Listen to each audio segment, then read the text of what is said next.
Penguin Audiobooks presents Assassin's Creed Forsaken by Oliver Bowden, read by Gunnar Corthery. Prologue. I never knew him. Not really. I thought I had, but it wasn't until I read his journal that I realized I hadn't really known him at all. And it's too late now. Too late to tell him I misjudged him. Too late to tell him I'm sorry. Part 1. Extracts from the Journal of Haytham Kenway.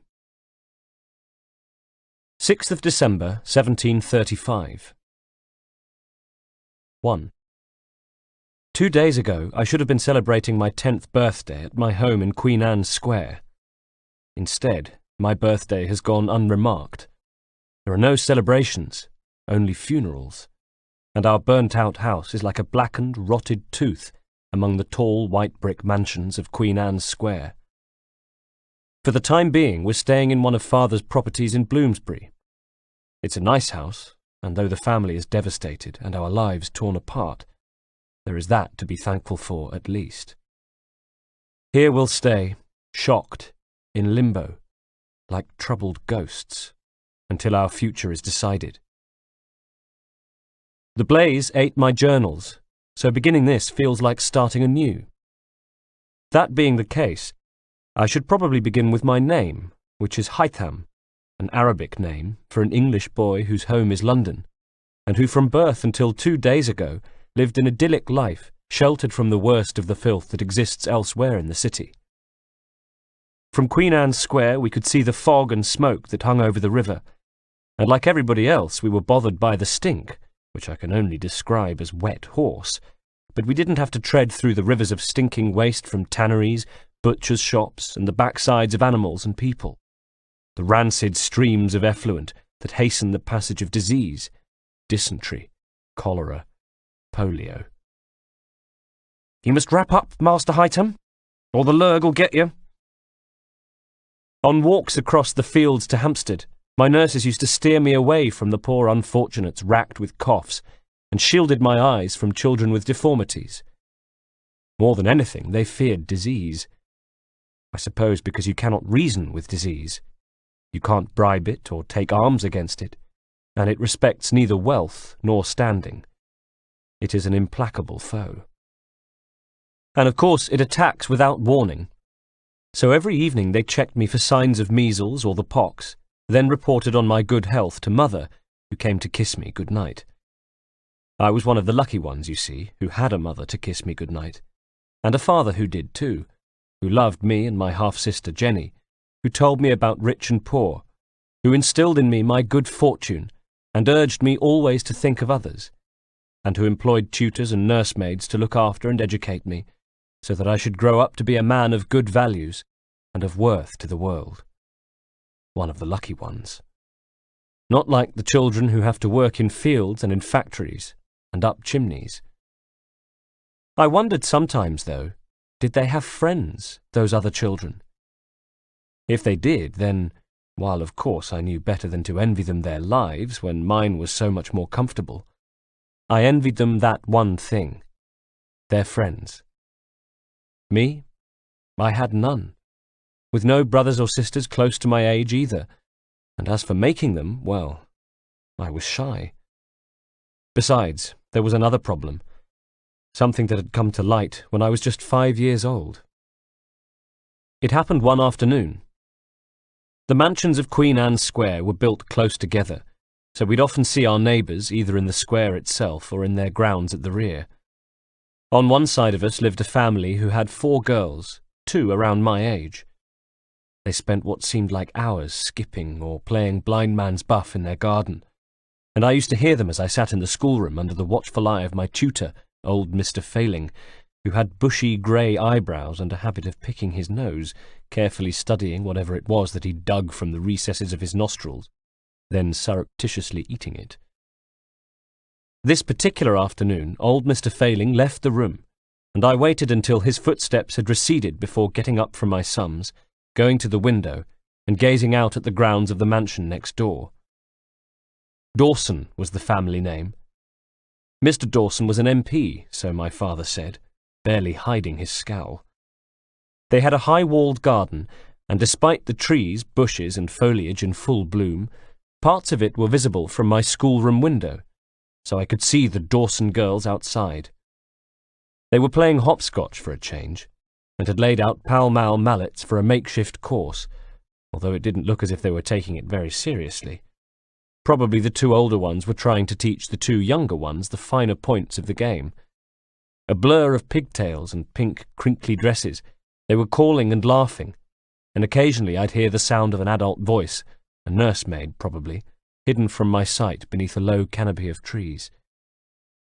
My sums were left unattended on the table for a moment as I watched them play, until suddenly, almost as if she could sense she was being watched, one of the younger ones, a year or so my junior, looked up, saw me at the window, and our eyes locked.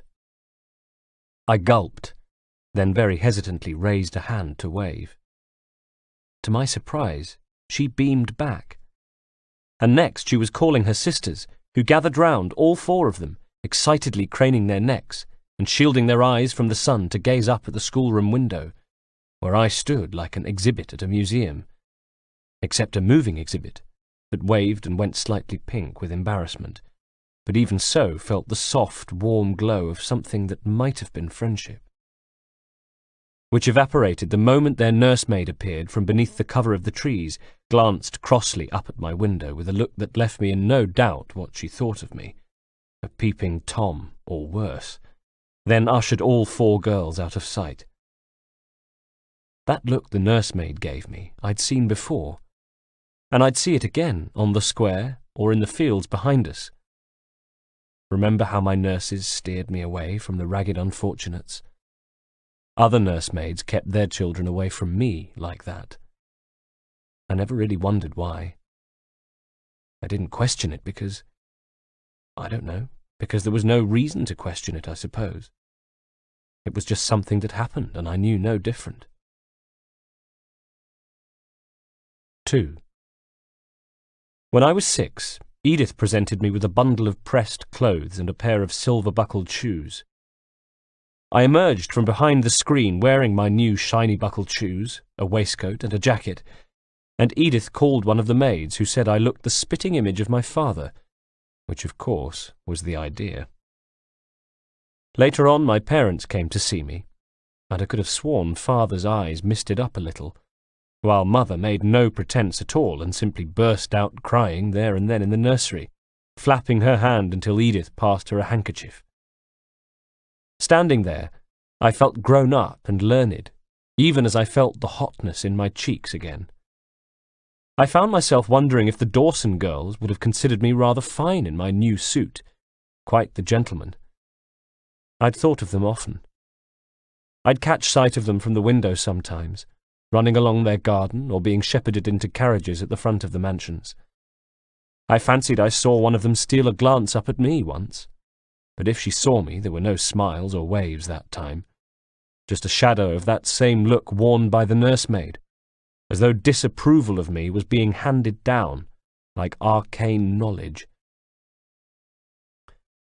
So we had the Dawsons on one side, those elusive, pigtailed, skipping Dawsons, while on the other side were the Barretts.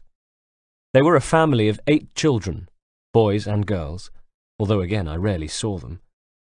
As with the Dawsons, my encounters were restricted to the sight of them getting into carriages or seeing them at a distance in the fields. Then, one day shortly before my 8th birthday, I was in the garden, strolling along the perimeter and dragging a stick along the crumbling red brick of the high garden wall. Occasionally I'd stop to overturn stones with the stick and inspect whatever insects scuttled from beneath, woodlice, millipedes, worms that wriggled as though stretching out their long bodies, when I came upon the door that led on to a passage between our home and the Barretts.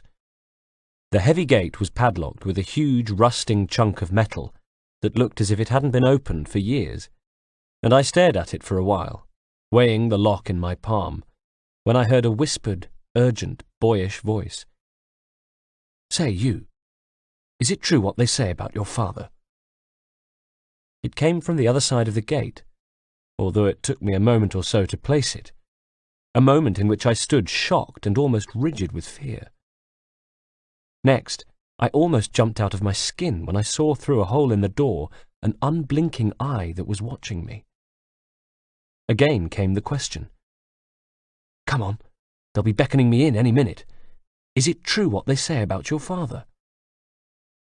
Calming, I bent to bring my eye level with the hole in the door. "Who is this?" I asked.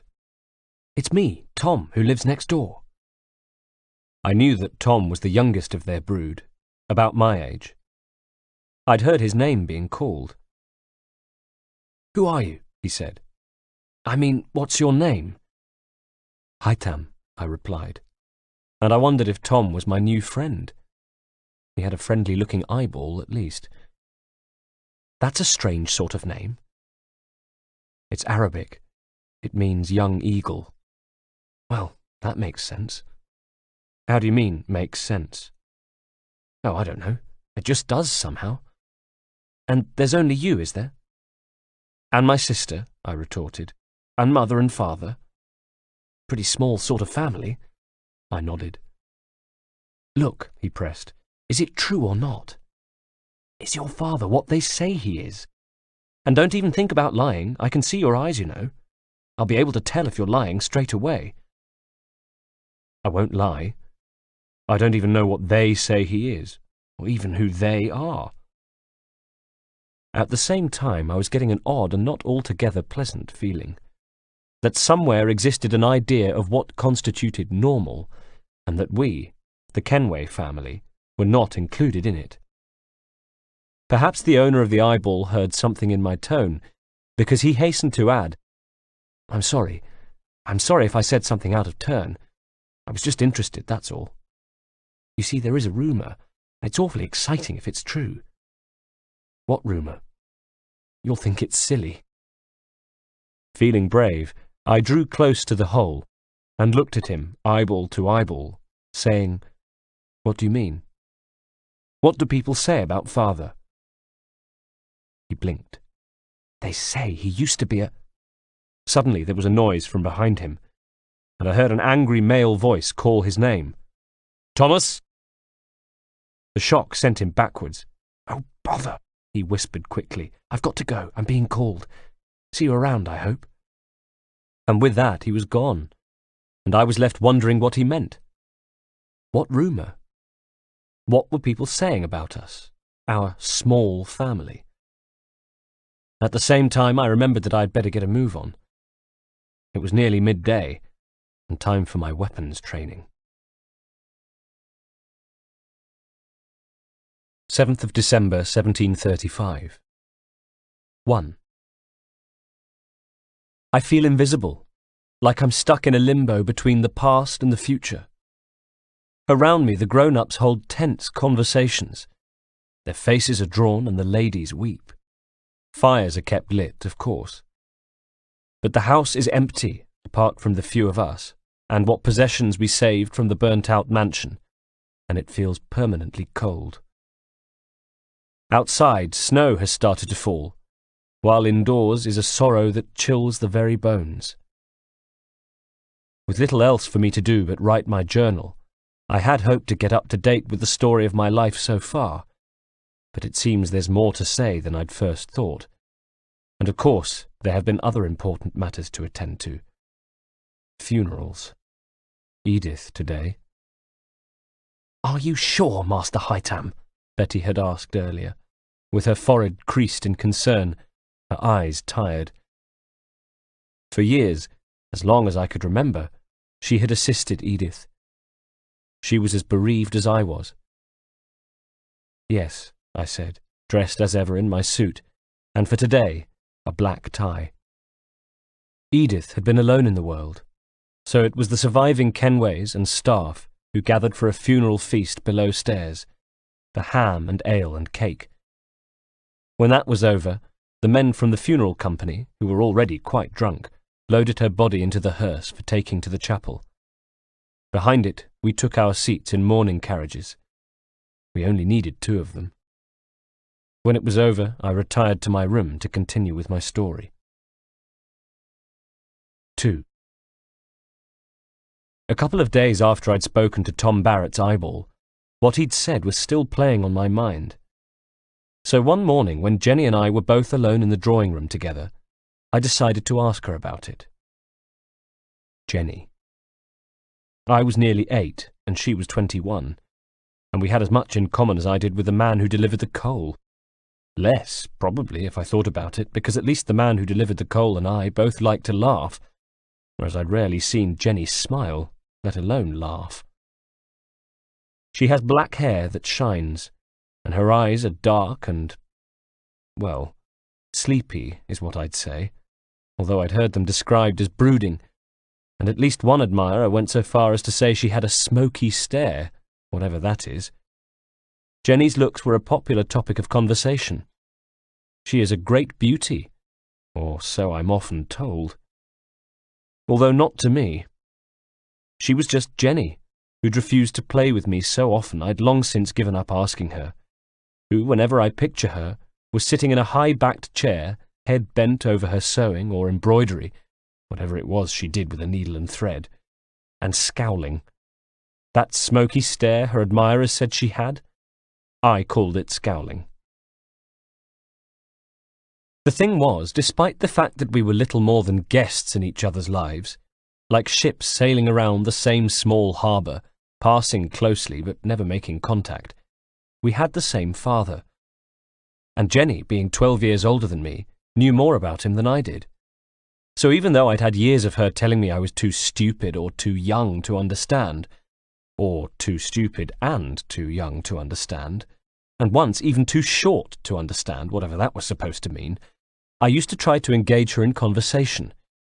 I don't know why, because, as I say, I always came away none the wiser. To annoy her, perhaps.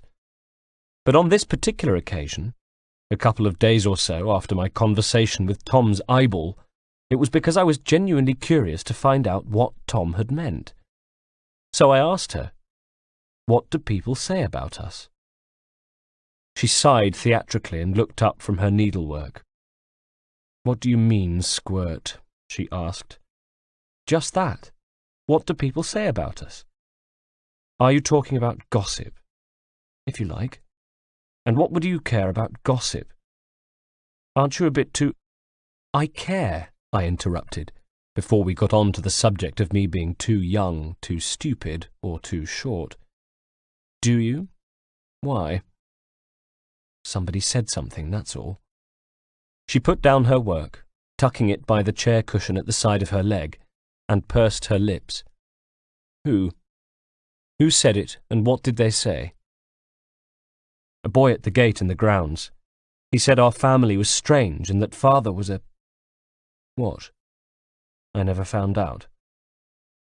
She smiled and picked up her needlework. "And that's what set you thinking, is it?" "Well, wouldn't it you?" "I already know everything I need to know," she said haughtily.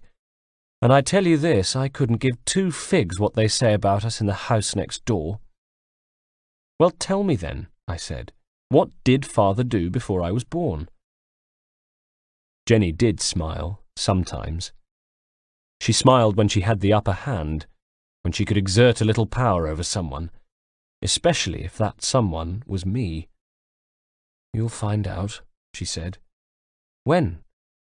All in good time? After all, you are his male heir." There was a long pause. "How do you mean, male heir?" I asked. "What's the difference between that and what you are?" She sighed. "Well, at the moment, not much, although you have weapons training and I don't." "You don't?" But on reflection, I already knew that, and I suppose I had wondered why it was that I did swordcraft and she did needlecraft. "No, Haytham, I don't have weapons training. No child has weapons training, Haytham, not in Bloomsbury anyway, and maybe not in all of London. Nobody but you. Haven't you been told?" "Told what?" "Not to say anything." "Yes, but—" "Well, didn't you ever wonder why? Why you're not supposed to say anything?" Maybe I had. Maybe I secretly knew all along. I said nothing. "You'll soon find out what's in store for you," she said. "Our lives have been mapped out for us, don't you worry about that." "Well then, what's in store for you?" She snorted derisively. What is in store for me is the wrong question. Who is in store would be more accurate. There was a trace of something in her voice that I wouldn't quite understand until much later, and I looked at her, knowing better than to inquire further and risk feeling the sting of that needle. But when I eventually put down the book I had been reading and left the drawing room, I did so knowing that although I had learnt almost nothing about my father or family, I'd learnt something about Jenny, why she never smiled, why she was always so antagonistic towards me. It was because she'd seen the future. She'd seen the future and knew it favoured me, for no better reason than I had been born male. I might have felt sorry for her. Might have done, if she hadn't been such a sourpuss. Knowing what I now knew, though, weapons training the following day had an extra frisson. So, nobody else had weapons training but me. Suddenly it felt as though I were tasting forbidden fruit, and the fact that my father was my tutor only made it more succulent. If Jenny was right, and there was some calling I was being groomed to answer, like other boys are trained for the priesthood, or as blacksmiths, butchers, or carpenters, then good. That suited me fine. There was nobody in the world I looked up to more than father. The thought that he was passing on his knowledge to me was at once comforting and thrilling. And of course it involved swords. What more could a boy want? Looking back, I know that from that day on I became a more willing and enthusiastic pupil. Every day, either at midday or after evening meal, depending on father's diary, we convened in what we called the training room, but was actually the games room. And it was there that my sword skills began to improve. I haven't trained since the attack. I haven't had the heart to pick up a blade at all. But I know that when I do, I'll picture that room, with its dark oak-panelled walls, bookshelves, and the covered billiard table which had been moved aside to make space. And in it my father, his bright eyes, sharp but kindly, and always smiling, always encouraging me. Block, parry, footwork, balance, awareness, anticipation. Those words he repeated like a mantra, sometimes saying nothing else for an entire lesson at a time, just barking the commands, nodding when I got it right, shaking his head when I did it wrong, occasionally pausing, scooping his hair out of his face, and going to the back of me to position my arms and legs. To me they are, or were, the sights and sounds of weapons training. The bookshelves, the billiard table, my father's mantras, and the sound of ringing wood. Yes, wood. Wooden training swords we used, much to my chagrin. Steel would come later, he'd say, whenever I complained. 3. On the morning of my birthday, Edith was extra specially nice to me, and Mother made sure I was given a birthday breakfast of my favourites. Sardines with mustard sauce, and fresh bread with cherry jam made from the fruit of the trees in our grounds. I caught Jenny giving me a sneering look as I tucked in, but paid it no mind. Since our conversation in the drawing room, whatever power she'd had over me, slim as it had been, had somehow been made less distinct.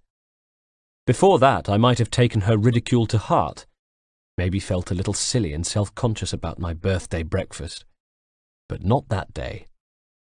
Thinking back, I wonder if my 8th birthday marked the day I began to change from boy to man.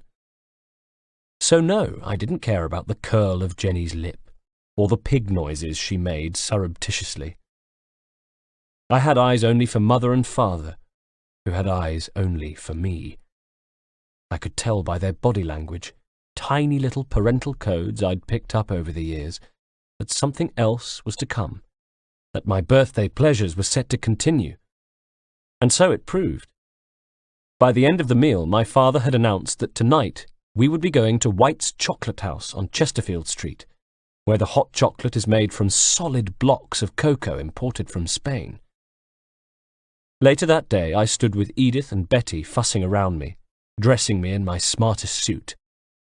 Then the four of us were stepping into a carriage at the curb outside, where I sneaked to look up at the windows of our neighbours and wondered if the faces of the Dawson girls were pressed to the glass, or Tom and his brothers. I hoped so. I hoped they could see me now, see us all and think, there go the Kenway family, out for the evening, just like a normal family. 4. The area around Chesterfield Street was busy. We were able to draw up directly outside White's, and once there, our door was opened and we were helped quickly across the crowded thoroughfare and inside. Even so, during that short walk between the carriage and the sanctuary of the chocolate house, I looked to my left and right and saw a little of London red in tooth and claw. The body of a dog lying in the gutter, a derelict retching against some railings, flower sellers, beggars, drunkards, urchins splashing in a river of mud that seemed to seethe on the street. And then we were inside, greeted by the thick scent of smoke, ale, perfume, and, of course, chocolate, as well as a hubbub of piano and raised voices. People, all of whom were shouting, leaned over gaming tables. Men drank from huge tankards of ale. Women, too. I saw some with hot chocolate and cake. Everybody, it seemed, was in a state of high excitement. I looked at Father, who had stopped short, and sensed his discomfort. For a moment I was concerned he'd simply turn and leave, before a gentleman holding his cane aloft caught my eye. Younger than Father, with an easy smile and a twinkle that was visible even across the room, he was waggling the cane at us, until with a grateful wave Father acknowledged him and began to lead us across the room, squeezing between tables, stepping over dogs, and even one or two children who scrabbled at the feet of revellers, presumably hoping for whatever might fall off the gaming tables, pieces of cake, maybe coins. We reached the gentleman with the cane. Unlike Father, whose hair was straggly and barely tied back with a bow, he wore a white powdered wig, the back of it secured in a black silk bag, and a frock coat in a deep, rich red colour. With a nod, he greeted Father, then turned his attention to me, and made an exaggerated bow. "Good evening, Master Haytham. I believe that many happy returns of the day are in order. Remind me, please, of your age, sir. I can see from your bearing that you are a child of great maturity. 11? 12, perhaps." As he said this, he glanced over my shoulder with a twinkly smile, and my mother and father chuckled appreciatively.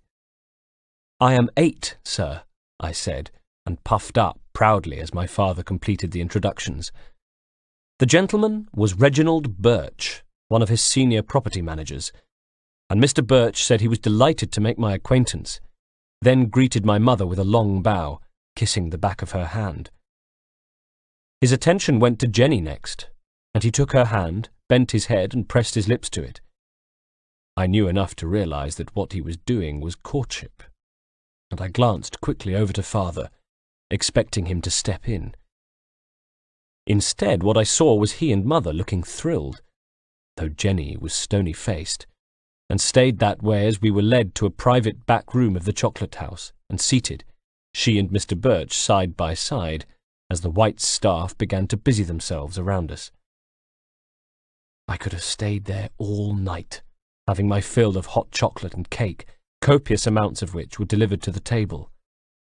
Both Father and Mr. Birch seemed to enjoy the ale, so in the end it was Mother who insisted we leave, before I was sick, or they were, and we stepped out into the night, which if anything had become even busier in the intervening hours. For a moment or so I found myself disorientated by the noise and the stench of the street. Jenny wrinkled her nose, and I saw a flicker of concern pass across my mother's face. Instinctively, Father moved closer towards us all, as if to try and ward off the clamour. A filthy hand was thrust in front of my face, and I looked up to see a beggar silently appealing for money, with wide, beseeching eyes, bright white in contrast to the dirt of his face and hair. A flower seller tried to bustle past father to reach Jenny, and gave an outraged "Oi!" when Mr. Birch used his cane to block her path. I felt myself being jostled, saw two urchins trying to reach us with their palms out. Then, suddenly, my mother gave a cry as a man burst from within the crowd, clothes ragged and dirty, teeth bared and his hand outstretched, about to snatch my mother's necklace. And in the next second I discovered why father's cane had that curious rattle, as I saw a blade appear from within as he span to protect mother. He covered the distance to her in the blink of an eye, but before it cleared its scabbard, he changed his mind, perhaps seeing the thief was unarmed, and replaced it, ramming it home with a thump, and making it a cane once again, in the same movement twirling it to knock the ruffian's hand aside. The thief shrieked in pain and surprise, and backed straight into Mr. Birch, who hurled him to the street and pounced on him, his knees on the man's chest, and a dagger at his throat. I caught my breath. I saw mother's eyes widen over father's shoulder. "Reginald," called father, "stop." "He tried to rob you, Edward," said Mr. Birch, without turning. The thief snivelled. The tendons on Mr. Birch's hands stood out, and his knuckles were white on the handle of the dagger. "No, Reginald, this is not the way," said my father calmly. He stood with his arms around mother, who had buried her face in his chest and was whimpering softly. Jenny stood close by at one side, me at another.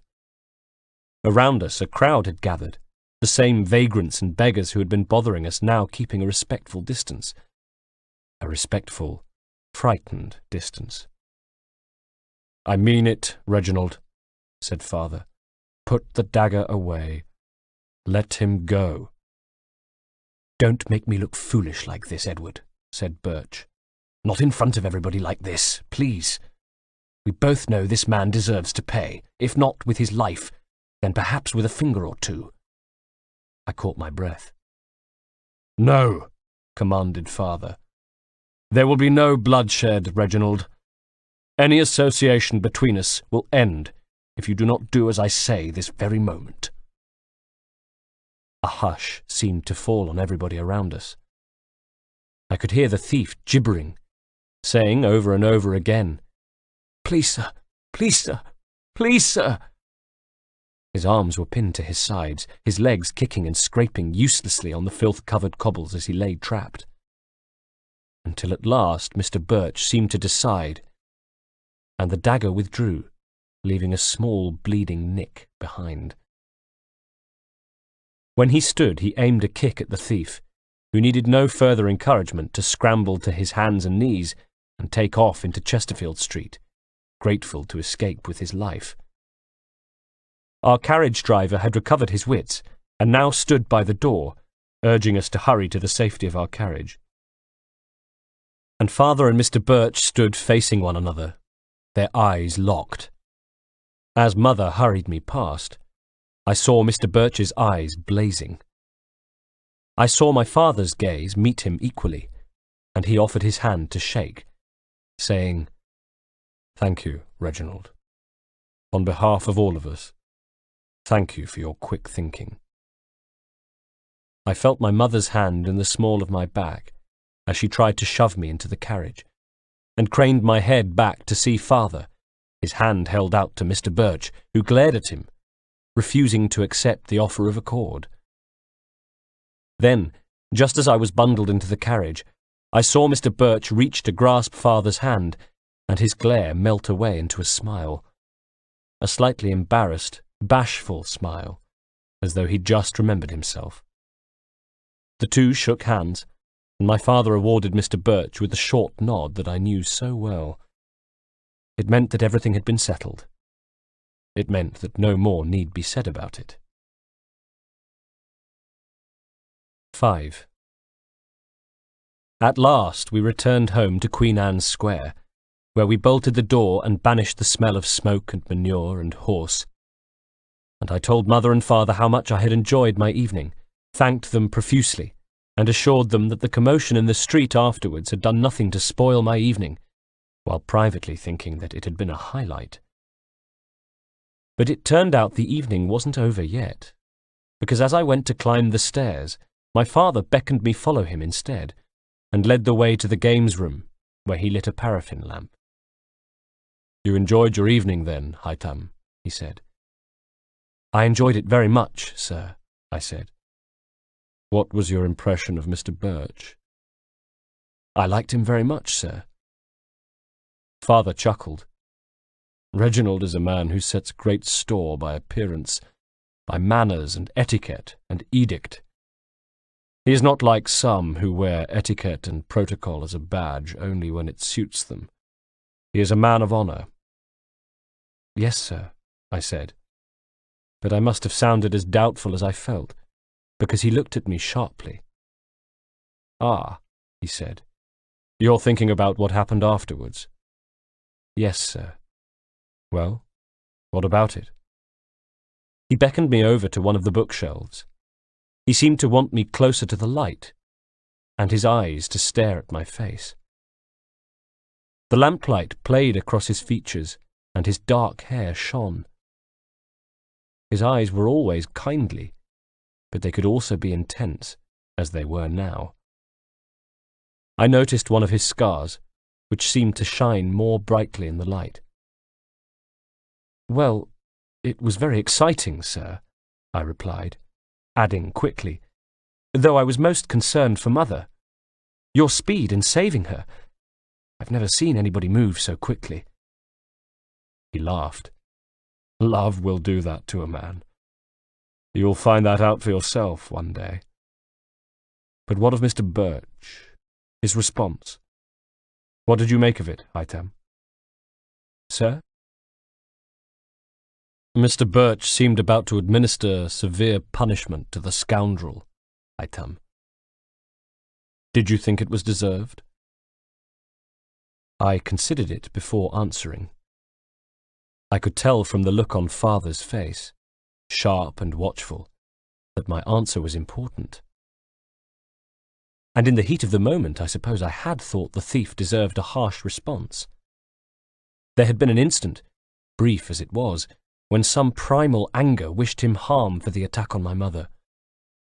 Now, though, in the soft glow of the lamp, with Father looking kindly upon me, I felt differently. "Tell me honestly, Haytham," prompted Father, as though reading my thoughts. "Reginald has a keen sense of justice, or what he describes as justice. It's somewhat biblical. But what did you think?" "At first I felt an urge for revenge, sir. But it soon passed, and I was pleased to see the man granted clemency," I said.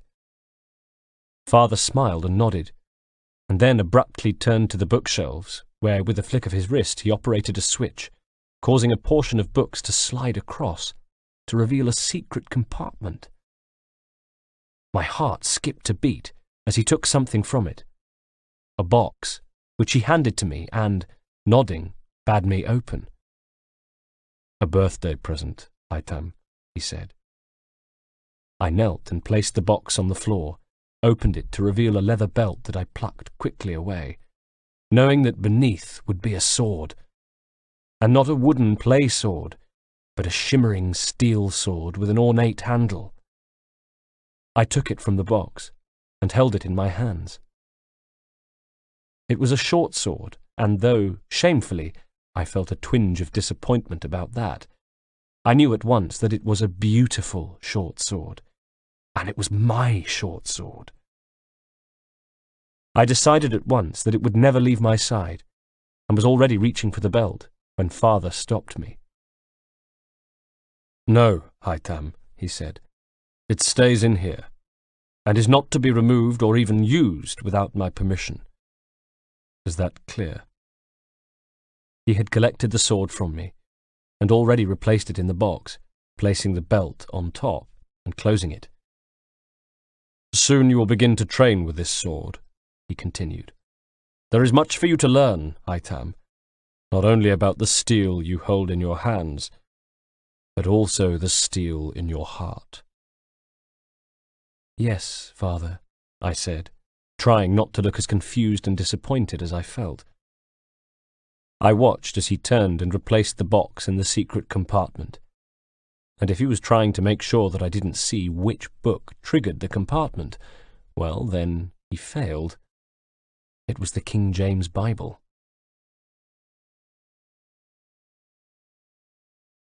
December 8th, 1735. 1. There were 2 more funerals today, of the 2 soldiers who had been stationed in the grounds. As far as I know, Father's gentleman, Mr. Digweed, attended the service for the captain, whose name I never knew, but nobody from our household was at the funeral for the second man. There is so much loss and mourning around us at the moment. It's as if there simply isn't room for any more, callous as it sounds. 2. After my 8th birthday, Mr. Birch became a regular visitor to the house, and when not squiring Jenny on walks around the grounds, or taking her into town in his carriage, or sitting in the drawing-room drinking tea and sherry and regaling the women with tales of army life, he held meetings with Father. It was clear to all that he intended to marry Jenny, and that the union had Father's blessing, but there was talk that Mr. Birch had asked to postpone the nuptials, that he wanted to be as prosperous as possible, so that Jenny should have the husband she deserved, and that he had his eye on a mansion in Southwark in order to keep her in the manner to which she had become accustomed. Mother and Father were thrilled about that, of course. Jenny less so. I'd occasionally see her with red eyes, and she developed a habit of flying quickly out of rooms, either in the throes of an angry tantrum or with her hand to her mouth, stifling tears. More than once I heard Father say, "She'll come round," and on one occasion he gave me a sideways look and rolled his eyes. Just as she seemed to wither under the weight of her future, I flourished with the anticipation of my own. The love I felt for Father constantly threatened to engulf me with its sheer magnitude. I didn't just love him, I idolized him. At times it was as if the 2 of us shared a knowledge that was secret from the rest of the world. For example, he'd often ask me what my tutors had been teaching me, listen intently, and then say, "Why?" Whenever he asked me something, whether it was about religion, ethics, or morality, he would know if I gave the answer by rote or repeated it parrot fashion, and he'd say, "Well, you've just told me what old Mr. Failing thinks," or, "We know what a centuries-old writer thinks, but what does it say in here, Haytham?" And he'd place a hand to my chest. I realize now what he was doing. Old Mr. Failing was teaching me facts and absolutes. Father was asking me to question them. This knowledge I was being given by old Mr. Failing. Where did it originate? Who wielded the quill? And why should I trust that man? Father used to say, "To see differently, we must first think differently." And it sounds stupid, and you might laugh, or I might look back on this in years to come and laugh myself. But at times it felt as though I could feel my brain actually expand to look at the world in Father's way. He had a way of looking at the world that nobody else had, so it seemed. A way of looking at the world that challenged the very idea of truth. Of course, I questioned old Mr. Failing. I challenged him one day during scriptures and earned myself a whack across the knuckles with his cane, along with the promise that he would be informing my father, which he did. Later, Father took me into his study and after closing the door, grinned and tapped the side of his nose. "It's often best, Haytham, to keep your thoughts to yourself. Hide in plain sight." So I did. And I found myself looking at the people around me, trying to look inside them as though I might be able somehow to divine how they looked at the world, the old Mr. Failing way or the Father way. Writing this now, of course, I can see I was getting too big for my boots. I was feeling grown up beyond my years, which would be as unattractive now at 10 as it would have been at 8, then 9. Probably I was unbearably supercilious. Probably I felt like the little man of the household. When I turned 9, Father presented me with a bow and arrow for my birthday, and practicing with it in the grounds, I hoped that the Dawson girls or the Barrett children might be watching me from the windows. It had been over a year since I'd spoken to Tom at the gate, but I still sometimes loitered there in the hope of meeting him again. Father was forthcoming on all subjects except his own past. He'd never speak of his life before London, nor of Jenny's mother, so I still held out hope that whatever it was Tom knew might prove illuminating. And apart from that, of course, I wanted a friend. Not a parent or nursemaid or tutor or mentor. I had plenty of those. Just a friend. And I hoped it would be Tom. It never will be now, of course. They bury him tomorrow. 9th of December, 1735. 1. Mr. Digweed came to see me this morning. He knocked, waited for my reply, then had to duck his head to enter, because Mr. Digweed, as well as being balding, with slightly bulging eyes and veiny eyelids, is tall and slim, and the doorways in our emergency residence are much lower than they were at home. The way he had to stoop as he moved around the place, it added to his air of discomfiture, the sense of him being a fish out of water here. He'd been my father's gentleman since before I was born, at least since the Kenways settled in London, and like all of us, maybe even more than the rest of us, he belonged to Queen Anne's Square. What made his pain even more acute was guilt. His guilt that on the night of the attack he was away, attending to family matters in Herefordshire. He and our driver had returned the morning after the attack. "I hope you can find it in your heart to forgive me, Master Haytham," he had said to me in the days after, his face pale and drawn. "Of course, Digweed," I said, and didn't know what to say next. I'd never been comfortable addressing him by his surname. It had never felt right in my mouth. So all I could add was, "Thank you." This morning his cadaverous face wore the same solemn expression, and I could tell that whatever news he had, it was bad. "Master Haytham," he said, standing before me. "Yes, Digweed?" "I'm terribly sorry, Master Haytham, but there's been a message from Queen Anne's Square, from the Barretts. They wish to make it clear that nobody from the Kenway household is welcome at young Master Thomas's funeral service. They respectfully request that no contact is made at all." "Thank you, Digweed," I said, and watched as he gave a short, sorrowful bow, then dipped his head to avoid the low beam of the doorway as he left. I stood there for some time, gazing emptily at the space where he'd stood, until Betty returned to help me out of my funeral suit and into my everyday one. 2. One afternoon a few weeks ago, I was below stairs playing in the short corridor that led off the servants' hall to the heavily barred door of the plate room. It was in the plate room that the family valuables were stored, silverware which only ever saw the light of day on the rare occasions Mother and Father entertained guests, family heirlooms, Mother's jewellery and some of Father's books that he considered of greatest value, irreplaceable books. He kept the key to the plate room with him at all times on a loop around his belt, and I had only ever seen him entrust it to Mr. Digweed, and then only for short periods.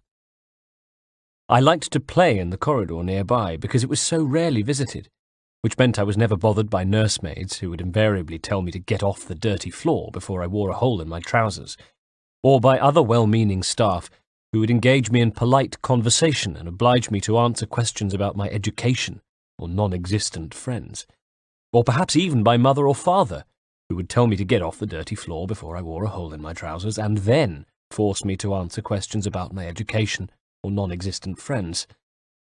Or worse than any of them, by Jenny, who would sneer at whatever game I was playing, and if it was toy soldiers, make a malicious effort to kick over each and every tin man of them.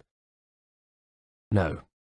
The passageway between the servants' hall and the plate room was one of the few places at Queen Anne's Square where I could realistically hope to avoid any of these things.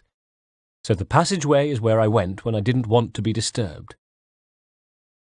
Except on this occasion, when a new face emerged in the form of Mr. Birch, who let himself into the passage just as I was about to arrange my troops. I had a lantern with me, placed on the stone floor, and the candle fire flickered and popped in the draught as the passage door opened. From my position on the floor, I saw the hem of his frock coat and the tip of his cane, and as my eyes travelled up to see him looking down upon me, I wondered if he, too, kept a sword hidden in his cane, and if it would rattle the way my father's did. "Master Haytham, I rather hoped I might find you here," he said with a smile. "I was wondering, are you busy?" I scrambled to my feet. "Just playing, sir," I said quickly. "Is there something wrong?" "Oh, no," he laughed. "In fact, the last thing I want to do is disturb your playtime, though there is something I was hoping to discuss with you." "Of course," I said, nodding, my heart sinking at the thought of yet another round of questions concerning my prowess at arithmetic. Yes, I enjoyed my sums. Yes, I enjoyed writing. Yes, I one day hoped to be as clever as my father. Yes, I one day hoped to follow him into the family business. But with a wave of his hand, Mr. Birch bade me back to my game, and even set aside his cane and hitched up his trousers in order to crouch beside me. "And what do we have here?" he asked, indicating the small tin figurines. "Just a game, sir," I replied. "These are your soldiers, are they?" he inquired. "And which one is the commander?" "There is no commander, sir," I said. He gave a dry laugh. "Your men need a leader, Haytham. How else will they know the best course of action? How else will they be instilled with a sense of discipline and purpose?" "I don't know, sir," I said. "Here," said Mr. Birch. He reached to remove one of the tiny men from the pack, buffed him up on his sleeve, and placed him to one side. "Perhaps we should make this gentleman here the leader. What do you think?" "If it pleases you, sir." "Master Haytham," smiled Mr. Birch, "this is your game. I am merely an interloper, somebody hoping you can show me how it is played." "Yes, sir. Then a leader would be fine in the circumstances." Suddenly the door to the passageway opened again, and I looked up, this time to see Mr. Digweed enter. In the flickering lamplight, I saw he and Mr. Birch share a look. "Can your business here wait, Digweed?" said Mr. Birch tautly. "Certainly, sir," said Mr. Digweed, bowing and retreating, the door closing behind him. "Very good," continued Mr. Birch, his attention returning to the game. "Then let us move this gentleman here to be the unit's leader, in order to inspire his men to great deeds, to lead them by example and teach them the virtues of order and discipline and loyalty. What do you think, Master Haytham?" "Yes, sir," I said obediently. "Here's something else, Master Haytham," said Mr. Birch, reaching between his feet to move another of the tin soldiers from the pack, then placing him next to the nominal commander. "A leader needs trusted lieutenants, does he not?" "Yes, sir," I agreed. There was a long pause, during which I watched Mr. Birch take inordinate care placing 2 more lieutenants next to the leader. A pause that became more and more uncomfortable as the moments passed, until I said, more to break the awkward silence than because I wanted to discuss the inevitable, "Sir, did you want to speak to me about my sister, sir?" "Why, you can see right through me, Master Haytham," laughed Mr. Birch loudly. "Your father is a fine teacher. I see he has taught you guile and cunning. Among other things, no doubt." I wasn't sure what he meant, so kept quiet. "How is weapons training going, may I inquire?" asked Mr. Birch. "Very well, sir. I continue to improve each day, so father says," I said proudly. "Excellent, excellent. And has your father ever indicated to you the purpose of your training?" he asked. Father says my real training is to begin on the day of my 10th birthday, I replied. Well, I wonder what it is that he has to tell you, he said with furrowed brow. You really have no idea? Not even a tantalizing clue? No, sir, I don't, I said. Only that he will provide me with a path to follow. A creed. I see. How very exciting. And he's never given you any indication as to what this creed might be? No, sir. How fascinating. I'll wager you cannot wait. And in the meantime, has your father given you a man's sword with which to learn your craft? Or are you still using the wooden practice batons? I bridled. I have my own sword, sir. I should very much like to see it. It is kept in the games room, sir, in a safe place that only my father and I have access to. Only your father and you? You mean you have access to it too? I coloured, grateful for the dim light in the passageway, so that Mr. Birch couldn't see the embarrassment on my face. All I mean is that I know where the sword is kept, sir. Not that I would know how to access it, I clarified. I see, grinned Mr. Birch. A secret place, is it? A hidden cavity within the bookcase. My face must have said it all. He laughed. Don't worry, Master Haytham. Your secret is safe with me. I looked at him. Thank you, sir. That's quite all right. He stood, reached to pick up his cane, brushed some dirt, real or imaginary, from his trousers, and turned towards the door. My sister, sir, I said. You never asked me about her. He stopped, chuckled softly, and reached to ruffle my hair, a gesture I quite liked, perhaps because it was something my father did too. Ah, but I don't need to. You've told me everything I need to know, young Master Haytham, he said.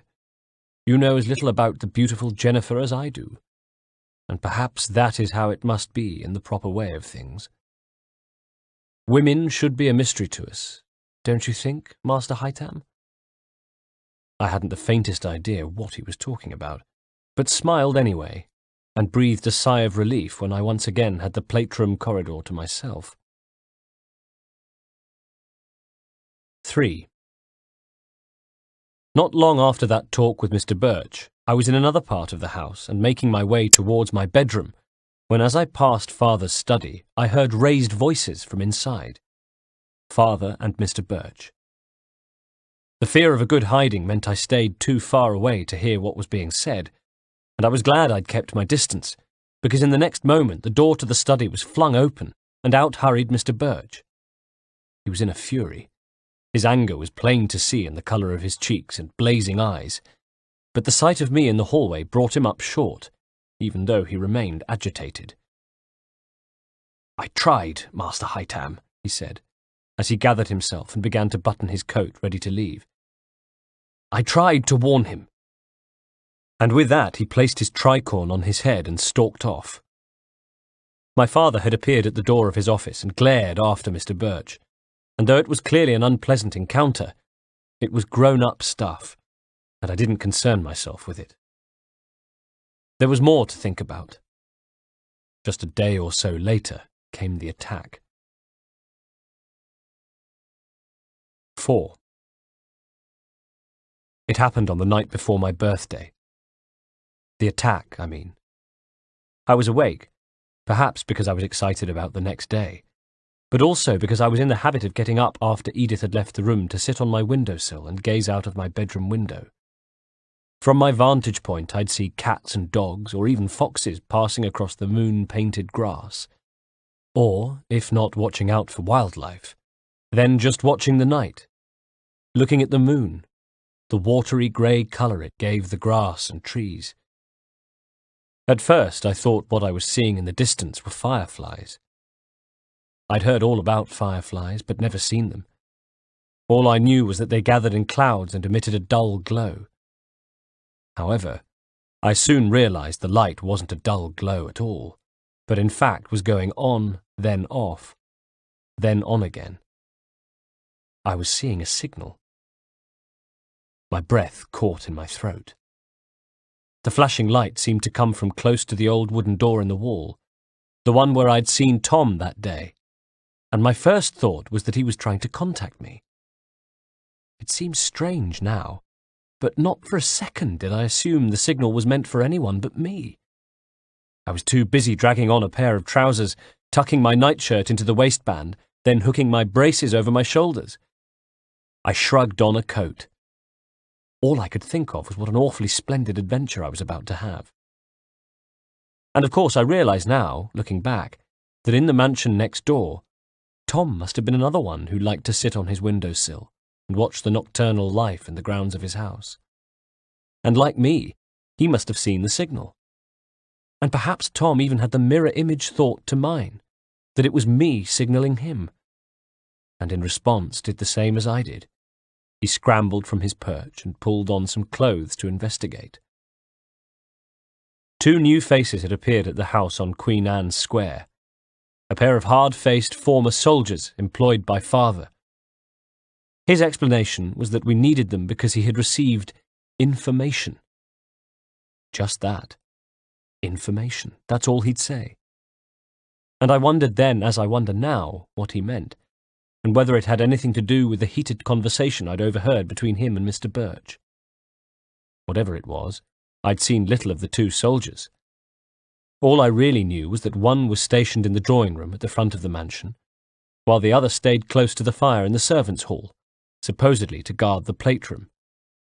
Both were easy to avoid as I crept down the steps to below stairs and slid into the silent moonlit kitchen, which I had never seen so dark and empty and still. And cold. My breath plumed, and straight away I shivered, uncomfortably aware how chilly it was compared to what I'd thought was the meagre heat of my room. Close by the door was a candle, which I lit, and, with my hand cupped over its flame, held to light the way as I let myself out into the stable yard. And if I'd thought it was cold in the kitchen, then, well, outside it was the kind of cold where it felt as if the world around you was brittle and about to break. Cold enough to take my cloudy breath away, to give me second thoughts as I stood there and wondered whether or not I could bear to continue.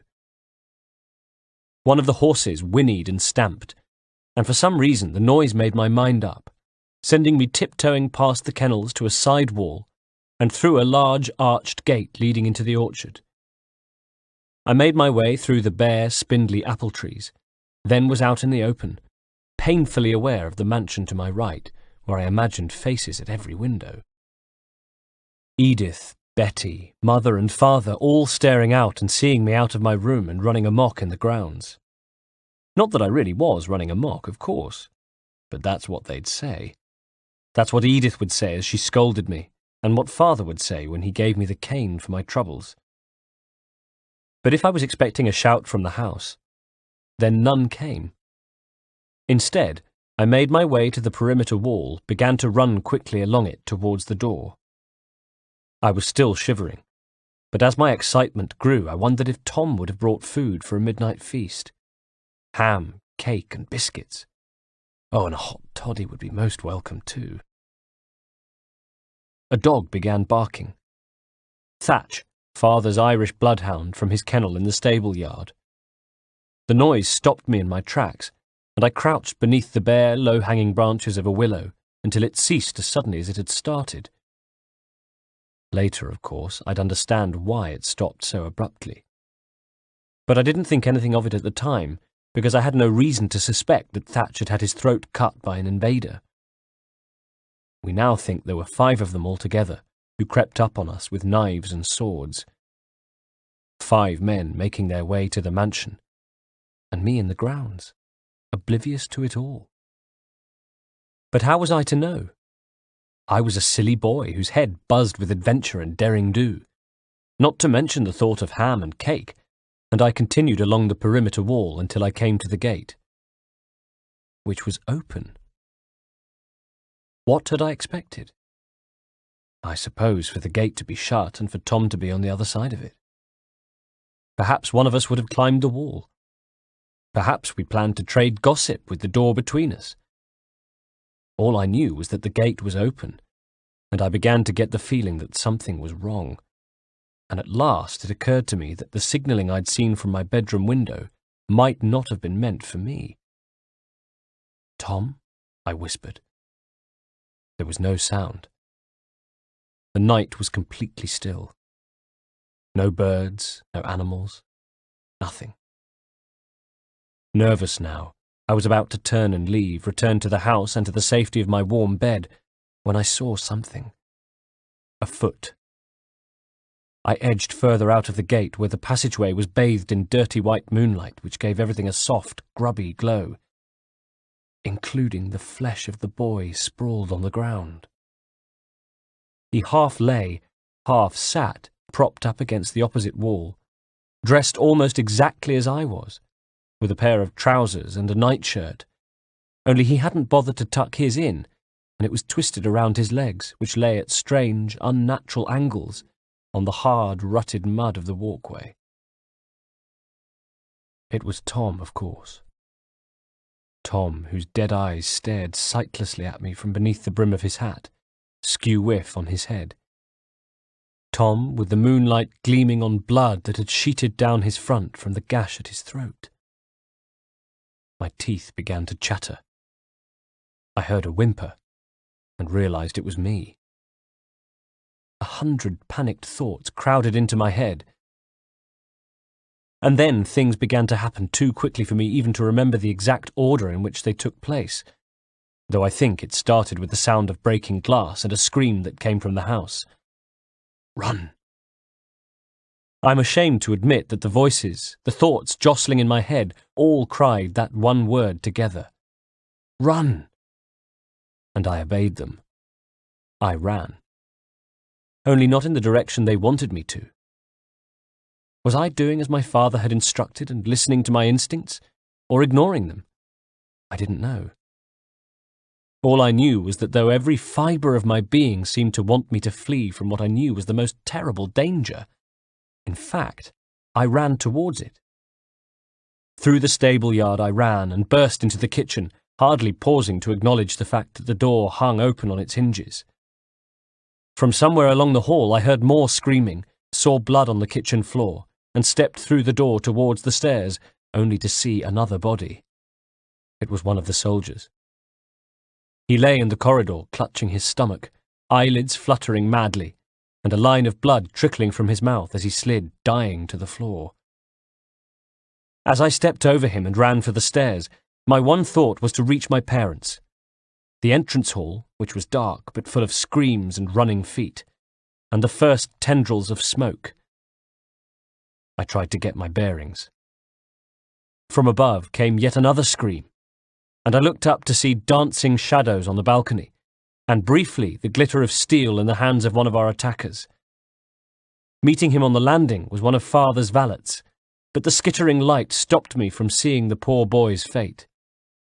Instead, I heard and through my feet felt the wet thump of his body as it dropped from the balcony to the wooden floor not far away from me. His assassin gave a howl of triumph, and I could hear running feet as he made his way further along the landing, towards the bedrooms. "Mother!"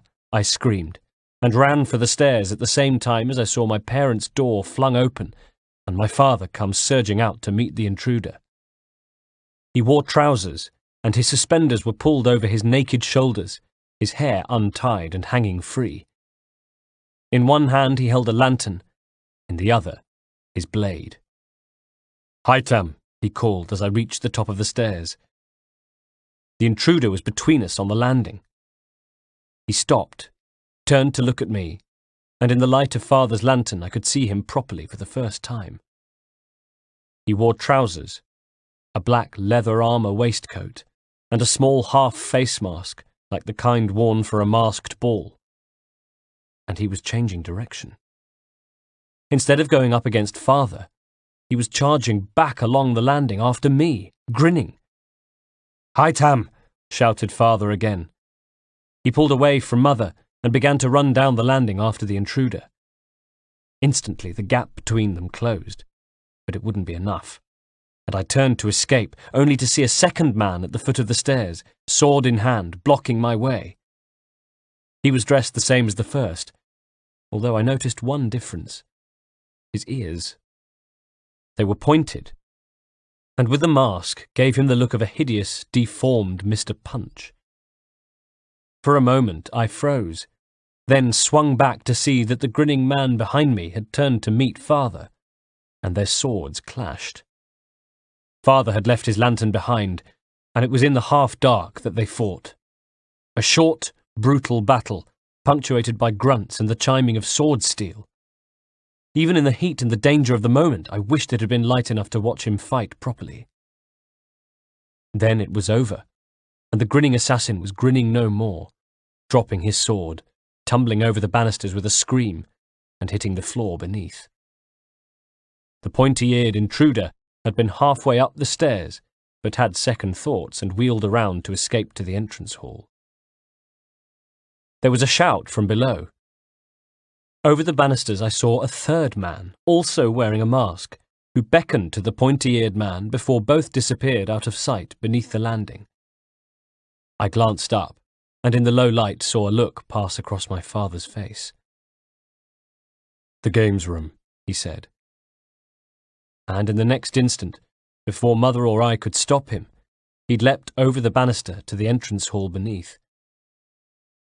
As he jumped, my mother screamed, "Edward!" And the anguish in her voice echoed my own thoughts. No, my one single thought. He's abandoning us. Why is he abandoning us? Mother's nightclothes were in disarray around her as she ran along the landing towards where I stood at the top of the stairs. Her face was a mask of terror. Behind her came yet another attacker, who appeared from the stairway at the far end of the landing, and reached Mother at the same time as she reached me. He grabbed her from behind with one hand, while his sword hand swept forward, about to draw the blade across her exposed throat. I didn't stop to think. I didn't even think about it at all until much later. But in one movement I stepped up, reached, plucked the dead attacker's sword from the stair, raised it above my head, and with two hands plunged it into his face before he could cut her throat. My aim was true, and the point of the sword drove through the eye-hole of the mask and into the socket. His scream tore a ragged hole in the night as he span away from Mother, with the sword momentarily embedded in his eye. Then it was wrenched out as he fell against the banister, toppled for a moment, sank to his knees and pitched forward, dead before his head hit the floor. Mother ran into my arms and buried her head in my shoulder, even as I grabbed the sword and took her hand to make our way back down the stairs. How many times had Father said to me on his way to work for the day, "You're in charge today, Haytham. You look after Mother for me." Now I really was. We reached the foot of the stairs, where a strange quiet seemed to have descended over the house. The entrance hall was empty now, and still dark, though lit by an ominous flickering orange glow. The air was beginning to thicken with smoke, but through the haze I saw bodies. The assassin, the valet who was killed earlier, and Edith, who lay with her throat open in a pool of blood. Mother saw Edith too, whimpered, and tried to pull me in the direction of the main doors, but the door to the games room was half open, and from inside I could hear the sound of sword fighting. 3 men, one of them my father. "Father needs me," I said, trying to disentangle myself from Mother, who saw what I was about to do and pulled at me harder, until I snatched my hand away with such force that she collapsed to the floor. For one strange moment I found myself torn between helping Mother to her feet and apologizing.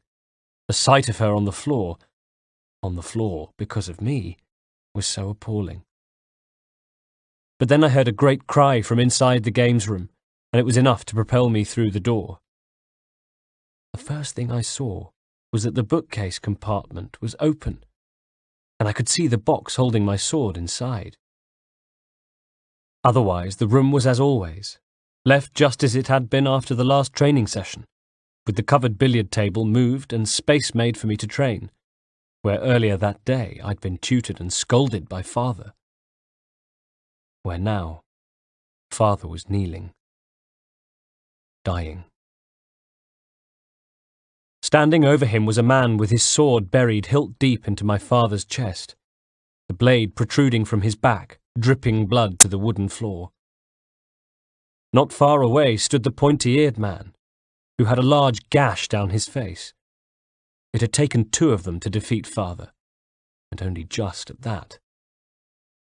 I flew at the killer, who was caught by surprise and without time to retrieve his sword from my father's chest. Instead, he span away to avoid my blade, letting go of his sword at the same time as Father dropped to the floor. Like a fool, I continued after the assassin, forgot to protect my flank, and the next thing I saw was a sudden movement out of the corner of my eye as the pointy-eared man danced forward. Whether he meant to do it or mistimed his blow, I'm not sure, but instead of striking me with the blade, he clubbed me with the pommel, and my vision went black. My head connected with something it took me a second to realize was the leg of the billiard table, and I was on the floor, dazed, sprawled opposite Father, who lay on his side with the sword handle still protruding from his chest. There was life in his eyes still, just a spark, and his eyelids fluttered momentarily, as if he were focusing, taking me in. For a moment or so we lay opposite one another, 2 wounded men. His lips were moving. Through a dark cloud of pain and grief I saw his hand reach for me. "Father," I said. Then in the next instant, the killer had strode over and without pausing bent and pulled his blade from Father's body. Father jerked. His body arched with one last spasm of pain as his lips pulled away from bloodied teeth. And he died. I felt a boot on my side that pushed me onto my back, and I looked up into the eyes of my father's killer, and now my killer, who with a smirk raised his sword 2-handed, about to plunge it into me. If it gave me shame to report that my inner voices had commanded me to run just a few moments before, then it gives me pride to report that now they were calm, that I faced my death with dignity and with the knowledge that I had done my best for my family, with gratitude that I would soon be joining my father. But of course, it was not to be. It's not a ghost who writes these words. Something caught my eye, and it was the tip of a sword that appeared between the killer's legs, and in the same instant was driven upwards, opening his torso from the groin up. I've realized since that the direction of the strike had less to do with savagery, and more to do with the need to pull my killer away from me, not push him forward.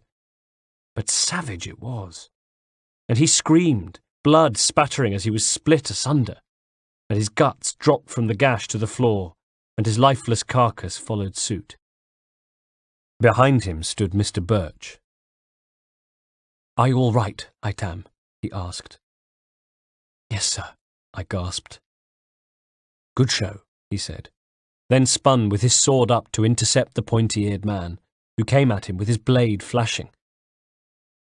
I pulled myself to my knees, grabbed a fallen sword, and stood ready to join Mr. Birch, who had driven the pointy-eared man back to the door of the games room, when suddenly the attacker saw something out of sight behind the door, and danced to one side.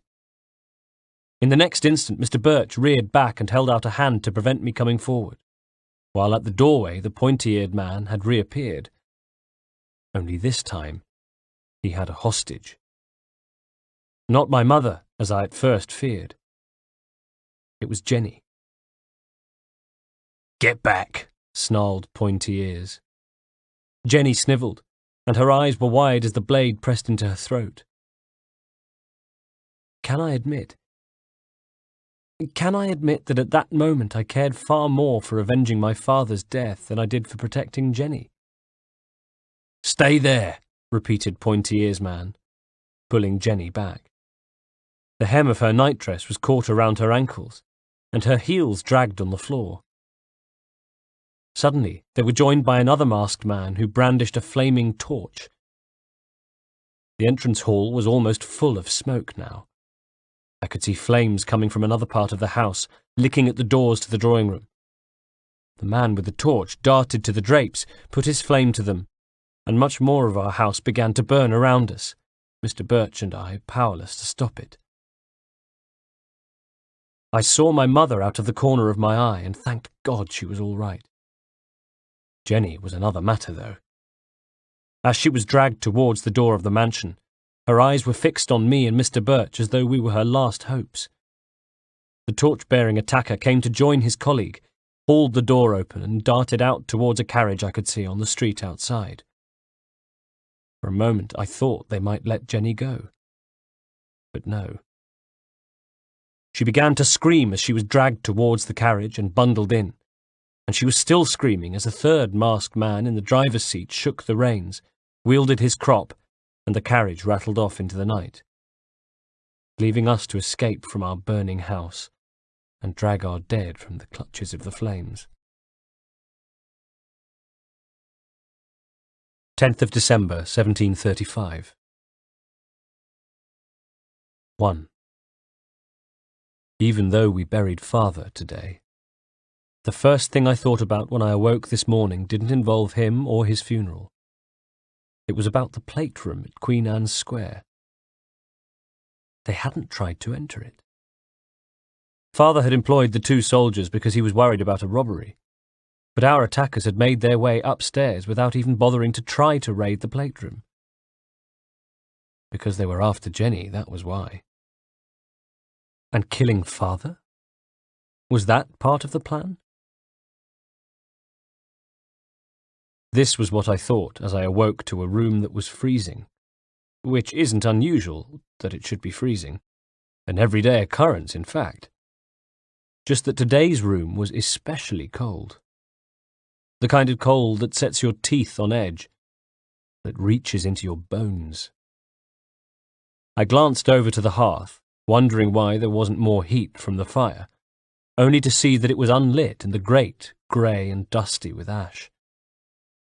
I clambered out of bed and went to where there was a thick layer of ice on the inside of the window, preventing me from seeing out. Gasping with cold, I dressed, left my room, and was struck by how quiet the house seemed. Creeping all the way downstairs, I found Betty's room, knocked softly, then a little harder. When she didn't answer, I stood debating what to do, a little concern for her gnawing at the insides of my stomach. And when there was still no answer, I knelt to look through the keyhole, praying I wouldn't see anything I shouldn't. She lay asleep in one of the 2 beds in her room. The other one was empty and neatly made up, although there was a pair of what looked like men's boots at the foot of it, with a strip of silver at the heel. My gaze went back to Betty, and for a moment I watched as the blanket covering her rose and fell, and then decided to let her sleep on, and straightened. I ambled along to the kitchen where Mrs. Searle started a little as I entered, looked me up and down with a slightly disapproving gaze, then returned to her work at the chopping board. It wasn't that Mrs. Searle and I had fallen out, just that Mrs. Searle regarded everybody with suspicion, and since the attack, even more so. "She's not one of life's most forgiving sorts," Betty had said to me one afternoon. And that was another thing that had changed since the attack. Betty had become a lot more candid, and every now and then would drop hints about how she really felt about things. I had never realized that she and Mrs. Searle didn't see eye to eye, for example, nor had I any idea that Betty regarded Mr. Birch with suspicion. She did, though. "I don't know why he's making decisions on behalf of the Kenways," she had muttered darkly yesterday. "He's not a member of the family. Doubt he ever will be." Somehow, knowing that Betty didn't think much of Mrs. Searle made the housekeeper less forbidding in my eyes, and while before I would have thought twice about wandering into the kitchen unannounced and requesting food, I now had no such qualms. "Good morning, Mrs. Searle," I said. She gave a small curtsy. The kitchen was cold, just her in it. At Queen Anne's Square, Mrs. Searle had at least 3 helpers, not to mention sundry other staff who flitted in and out through the great double doors of the kitchen. But that was before the attack, when we had a full complement, and there's nothing like an invasion of sword-wielding masked men for driving the servants away. Most hadn't even returned the following day. Now there was just Mrs. Searle, Betty, Mr. Digweed, a chambermaid called Emily, and Miss Davy, who was Mother's lady's maid. They were the last of the staff who looked after the Kenways. Or the remaining Kenways, I should say. Just me and Mother left now. When I left the kitchen, it was with a piece of cake wrapped in cloth, handed to me with a sour look by Mrs. Searle, who no doubt disapproved of me wandering about the house so early in the morning, scavenging for food ahead of the breakfast she was in the process of preparing. I like Mrs. Searle, and since she's one of the few members of staff to have stayed with us after that terrible night, I like her even more. But even so, there are other things to worry about now. Father's funeral. And Mother, of course. And then I found myself in the entrance hall, looking at the inside of the front door, and before I knew it, I was opening the door, and without thinking too much anyway, letting myself out onto the steps, and out into a world clouded with frost. 2. Now, what in the blazes do you plan to do on such a cold morning, Master Haytham? A carriage had just drawn up outside the house, and at the window was Mr. Birch. He wore a hat that was heavier than usual, and a scarf pulled up over his nose, so that at first glance he looked like a highwayman. Just looking, sir, I said, from the steps. He pulled his scarf down, trying to smile. Before, when he'd smiled, it had set his eyes twinkling. Now it was like the dwindling, cooling ashes of the fire, trying but unable to generate any warmth, as strained and tired as his voice when he spoke. I think perhaps I know what you're looking for, Master Haytham. What's that, sir? The way home? I thought about it and realized he was right. The trouble was, I had lived the first 10 years of my life being shepherded around by parents and the nursemaids. Though I knew that Queen Anne's Square was near, and even within walking distance, I had no idea how to get there. And were you planning on a visit? He asked. I shrugged, but the truth of it was that, yes, I had pictured myself in the shell of my old home. In the games room there, I'd pictured myself retrieving... Your sword? I nodded. It's too dangerous to go in the house, I'm afraid. Would you like to take a trip over there anyway? You can see it, at least. Come inside. It's as cold as a greyhound's nostril out there. And I saw no reason not to, especially when he produced a hat and a cape from within the depths of the carriage. When we pulled up at the house some moments later, it didn't look at all as I'd imagined it.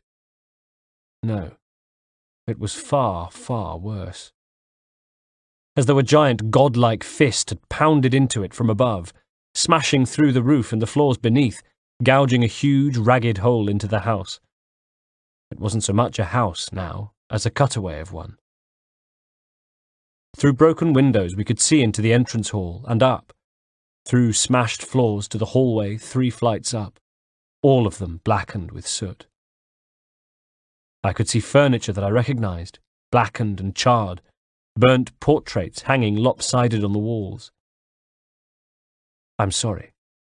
It really is too dangerous to go inside, Master Haytham, said Mr. Birch. After a moment he led me back into the carriage, tapped the ceiling twice with his cane, and we pulled away. However, said Mr. Birch, I took the liberty of retrieving your sword yesterday. And reaching beneath his seat, he produced the box.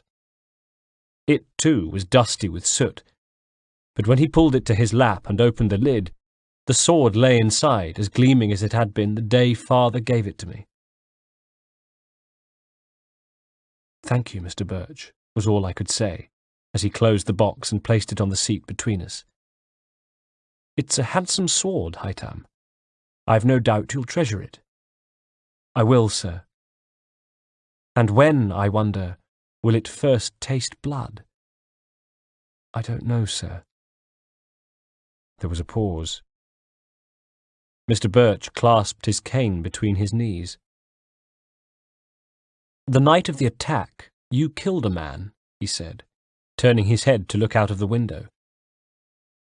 We passed houses that were only just visible, floating through a haze of smoke and freezing air. It was still early. The streets were quiet. "How did that feel, Haytham?" "I was protecting Mother," I said. "That was the only possible option, Haytham," he agreed, nodding. "And you did the right thing. Don't for a moment think otherwise. But it being the only option doesn't change the fact that it's no small matter to kill a man. For anybody. Not for your father, not for me. But especially not for a boy of such tender years." I felt no sadness at what I did. I just acted. "And have you thought about it since?" "No, sir. I've thought only of Father and Mother." "And Jenny?" said Mr. Birch. "Oh, yes, sir." There was a pause, and when he next spoke, his voice was flat and solemn. "We need to find her, Haytham," he said. I kept quiet. "I intend to leave for Europe, where we believe she is being held." "How do you know she's in Europe, sir?" "Haytham, I am a member of an influential and important organization. A kind of club or society. One of the many advantages to membership is that we have eyes and ears everywhere." "What is it called, sir?" I asked. "The Templars, Master Haytham. I am a Templar knight." "A knight?" I said, looking at him sharply. He gave a short laugh. "Perhaps not exactly the kind of knight you're thinking of, Haytham, a relic of the Middle Ages, but our ideals remain the same. Just as our forebears set out to spread peace across the Holy Land centuries ago, so we are the unseen power that helps to maintain peace and order in our time." He waved his hand at the window, where the streets were busier now. "All of this, Haytham, it requires structure and discipline, and structure and discipline require an example to follow. The Knights Templar are that example." My head span. "And where do you meet? What do you do? Do you have armor?" "Later, Haytham. Later I'll tell you more." "Was Father a member, though? Was he a knight?" My heart leapt. Was he training me to become one? "No, Master Haytham, he was not. And I'm afraid that as far as I'm aware, he was merely training you in swordsmanship in order that— Well, the fact that your mother lives proves the worth of your lessons. No, my relationship with your father was not built on my membership of the Order. I'm pleased to say that I was employed by him for my skill at property management rather than any hidden connections. Nevertheless, he knew that I was a knight. After all, the Templars have powerful and wealthy connections, and these could sometimes be of use in our business. Your father may not have been a member, but he was shrewd enough to see the worth of the connections. A friendly word, the passing on of useful information. He took a deep breath. One of which was the tip-off about the attack at Queen Anne's Square. I told him, of course. I asked him why it might be that he had been targeted, but he scoffed at the very idea. Disingenuously, perhaps. We clashed over it, Haytham. Voices were raised, but I only wish now I'd been even more insistent. Was that the argument I heard? I asked.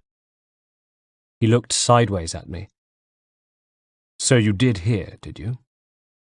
Not eavesdropping, I hope.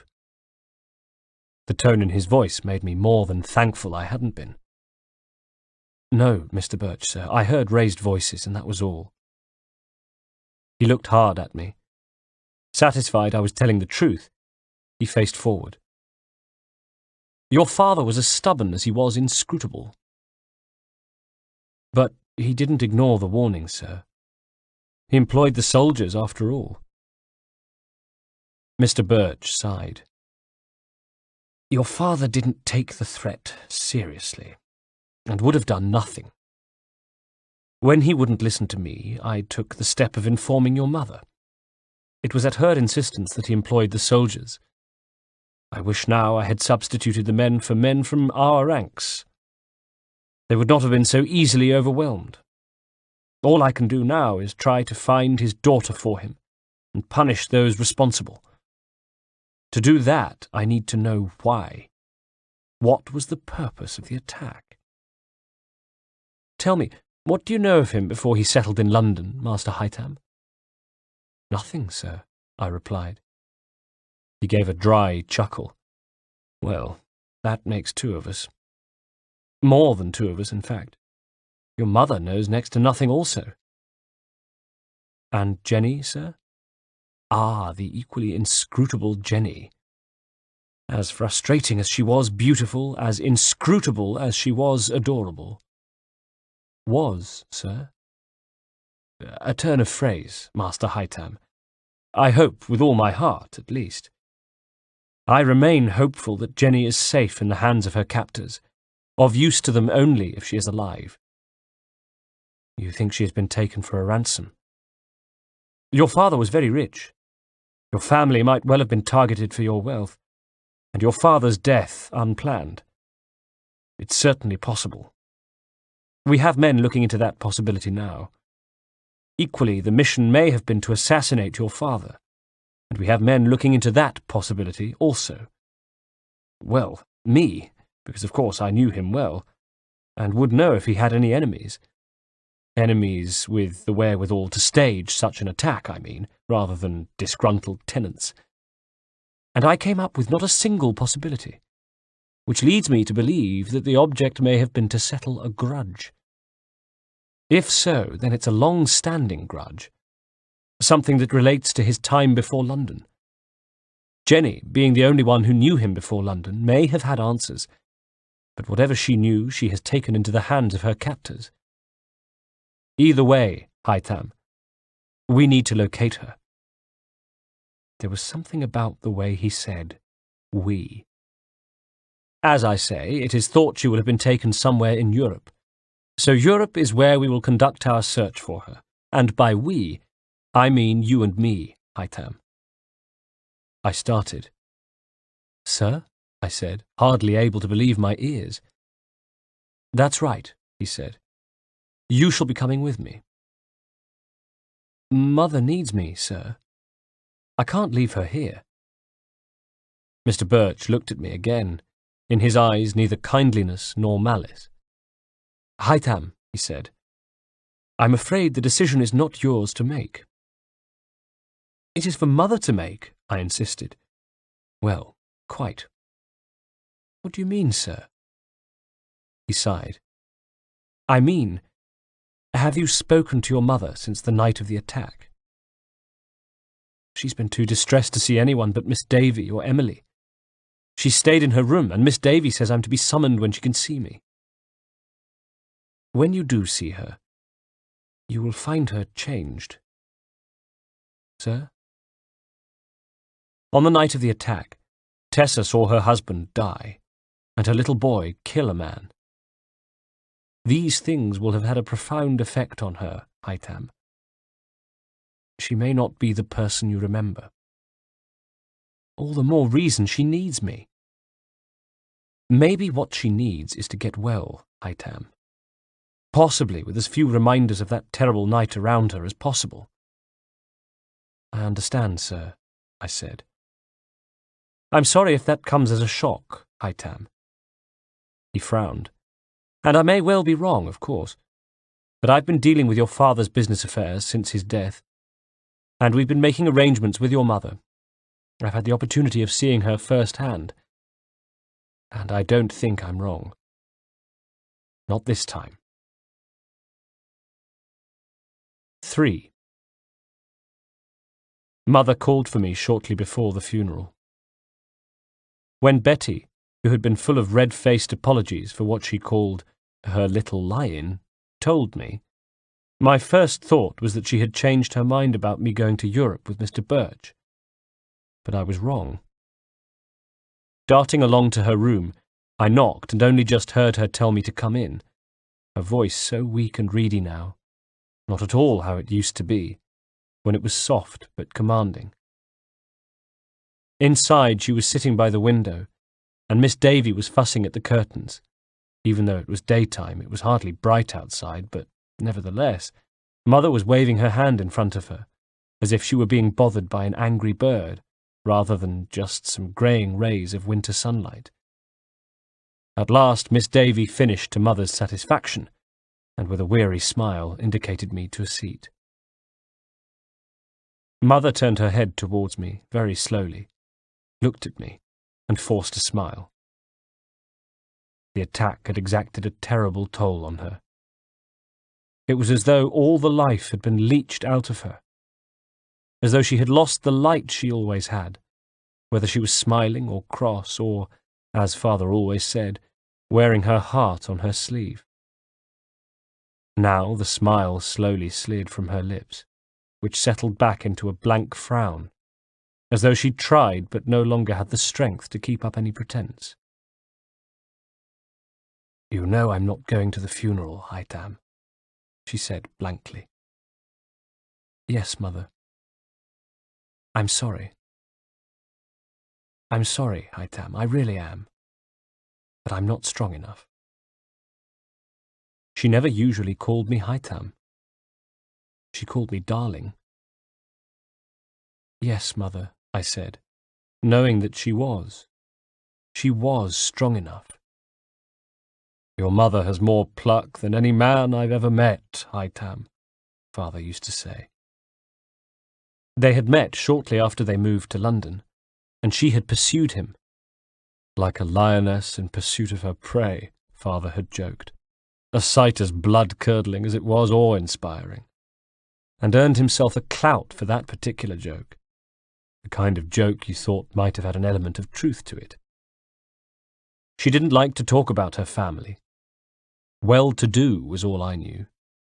And Jenny had hinted once that they had disowned her because of her association with Father. Why, of course, I never found out.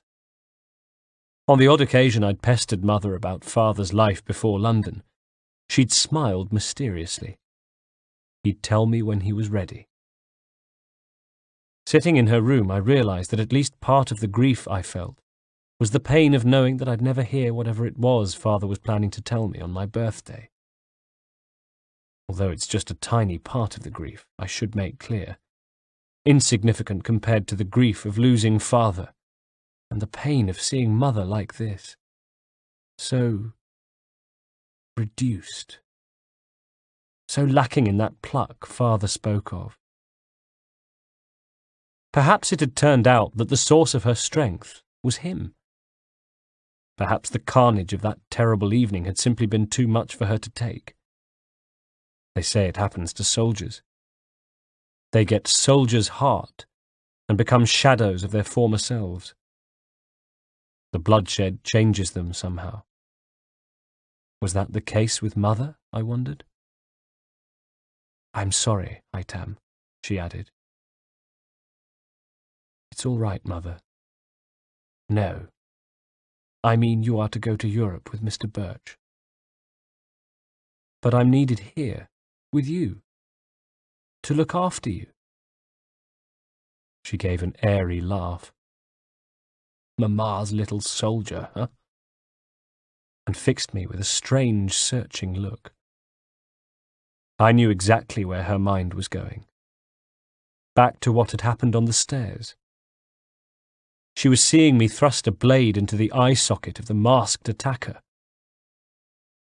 And then she tore her eyes away, leaving me feeling almost breathless with the raw emotion of her gaze. I have Miss Davy and Emily to look after me, Haytham. When the repairs are made to Queen Anne's Square, we'll be able to move back and I can employ more staff. No, it is me who should be looking after you. And I have appointed Mr. Birchs the family comptroller and your guardian, so that you can be looked after properly. It's what your father would have wanted. She looked at the curtain quizzically, as if she was trying to recall why it was drawn. I understand Mr. Birch was going to speak to you about leaving for Europe straight away. He did, yes, but good. She regarded me. Again, there was something discomforting about the look. She was no longer the mother I knew, I realized. Or was I no longer the son she knew? It's for the best, Haytham. But mother! She looked at me, then away again quickly. You're going, and that's the end of it, she said firmly, her stare returning to the curtains. My eyes went to Miss Davy as though looking for assistance, but I found none. In return, she gave me a sympathetic smile, a raise of the eyebrows, an expression that said, I'm sorry, Haytham, there's nothing I can do, her mind is made up. And there was silence in the room. No sound apart from the clip-clopping of hooves from outside, from a world that carried on oblivious to the fact that mine was being taken apart. You are dismissed, Haytham, Mother said, with a wave of her hand. Before the attack, I mean, she had never used to summon me, or dismiss me.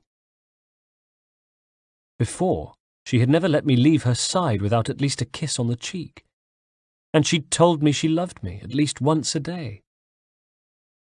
As I stood, it occurred to me that she hadn't said anything about what had happened on the stairs that night.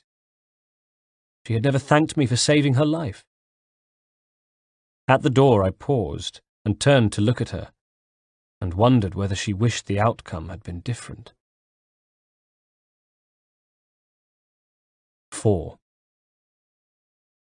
Mr. Birch accompanied me to the funeral, a small, informal service at the same chapel we had used for Edith, with almost the same number in attendance. The household, old Mr. Failing, and a few members of staff from Father's work, whom Mr. Birch spoke to afterwards. He introduced me to one of them, Mr. Simpkin, a man I judged to be in his mid-30s, who I was told would be handling the family's affairs. He bowed a little and gave me a look I'm coming to recognize as a mixture of awkwardness and sympathy, each struggling to find adequate expression. I will be dealing with your mother while you are in Europe, Master Haytham, he assured me. It hit me that I really was going, that I had no choice, no say whatsoever in the matter. Well, I do have a choice, I suppose. I could run away. Not that running away seems like any kind of choice. We took carriages home. Trooping into the house, I caught sight of Betty, who looked at me and gave me a weak smile. The news about me was spreading, so it seemed. When I asked her what she planned to do, she told me that Mr. Digweed had found her alternative employment. When she looked at me, her eyes shone with tears. And when she left the room, I sat at my desk to write my journal with a heavy heart. 11th of December, 1735. 1. We depart for Europe tomorrow morning.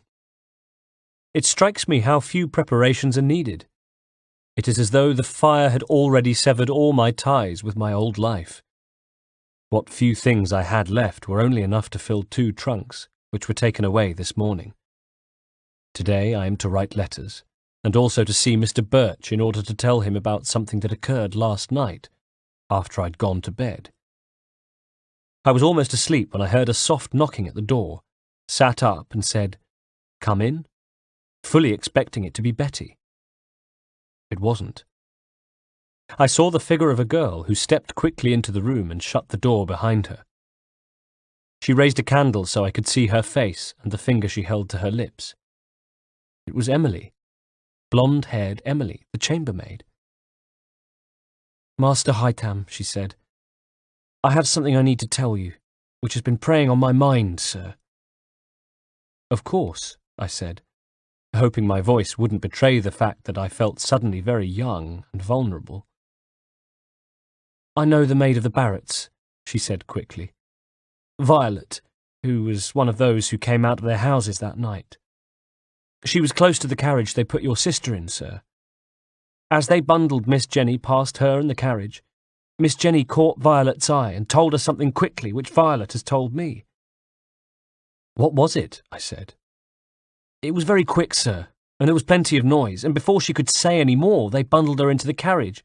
But what Violet thinks she heard was, 'traitor.'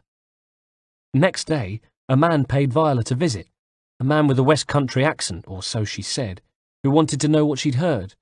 But Violet said she'd heard nothing, even when the gentleman threatened her.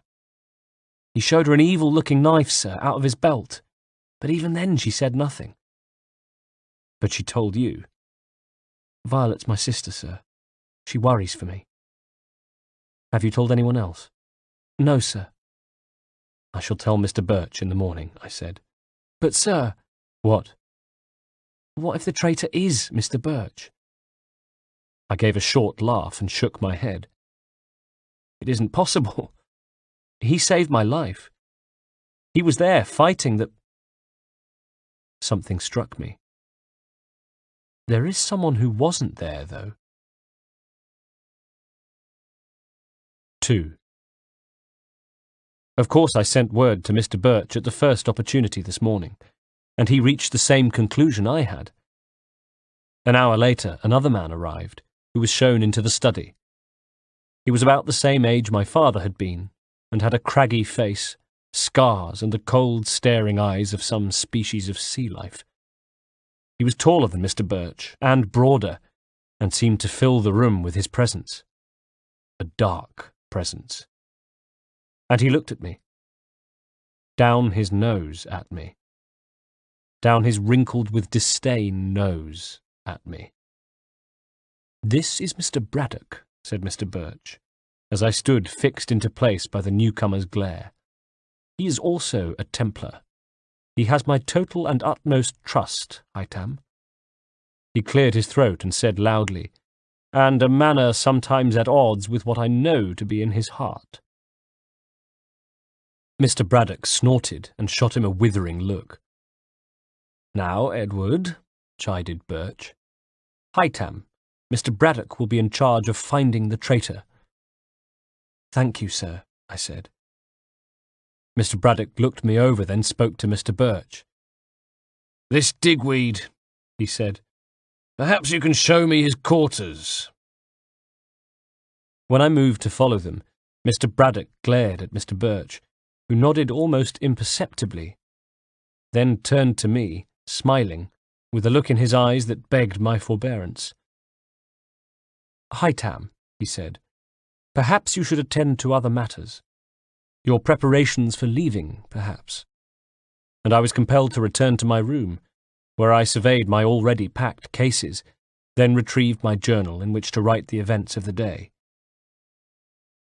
Moments ago, Mr. Birch came to me with the news. "Digweed has escaped," he told me, his face grave. "However, they will find him," he assured me. "The Templars always catch their man, and in the meantime, nothing changes. We still depart for Europe." It strikes me this will be my last entry at home here in London. These are the last words of my old life, before my new one begins. Part 2. 1747. 12 years later. 10th of June, 1747. 1. I watched the traitor today as he moved around the bazaar. Wearing a plumed hat, colourful buckles and garters, he strutted from stall to stall and twinkled in the bright white Spanish sun. With some of the stall holders he joked and laughed, With others he exchanged cross words. He was neither friend nor despot, it seemed, and indeed the impression I formed of him, albeit one I formed at a distance, was of a fair man, benevolent even. But then again, it's not those people he was betraying. It is his order. It is us. His guards stayed with him during his rounds, and they were diligent men, I could tell. Their eyes never stopped moving around the market, and when one of the stall-holders gave him a hearty clap on the back and pressed on him a gift of bread from his stall, he waved to the taller of the two guards, who took it with his left hand, keeping his sword hand free. Good. Good man. Templar trained. Moments later, a small boy darted out from the crowds, and straight away my eyes went to the guards, saw them tense, assess the danger, and then relax? Laugh at themselves for being jumpy? No. They stayed tense. Stayed watchful, because they're not fools, and they knew the boy might have been a decoy. They were good men. I wondered if they had been corrupted by the teachings of their employer, a man who pledged allegiance to one cause while promoting the ideals of another.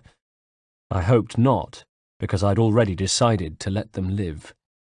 And if it appears to be somewhat convenient that I've decided to let them live, and that maybe the truth has more to do with my apprehension of going into combat with two such competent men, then that appearance is false. They may be vigilant. Undoubtedly they would be expert swordsmen. They would be skilled in the business of death. But then I am vigilant. I am an expert swordsman, and I am skilled in the business of death. I have a natural aptitude for it. Although unlike theology, philosophy, classics, and my languages, particularly Spanish, which is so good that I'm able to pass as a Spaniard here in Altea, albeit a somewhat reticent one, I take no pleasure in my skill at death. Simply, I am good at it. Perhaps if my target was Digweed, perhaps then I might take some small measure of gratification from his death at my hands. But it is not. 2.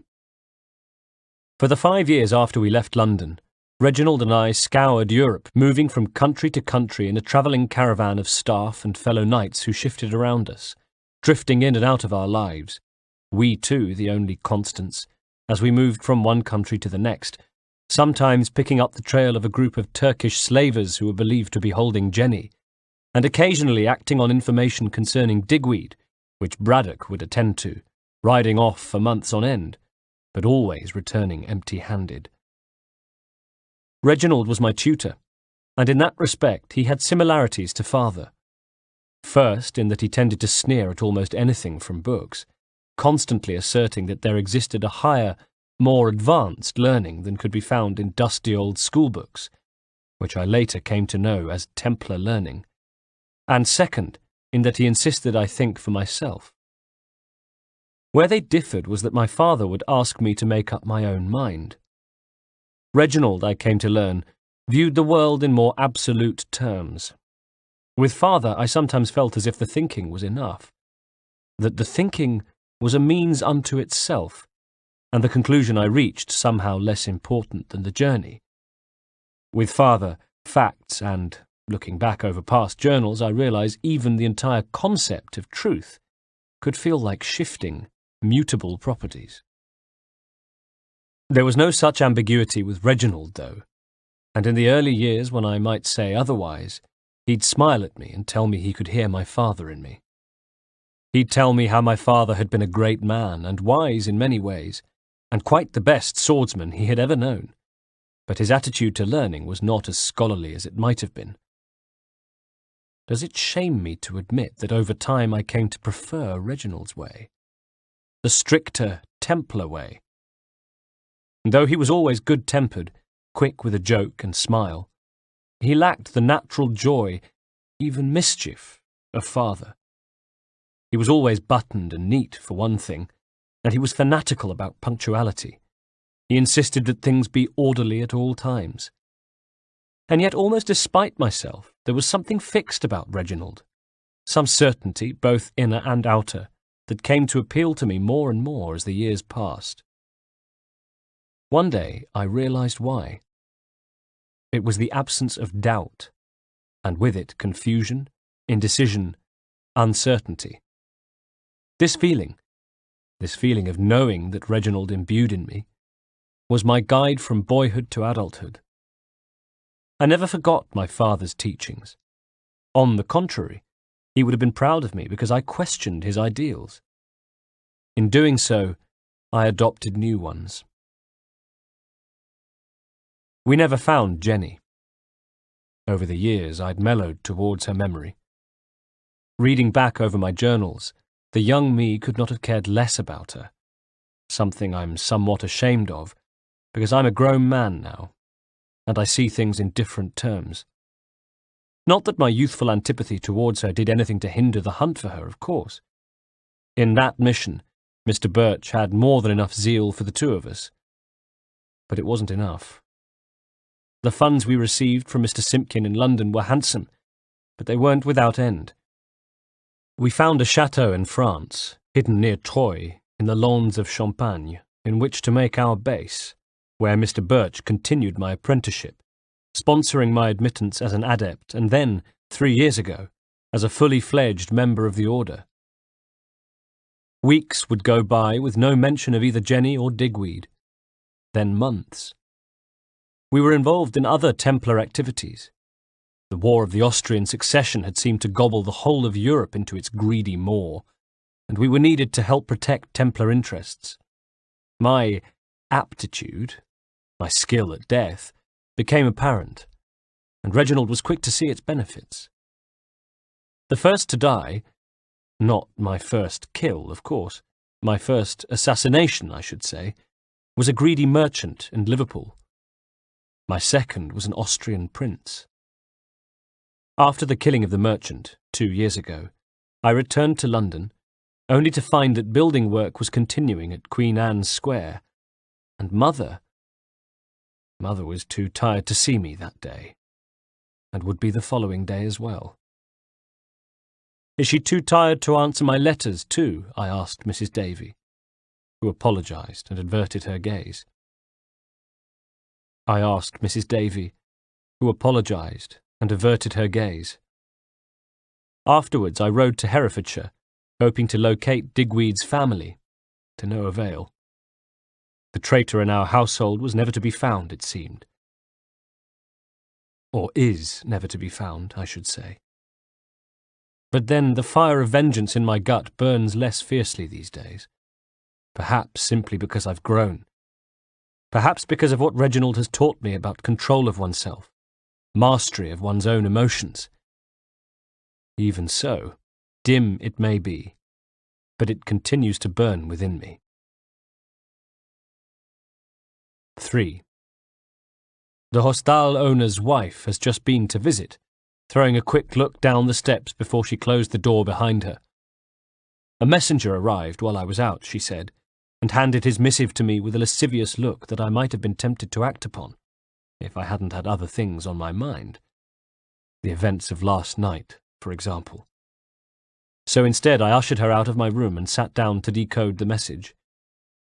It told me that as soon as I was finished in Altea, I was to travel not home, to France, but to Prague, where I would meet Reginald in the cellar rooms of the house in Shaletna Lane, the Templar headquarters.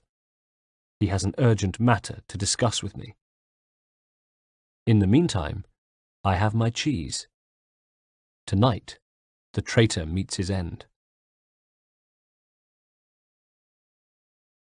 11th of June, 1747. 1. It is done. The kill, I mean.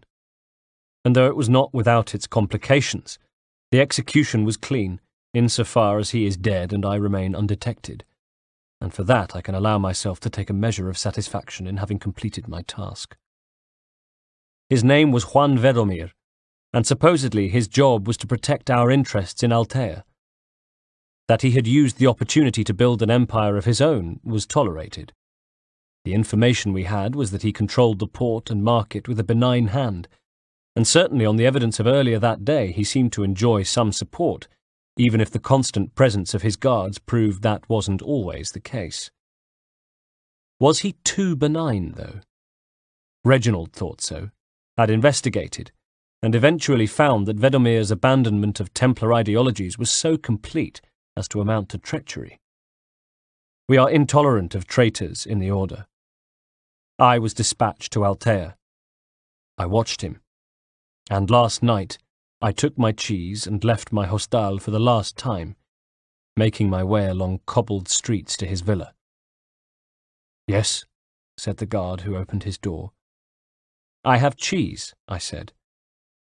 "I can smell it from here," he replied. "I hope to convince Senor Vedomir to allow me to trade at the bazaar." His nose wrinkled some more. "Senor Vedomir is in the business of attracting patrons to the market, not driving them away." "Perhaps those with a more refined palate might disagree, Senor." The guard squinted. "Your accent. Where are you from?" He was the first to question my Spanish citizenship. "Originally from the Republic of Genoa," I said, smiling, "where cheese is one of our finest exports." "Your cheese will have to go a long way to beat Varela's cheese." I continued to smile. "I am confident that it does. I am confident that Senor Vedomir will think so." He looked doubtful, but stood aside and let me into a wide entrance hall, which, though the night was warm, was cool, almost cold, as well as being sparse, with just 2 chairs and a table, on which were some cards. I glanced at them. A game of piquet, I was pleased to see, because piquet is a 2-player game, which meant there were no more guards hiding in the woodwork. The first guard indicated for me to place the wrapped cheese on the card table, and I did as I was told. The second man stood back, one hand on the hilt of his sword, as his partner checked me for weapons, patting my clothes thoroughly, and next searching the bag I wore around my shoulder, in which were a few coins and my journal, but nothing more. I had no blade. "He's not armed," said the first guard, and the second man nodded. The first guard indicated my cheese. "You want Senor Vedomir to taste this, I take it?" I nodded enthusiastically. "Perhaps I should taste it first," said the first guard, watching me closely. "I had hoped to save it all for Senor Vedomir," I replied with an obsequious smile. The guard gave a snort. "You have more than enough. Perhaps you should taste it." I began to protest. "But I had hoped to save it for—" He put his hand to the hilt of his sword. "Taste it," he insisted. I nodded. "Of course, Senor," I said, and unwrapped a piece, picked off a chunk and ate it. Next he indicated I should try another piece, which I did, making a face to show how heavenly it tasted. "And now that it's been opened," I said, proffering the wrapping, "you might as well have a taste." The 2 guards exchanged a look, then at last the first smiled, went to a thick wooden door at the end of the passageway, knocked and entered. Then they appeared again and beckoned me forward into Vedomir's chamber. Inside it was dark and heavily perfumed. Silk billowed gently on the low ceiling as we entered. Vedomir sat with his back to us, his long black hair loose, wearing a nightshirt and writing by the light of a candle at his desk. "Would you have me stay, Senor Vedomir?" asked the guard. Vedomir didn't turn around. "I take it our guest isn't armed?" "No, Senor," said the guard, "although the smell of his cheese is enough to fell an army." "To me the scent is a perfume, Christian," laughed Vedomir. "Please show our guest to a seat, and I shall be over in a moment." I sat on a low stool by an empty hearth as he blotted the book, then came over, stopping to pick up a small knife from a side table as he came. "Cheese, then?" His smile split a thin moustache as he lifted his nightshirt to sit on another low stool opposite. "Yes, Senor," I said. He looked at me. "Oh, I was told you were from the Republic of Genoa, but I can hear from your voice that you are English." I started with shock. but the big grin he wore told me I had nothing to worry about. Not yet, at least. And there I was, thinking me so clever to hide my nationality all this time, I said, impressed. But you have found me out, senor. And the first to do so, evidently, which is why your head is still on your shoulders. Our two countries are at war, are they not? The whole of Europe is at war, senor. I sometimes wonder if anybody knows who is fighting whom. Vedomir chuckled and his eyes danced. You're being disingenuous, my friend. I think we all know your King George's allegiances, as well as his ambitions. Your British Navy is said to think itself the best in the world. The French, the Spanish, not to mention the Swedes, disagree. An Englishman in Spain takes his life in his hands. Should I be concerned for my safety now, senor? With me? He spread his hands and gave a crooked, ironic smile.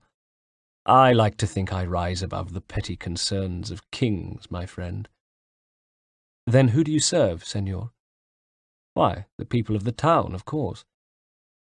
And to whom do you pledge allegiance, if not to King Ferdinand? To a higher power, senor, smiled Vedomir, closing the subject firmly and turning his attention to the wrappings of cheese I'd placed by the hearth. Now, he went on, you'll have to forgive my confusion. This cheese, is it from the Republic of Genoa, or is it English cheese? It is my cheese, senor. My cheeses are the best wherever one plants one's flag. Good enough to usurp Varela? Perhaps to trade alongside him. And what then? Then I have an unhappy Varela. Yes, senor. Such a state of affairs might be of no concern to you, senor, but these are the matters that vex me daily. Now, let me taste this cheese before it melts, eh? Pretending to feel the heat, I loosened my neck scarf, then took it off. Surreptitiously, I reached into my shoulder bag and palmed a doubloon. When he turned his attention to the cheese, I dropped the doubloon into the scarf. The knife glittered in the candlelight as Vedomir cut off a chunk of the first cheese, holding the piece with his thumb and sniffing at it. Hardly necessary. I could smell it from where I sat. Then popped it into his mouth. He ate thoughtfully, looked at me, then cut off a second chunk. He said after some moments. You are wrong, senor. This is not superior to Varela's cheese. It is in fact exactly the same as Varela's cheese. His smile had faded, and his face had darkened. I realized I had been found out. In fact, this is Varela's cheese. His mouth was opening to shout for help as I dropped the doubloon into the scarf, twirled the silk into a garrote with a flick of my wrists, and leapt forward with crossed arms, dropping it over his head and around his neck. His knife hand arced up, but he was too slow and caught unawares, and the knife thrashed wildly at the silk above our heads as I secured my rumal, the coin pressing in on his windpipe, cutting off any noise. Holding the garrote with one hand, I disarmed him, tossed the knife to a cushion, then used both hands to tighten the rumal. My name is Haytham Kenway, I said dispassionately, leaning forward to look into his wide-open, bulging eyes. You have betrayed the Templar order. For this, you have been sentenced to execution. His arm rose in a futile attempt to claw at my eyes, but I moved my head and watched the silk flutter gently as the life left him. When it was over, I carried his body to the bed, then went to his desk to take his journal, as I had been instructed. It was open, and my eye fell upon some writing. Para ver de manera diferente, primero debemos pensar diferente.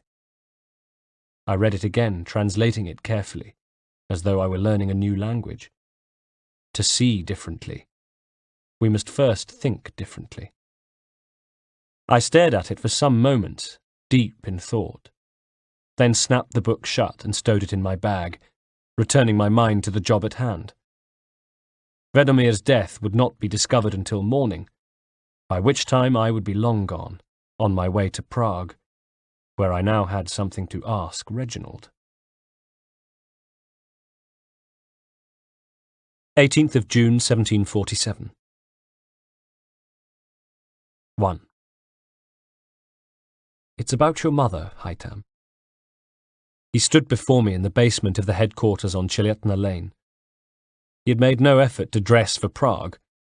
He wore his Englishness like a badge of honour, neat and tidy white stockings, black breeches, and of course his wig, which was white and had shed most of its powder on the shoulders of his frock coat. He was lit by the flames from tall iron cressets on poles on either side of him, while mounted on stone walls so dark they were almost black, were torches that shone with halos of pale light. Normally he stood relaxed with his hands behind his back and leaning on his cane, but today there was a formal air about him. Mother? Yes, Haytham. She's ill, was my first thought, and I instantly felt a hot wave of guilt so intense I was almost giddy with it. I hadn't written to her in weeks. I'd hardly even thought about her. She's dead, Haytham, said Reginald, casting his eyes downward. A week ago she had a fall. Her back was badly hurt, and I'm afraid that she succumbed to her injuries. I looked at him. That intense rush of guilt was gone as quickly as it had arrived, and in its place an empty feeling, a hollow place where emotions should be. I'm sorry, Haytham. His weathered face creased into sympathy, and his eyes were kind. Your mother was a fine woman. That's quite all right, I said. We're to leave for England straight away. There's a memorial service. I see. If you need anything, then please don't hesitate to ask. Thank you. Your family is the order now, Haytham. You can come to us for anything. Thank you. He cleared his throat uncomfortably. And if you need, to talk, then I'm here. I tried not to smile at the idea. Thank you, Reginald, but I won't need to talk. Very well. There was a long pause. He looked away. Is it done? Juan Vedomir is dead, if that's what you mean.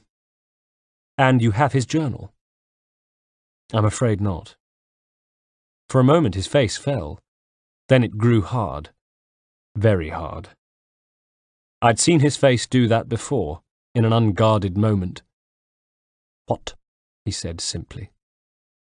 I killed him for his betrayal of our cause, did I not? I said. Indeed, said Reginald carefully. Then what need did I have of his journal? It contains his writings. They are of interest to us. Why? I asked. Haytham, I had reason to believe that Juan Vedomir's treachery went beyond the matter of his adherence to the doctrine. I think he may have advanced to working with the assassins. Now tell me the truth, please. Do you have his journal? I pulled it from my bag, gave it to him, and he moved over to one of the candelabras, opened it, quickly flicked through, then snapped it shut. And have you read it? He asked. It's in code, I replied. But not all of it, he said equably. I nodded. Yes, you're right. There were some passages I was able to read. His thoughts on life.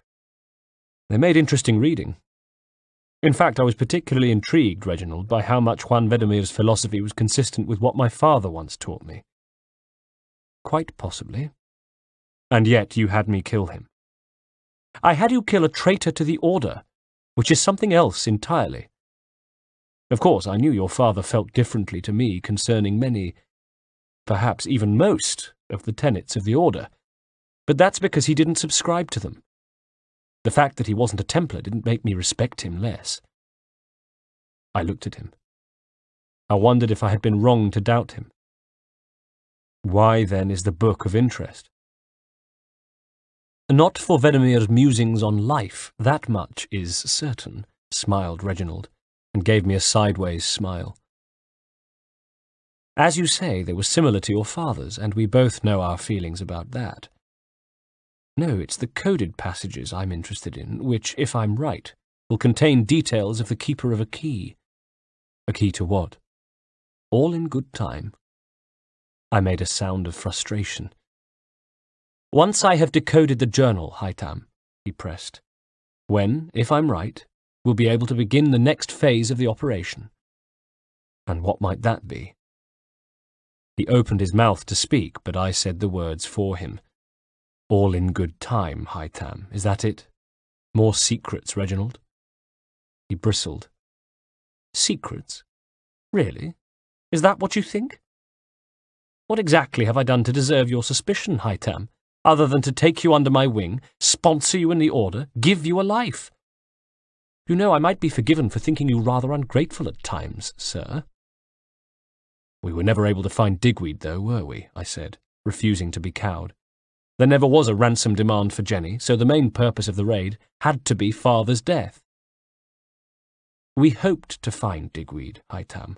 That's all we could ever do. We hoped to make him pay. That hope was not satisfied, but that doesn't mean we were derelict in our attempt.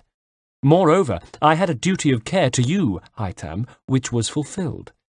You stand before me a man, a respected knight of the order. You overlook that, I think. And don't forget that I hoped to marry Jenny. Perhaps in the heat of your desire to avenge your father, you see losing Digweed as our only significant failure, but it's not, is it? Because we've never found Jenny, have we? Of course, you spare no thought for your sister's hardship. You accuse me of callousness, heartlessness. He shook his head. I merely request that you turn your stare on your own failings before you start shining light on mine. I looked carefully at him. You never took me into your confidence regarding the search. Braddock was sent to find him. He updated me regularly. But you didn't pass those updates to me. You were a young boy who grew up. He bent his head. Then I apologize for not taking that fact into account, Haytham. In future, I will treat you as an equal. Then start now. Start by telling me about the journal, I said. He laughed as though caught in check at chess. You win, Haytham. All right. It represents the first step towards the location of a temple, a first civilization temple thought to have been built by those who came before. There was a moment's pause in which I thought, is that it? Then laughed. At first he looked shocked, perhaps remembering the first time he'd ever told me about those who came before, when I'd found it difficult to contain myself. Those who came before what? I'd scoffed. Before us, he'd replied tightly. Before man. A previous civilization. He frowned at me now. You're still finding it amusing, Haytham? I shook my head. Not amusing so much, no. More... I struggled to find the words. Hard to fathom, Reginald. A race of beings who existed before man. Gods. Not gods, Haytham. First civilization humans who controlled humanity. They left us artifacts, Haytham, of immense power, such that we can only dream of. I believe that whoever can possess those artifacts can ultimately control all of human destiny. My laugh dwindled when I saw how serious he had become. It's a very grand claim, Reginald. Indeed. If it was a modest claim, then we would not be so interested, no? The assassins would not be interested. His eyes gleamed. The flames from the cressets shone and danced in them. I'd seen that look in his eyes before, but only on rare occasions. Not when he'd been tutoring me in languages, philosophy, or even in the classics or the principles of combat. Not even when he taught me the tenets of the order. No, only when he talked about those who came before. Sometimes Reginald liked to deride what he saw as a surfeit of passion.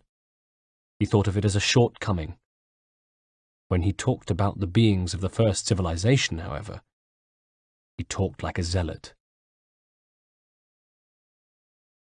2. We are staying the night in the Templar headquarters here in Prague. As I sit here now, in a meagre room with grey stone walls, I can feel the weight of thousands of years of Templar history upon me. My thoughts go to Queen Anne's Square, to which the household returned when the work was done. Mr. Simpkin had kept us abreast of developments. Reginald had overseen the building operation, even as we moved from country to country in search of Digweed and Jenny. And yes, Reginald was right. Failing to find Digweed, that fact eats at me. But I almost never think of Jenny. One day Simpkin sent us the word that the household had returned from Bloomsbury to Queen Anne's Square, that the household was once again in residence, back where it belonged. That day my mind went to the wood-panelled walls of the home I grew up in, and I found I could vividly picture the people within it, especially my mother. But of course, I was picturing the mother I had known growing up, who shone bright like the sun and twice as warm, on whose knee I knew perfect happiness. My love for father was fierce, perhaps stronger, but for mother it was purer. With father I had a feeling of awe, of admiration so grand I sometimes felt dwarfed by him, and with that came an underlying feeling I can only describe as anxiety, that somehow I had to live up to him, to grow into the huge shadow cast by him. With mother, though, there was no such insecurity, just the almost overwhelming sense of comfort and love and protection. And she was a beauty. I used to enjoy it when people compared me to father because he was so striking, but if they said I looked like mother, I knew they meant handsome. Of Jenny, people would say, she'll break a few hearts, she'll have men fighting over her. They applied the language of struggle and conflict, but not with mother. Her beauty was a gentle, maternal, nurturing thing, to be spoken of not with the wariness Jenny's looks inspired, but with warmth and admiration. Of course, I had never known Jenny's mother, Caroline Scott, but I had formed an opinion of her, that she was a Jenny, and that my father had been captivated by her looks just as Jenny's suitors were captivated by hers. Mother, though, I imagined to be an entirely different sort of person altogether. She was plain old Tessa Stevenson Oakley when she met my father. That's what she had always said, anyway, plain old Tessa Stevenson Oakley, which didn't sound at all plain to me, but never mind. Father had moved to London, arriving alone with no household, but a purse large enough to buy one. When he had rented a London home from a wealthy landowner, the daughter had offered to help my father find permanent accommodation, as well as employing the household to run it. The daughter, of course, was plain old Tessa Stevenson Oakley. She had all but hinted that her family wasn't happy about the liaison. Indeed, we never saw her side of the family.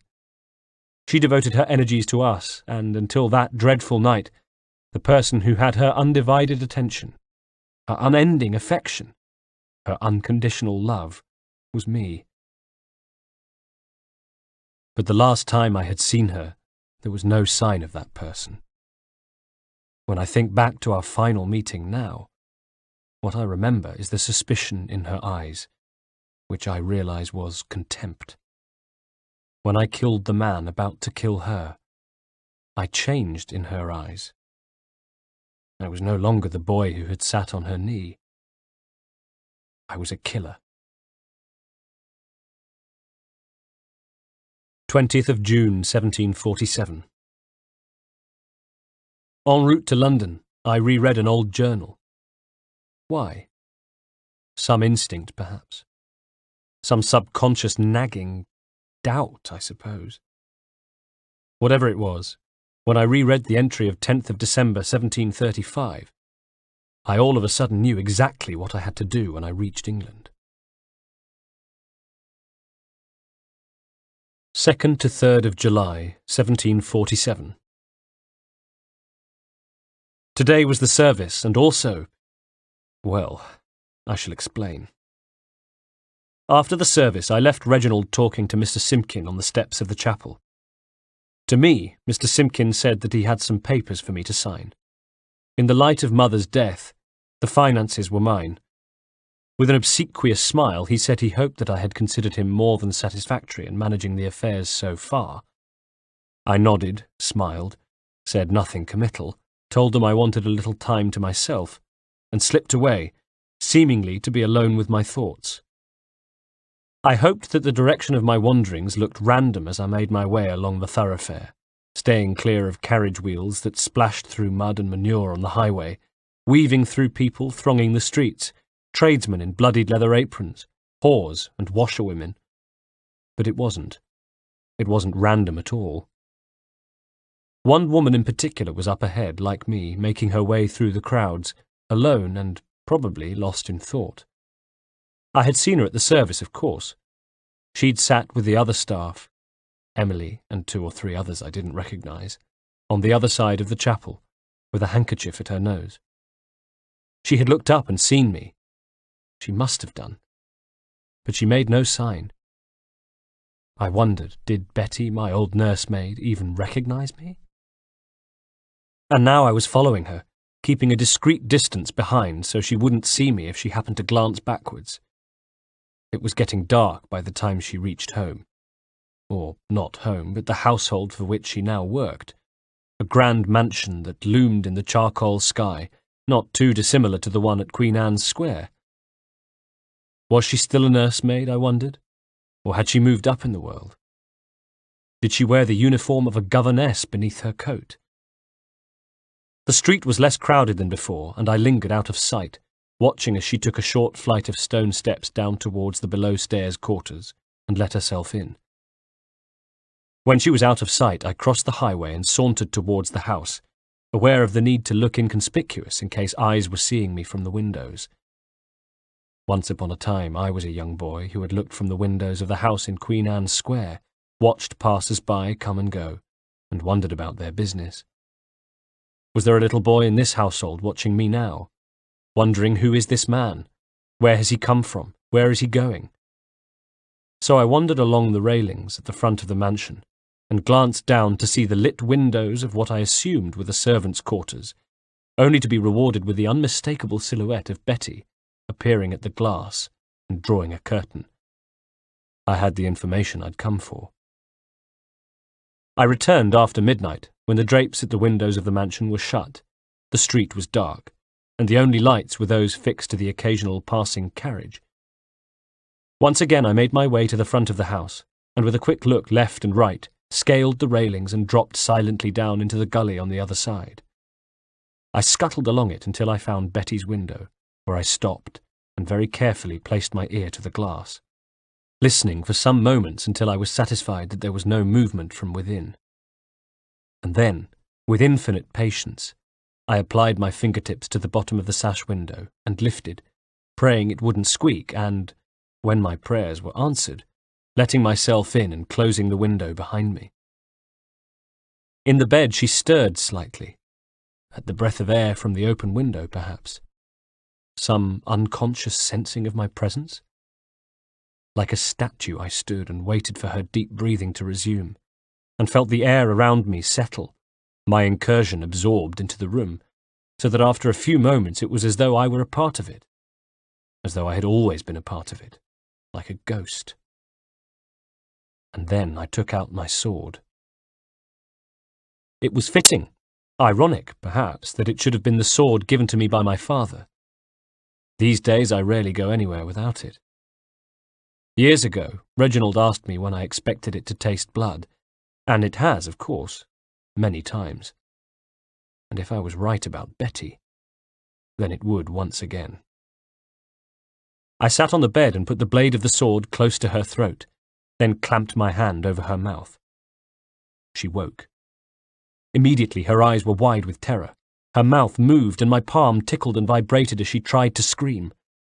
I held her thrashing body still and said nothing, just allowed her eyes to adjust until she could see me. And she must have recognized me. How could she not?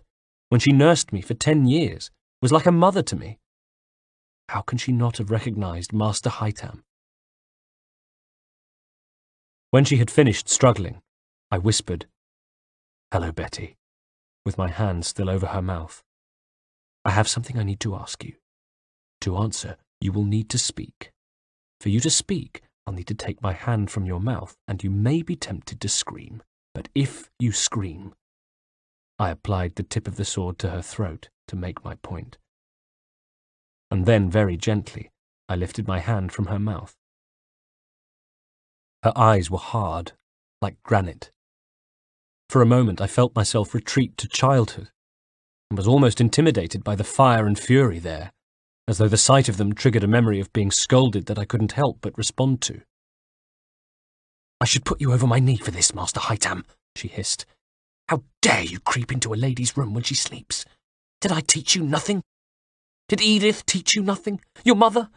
Her voice was rising. "Did your father teach you nothing?" That childhood feeling stayed with me, and I had to reach into myself to find resolve, fighting an urge simply to put away my sword and say, "Sorry, Nurse Betty, promise never to do it again, that I will be a good boy from now on." The thought of my father gave me that resolve. "It's true you were like a mother to me once, Betty," I said to her. "It's true that what I'm doing is a terrible, unforgivable thing to do. Believe me, I'm not here lightly. But what you've done is terrible and unforgivable too." Her eyes narrowed. "What do you mean?" With my other hand I reached inside my frock coat and retrieved a folded piece of paper, which I held for her to see in the near dark of the room. "You remember Laura, the kitchen maid?" Cautious, she nodded. "She sent me a letter," I went on. "A letter that told me all about your relationship with Digweed. For how long was Father's gentleman your fancy man, Betty?" There was no such letter. The piece of paper I held contained nothing more revelatory than the address of my lodgings for the night, and I was relying on the low light to fool her. The truth was that when I'd reread my old journals, I'd been taken back to that moment many, many years ago, when I'd gone to look for Betty. She had been having her little lie-in that cold morning, and when I peered through her keyhole, I'd seen a pair of men's boots in her room. I hadn't realised at the time because I was too young. I'd seen them with the eyes of a 9-year-old and thought nothing of them. Not then, not ever since. Not until reading it afresh, when, like a joke that suddenly makes sense, I had understood. The boots had belonged to her lover. Of course they had. What I was less certain of was that her lover was Digweed. I remember that she used to speak of him with great affection, but then so did everyone. He had fooled us all. But when I left for Europe in the care of Reginald, Digweed had found alternative employment for Betty. Even so, it was a guess that they were lovers. A considered, educated guess, but risky, with terrible consequences if I was wrong. "Do you remember the day you had a little lie-in, Betty?" I asked. "A little lie-in. Do you remember?" She nodded her head warily. "I came to see where you were," I continued. "I was cold, you see. And in the passage outside your room, well, I don't like to admit it, but I knelt down and I looked through your keyhole." I felt myself colour slightly, despite everything. She'd been staring balefully up at me, but now her eyes went flinty and her lips pursed crossly, almost as though this ancient intrusion were as bad as the current one. "I didn't see anything," I clarified quickly. "Not unless you count you slumbering in bed, and also a pair of men's boots that I recognised as belonging to Digweed. Were you having an affair with him? Is that it?" "Oh, Master Haytham," she whispered, shaking her head and with sad eyes. "What has become of you? What sort of man has that Birch turned you into? That you should be holding a knife to the throat of a lady of my advancing years is bad enough. Oh, that's bad enough. But look at you now. You're ladling hurt on hurt, accusing me of having an affair, being a home-wrecker. It was no affair. Mr. Digweed had children, that's true, who were looked after by his sister in Herefordshire. But his wife died many years before he even joined the household. Ours was not an affair the way you're thinking with your dirty mind. We were in love. And shame on you thinking otherwise. Shame on you. She shook her head again. Feeling my hand tighten on the handle of the sword, I squeezed my eyes shut. No, it's not me who should be made to feel at fault here. You can try and come high and mighty with me all you like, but the fact is that you had a relationship of some kind, of whatever kind, it doesn't matter what kind, with Digweed, and Digweed betrayed us. Without that betrayal, my father would be alive. Mother would be alive, and I would not be sitting here with a knife to your throat, so don't blame me for your current predicament, Betty. Blame him. She took a deep breath and composed herself. He had no choice, she said at last. Jack didn't. Oh, that was his name, by the way. Jack. Did you know that? I'll read it on his gravestone, I hissed. And knowing it makes not a blind bit of difference, because he did have a choice, Betty. Whether it was a choice between the devil and the deep blue sea, I don't care. He had a choice. No. The man threatened Jack's children. Man? What man? I don't know. A man who first spoke to Jack in town. Did you ever see him? No. What did Digweed say about him? Was he from the West Country? Jack said he had the accent, sir, yes. Why? When the men kidnapped Jenny, she was screaming about a traitor. Violet from next door heard her, but the following day a man with a West Country accent came to speak to her, to warn her not to tell anyone what she'd heard. West Country. Betty had blanched, I saw. What? I snapped. What have I said? It's Violet, sir, she gasped. Not long after you left for Europe. It could even have been the day after. She met her end in a street robbery. They came good on their word, I said. I looked at her. Tell me about the man giving Digweed his orders, I said. Nothing. Jack never said anything about him. That he meant business. That if Jack didn't do as they told him, then they would find his children and kill them.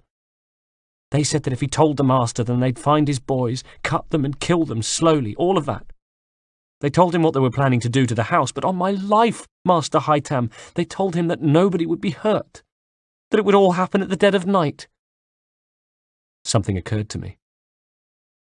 Why did they even need him? She looked perplexed. He wasn't even there on the night of the attack, I continued. It wasn't as if they required help getting in. They took Jenny, killed father. Why was Digweed needed for that? I don't know, Master Haytham, she said. I really don't.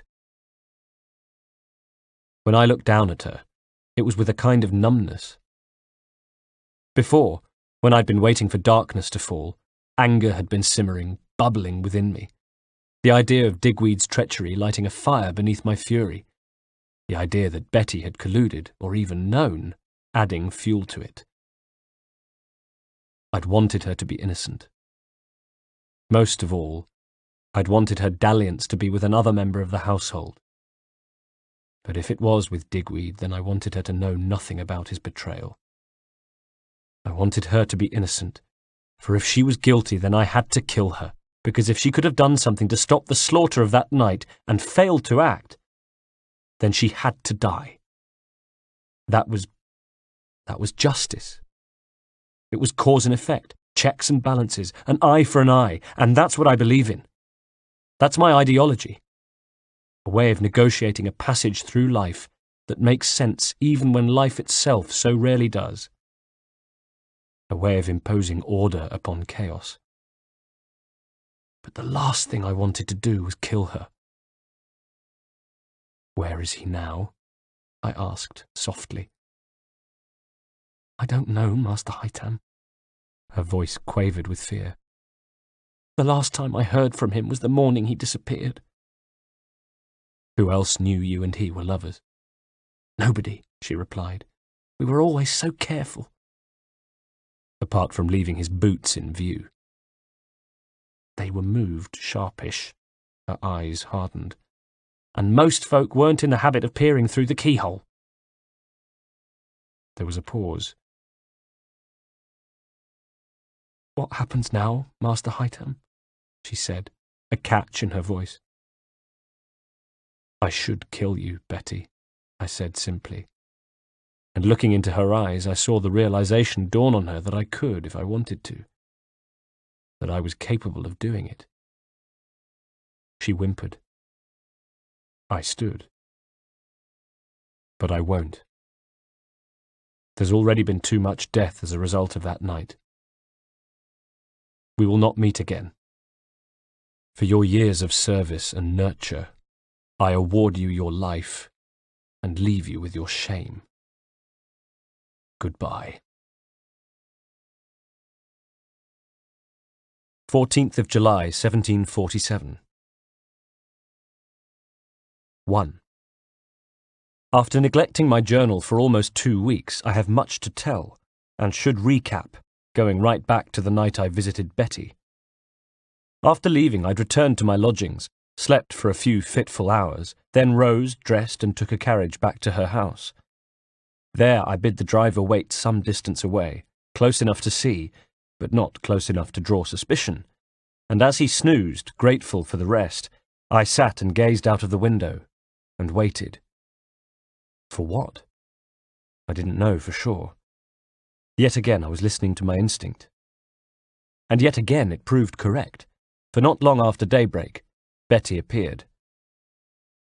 I dismissed the driver, followed her on foot, and sure enough, she made her way to the General Post Office on Lombard Street, went in, reappeared some minutes later, and then made her way back along the street until she was swallowed up by the crowds. I watched her go, feeling nothing. Not the urge to follow her and slit her throat for her treachery, not even the vestiges of the affection we once had, just nothing.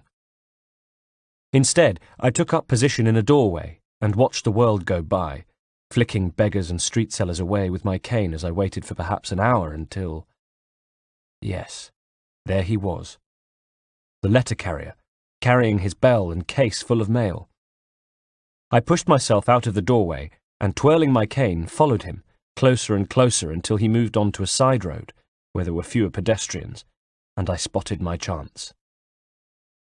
Moments later, I was kneeling by his bleeding and unconscious body in an alleyway, sorting through the contents of his letter case until I found it, an envelope addressed to Jack Digweed. I read it. It said that she loved him, and that I had found out about their relationship. Nothing in there I didn't already know. But it wasn't the content of the letter I was interested in so much as the destination. And there it was on the front of the envelope, which was bound for the Black Forest, for a small town called St. Peter, not far from Freiburg. Almost 2 weeks of journeying later, Reginald and I came within sight of St. Peter in the distance, a cluster of buildings nestled at the bottom of a valley, otherwise rich with verdant fields and patches of forest. That was this morning. 2. We reached it at around noon, dirty and tired from our travels. Trotting slowly through narrow, labyrinthine streets, I saw the upturned faces of the residents, glimpsed either from pathways or turning quickly away from windows, closing doors and drawing curtains. We had death on our minds, and at the time I thought they somehow knew this, or perhaps were easily spooked. What I didn't know was that we weren't the first strangers to ride into town that morning. The townspeople were already spooked. The letter had been addressed care of the St. Peter General Store. We came to a small plaza with a fountain shaded by chestnut trees and asked for directions from a nervous townswoman. Others gave us a wide berth as she pointed the way, then sidled off, staring at her shoes. Moments later we were tethering our horses outside the store and walking in, only for the sole customer to take a look at us and decide to stock up on provisions another time. Reginald and I exchanged a confused look. Then I cast an eye over the store. Tall wooden shelves lined 3 sides, stocked with jars and packets tied up with twine, while at the back was a high counter behind which stood the storekeeper, wearing an apron, a wide moustache, and a smile that had faded like an exhausted candle on getting a good look at us. To my left was a set of steps used to reach the high shelves. On them sat a boy, about 10 years old, the storekeeper's son by the look of him. He almost lost his footing in his haste to scuttle off the steps and stand in the middle of the floor with his hands by his side, awaiting his orders. "Good afternoon, gentlemen," said the shopkeeper in German. "You look like you've been riding a long time. You need some supplies to continue your journey." He indicated an urn on the counter before him. "You need some refreshments, perhaps? A drink?" Next he was waving a hand at the boy. "Christoph, have you forgotten your manners? Take the gentlemen's coats." There were 3 stools in front of the counter, and the shopkeeper waved a hand at them, saying, Please, take a seat." I glanced again at Reginald, saw he was about to move forward to accept the storekeeper's offer of hospitality, and stopped him.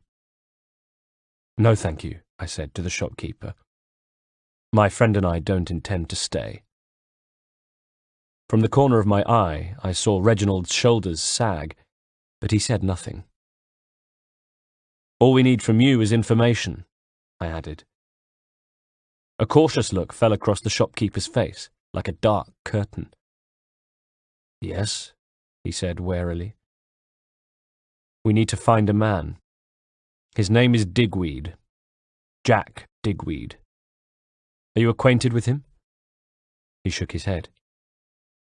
"You don't know him at all," I pressed. Again the shake of the head. "Haytham," said Reginald, as though he could read my mind from the tone of my voice. I ignored him. "Are you quite sure about that?" I insisted. "Yes, sir," said the shopkeeper. His moustache quivered nervously. He swallowed. I felt my jaw tighten. Then, before anybody had a chance to react, I'd drawn my sword and with my outstretched arm tucked the blade beneath Christoph's chin.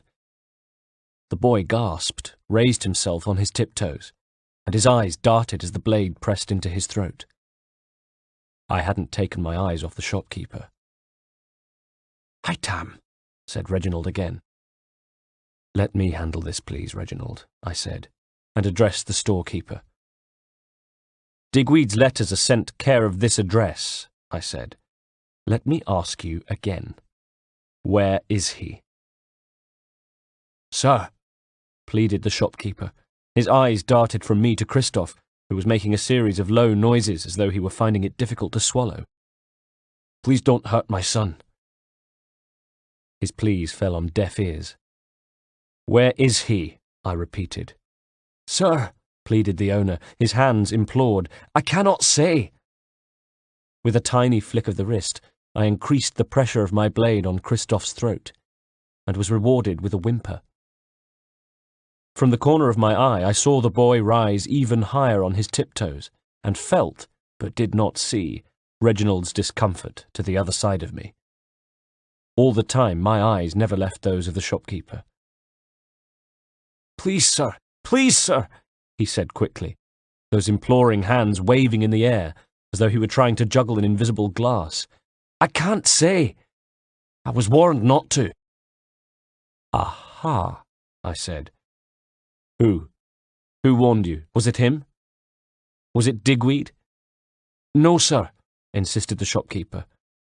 "I haven't seen Master Digweed for some weeks. This was someone else. But I can't tell you. I can't tell you who. These men, they were serious." "But I think we know that I, too, am serious," I said with a smile. "And the difference between them and me is that I am here and they are not. Now tell me, how many men, who were they, and what did they want to know?" His eyes flicked from me to Christoph, who, though brave and stoic and displaying the kind of fortitude under duress that I'd hoped for my own son, whimpered again none the less, which must have made up the storekeeper's mind, because his moustache trembled a little more. Then he spoke, quickly, the words tumbling from him. "They were here, sir," he said. "Just an hour or so ago, 2 men with long black coats over the red tunics of the British Army, who came into the store just as you did and asked the whereabouts of Master Digweed.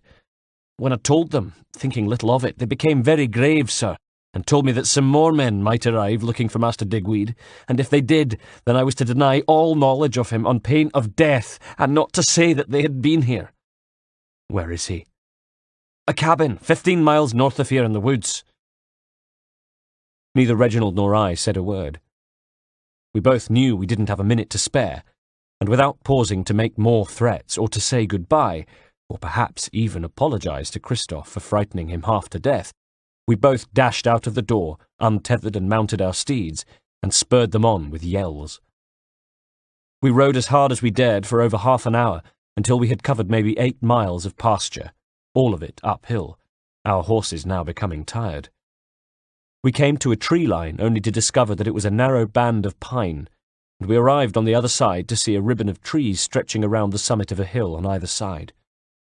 Meanwhile, in front of us, the ground sloped down into more woodland, then away, undulating like a huge blanket of green, patched with forestry, grass, and fields. We pulled up, and I called for the spyglass. Our horses snorted, and I scanned the area in front of us, swinging the spyglass from left to right, crazily at first, with the emergency getting the better of me, panic making me indiscriminate. In the end, I had to force myself to calm down, taking deep breaths and screwing up my eyes tight, then starting again, this time moving the spyglass slowly and methodically across the landscape. In my head, I divided the territory into a grid and moved from one square to another, back to being systematic and efficient, back to having logic in charge, not emotion. A silence of gentle wind and birdsong was broken by Reginald. "Would you have done it?" "Done what, Reginald?" He meant kill the child. "Kill the boy. Would you have done it?" "There is little point in making a threat if you can't carry it out. The storekeeper would have known if I was shamming. He would have seen it in my eyes. He would have known." Reginald shifted uneasily in his saddle. "So, yes, then. Yes, you would have killed him." "That's right, Reginald, I would have killed him." There was a pause. I completed the next square of land, then the next. "When was the killing of innocents ever part of your teaching, Haytham?" said Reginald. I gave a snort.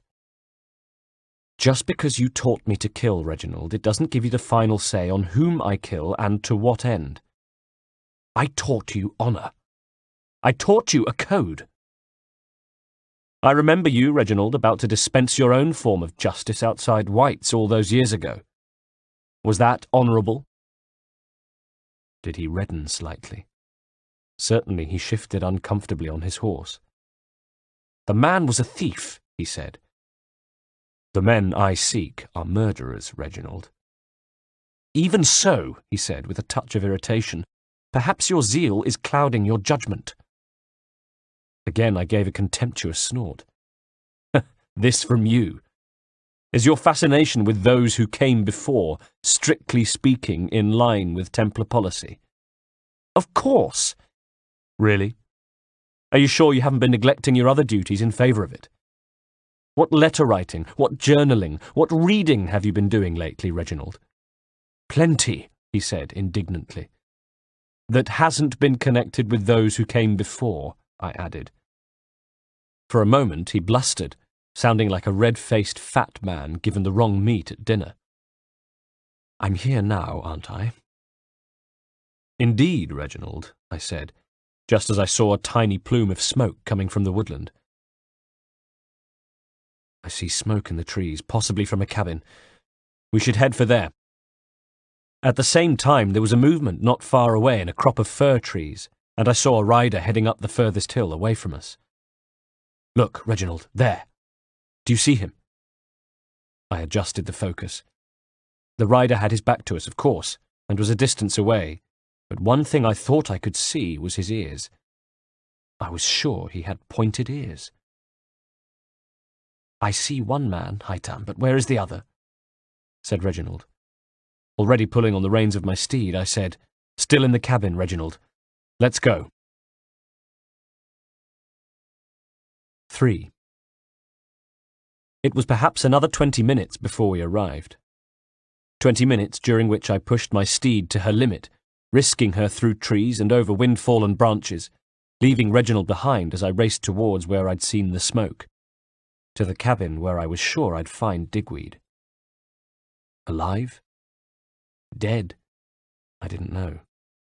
But the storekeeper had said there were 2 men asking for him, and we'd only accounted for one of them, so I was eager to know about the other one. Had he gone on ahead? Or was he still in the cabin? There it was, sitting in the middle of a clearing. A squat wooden building, 1 horse tethered outside, with a single window at the front and tendrils of smoke puffing from the chimney. The front door was open, wide open.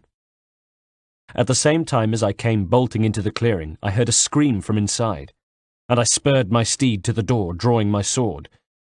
With a great clatter we came onto the boards at the front of the house, and I craned forward in my saddle to see the scene inside.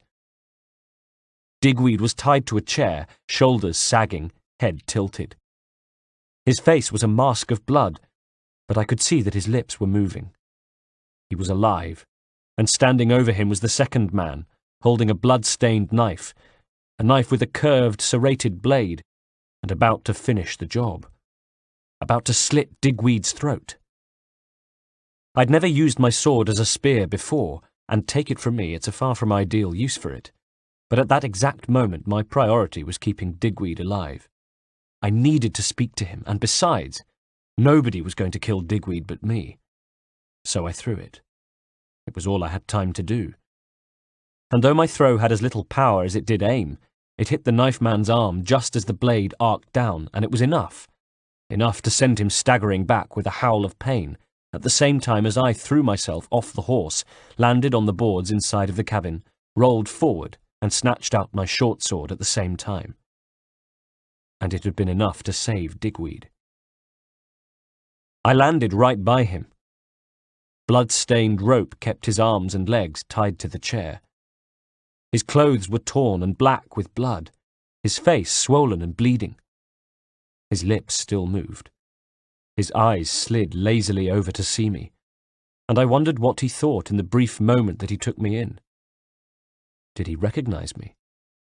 Did he feel a bolt of guilt, or a flash of hope? Then my eyes went to a back window, only to see the knife man's legs disappearing through it, as he squeezed himself out and fell with a thump to the ground outside. To follow through the window meant putting myself in a vulnerable position. I didn't fancy being stuck in the frame while the knife man had all the time in the world to plunge his blade into me. So instead, I ran to the front door and back into the clearing to give chase. Reginald was just arriving. He'd seen the knife man, had a better view of him than I did, and was already taking aim with his bow. "Don't kill him!" I roared, just as he fired, and he howled in displeasure as the arrow went wide. "Damn you, man, I had him!" he shouted. "He's in the trees now." I'd rounded the front of the cabin in time, feet kicking up a carpet of dead and dry pine needles just in time to see the knife man disappear into the tree line.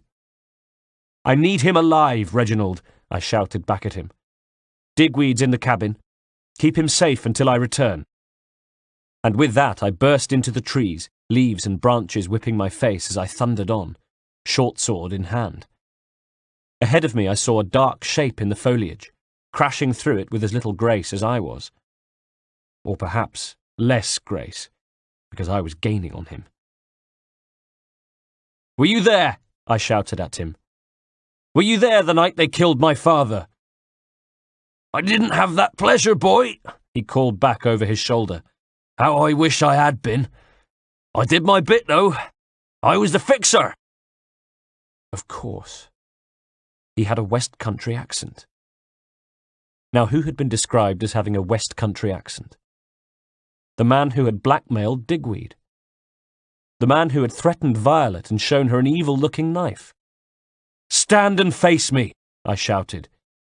"You're so keen for Kenway blood, Let's see if you can't spill mine. I was nimbler than he was, faster and closer now. I'd heard the wheeze in his voice when he spoke to me, and it was only a matter of time before I caught him. He knew it, and rather than tire himself further, he decided to turn and fight, hurdling one final wind-fallen branch, which brought him into a small clearing, spinning about, the curved blade in his hand. The curved, serrated, evil-looking blade. His face was grizzled and terribly pockmarked, as though scarred from some childhood disease. He breathed heavily as he wiped the back of his hand across his mouth. He'd lost his hat in the chase, revealing close-cropped, greying hair, and his coat, dark just as the storekeeper had described it, was torn, fluttering open to reveal his red army tunic. "You're a British soldier," I said. "That's the uniform I wear," he sneered. "But my allegiances lie elsewhere." "Indeed, do they? To whom do you swear loyalty then?" I asked. "Are you an assassin?" He shook his head. "I'm my own man, boy. Something you can only dream of being." "It's a long time since anybody's called me boy," I said. "You think you've made a name for yourself, Haytham Kenway? The killer? The Templar blade man? Because you killed a couple of fat merchants? But to me, you're a boy. You're a boy because a man faces his targets man to man. He doesn't steal up behind them in the dead of night like a snake." He paused. "Like an assassin." He began to swap his knife from one hand to the other. The effect was almost hypnotic, or at least that's what I let him believe. "You think I can't fight?" I said. "You're yet to prove it." "Here's as good a place as any." He spat and beckoned me forward with one hand, rolling the blade in the other. "Come on," he goaded me. "Come be a warrior for the first time. Come see what it feels like. Come on, boy, be a man." It was supposed to anger me, but instead it made me focus. I needed him alive. I needed him to talk. I leapt over the branch and into the clearing, swinging a little wildly to push him back, but recovering my stance quickly before he could press forward with a counter-attack of his own. For some moments we circled one another, each waiting for the other to launch his next attack. I broke the stalemate by lunging forward, slashing, then instantly retreating to my guard. For a second he thought I'd missed. Then he felt the blood begin to trickle down his cheek and touched a hand to his face, his eyes widening in surprise. First blood to me. "You've underestimated me," I said. His smile was a little more strained this time. "There won't be a second time." "There will be," I replied, and came forward again, feinting towards the left, then going right when his body was already committed to the wrong line of defence. A gash opened up in his free arm. Blood stained his tattered sleeve and began dripping to the forest floor, bright red on brown and green needles. "I'm better than you know," I said. "All you have to look forward to is death, unless you talk. Unless you tell me everything you know. Who are you working for?" I danced forward and slashed as his knife flailed wildly. His other cheek opened. There were now 2 scarlet ribbons on the brown leather of his face. "Why was my father killed?" I came forward again and this time sliced the back of his knife hand. If I'd been hoping he'd drop the knife, then I was disappointed. If I'd been hoping to give him a demonstration of my skills, then that's exactly what I'd done, and it showed on his face. His now bloody face. He wasn't grinning anymore.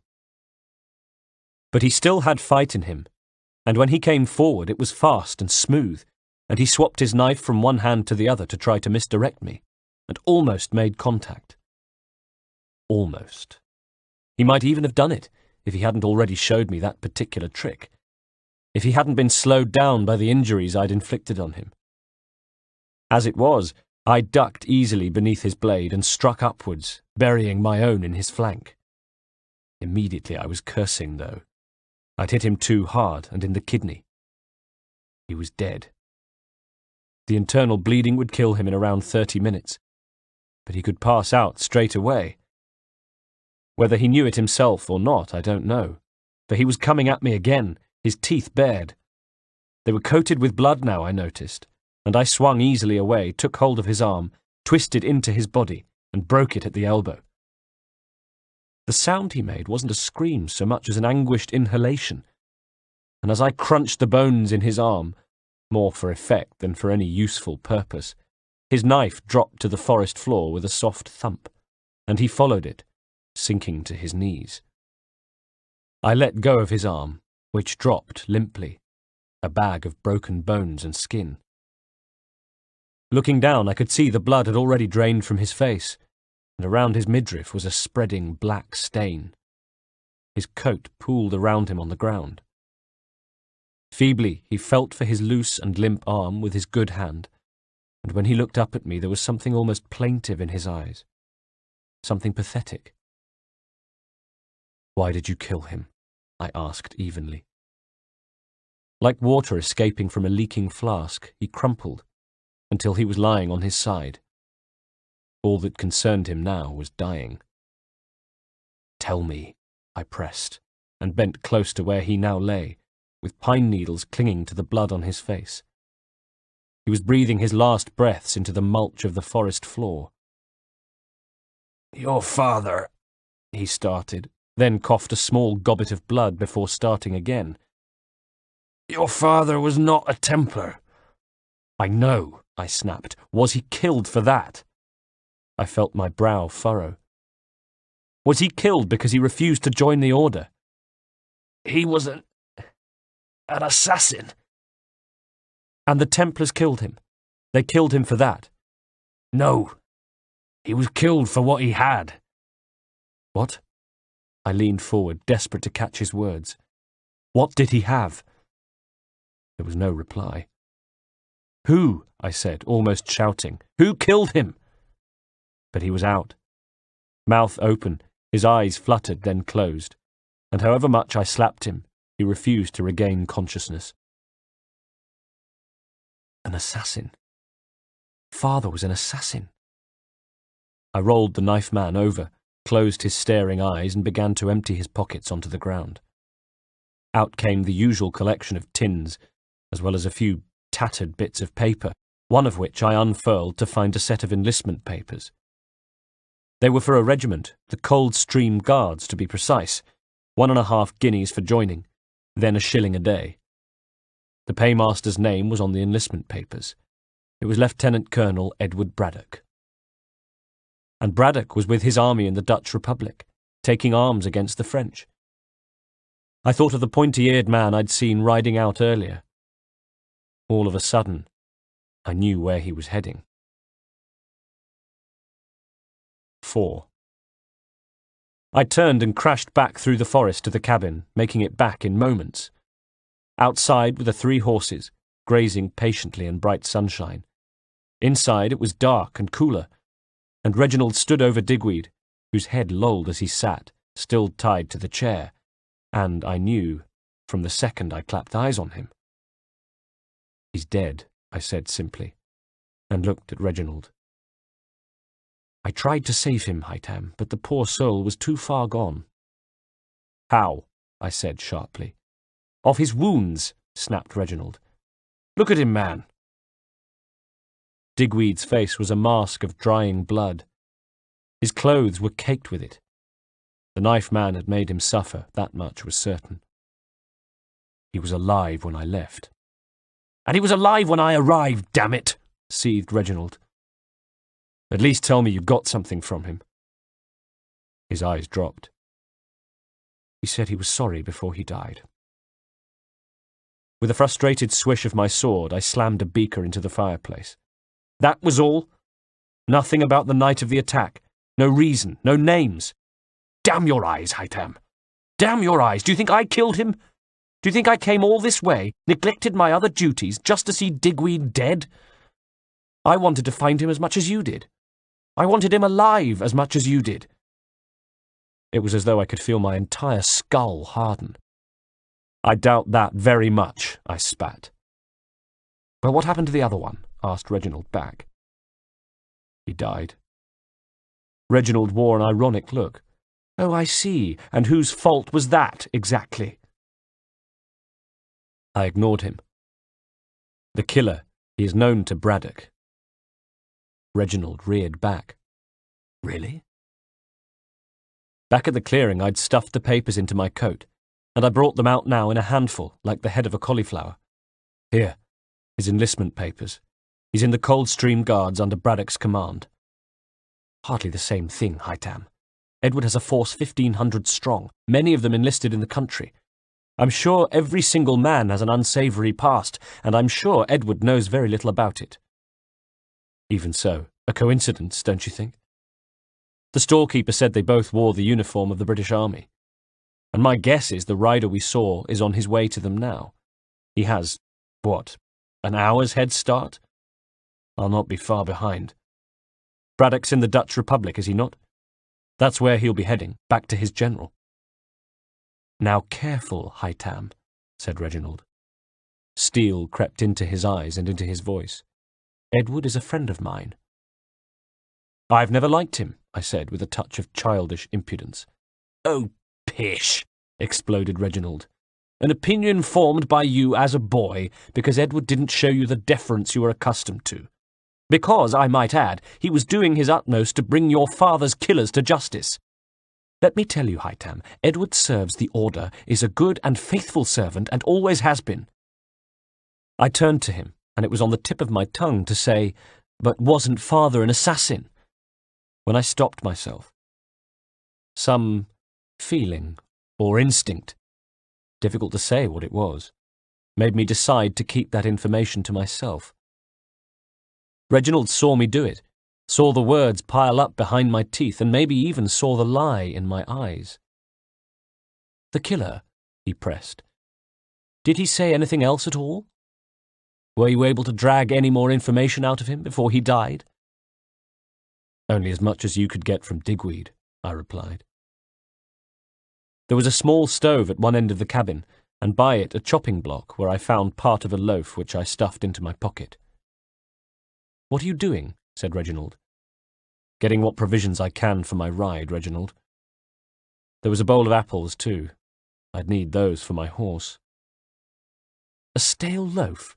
Some apples? It isn't enough, Haytham. At least go back to the town for supplies. No time, Reginald, I said. And anyway, the chase will be short. He only has a short head start, and he doesn't know he's being pursued. With any luck, I can catch him before I have need of supplies. We can collect food on the way. I can help you. But I stopped him. I was going alone, I said, and before he could argue, I'd mounted my steed and taken her in the direction I'd seen the pointy-eared man go in, my hopes high I could catch him shortly. They were dashed. I rode hard, but in the end the dark drew in. It had become too dangerous to continue, and I risked injuring my horse.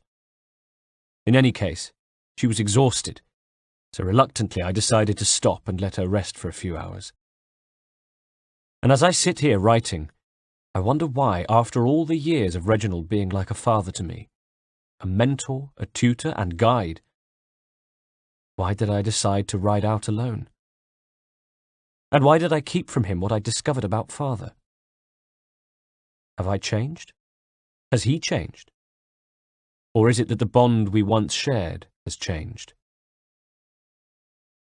The temperature has dropped. My steed, and it seems only right that I should give her a name, and so, in honour of the way she's already starting to nuzzle me when in need of an apple, I've called her Scratch, lies nearby, her eyes closed, and seems content, and I write in my journal. I think about what Reginald and I talked of. I wonder if he's right to question the man I have become. 15th of July, 1747. I rose early in the morning, as soon as it was light, raked over the dying coals of my fire, and mounted Scratch. The chase continued. As I rode, I mulled over the possibilities. Why had Pointy Ears and the Knife Man gone their separate ways? Were they both intending to journey to the Dutch Republic and join Braddock? Would Pointy Ears be expecting his confederate to catch him up? I had no way of knowing. I could only hope that whatever their plans, the man ahead of me had no idea I was in pursuit. But if he didn't, and how could he, then why wasn't I catching him? And I rode fast but steadily, aware that coming upon him too quickly would be just as disastrous as not catching him at all. After about 3/4 of an hour, I came upon a spot where he had rested. If I'd pushed Scratch for longer, would I have disturbed him, taken him by surprise? I knelt to feel the dying warmth of his fire. To my left, Scratch muzzled something on the ground, a bit of discarded sausage, and my stomach rumbled. Reginald had been right. My prey was much better equipped for the journey than I was, with my half a loaf of bread and apples. I cursed myself for not going through the saddlebags of his companion. "Come on, Scratch," I said. "Come on, girl." For the rest of the day, I rode, and the only time I even slowed down was when I retrieved the spyglass from my pocket and scanned the horizon, looking for signs of my quarry. He remained ahead of me, frustratingly ahead of me, all day, until, as light began to fade, I started becoming concerned I had lost him altogether. I could only hope I was right about his destination. In the end, I had no choice but to rest again for the day, make camp, build a fire, allow Scratch to rest, and pray that I hadn't lost the trail. And as I sit here, I wonder, why haven't I managed to catch him? 16th of July, 1747. 1. When I woke up this morning, it was with a flash of inspiration. Of course. Pointy Ears was a member of Braddock's army, and Braddock's army had joined with forces commanded by the Prince of Orange in the Dutch Republic, which was where Pointy Ears should have been.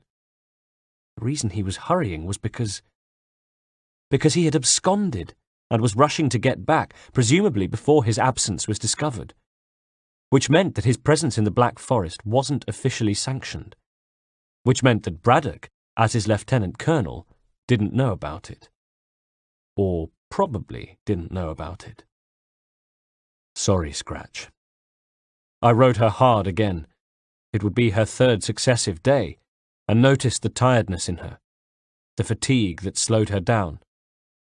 Even so, it was only around half an hour before we came upon the remains of Pointy Ears' camp, and this time, instead of stopping to test the embers, I urged Scratch on and only let her rest at the next hilltop, where we stopped as we pulled out the spyglass and scanned the area ahead of us, square by square, inch by inch, until I saw him. There he was, a tiny speck riding up the hill opposite, swallowed up by a clump of trees as I watched. Where were we? I didn't know whether or not we had passed over the border into the Dutch Republic. I hadn't seen another soul for 2 days, had heard nothing but the sound of Scratch and my own breathing. That was soon to change. I spurred Scratch, and some 20 minutes later was entering the same band of trees I'd seen my quarry disappear into. The first thing I saw was an abandoned cart. Nearby, with flies crawling over sightless eyes, was the body of a horse, the sight of which made Scratch rear slightly, startled. Like me, she had been used to the solitude. Just us, the trees, the birds. Here suddenly was the ugly reminder that in Europe one is never far from conflict, never far from war. We rode on more slowly now, being careful among the trees and whatever other obstacles we might find. Moving onwards, more and more of the foliage was blackened, broken, or trampled down. There'd been some action here, that much was certain. I began to see bodies of men, splayed limbs and staring dead eyes, dark blood and mud rendering the corpses anonymous apart from flashes of uniform. The white of the French army, the blue of the Dutch. I saw broken muskets, snapped bayonets and swords, anything of use having already been salvaged. When I emerged from the tree line, we were in a field, the field of battle, where there were even more bodies. Evidently it had been only a small skirmish by the standards of war, but even so, It felt as though death was everywhere. How long ago it had been I couldn't say with certainty. Enough time for scavengers to strip the field of battle, but not enough for the bodies to be removed. Within the last day, I would have thought, judging by the state of the corpses and the blanket of smoke that still hung over the pasture. A shroud of it, like morning fog, but with a heavy yet sharp scent of gunpowder smoke. Here the mud was thicker, churned up by hooves and feet, and as Scratch began to struggle, I reined her to the side, trying to take us around the perimeter of the field.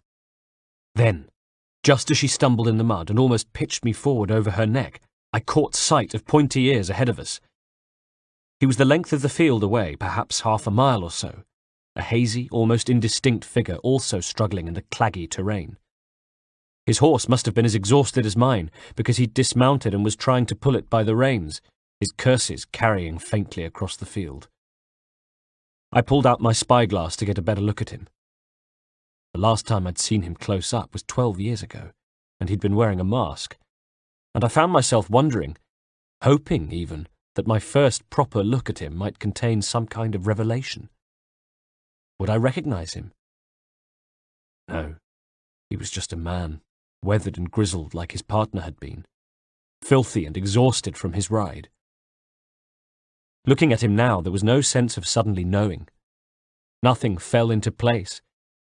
He was just a man, a British soldier, same as the one I had killed in the Black Forest. I saw him crane his neck as he stared through the haze at me. From his coat he produced his own spyglass, and for a moment the two of us studied one another through our telescopes.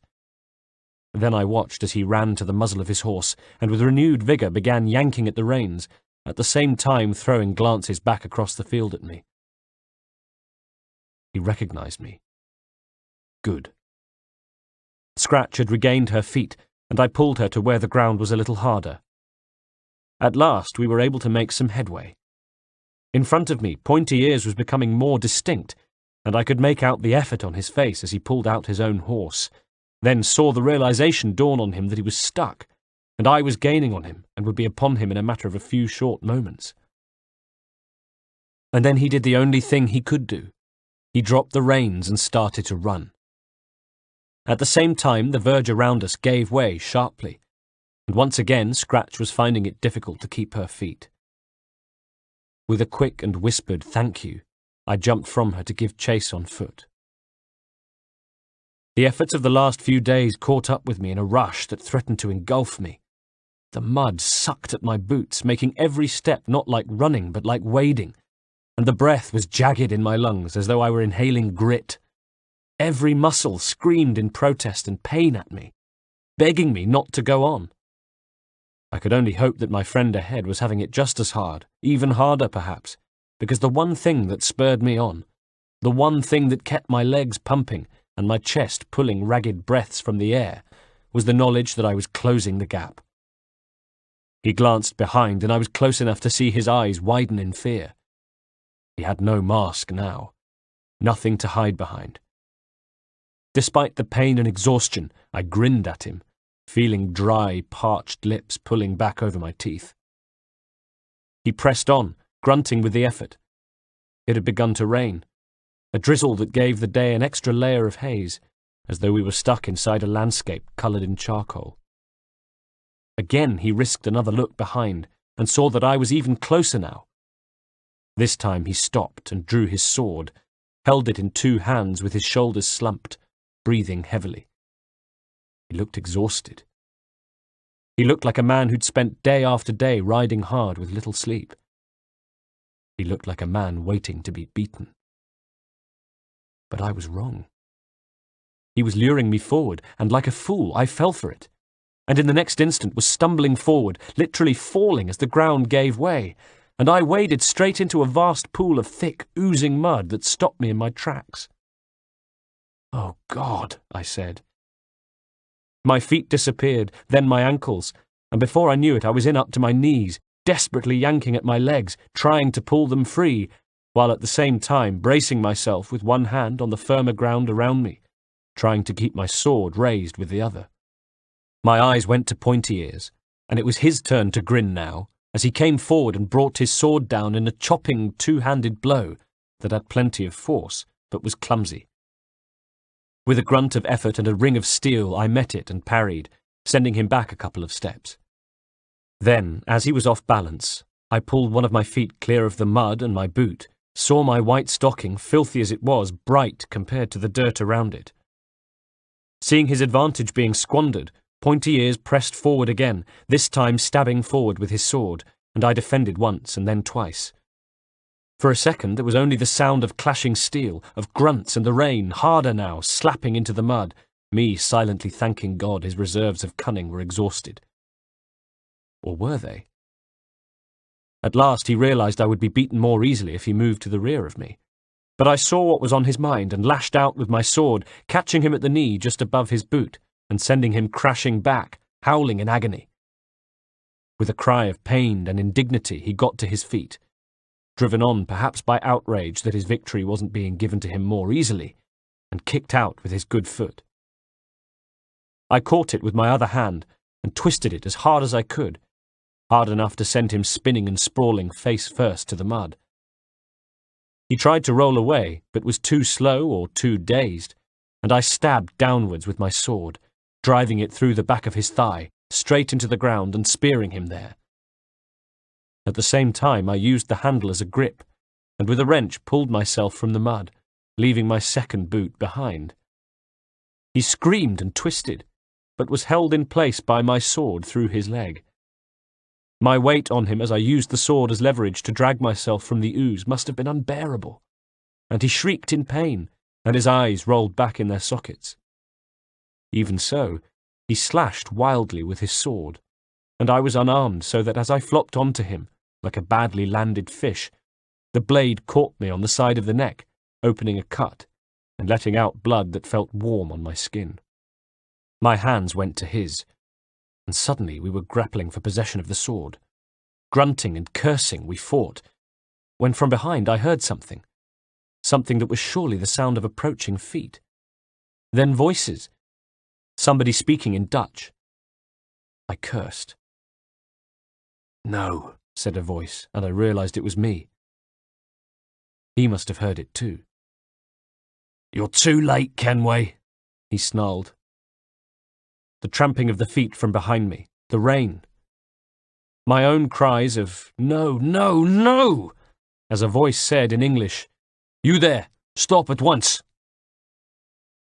And I twisted away from Pointy Ears, smacking the wet mud in frustration as I pulled myself upright, ignoring the sound of his harsh and jagged laugh as I rose to meet the troops who appeared from within the fog and rain, trying to bring myself to full height as I said, "My name is Haytham Kenway, and I am an associate of Lieutenant Colonel Edward Braddock. I demand this man be given into my custody." The next laugh I heard, I wasn't sure if it came from Pointy Ears, who lay still pinned to the ground, or perhaps from one of the small band of troops who had materialized before me, like wraiths delivered from the field. Of the commander I saw a moustache, a dirty, wet, double-breasted jacket trimmed with sodden braid that had once been the colour gold. I saw him raising something that seemed to flash across my eyeline, and realized he was striking me with the hilt of the sword an instant before he made contact, and I lost consciousness. 2. They don't put unconscious men to death. That would not be noble. Not even in an army commanded by Lieutenant Colonel Edward Braddock. And so the next thing I felt was cold water slapping into my face. Or was it an open palm on my face? Either way, I was being rudely awakened, and as my senses returned, I spent a moment wondering who I was, where I was, and why I had a noose around my neck, and why my arms were tied behind my back. I was at one end of a platform. To my left were 4 men, also like me, with their necks in nooses. As I watched, the man on the far left jerked and juddered, his feet kicking at empty air.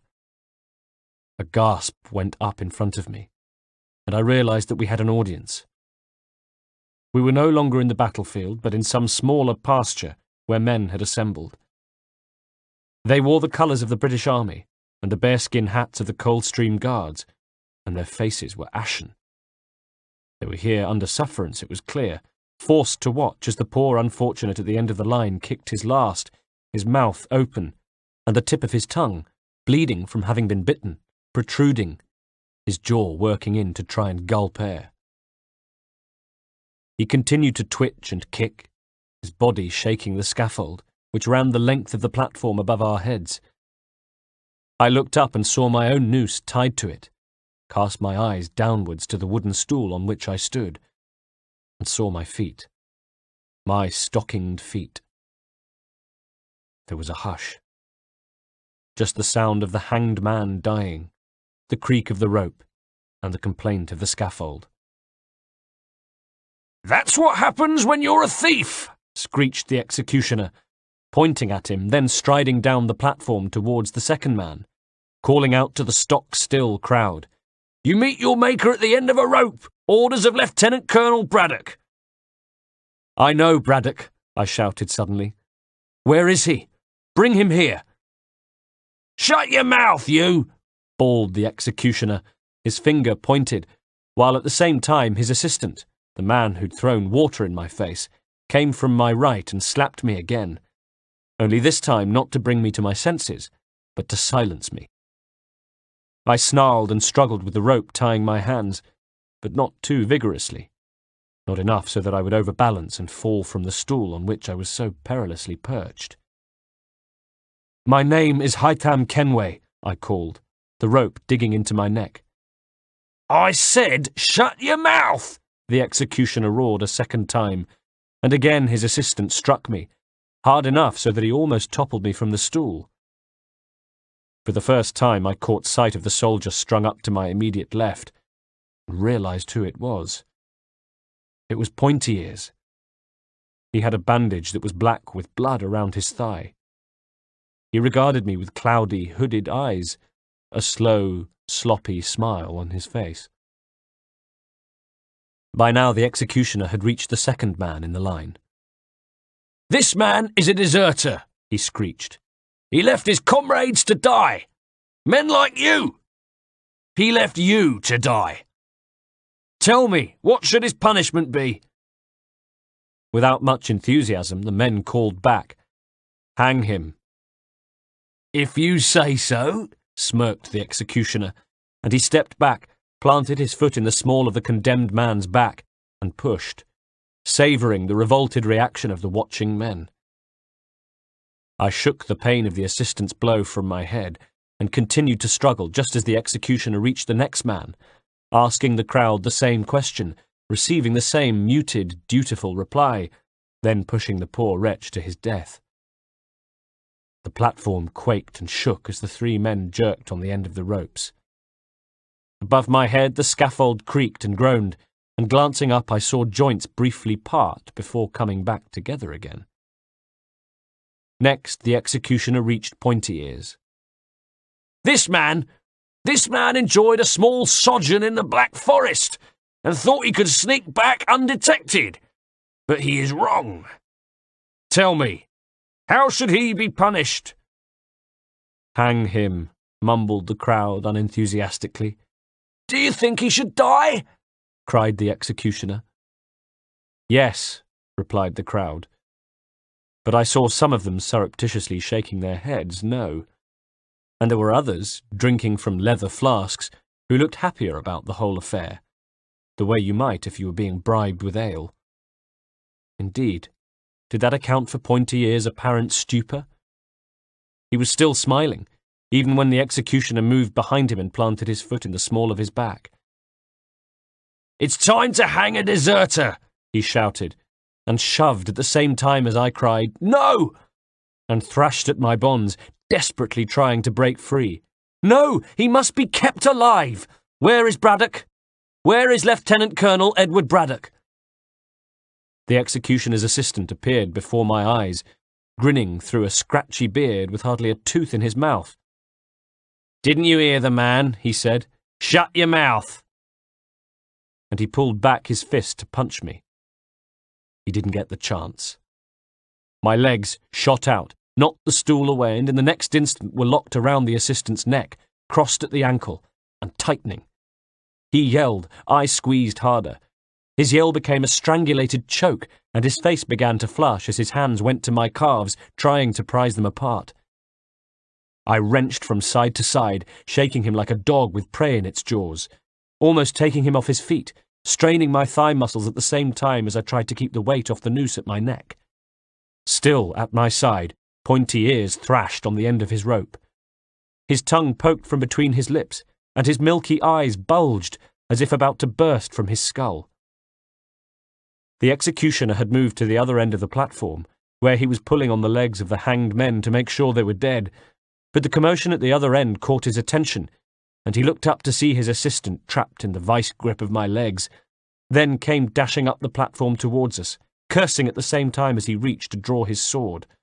With a shout of effort, I twisted my body and wrenched my legs, pulling the assistant with me, and by some miracle timing it just right so that his body slammed into the executioner as he arrived. With a shout, the executioner tumbled messily from the platform. In front of us, the men were standing, open-mouthed with shock, none moving to get involved. I squeezed my legs even more tightly together, and was rewarded with a cracking, crunching sound that came from the assistant's neck. Blood began pouring from his nose. His grip on my arms began to slacken. Again I twisted.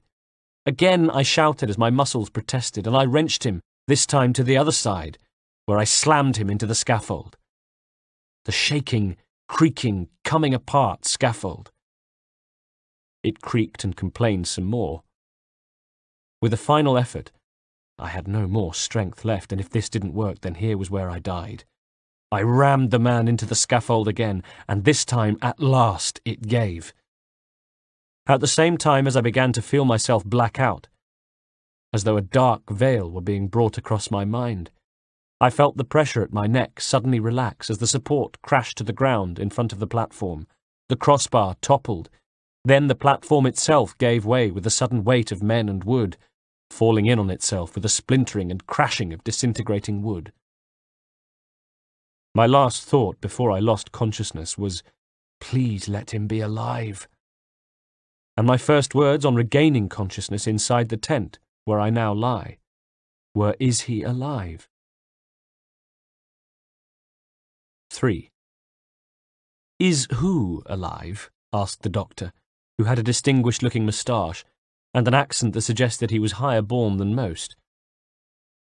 The pointy-eared man, I said, and tried to raise myself upright, only to find his hand on my chest, guiding me back down to a lying position. I'm afraid I haven't the foggiest idea what you're talking about, he said, not unkindly. I hear that you are acquainted with the Lieutenant Colonel. Perhaps he will be able to explain everything to you when he arrives in the morning. Thus I now sit here, writing up the events of the day, and awaiting my audience with Braddock. 17th of July, 1747. He looked like a larger, smarter version of his men, with all of the bearing that his rank implied. His shining black boots were up to the knee. He wore a frock coat with white trim over a dark, buttoned-up tunic, a white scarf at his neck, and on a thick brown leather belt at his waist hung his sword. His hair was pulled back and tied with a black ribbon. He tossed his hat to a small table at the side of the bed where I lay, put his hands to his hips, and regarded me with that deep, colourless gaze I knew well. "Kenway," he said simply. "Reginald did not send word that you were due to be joining me here." "It was a spur-of-the-moment decision, Edward," I said, suddenly feeling young in his presence, intimidated almost. "I see," he said. "You thought you'd just drop in, did you?" "How long have I been here?" I asked. "How many days have passed?" "3," replied Braddock. "Dr. Tennant was concerned you might develop a fever. According to him, a feebler man may not have been able to fight it off. You're lucky to be alive, Kenway. Not every man gets to escape both the gallows and a fever, Fortunate for you, too, that I was informed about one of the men to be hanged calling for me personally. Otherwise, my men might well have finished the job. You see how we punish wrongdoers." I put my hand to my neck, which was bandaged from the fight with pointy ears and still painful from the rope burn. "Yes, Edward, I have had first-hand experience of how you treat your men." He sighed, waved away Dr. Tennant, who retired, closing the flaps of the tent behind him, then sat heavily, putting one boot to the bed as though to stake his claim on it. "Not my men, Kenway. Criminals. You were delivered to us by the Dutch in the company of a deserter, a man who had gone absent with a companion. Naturally, you were assumed to be the companion." "And what of him, Edward? What of the man I was with?" "This is the man you've been asking about, is it? The one Dr. Tennant tells me you're especially interested in. What did he say now? A pointy-eared man." He couldn't keep the sneer out of his voice as he said it. "That man, Edward. He was there the night of the attack on my home. He's one of the men we've been seeking these last 12 years. I looked at him hard. And I find him enlisted in your army." "Indeed, in my army. And what of it?" A coincidence, don't you think? Braddock always wore a scowl, but now it deepened. "Why don't you forget the insinuations, boy, and tell me what's really on your mind? Where is Reginald, by the way?" "I left him in the Black Forest. No doubt he's halfway home by now." "To continue his research into myths and folk tales," said Braddock with a contemptuous flick of his eyes. Him doing that made me feel strangely loyal to Reginald and his investigations, despite my own misgivings. Reginald believes that if we were able to unlock the secrets of the storehouse, the Order would be the most powerful it has been since the Holy Wars, perhaps ever. We would be poised to rule completely. He gave a slightly tired, disgusted look. "If you really believe that, then you're as foolish and idealistic as he is. We don't need magic and tricks to persuade people to our cause. We need steel." "Why not use both?" I reasoned. He leaned forward. "Because one of them is a rank waste of time, that's why." I met his gaze. "That's as maybe. However, I don't think the best way to win men's hearts and minds is to execute them, do you?" "Again, scum." "And has he been put to death?" "Your friend with, what was it? Pointy ears?" "Your ridicule means nothing to me, Edward. Your ridicule means as much to me as your respect, which is nothing. You may think you tolerate me only because of Reginald. Well, I can assure you the feeling is entirely mutual. Now tell me, the pointy-eared man, is he dead?" "He died on the scaffold, Kenway. He died the death he deserved." I closed my eyes and for a second lay there aware of nothing but my own... what? Some evil, boiling broth of grief, anger and frustration, of mistrust and doubt. Aware also of Braddock's foot on my bed, and wishing I could lash out with a sword and purge him from my life forever. That was his way, though, wasn't it? It wasn't my way. "So he was there that night, was he?" asked Braddock. And did he have a slightly mocking tone in his voice? "He was one of those responsible for killing your father. And all of this time he's been among us and we never knew. A bitter irony, wouldn't you say, Haytham?" "Indeed. An irony or a coincidence." "Be careful, boy. There's no Reginald here to talk you out of trouble now, you know." "What was his name?" "Like hundreds of men in my army, his name was Tom Smith. Tom Smith of the country. Much more about them we don't know. On the run, probably from the magistrates, or perhaps having killed his landlord's son in a duel, or deflowered a landowner's daughter, or perhaps romped with his wife. Who's to say? We don't ask questions. If you were to ask, does it surprise me that one of the men we hunted was here among my army all of the time, then my answer would be no." "Did he have associates in the army? Somebody that I could talk to?" Slowly, Braddock took his foot from my cot. As a fellow knight, you are free to enjoy my hospitality here, and you may of course conduct your own inquiries. I hope that in return I can also call upon your assistance in our endeavours." "And what may they be?" I asked. "The French have laid siege to the fortress of Bergen op Zoom. Inside are our allies, the Dutch, Austrians, Hanoverian and Hessians, and of course the British. The French have already opened the trenches and are digging a second set of parallel trenches. They will soon begin their bombardment of the fortress. They will be trying to take it before the rains. They think it will give them a gateway to the Netherlands, and the Allies feel that the fortress must be held at all costs. We need every man we can get. You see now why we do not tolerate deserters. Do you have a heart for the battle, Kenway? Or are you so focused on revenge that you cannot help us any more?" Part 3. 1753. 6 years later. 7th of June, 1753. 1. "I have a job for you," said Reginald. I nodded, expecting as much.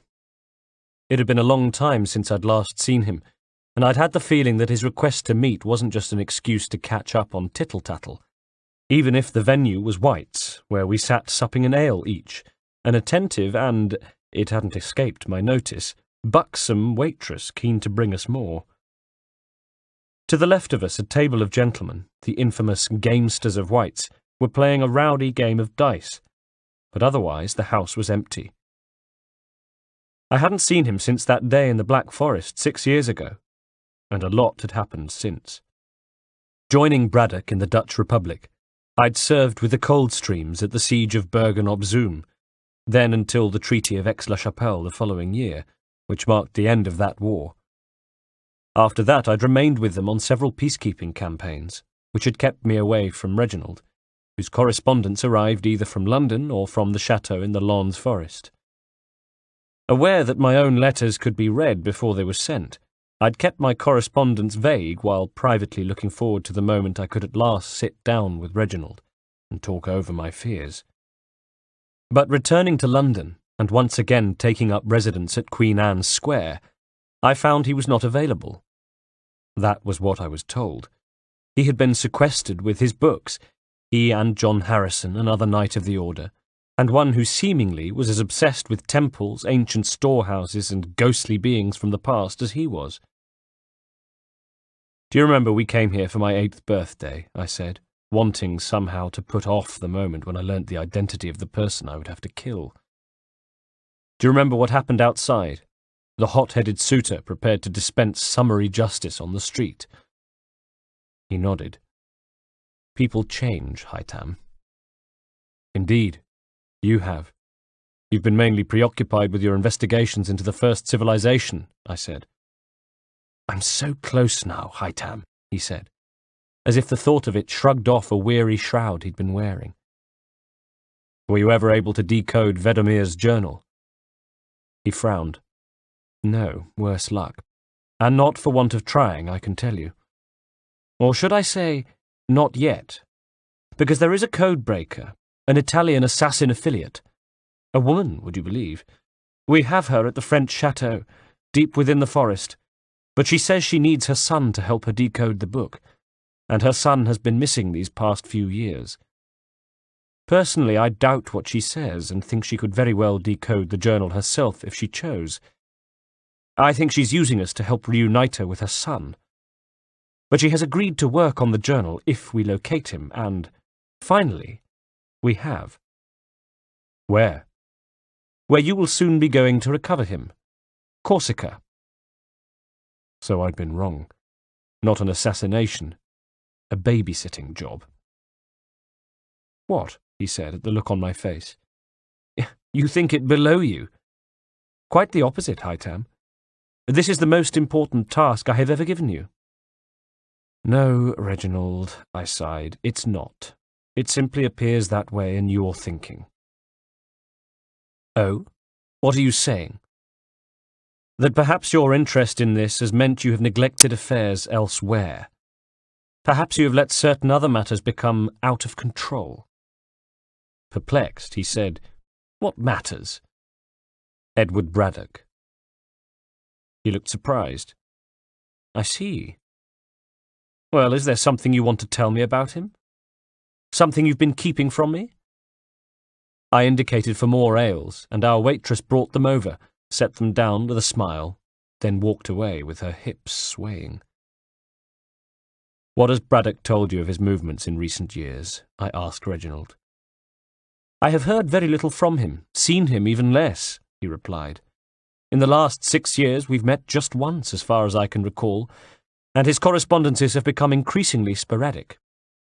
He disapproves of my interest in those who came before, and unlike you, has not kept his objections to himself. It appears we differ greatly on how best to spread the Templar message. As a result, no, I know very little of him. In fact, if I wanted to know about Edward, I dare say I'd ask someone who has been with him during his campaigns." He gave a sardonic look. "Where might I find such a person, do you think?" "You'd be a fool to ask me," I chortled. "You know full well that where Braddock is concerned, I'm not an especially impartial observer. I began by disliking the man, and now like him even less. But in the absence of any more objective observations, here's mine. He has become a tyrant." "How so?" "Cruelty, mainly. To the men suffering under him, but also to innocents. I've seen it with my own eyes for the first time in the Dutch Republic." "How Edward treats his men is his business," said Reginald with a shrug. "Men respond to discipline, Haytham, you know that." I shook my head. "There was one particular incident, Reginald, on the last day of the siege." Reginald settled back to listen. "Go on," as I continued. "We were retreating. Dutch soldiers were shaking their fists at us, cursing King George for not sending more of his men to help relieve the fortress. Why more men had not arrived, I don't know. Would they have even made any difference? Again, I don't know. I'm not sure any of us who were stationed within those pentagonal walls knew how to contend with a French onslaught that was as committed as it was brutal, and as ruthless as it was sustained. Braddock had been right. The French had dug their parallel trench lines and begun their bombardment of the city, pressing close to the fortress walls, and they were on them by September, when they dug mines beneath the fortifications and destroyed them. We made attacks outside the walls to try to break the siege, all to no avail, until, on 18th of September, the French broke through, at 4 in the morning, if memory serves. They caught the Allied forces quite literally napping, and we were overrun before we knew it. The French were slaughtering the entire garrison. We know, of course, that eventually they broke free of their command, and inflicted even worse damage on the poor inhabitants of that town. But the carnage had already begun.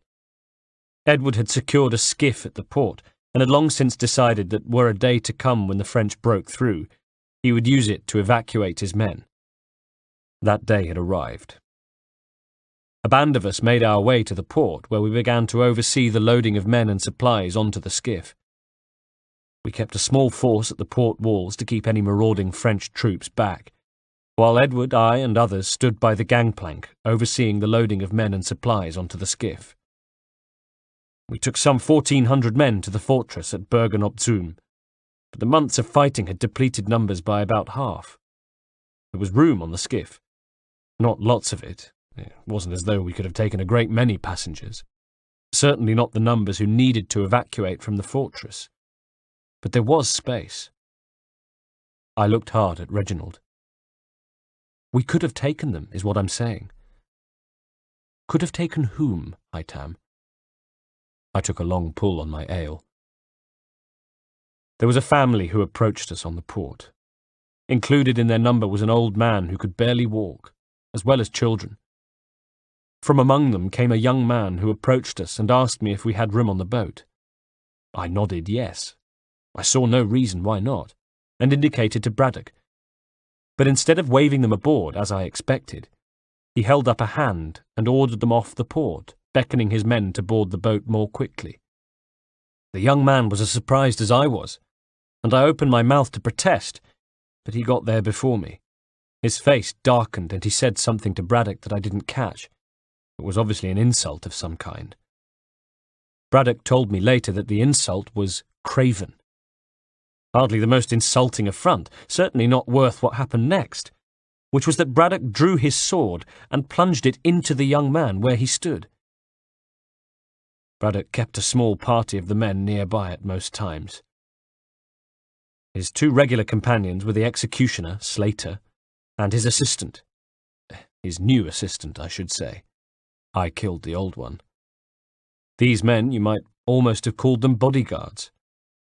Certainly they were much closer to him than I was. Whether or not they had his ear, I couldn't say, but they were fiercely loyal and protective, and were rushing forward even as the young man's body fell. They set about the family, Reginald, Braddock and these two of his men, and cut them down, every single one of them. The two men, an older woman, a younger woman, and of course the children. One of them an infant. One of them a babe in arms. I felt my jaw clench. It was a bloodbath, Reginald. The worst atrocity of war I have seen.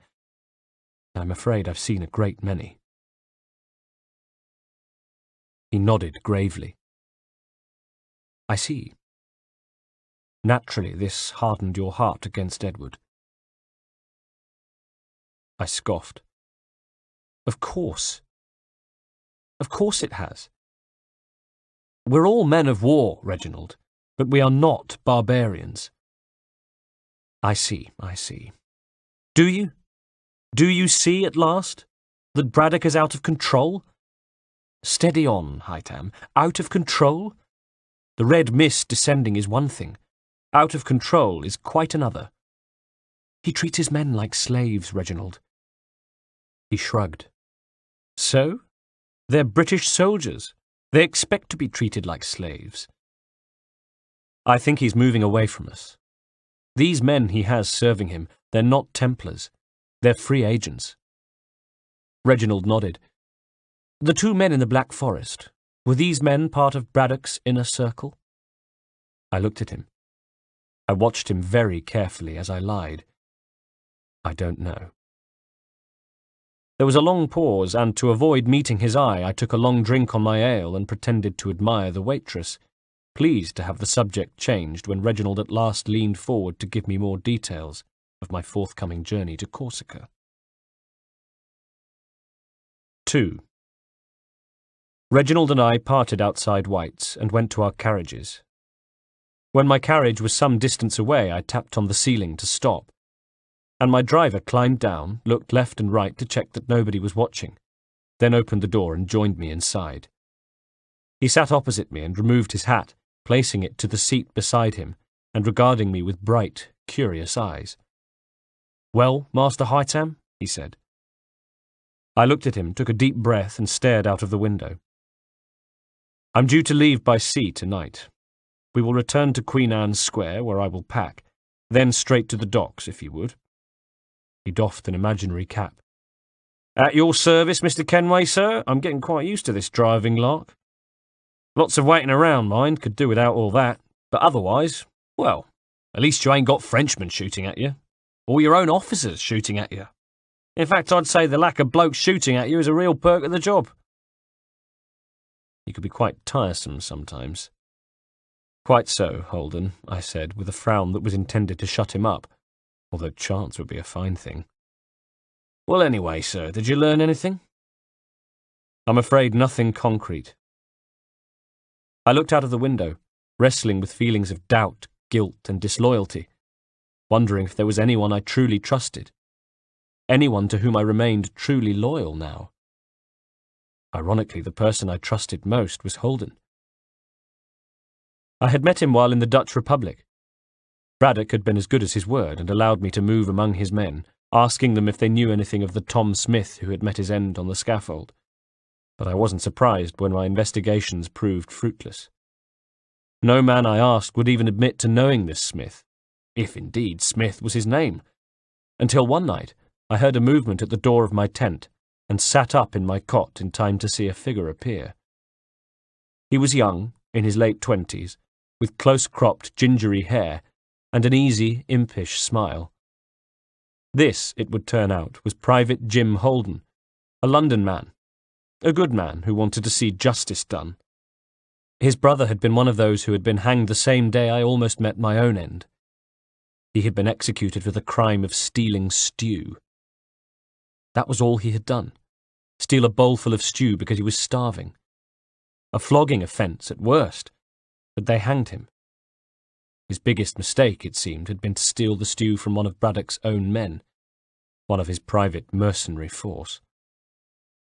This was what Holden had told me, that the 1,500-strong force of Coldstream Guards was made up mainly of British Army soldiers like himself, but that there was within that a smaller cadre of men personally selected by Braddock.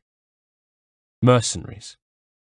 These mercenaries included Slater and his assistant, and, more worryingly, the 2 men who had ridden to the Black Forest. None of these men wore the ring of the order. They were thugs, strong-arms. I wondered why. Why Braddock chose men of this stripe for his inner circle and not Templar knights. The more time I'd spent with him, the more I thought I had my answer. He was moving away from the order. I looked back at Holden now. I had protested that night, but he was a man who had glimpsed the corruption at the heart of Braddock's organisation. He was a man who wanted to see justice for his brother, and as a result, no amount of my protesting made the slightest bit of difference. He was going to help me whether I liked it or not. I had agreed, but on the understanding that his assistance was kept secret at all times. In the hope of hoodwinking those who always seemed one step ahead of me, I needed it to appear as though I'd dropped the matter of finding my father's killers, so that they might no longer be one step ahead of me. Thus, when we left the Dutch Republic, Holden took on the title of my gentleman's gentleman, my driver, and to all intents and purposes, as far as the outside world was concerned, that's exactly what he was. Nobody knew that in fact he was carrying out investigations on my behalf. Not even Reginald knew that. Perhaps especially not Reginald. Holden saw the guilt written across my face. "Sir, it ain't lies you're telling Mr. Birch. All you're doing is what he's been doing, which is withholding certain bits of information, just until you've satisfied yourself that his name is clear. And I'm sure it will be, sir. I'm sure it will be, in being your oldest friend, sir." I wish I could share your optimism on the matter, Holden. I really do. Come, we should move on. My errand awaits. "Certainly, sir. And where is that errand taking you, may I ask?" "Corsica," I said. "I'm going to Corsica." "Ah, in the midst of a revolution, so I hear." "Quite right, Holden. A place of conflict is a perfect place to hide." "And what will you be doing there, sir?" "I'm afraid I can't tell you. Suffice to say, it has nothing to do with finding my father's killers, and is, therefore, of only peripheral interest to me. It's a job, a duty, nothing more. I hope that while I'm away you will continue your own investigations." "Oh, certainly, sir." "Excellent. And see to it that they remain covert." "Don't you be worrying about that, sir. As far as anybody is concerned, Master Kenway has long since abandoned his quest for justice. Whoever it is, sir, their guard will drop, eventually." 25th of June, 1753. 1. It was hot on Corsica during the day, but at night the temperature dropped. Not too much, not freezing, but enough to make lying on a rock-strewn hillside with no blanket an uncomfortable experience. Cold as it was, though, there were even more pressing matters to attend to, such as the squad of Genoese soldiers moving up the hill, who I'd like to have said were moving stealthily. I'd like to have said that, but couldn't. At the top of the hill, on a plateau, was the farmhouse. I'd been keeping watch on it for the past 2 days, my spyglass trained on the doors and windows of what was a large building and a series of smaller barns and outbuildings, taking note of comings and goings, rebels arriving with supplies and leaving with them too, while on the first day a small squad of them, I counted 8, had left the complex on what, when they returned, I realised had been some kind of attack. the Corsican rebels striking out against their Genoese masters. There were only 6 of them when they came back, and those 6 looked exhausted and bloodied, but nevertheless, without words or gestures, wore an aura of triumph. Women arrived with supplies not long afterwards, and there was celebration far into the night. This morning, more rebels had arrived with muskets wrapped in blankets. They were well equipped and had support, it seemed. It was no wonder the Genoese wanted to wipe this stronghold off the map. I had spent the 2 days moving around the hill so as to avoid being seen. The terrain was rocky, and I kept a safe distance away from the buildings. On the morning of the 2nd day, however, I realized I had company. There was another man on the hill, another watcher. Unlike me, he had remained in the same position, dug into an outcrop of rocks, hidden by the brush and the skeletal trees that somehow survived on the otherwise parched hillside. 2. Lucio was the name of my target, and the rebels were hiding him. Whether they, too, were affiliates of the assassins, I had no idea, and it didn't matter anyway. He was the one I was after. A 21-year-old boy who was the key to solving a puzzle that has tormented poor Reginald for 6 years. An unprepossessing-looking boy, with shoulder-length hair, who, as far as I could tell from watching the farmhouse, helped out by carrying pails of water, feeding the livestock, and, yesterday, wringing the neck of a chicken. So he was there. That much I'd established. That was good. But there were problems. Firstly, he had a bodyguard. Never far away from him was a man who wore the gowns and cowl of an assassin. His gaze would often sweep the hillside while Lucio fetched water or scattered chicken feed. At his waist was a sword, and the fingers of his right hand would flex. Did he wear the famous hidden blade of the assassins, I wondered? No doubt he would. I'd have to beware of him, that much was for certain, not to mention the rebels who were based at the farmhouse. The compound seemed to be crawling with them. One other thing to take into account. They were clearly planning to leave soon.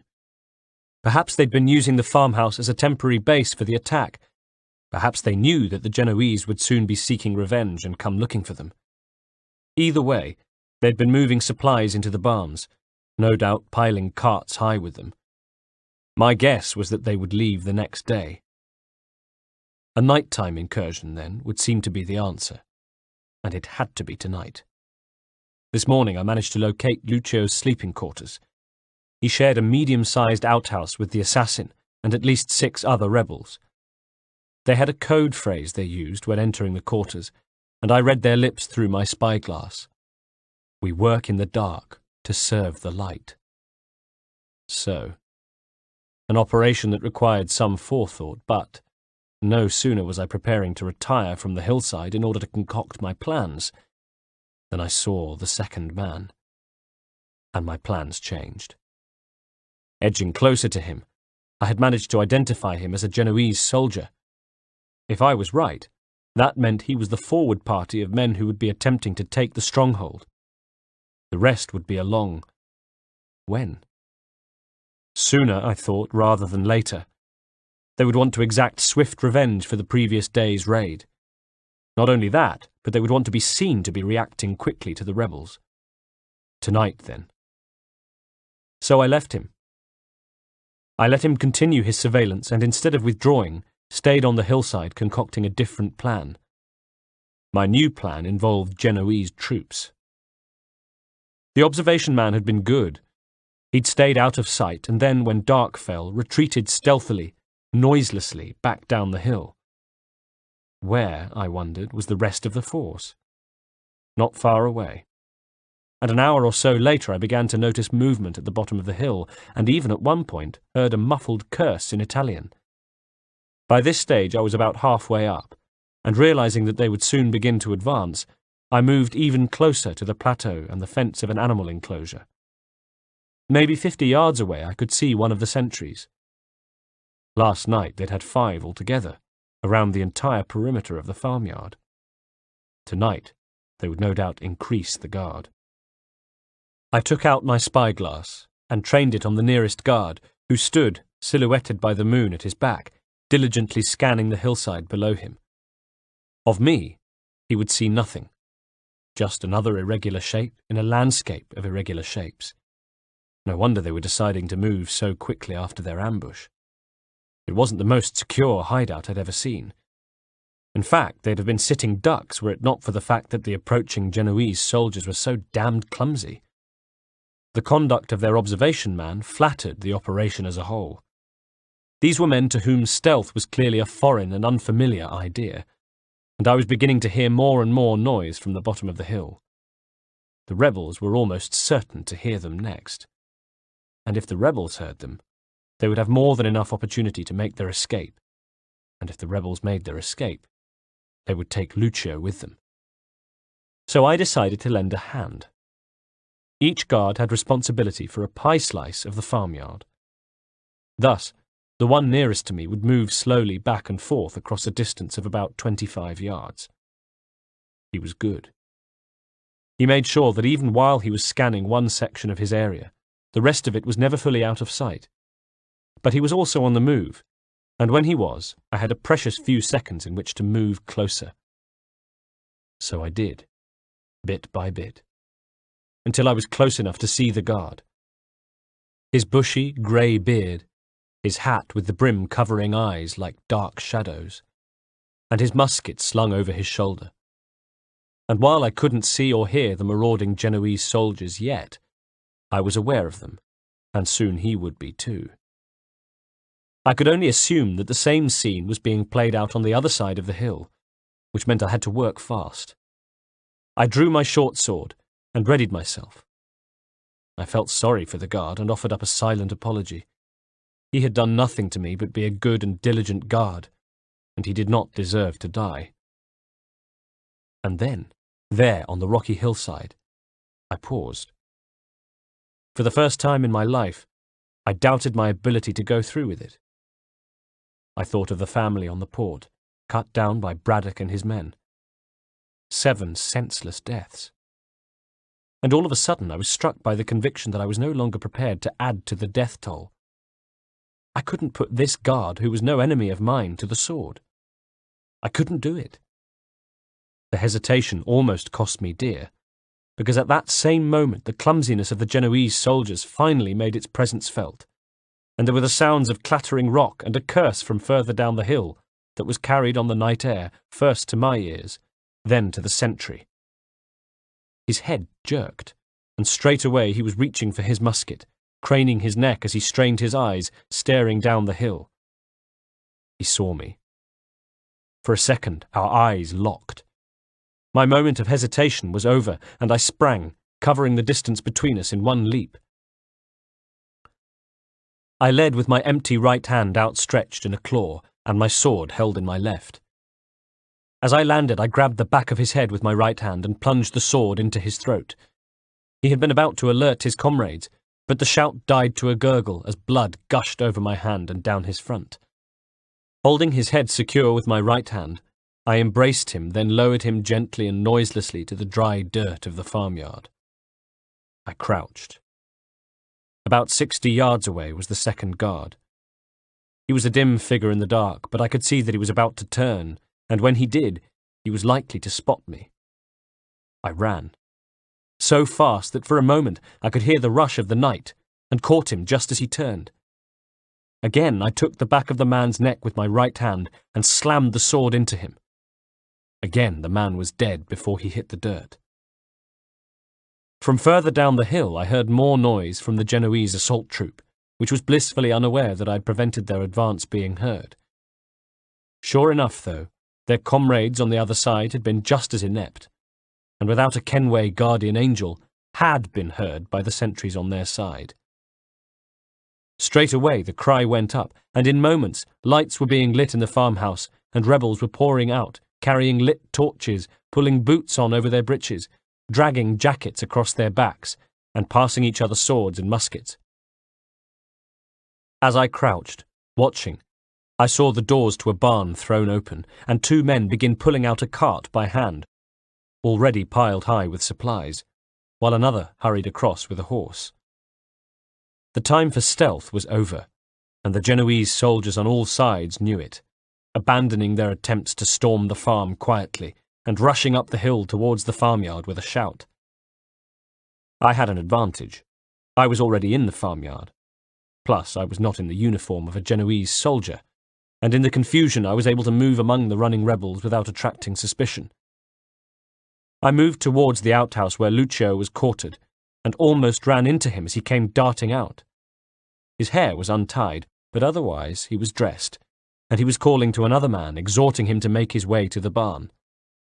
Not far away was the assassin, who ran, pulling his robes across his chest and pulling his sword at the same time. 2 Genoese raiders appeared around the side of the outhouse, and straight away he engaged them, calling back over his shoulder, "Lucio, run for the barn!" Excellent. Just what I wanted. The assassin's attention diverted. Just then I saw another trooper come running onto the plateau, crouch, raise his musket and take aim. Lucio, holding the torch, was his target. But the soldier didn't get a chance to fire before I had darted over and was upon him before he even saw me. He gave a single, muted cry as I buried my sword hilt deep in the back of his neck. "Lucio!" I yelled, and at the same time jogged the dead man's trigger finger so that the musket discharged, but harmlessly, into the air. Lucio stopped, shielding his eyes to look across the yard, where I made a show of tossing away the limp corpse of the soldier. Lucio's companion ran on, which was just what I wanted. Some distance away, the assassin was still fighting, and for a second I admired his skills as he fended off the 2 men at the same time. "Thank you," called Lucio. "Wait," I responded. "We've got to get out of here before the farmyard's overrun." He shook his head. "I need to make my way to the cart," he called. "Thank you again, friend." Then he turned and darted off. Damn. I cursed and took off in the direction of the barn, running parallel to him, but out of sight in the shadows.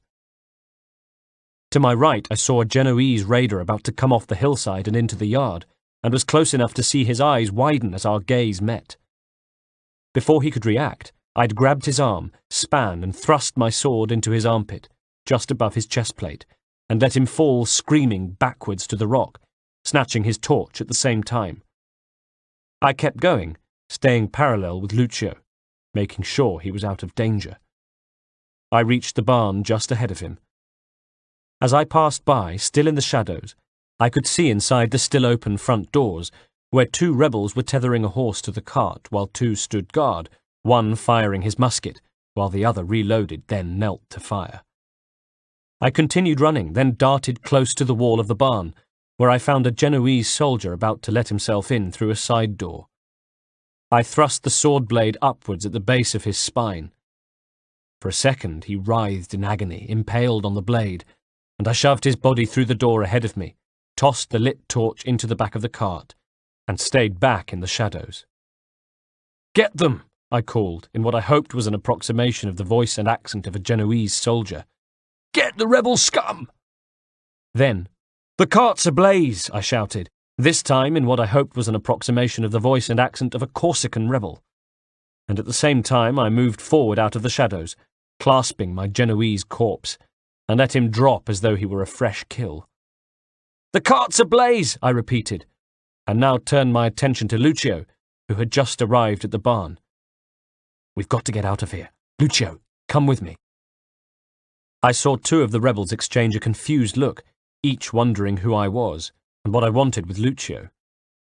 There was the report of musket fire, and wood splintered around us.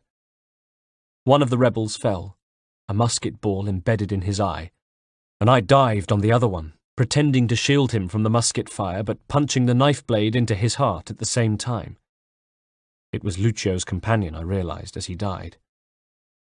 "He's gone," I said to Lucio, rising. "No!" he shouted, tearful already. No wonder they'd considered him fit only for feeding livestock, I thought, if he was going to dissolve into tears the first time a comrade was killed in action. By now the barn was ablaze around us.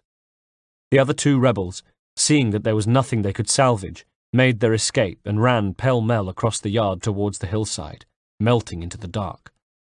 Other rebels were making their escape, and across the yard I saw that Genoese soldiers had put torches to farm buildings as well. "I must wait for Miko," called Lucio. I gambled that Miko was his assassin bodyguard. "He's otherwise engaged. He asked me, a fellow member of the Brotherhood, to take care of you." "Are you sure?" "A good assassin questions everything," I said.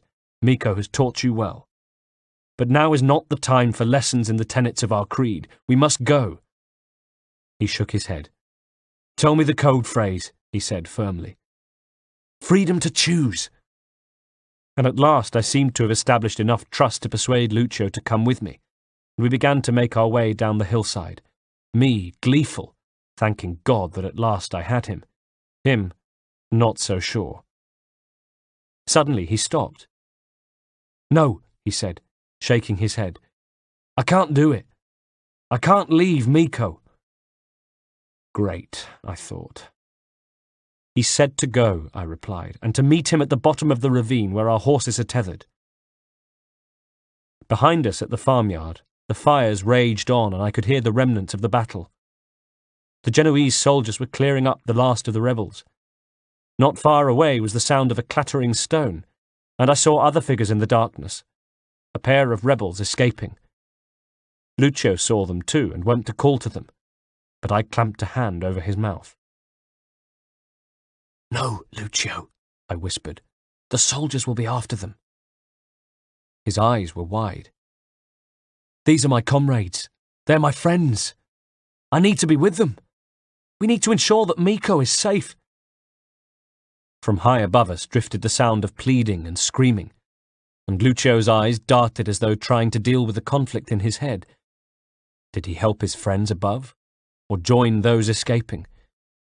Either way, I could see he had decided that he didn't want to be with me. "Stranger," he began, and I thought, stranger now, eh? "I thank you for all that you've done to help me, and I hope that we can meet again in happier circumstances, and perhaps when I can express my gratitude even more thoroughly. But at the moment, I'm needed with my people." He stood up to go. With a hand on his shoulder, I brought him down to my level again. He pulled away with his jaw set. "Now, Lucio," I said, "listen. I've been sent by your mother to take you to her." At this, he reared back. "Oh, no," he said. "No, no, no!" Which wasn't the reaction I'd been expecting. I had to scramble across rock to catch him up, but he began to fight me off. "No, no," he said. "I don't know who you are, just leave me alone." "Oh, for the love of God," I said, and silently admitted defeat as I grabbed him in a sleeper hold, ignoring his struggles and applying pressure, restricting the flow of his carotid artery. Not enough to cause him permanent damage, but enough to render him unconscious.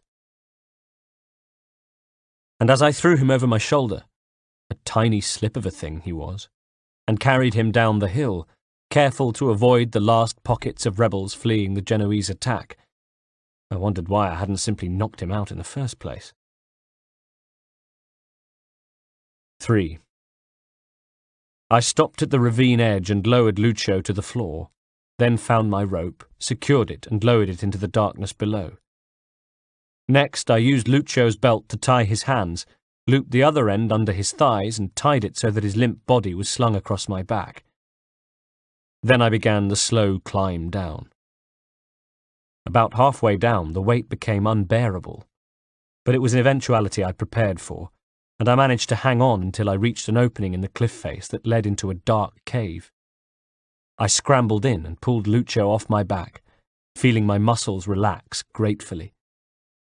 From ahead of me, in the cave, came a noise. A movement at first, like a shifting sound, and then a click. The sound an assassin's hidden blade makes when it is engaged. "I knew you'd come here," said a voice that belonged to Miko, the assassin. "I knew you'd come here because that's what I would have done." And then he struck, came shooting forward from within the cave, using my shock and surprise against me. I was already drawing my short sword and had it out as we clashed, his blade slicing at me like a claw, and meeting my sword with such force that it was knocked out of my hand, sent skittering to the lip of the cave, and into the blackness below. My sword. My father's sword. But there was no time to mourn it, for the assassin was coming at me a second time, and he was good. Very good. In a confined space, with no weapon, I had no chance. All I had, in fact, was luck. And luck is all it was that as I pressed myself against the cave wall, he had miscalculated slightly, enough to overbalance a fraction. In any other circumstances, against any other opponent, he would have recovered immediately and finished his kill. But this wasn't any other circumstances, and I wasn't any other opponent, and I made him pay for his tiny error. I leaned into him, grabbed his arm, twisted, and helped him on his way so that he too sailed out into the blackness. But he held on, pulled me with him, dragged me to the edge of the cave so that I was screaming in pain as I tried to stop myself being dragged out into open space. Lying flat on my belly, I looked out and saw him, one arm grabbing mine, the other trying to reach for the rope. I could feel the brace of his hidden blade, brought my other hand forward, and began fumbling with the fastenings. Too late he realized what I was doing, and abandoned trying to catch hold of the rope, instead focusing his efforts on trying to stop me unfastening the brace. For some moments, our hands flapped at each other for possession of the blade, which, as I opened the first catch, suddenly slipped further up his wrist and sent him lurching to one side, his position even more precarious than before, his other arm pinwheeling. It was all I needed, and with a final shout of effort I unclipped the last fastening, wrenched the brace free, and at the same time bit into the hand that gripped my wrist. A combination of pain and lack of traction was enough to dislodge him at last. I saw him swallowed up by the dark and prayed he wouldn't hit my horse when he landed. But nothing came. No sound of a landing. Nothing. The next thing I saw was the rope, taut and quivering. And I craned my neck, strained my eyes to search the darkness, and was rewarded by the sight of Miko some distance below, very much alive, and beginning to climb up towards me. I pulled his blade to me and held it to the rope. "If you climb much higher, the fall will kill you when I cut the rope," I called. He was already close enough so that I could look into his eyes when he stared up at me, and I could see the indecision in them. "You shouldn't suffer such a death, friend," I added. "Start your descent, and live to fight another day." I began to saw slowly at the rope, and he stopped, looked down into the dark, where the bottom of the ravine was not in sight. "You have my blade," he said. "To the victor the spoils," I shrugged. "Perhaps we will meet again," he said, "and I can reclaim it." "I sense that only one of us will survive a second meeting," I said. He nodded. "Perhaps," he said, and soon had shimmied down into the night. The fact that I now had to climb back up and had been forced to surrender my horse was awkward, but rather that than face the assassin again. And for now, we are resting. Well, I am resting. Poor Lucio remains unconscious. Later, I will hand him over to associates of Reginald, who will take him in a covered wagon, make the passage across the Mediterranean to the south of France, and then to the chateau, where Lucio will be reunited with his mother, the codebreaker. Then I'll charter a ship to Italy, being sure to be seen doing it, referring to my young companion once or twice. If and when the assassins come looking for Lucio, that's where they'll concentrate their efforts. Reginald says I'm no longer needed after that. I am to melt away in Italy, leave no trace, no trail to follow. 12th of August, 1753. 1. I began the day in France, having doubled back from Italy. No small undertaking. It's all very well writing it down, but one doesn't simply double back from Italy to France. My reason for being in Italy was to misdirect the assassins when they came looking for Lucio. So, by returning to France, to the very place where we were holding Lucio and his mother, I was endangering not just my recently accomplished mission, but everything Reginald had been working for these past years. It was risky. It was so risky, in fact, that if I thought about it, the risk took my breath away. It made me wonder, was I stupid? What kind of fool would take such a risk? And the answer was, a fool with doubt in his heart. 2. 100 yards or so from the gate, I came upon a lone patrol, a guard dressed as a peasant, with a musket slung across his back, who looked sleepy, but was alert and watchful. As we drew up to him, our eyes met for a moment. His flickered briefly as he recognized me, and he jerked his head slightly to let me know I was free to pass. There would be another patrol, I knew, on the other side of the chateau. We came out of the forest and followed the tall perimeter wall until we came to a large, arched wooden gate, inset with a smaller wicket gate, where a guard stood, a man I recognized from my years spent at the chateau. "Well, well," he said, "if it isn't Master Haytham, all grown up." He grinned and took the reins of my horses as I dismounted, before opening the wicket gate, which I stepped through, blinking in the sudden sunlight after the comparative gloom of the forest. Ahead of me stretched the chateau lawn, and walking across it I felt a strange crawling sensation in my belly that I knew to be nostalgia for the time I had spent at this chateau in my youth, when Reginald had continued my father's teachings? He'd said so. But of course I now know he'd been misleading me about that.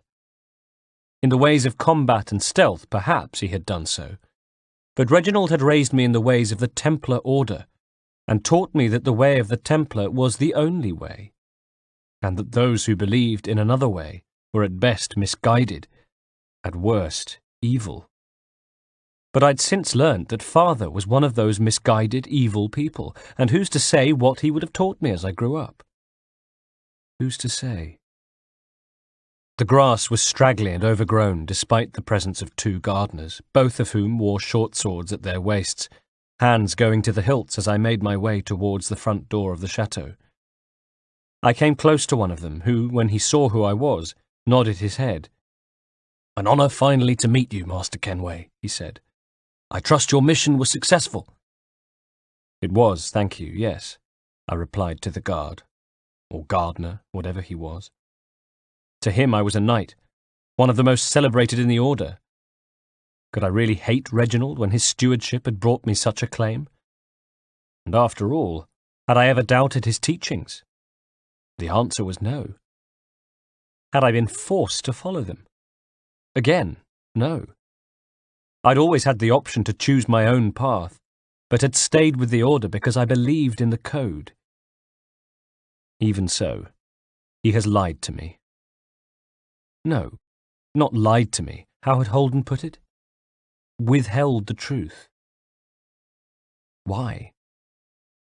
And more immediately, why had Lucio reacted that way when I told him he was to see his mother? At the mention of my name, the second gardener looked at me more sharply.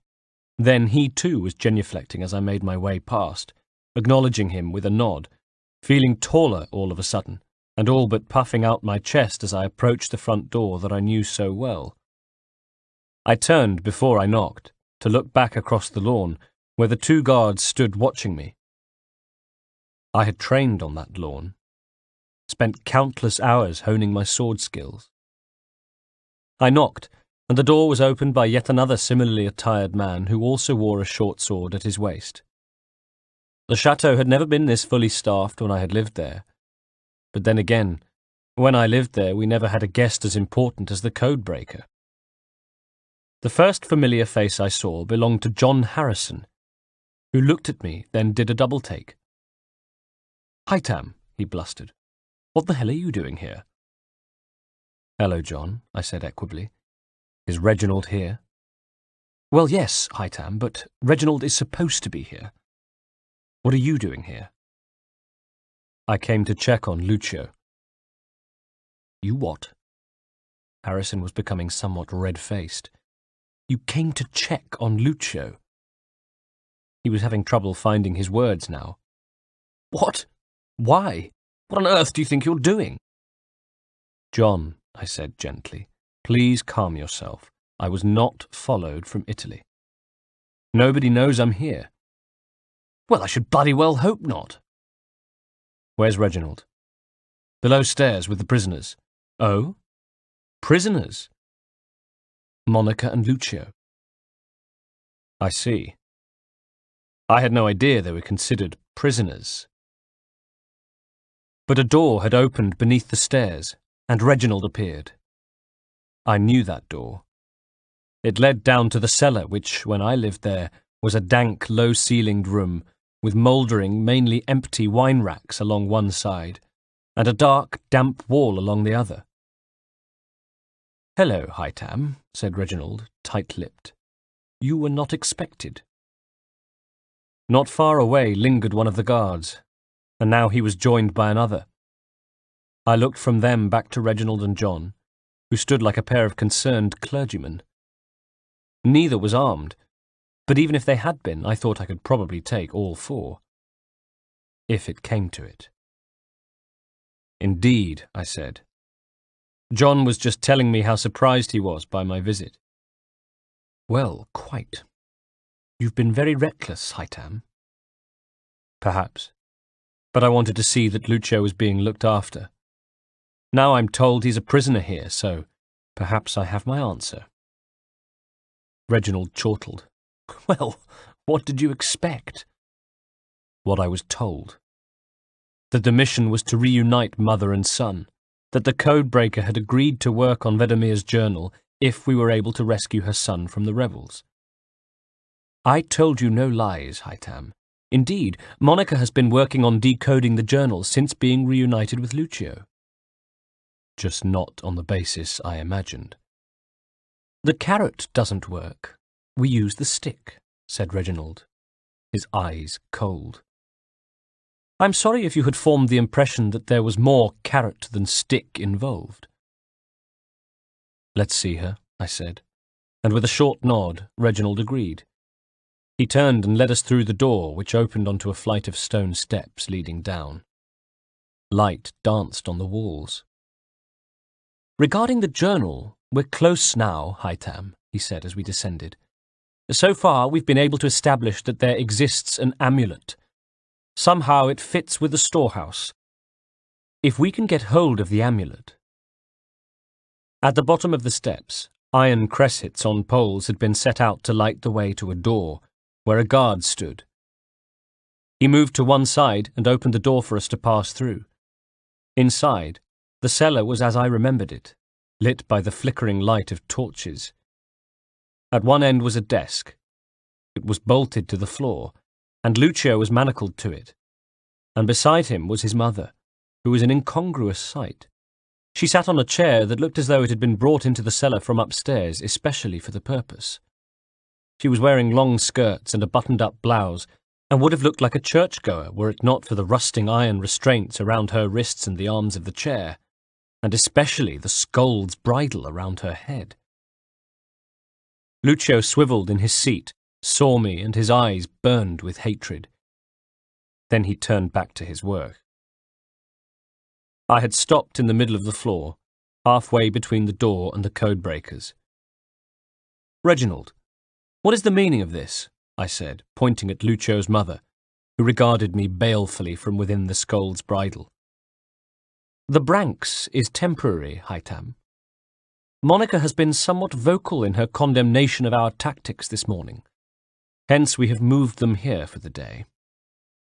He raised his voice to address the codebreakers. "I'm sure they can return to their usual residence tomorrow when they have recovered their manners." "This is not right, Reginald." "Their usual quarters are much more pleasant, Haytham," he assured me, testily. "Even so, they should not be treated this way." "Neither should the poor child in the Black Forest have been scared half to death with your blade at his throat," snapped Reginald. I started, my mouth working but lost for words. That was... different? Because it involved your quest to find your father's killers. Haytham. He took my elbow and led me out of the cellar and back out into the corridor, and we began to climb the steps again. This is even more important than that. You may not think so, but it is. It involves the entire future of the Order. I wasn't sure anymore. I wasn't sure what was more important, but said nothing. And what happens when the decoding is over? I asked, as we reached the entrance hall once again. He looked at me. Oh no, I said, understanding. Neither is to be harmed. Haytham, I don't much care for you giving me orders. Then don't think of it as an order, I hissed. Think of it as a threat. Keep them here when their work is over, if you must. But if they are harmed, then you will have me to answer to. He looked at me long and hard. I realized that my heart was hammering and hoped to God it wasn't somehow visible. Had I ever gone against him like this? With such force? I didn't think so. Very well, he said after a moment. They will not be harmed. We spent dinner in near silence, and the offer of a bed for the night was made reluctantly. I leave in the morning. Reginald promises to be in touch with news concerning the journal. The warmth between us, though, is gone. In me he sees insubordination. In him, I see lies. 18th of April, 1754. 1. Earlier this evening I found myself at the Royal Opera House, taking a seat next to Reginald, who was settling in for a performance of the Beggar's Opera with evident glee. Of course, the last time we'd met I'd threatened him, which wasn't something I had forgotten. But evidently he had. Forgotten or forgiven. One of the two. Either way, it was as though the confrontation had never taken place, the slate wiped clean either by his anticipation of the night's forthcoming entertainment, or by the fact that he believed the amulet to be near. It was inside the opera house, in fact, around the neck of an assassin who had been named in Vedemir's journal, then tracked down by Templar agents. An assassin. He was my next target. My first job since rescuing Lucio in Corsica, and the first to feel the bite of my new weapon, my hidden blade. As I took the opera glasses and looked at the man across the hall, my target, the irony of it suddenly struck me. My target was Miko. I left Reginald in his seat and made my way along the corridors of the opera house, along the back of the seats, past the opera's patrons, until I found myself at the stalls. At the box where Miko sat, I let myself in silently, then tapped him gently on the shoulder. I was ready for him if he tried anything, but though his body tensed, and I heard him give a sharp intake of breath, he made no move to defend himself. It was almost as though he expected it when I reached and took the amulet from his neck. And did I sense a feeling of relief? As though he were grateful to relinquish the responsibility, pleased no longer to be its custodian. "You should have come to me," he sighed. "We would have found another way." "Yes, but then you would have known," I replied. There was a click as I engaged the blade, and I saw him smile, knowing it was the one I had taken from him in Corsica. "For what it's worth, I'm sorry," I told him. "As am I," he said, and I killed him. 2. Some hours later, I attended the meeting at the house on Fleet and Bride, standing around a table with others, our attention focused on Reginald as well as the book on the table before us. It was open, and I could see the symbol of the assassins on the page. "Gentlemen," said Reginald. His eyes were shining, as though he were close to tears. "I hold in my hand a key, and if this book is to be believed, it will open the doors of a storehouse built by those who came before. I contained myself. Ah, our dear friends who ruled, ruined, and then vanished from the world, I said. Do you know what it is we'll find within? If Reginald picked up on my sarcasm, then he made no sign. Instead, he reached for the amulet, held it up, and basked in the hush from those assembled as it began to glow in his hand. It was impressive, even I had to admit, and Reginald looked over at me. It could contain knowledge, he replied. Perhaps a weapon, or something as of yet unknown, unfathomable in its construction and purpose. It could be any of these things, or none of them. They are still an enigma, these precursors.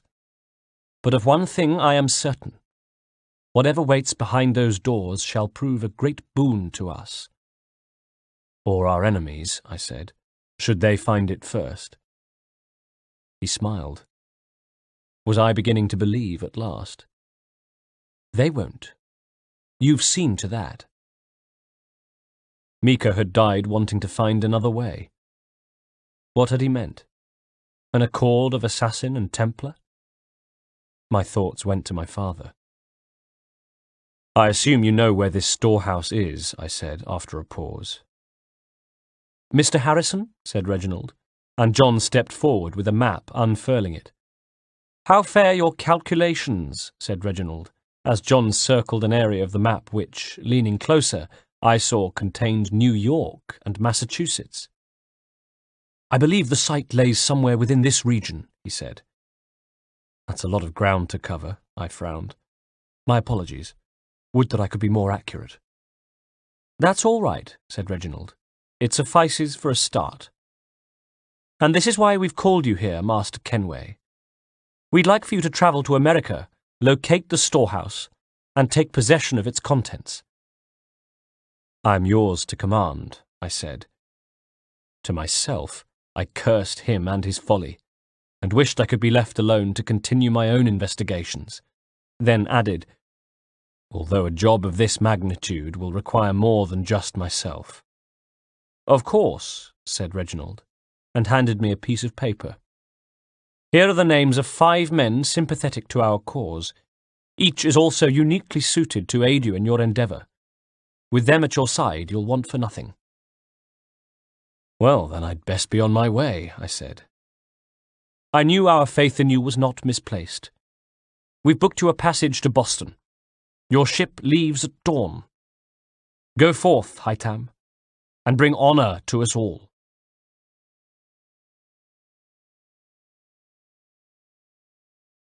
July 8th, 1754.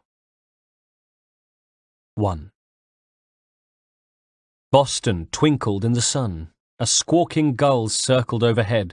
Water slapped noisily at the harbour wall, and the gangplank banged like a drum as we disembarked from the Providence, weary and disorientated by over a month at sea, but weak with happiness at finally reaching land. I stopped in my tracks as sailors from a neighbouring frigate rolled barrels across my path with a sound like distant thunder, and my gaze went from the glittering emerald ocean, where the masts of Royal Navy warships, yachts and frigates rocked gently from side to side, to the dock, the wide stone steps that led from the piers and jetties to the harbour thronging with redcoats, traders and sailors, then up past the harbour to the city of Boston itself, the church spires and distinctive red brick buildings seemingly resisting any attempts at arrangement, as though flung by some godly hand onto the side of the hill. And everywhere, Union flags that fluttered gently in the breeze just to remind visitors, in case they had any doubts, that the British were here. The passage from England to America had been eventful, to say the least. I had made friends and discovered enemies, surviving an attempt on my life, by assassins, no doubt, who wanted to take revenge for the killing at the Opera House and to recover the amulet. To the other passengers and crew of the ship, I was a mystery. Some thought I was a scholar. I told my new acquaintance, James Fairweather, that I solved problems, and that I was travelling to America to see what life was like there, what had been retained from the Empire, and what had been discarded, what changes British rule had wrought. which were fibs, of course, but not outright lies.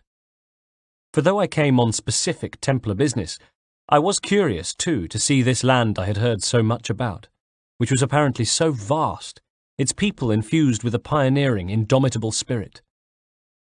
There were those who said that spirit might one day be used against us, and that our subjects, if they harnessed that determination, would be a formidable foe. And there were others who said America was simply too big to be governed by us, that it was a powder keg ready to go off, that its people would grow tired of the taxes imposed upon them, so that a country thousands of miles away could fight wars with other countries thousands of miles away, and that when it did go off, we might not have the resources to protect our interests.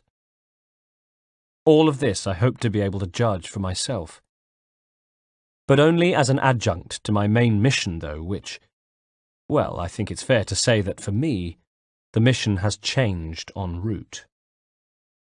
I'd stepped on the Providence holding a particular set of beliefs, and stepped off having had them first challenged, then shaken, and finally changed.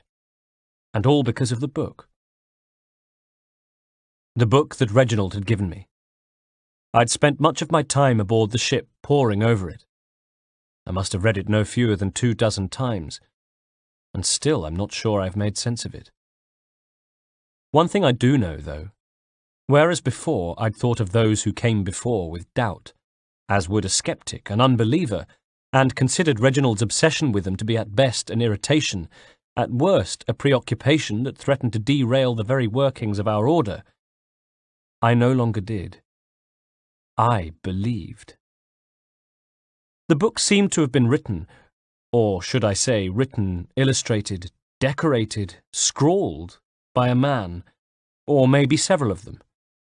Several lunatics who had filled page after page with what at first I took to be wild and outlandish claims, fit only for scoffing at, then ignoring. Yet somehow, the more I read, the more I came to see the truth. Over the years, Reginald had told me, I used to say bored me with, his theories concerning a race of beings that predated our own.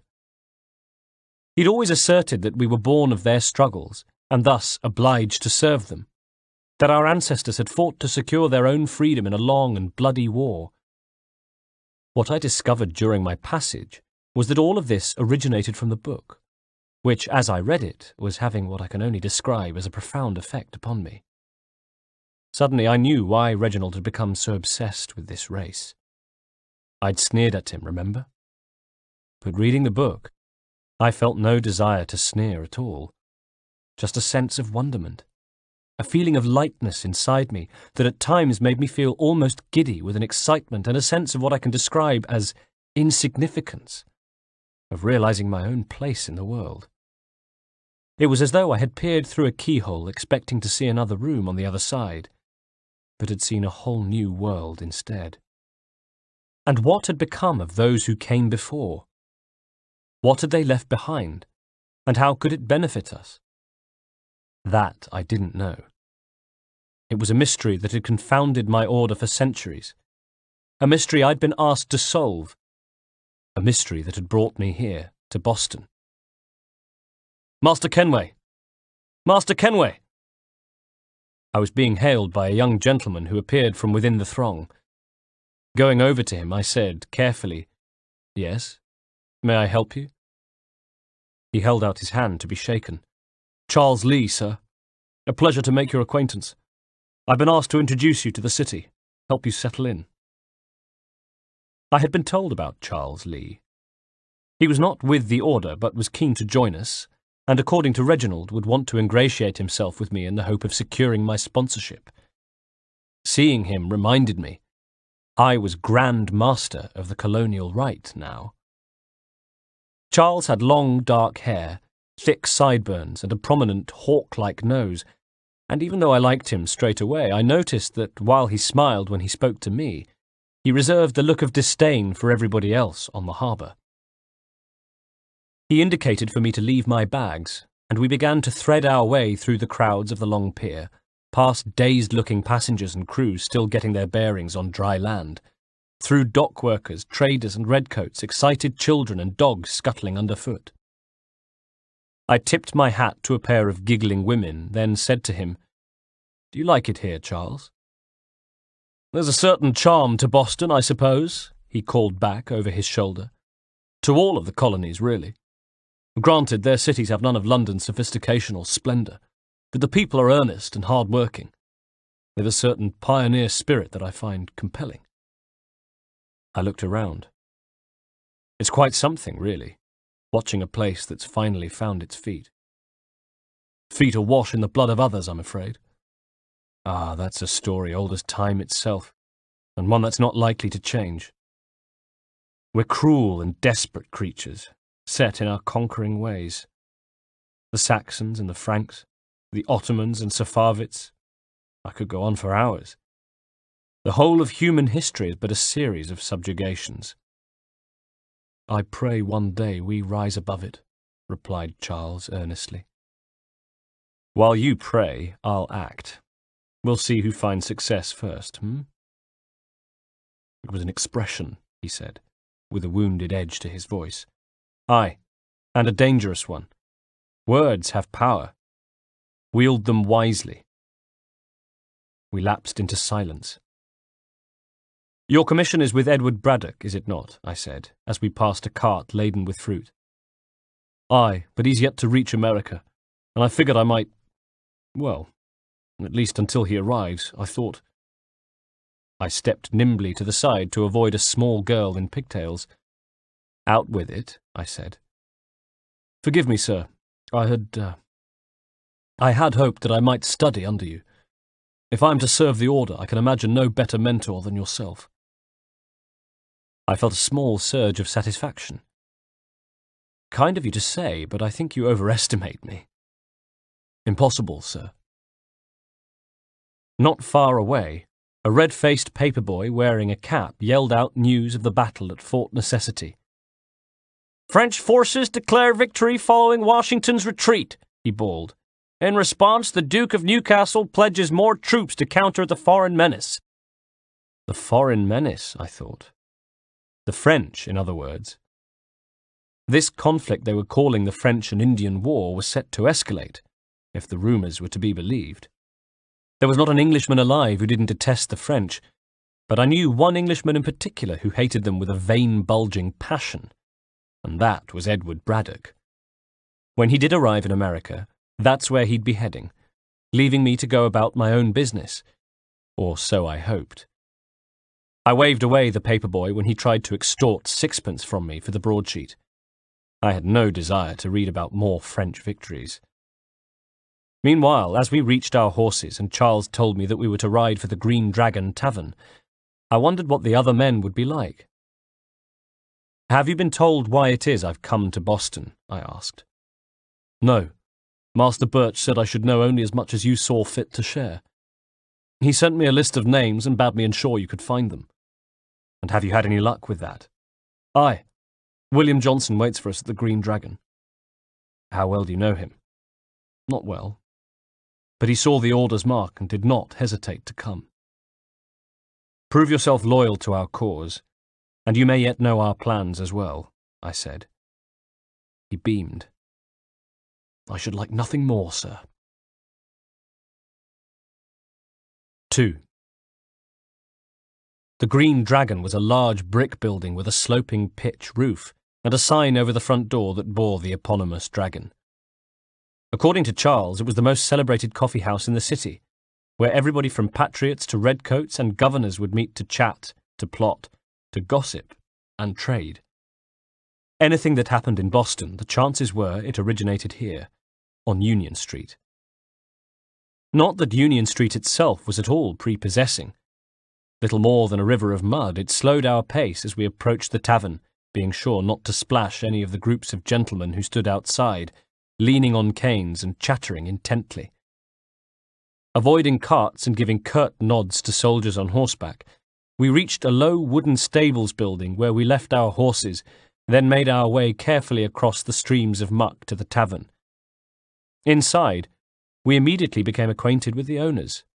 Catherine Kerr, who was, without wishing to be ungentlemanly, a little on the large side, and Cornelius Douglas, whose first words I heard upon entering were, "Kiss my ass, you wench!" Fortunately, he wasn't talking either to me or to Charles, but to Catherine. When the two of them saw us, their demeanours instantly changed from warlike to servile, and they saw to it that my bags were taken up to my room. Charles was right. William Johnson was already there, and in a room upstairs we were introduced. An older man, similarly attired to Charles, but with a certain weariness to him, an experience that was etched into the lines on his face. He stood from studying maps to shake my hand. "A pleasure," he said, and then, as Charles left to stand guard, leaned forward and said to me, "A good lad, if a bit earnest." I kept any feelings I had on Charles to myself, indicating with my eyes that he should continue. "I'm told you're putting together an expedition," he said. "We believe there is a precursor site in the region," I said, choosing my words carefully, then adding, "I require your knowledge of the land and its people to find it." He pulled a face. "Sadly, a chest containing my research has been stolen. Without it, I'm of no use to you." I knew from experience that nothing was ever easy. "Then we'll find it," I sighed. "Have you any leads?" "My associate Thomas Hickey has been making the rounds. He's quite good at loosening tongues." "And tell me where I can find him, and I'll see about speeding things along." "We've heard rumours of bandits operating from a compound southwest of here," said William. "You'll likely find him there." 3. Outside the city, corn in a field waved in a light nighttime breeze. Not far away was the high fencing of a compound that belonged to the bandits, and from inside came the sound of raucous festivities. Why not, I thought. Every day you've avoided death by the hangman's noose or on the end of a redcoat's bayonet is a cause for celebration when you lived life as a bandit. At the gates there were various guards and hangers-on milling around, some of them drinking, some attempting to stand guard, and all of them in a constant state of argument. To the left of the compound, the cornfield rose to a small hill peak, and on it sat a lookout tending to a small fire. Sitting tending a fire isn't quite the desired position for a lookout, but otherwise he was one of the few on this side of the compound who seemed to be taking his job seriously. Certainly they'd failed to post any scouting parties, or if they had, then the scouting parties were lounging under a tree somewhere, blind drunk, because there was nobody to see Charles and I as we crept closer, approaching a man who was crouching by a crumbling stone wall, keeping watch on the compound. It was him, Thomas Hickey, a round-faced man, a little shabby and probably too fond of the grog himself, if my guess was correct. This was the man who, according to William, was good at loosening tongues. He looked like he'd have problems loosening his own drawers. Perhaps arrogantly, my distaste for him was fed by the fact that he was the first contact I'd met since arriving in Boston, to whom my name meant nothing. But if that annoyed me, it was nothing compared to the effect it had on Charles, who drew his sword. "Show some respect, boy," he snarled. I laid a restraining hand on him. "Peace, Charles," I said, then addressed Thomas. "William Johnson sent us in the hopes we might expedite your search." "Don't need no expediting," drawled Thomas. "Don't need none of your fancy London speak, neither. I've found the men done the theft." Beside me, Charles bristled. "Then why are you just lazing around?" "Figuring out how to deal with those varlets," said Thomas, indicated the compound, then turned to us with expectant eyes and an impudent grin. I sighed. Time to go to work. "Right, I'll kill the lookout and take a position behind the guards. You two approach from the front. When I open fire on a group, you charge in. We'll have the element of surprise on our side. Half will fall before they've even realized what's happening." I took my musket, left my two comrades and crept to the edge of the cornfield, where I crouched and took aim at the lookout. He was warming his hands with his rifle between his legs, and probably wouldn't have seen or heard me if I'd approached riding a camel. It felt almost cowardly to squeeze the trigger, but squeeze it I did. I cursed as he pitched forward, sending up a shower of sparks. He'd start to burn soon, and if nothing else, the smell was going to alert his compatriots. Hurrying now, I returned to Charles and Thomas, who drew closer to the bandit compound, while I took up position not far away, pushed my rifle butt into my shoulder, and squinted along the sights at one of the bandits, who stood, though swayed might have been more accurate, just outside the gates. As I watched, he began to move towards the cornfield, perhaps to relieve the sentry I'd already shot, who even now was roasting on his own fire. I waited until he was at the edge of the cornfield, pausing as there was a sudden lull in the merriment from inside the compound, and then as a roar went up, squeezing the trigger. He dropped to his knees, then keeled over to one side, part of his skull missing, and my gaze went straight to the compound entrance to see if the shot had been heard. No, was the answer. Instead, the rabble at the gate had turned their attention on Charles and Thomas, drawn their swords and pistols, and began to shout at them, "Clear off!" Charles and Thomas loitered just as I'd told them. I could see their hands itching to draw their own weapons, but they bided their time. Good men, waiting for me to take the first shot. The time was now. I drew a bead on one of the men whom I took to be the ringleader. I pulled the trigger and saw blood spray from the back of his head, and he lurched back. This time my shot was heard, but it didn't matter, because at the same time Charles and Thomas drew their blades and struck, and two more of the guards keeled over with blood fountaining from neck wounds. The gate was in disarray, and the battle began in earnest.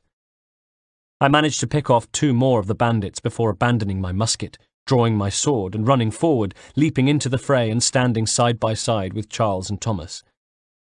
I enjoyed fighting with companions for once, and felled three of the thugs, who died screaming even as their companions made for the gates and barricaded themselves inside. In no time at all, the only men left standing were me, Charles, and Thomas, all three of us breathing hard and flicking the blood from our steel. I regarded Thomas with a new respect. He'd acquitted himself well, with a speed and skill that belied his looks. Charles, too, was looking at him, though with rather more distaste, as though Thomas's proficiency in battle had annoyed him. Now we had a new problem, though. We'd taken the outside of the compound, but the door had been blocked by those retreating. It was Thomas who suggested we shoot the powder keg, another good idea from the man I'd previously dismissed as a drunk. So I did, blowing a hole in the wall, through which we poured, stepping over the torn and ragged corpses littering the hallway on the other side. We ran on.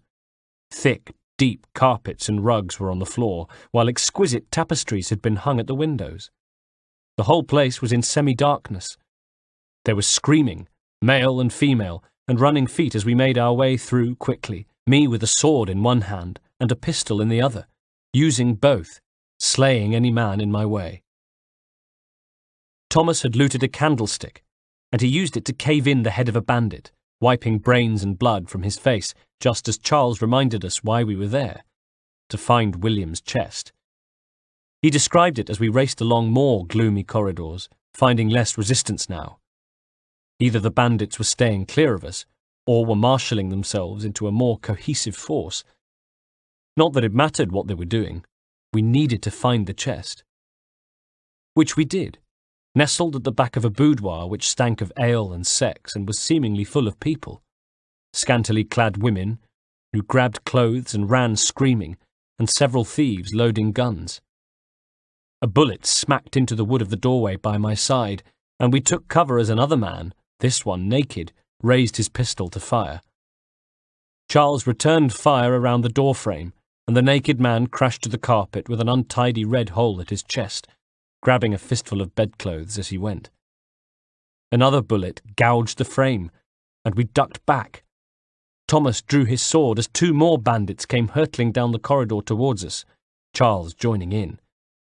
"Lay down your weapons," called one of the remaining bandits from inside the boudoir, "and I'll consider letting you live." "I make you the same offer," I said from behind the door. "We have no quarrel. I only wish to return this chest to its rightful owner." There was a sneer in his voice. "Nothing rightful about Mr. Johnson." "I won't ask again." "Agreed." I heard a movement nearby and flitted across the doorway.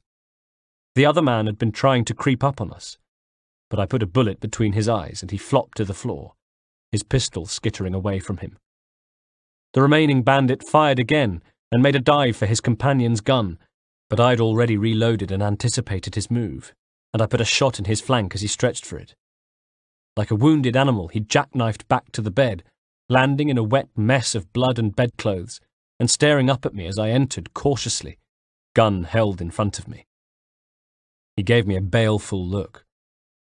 This can't have been how he planned for his night to end. "Your kind has no need for books and maps," I said, indicating William's chest. "Who put you up to this?" "Never seen a person," he wheezed, shaking his head. "It's always dead drops and letters. They always pay, so we do the jobs." Everywhere I went, I met men like the bandit who would do anything, it seemed. Anything for a bit of coin. It was men like him who had invaded my childhood home and killed my father. Men like him who set me on the path I walk today. They always pay. We do the jobs. Somehow, through a veil of disgust, I managed to resist the urge to kill him. "Well, those days are done. Tell your masters I said as much." He raised himself slightly, perhaps realizing I planned to let him live. "Who do I say you are?" "You don't. They'll know," I said, and let him go. Thomas began grabbing more loot while Charles and I took the chest, and we made our way out of the compound.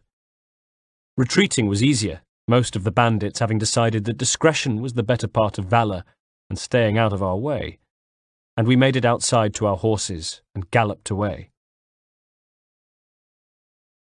4. At the Green Dragon, William Johnson was once again poring over his maps. Straight away he was digging through the chest when we returned it to him, checking his maps and scrolls were there.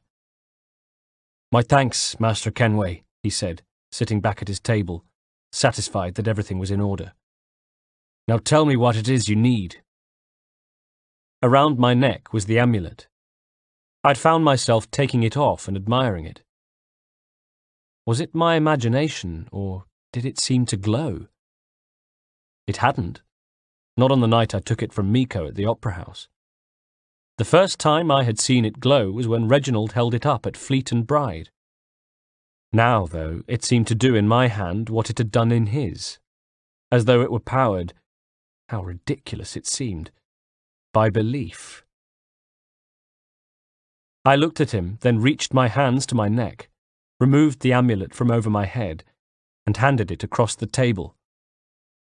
He held my gaze as he took it, sensing its importance, then squinted at it, studying it carefully as I said, "The images on this amulet, are they familiar to you? Perhaps one of the tribes has shown you something similar."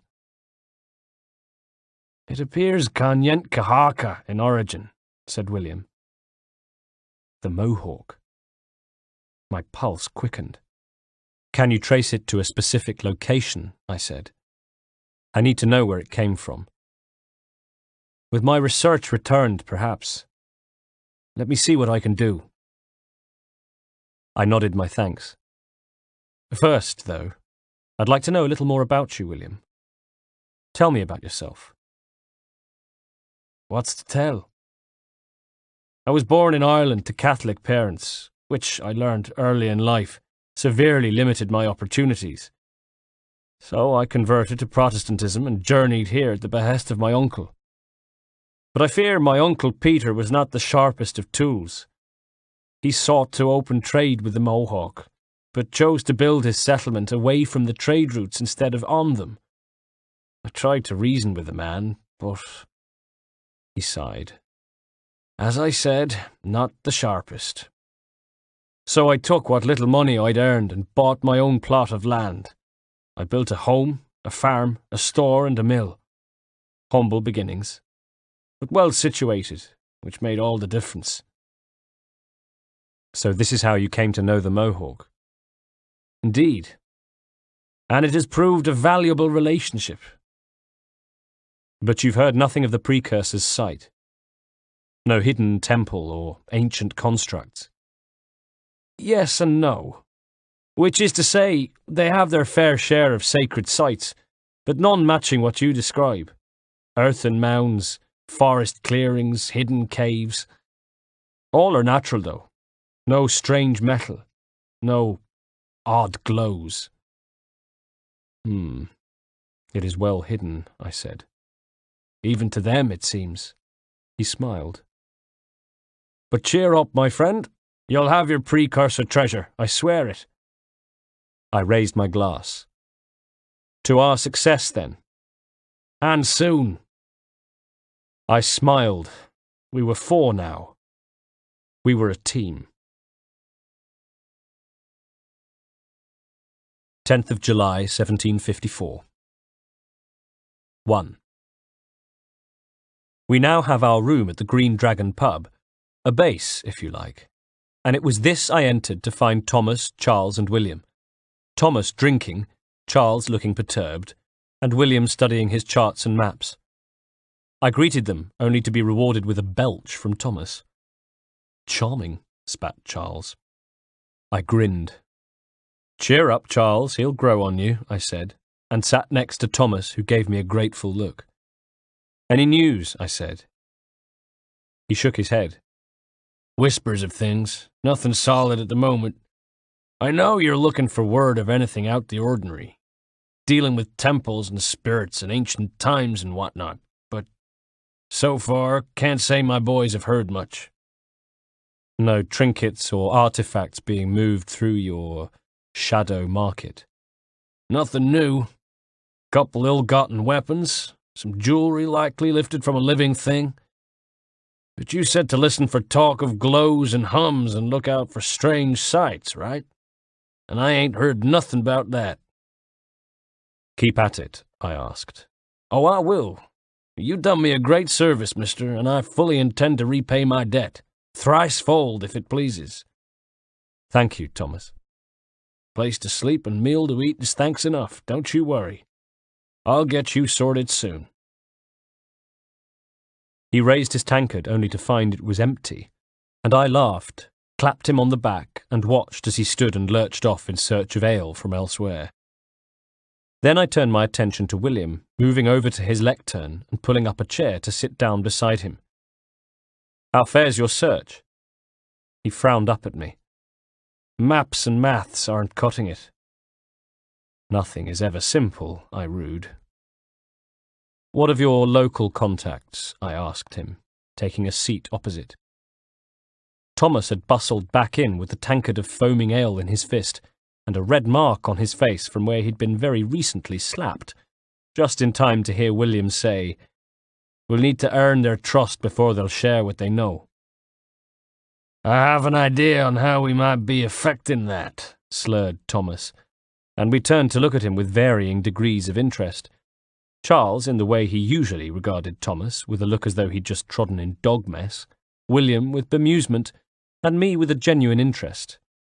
Thomas, drunk or sober, was a sharper customer than either Charles or William gave him credit for. He went on now. There's a man who was taken to enslaving natives. Rescue him and they'll owe us. Natives, I thought. The Mohawk. Now there was an idea. Do you know where they're being held? He shook his head, but Charles was leaning forward. Benjamin Church will. He's a finder and a fixer. He's also on your list. I smiled at him. Good work, I thought. And there I was, wondering who we might solicit next. 2. Benjamin Church was a doctor, and we found his house easily enough. When there was no answer at his door, Charles wasted no time kicking it down, and we hurried in, only to find that the place had been ransacked. Not only had furniture been upturned and documents spread all over the floor, disrupted during a messy search, but there were also traces of blood on the floor. We looked at one another. "It seems we're not the only ones looking for Mr. Church," I said, with my sword drawn. "Damn it!" exploded Charles. "He could be anywhere. What do we do?" I pointed to a portrait of the good doctor hanging over the mantelpiece. It showed a man in his early 20s, who nonetheless had a distinguished look. "We find him. Come, I'll show you how." And I began telling Charles about the art of surveillance, of blending into your surroundings, disappearing, noticing routines and habits, studying movement around and adapting to it, becoming at one with the environment, becoming part of the scenery. I realized how much I was enjoying my new role as tutor. As a boy, I'd been taught by my father and then Reginald, and I had always looked forward to my sessions with them, always relished the passing on and imparting of new knowledge, forbidden knowledge, the sort you couldn't find in books. Teaching it to Charles, I wondered if my father and Reginald had felt the way I did now, serene, wise, and worldly. I showed him how to ask questions, how to eavesdrop, how to move around the city like a ghost, gathering and processing information. And after that, we parted, carried out our investigations individually, then an hour or so later came back together, faces grim. What we had learnt was that Benjamin Church had been seen in the company of other men, 3 or 4 of them, who had been bearing him away from his house. Some of the witnesses had assumed Benjamin was drunk. Others had noticed how bruised and bloodied he had been. One man who went to his aid had received a knife in his guts as thanks. Wherever they were going, it was clear that Benjamin was in trouble. But where were they going? The answer came from a herald who stood shouting out the day's news. "Have you seen this man?" I asked him. "It's difficult to say." He shook his head. "So many people pass through the square, it's hard to—" I pressed some coins into his hand and his demeanour changed at once. He leaned forward with a conspiratorial air. "He was being taken to the waterfront warehouses just east of here." "Thank you kindly for your help," I told him. "But hurry," he said. "He was with Silas's men. Such meetings tend to end poorly."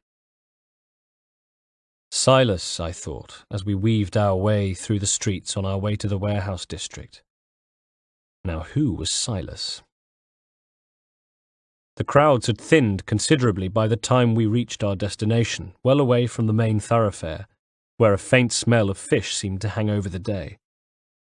The warehouse sat in a row of similar buildings, all of them huge and exuding a sense of erosion and disrepair, and I might have walked straight past if it hadn't been for the guard who lounged outside the main doors. He sat on one barrel, his feet up on another, chewing, not as alert as he should have been, so that it was easy enough to stop Charles and pull him to the side of the building before we were spotted. There was an entrance on the wall closest to us, and I checked it was unguarded before trying the door. Locked. From inside we heard the sounds of a struggle, then an agonized scream. I'm not a gambling man, but I would have bet on the owner of that agonized scream. Benjamin Church. Charles and I looked at each other. We had to get in there, and fast. Craning around the side of the warehouse, I took another look at the guard, saw the telltale flash of a keyring at his waist, and knew what I had to do. I waited until a man pushing a barrow had passed, then, with a finger to my lips, told Charles to wait, and emerged from cover, weaving a little as I came around to the front of the building, looking to all intents and purposes as though I'd had too much to drink. Sitting on his barrel, the sentry looked sideways at me, his lip curled. He began to withdraw his sword from its sheath, showing a little of its gleaming blade. Staggering, I straightened, held up a hand to acknowledge the warning, and made as though to move away before stumbling a little and brushing into him. "Oi!" he protested and shoved me away, so hard that I lost my footing and fell into the street. I picked myself up and with another wave of apology was on my way. What he didn't know was that I left in possession of the keyring, which I had lifted from his waist. Back at the side of the warehouse, we tried a couple of the keys before, to our great relief, finding one that opened the door. Wincing at every phantom creak and squeak, we eased it open, then crept through into the dark and damp-smelling warehouse. Inside, we crouched by the door, slowly adjusting to our new surroundings. A vast space, most of it in darkness. Black, echoing hollows seemed to stretch back into infinity, the only light coming from 3 braziers which had been set out in the middle of the room. We saw at last the man we had been looking for, the man from the portrait, Dr. Benjamin Church. He sat tied to a chair, a guard on either side of him, one of his eyes purple and bruised, his head lolling and blood dripping steadily from a gashed lip to the dirty white scarf he wore. Standing in front of him was a sharp-dressed man, Silas, no doubt, and a companion, who was sharpening a knife. The soft swooshing sound it made was almost gentle, hypnotic, and for a moment was the only noise in the room. "Why must you always make things so difficult, Benjamin?" asked Silas, with an air of theatrical sadness. He had an English accent, I realized, and sounded high-born. He continued, "Merely provide me with recompense, and all shall be forgiven."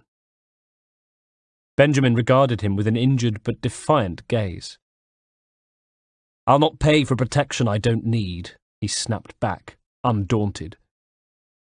Silas smiled and airily waved a hand around at the dank, wet and dirty warehouse. "Clearly you do require protection, else we wouldn't be here." Benjamin turned his head and spat a gobbet of blood which slapped to the stone floor, then turned his eyes back to Silas, who wore a look as though Benjamin had passed wind at dinner. "How very gauche," he said. "Now, what shall we do about our guest?" The man sharpening the knives looked up. This was his cue. "Maybe I'd take his hands," he rasped, "put an end to his surgerin'. Maybe I'd take his tongue, put an end to his waggling. Or maybe I'd take his cock, put an end to his fucking us." A tremor seemed to go through the men of disgust, fear, and amusement. Silas reacted. "So many options I can't possibly decide." He looked at the knife man and pretended to be lost in indecision, then added, "Take all 3. "Now hold on a moment," said Benjamin quickly. "Perhaps I was hasty in refusing you earlier." "I'm so very sorry, Benjamin, but that door has closed," said Silas sadly. "Be reasonable," started Benjamin, a pleading note in his voice. Silas tilted his head to one side, and his eyebrows knitted together in false concern. "I rather think I was. But you took advantage of my generosity. I won't be made a fool of a second time." The torturer moved forward, holding the knife point up to his own eyeball, bugging his eyes and grinning maniacally. "I fear I lack the constitution to bear witness to such barbarism," said Silas, with the air of an easily offended old woman. "Come and find me when you've finished, Cutter." Silas went to leave as Benjamin Church screamed, "You'll regret this, Silas! You hear me? I'll have your head!" At the door, Silas stopped, turned, and looked at him. "No," he said, with the beginnings of a giggle. "No, I rather think you won't." Then Benjamin's screams began, as Cutter began his work, snickering slightly as he began to wield the knife like an artist making his first painterly strokes, as though at the onset of a much larger project. Poor old Dr. Church was the canvas, and Cutter was painting his masterpiece. I whispered to Charles what needed to be done, and he moved away, scuttling through the dark to the rear of the warehouse, where I saw him put a hand to his mouth to call, "Over here, you bastards!" then immediately move away, quick and silent. Cutter's head jerked up, and he waved the two guards over, glancing warily around the warehouse at the same time as his men drew their swords and moved carefully towards the back, where the noise had come from, even as there was another call, this time from a different pocket of blackness, an almost whispered, "Over here!" The two guards swallowed, exchanged a nervous glance, while Cutter's gaze roamed the shadows of the building, his jaw set half in fear, half in frustration. I could see his mind working. Was it his own men playing a prank? Kids messing about? No, it was enemy action. "What's going on?" snarled one of the heavies. Both craned their necks to stare into the dark spaces of the warehouse. "Get a torch!" the first snapped at his companion, and the second man darted back into the middle of the room, gingerly lifted one of the braziers, and then was bent over with the weight of it as he tried to move it over. Suddenly there was a yelp from within the shadows, and Cutter was shouting, "What? What the hell is going on?" The man with the brazier set it down, then peered into the gloom. "It's Greg," he called back over his shoulder. "He ain't there no more, boss." Cutter bridled. "What do you mean, he ain't there? He was there before." "Greg?" called the second man. "Greg?" There was no reply. "I'm telling you, boss, he ain't there no more." And just at that moment, as though to emphasize the point, a sword came flying from the dark recesses, skittered across the stone floor, and stopped to rest by Cutter's feet. The blade was stained with blood. "That's Greg's sword," said the first man nervily. "They got Greg." "Who got Greg?" snapped Cutter. "I don't know, but they got him." "Whoever you are, you better show your face," shouted Cutter. His eyes darted to Benjamin, and I could see his brain working, the conclusion he came to, that they were being attacked by friends of the doctor, that it was a rescue operation. The first thug remained where he was by the safety of the brazier, the tip of his sword glinting in the firelight as he trembled. Charles stayed in the shadows, a silent menace. I knew it was only Charles, but to Cutter and his pal he was an avenging demon, as silent and implacable as death itself. "You better get out here before I finish your buddy," rasped Cutter. He moved closer to Benjamin, about to hold the blade to his throat, and, his back to me, I saw my chance and crept out of my hiding place, stealthily moving towards him. At the same time, his pal turned, saw me, yelped, "Boss, behind you!" and Cutter wheeled. I leapt and at the same time engaged the hidden blade. Cutter panicked, and I saw his knife hand tauten, about to finish Benjamin. At full stretch, I managed to knock his hand away and send him flying back, but I too was off balance, and he had the chance to draw his sword and meet me one-on-one, sword in one hand, torture knife in the other. Over his shoulder I saw that Charles hadn't wasted his opportunity, had come flying out at the guard, and there was the chime of steel as their blades met. In seconds, Cutter and I were fighting too, but it swiftly became clear he was out of his depth. Good with a knife he may have been, but he wasn't used to opponents who fought back. He was a torture master, not a warrior. And while his hands moved quickly and his blades flicked across my vision, all he showed me were tricks, sleight of hand, moves that might terrify a man tied to a chair, but not me. What I saw was a sadist. A frightened sadist. And if there's one thing more loathsome and pathetic than a sadist, it's a frightened one. He had no anticipation, no footwork or defensive skills. Behind him, the fight was over. The second thug dropped to his knees with a groan, and Charles planted a foot to his chest and withdrew his sword, letting him fall to the stone. Cutter saw it too, and I let him watch. Stood back and allowed him to see his companion, the last of his protection, die. There was a thumping on the door. The guard from outside had at last discovered the theft of his keys and was trying and failing to get in.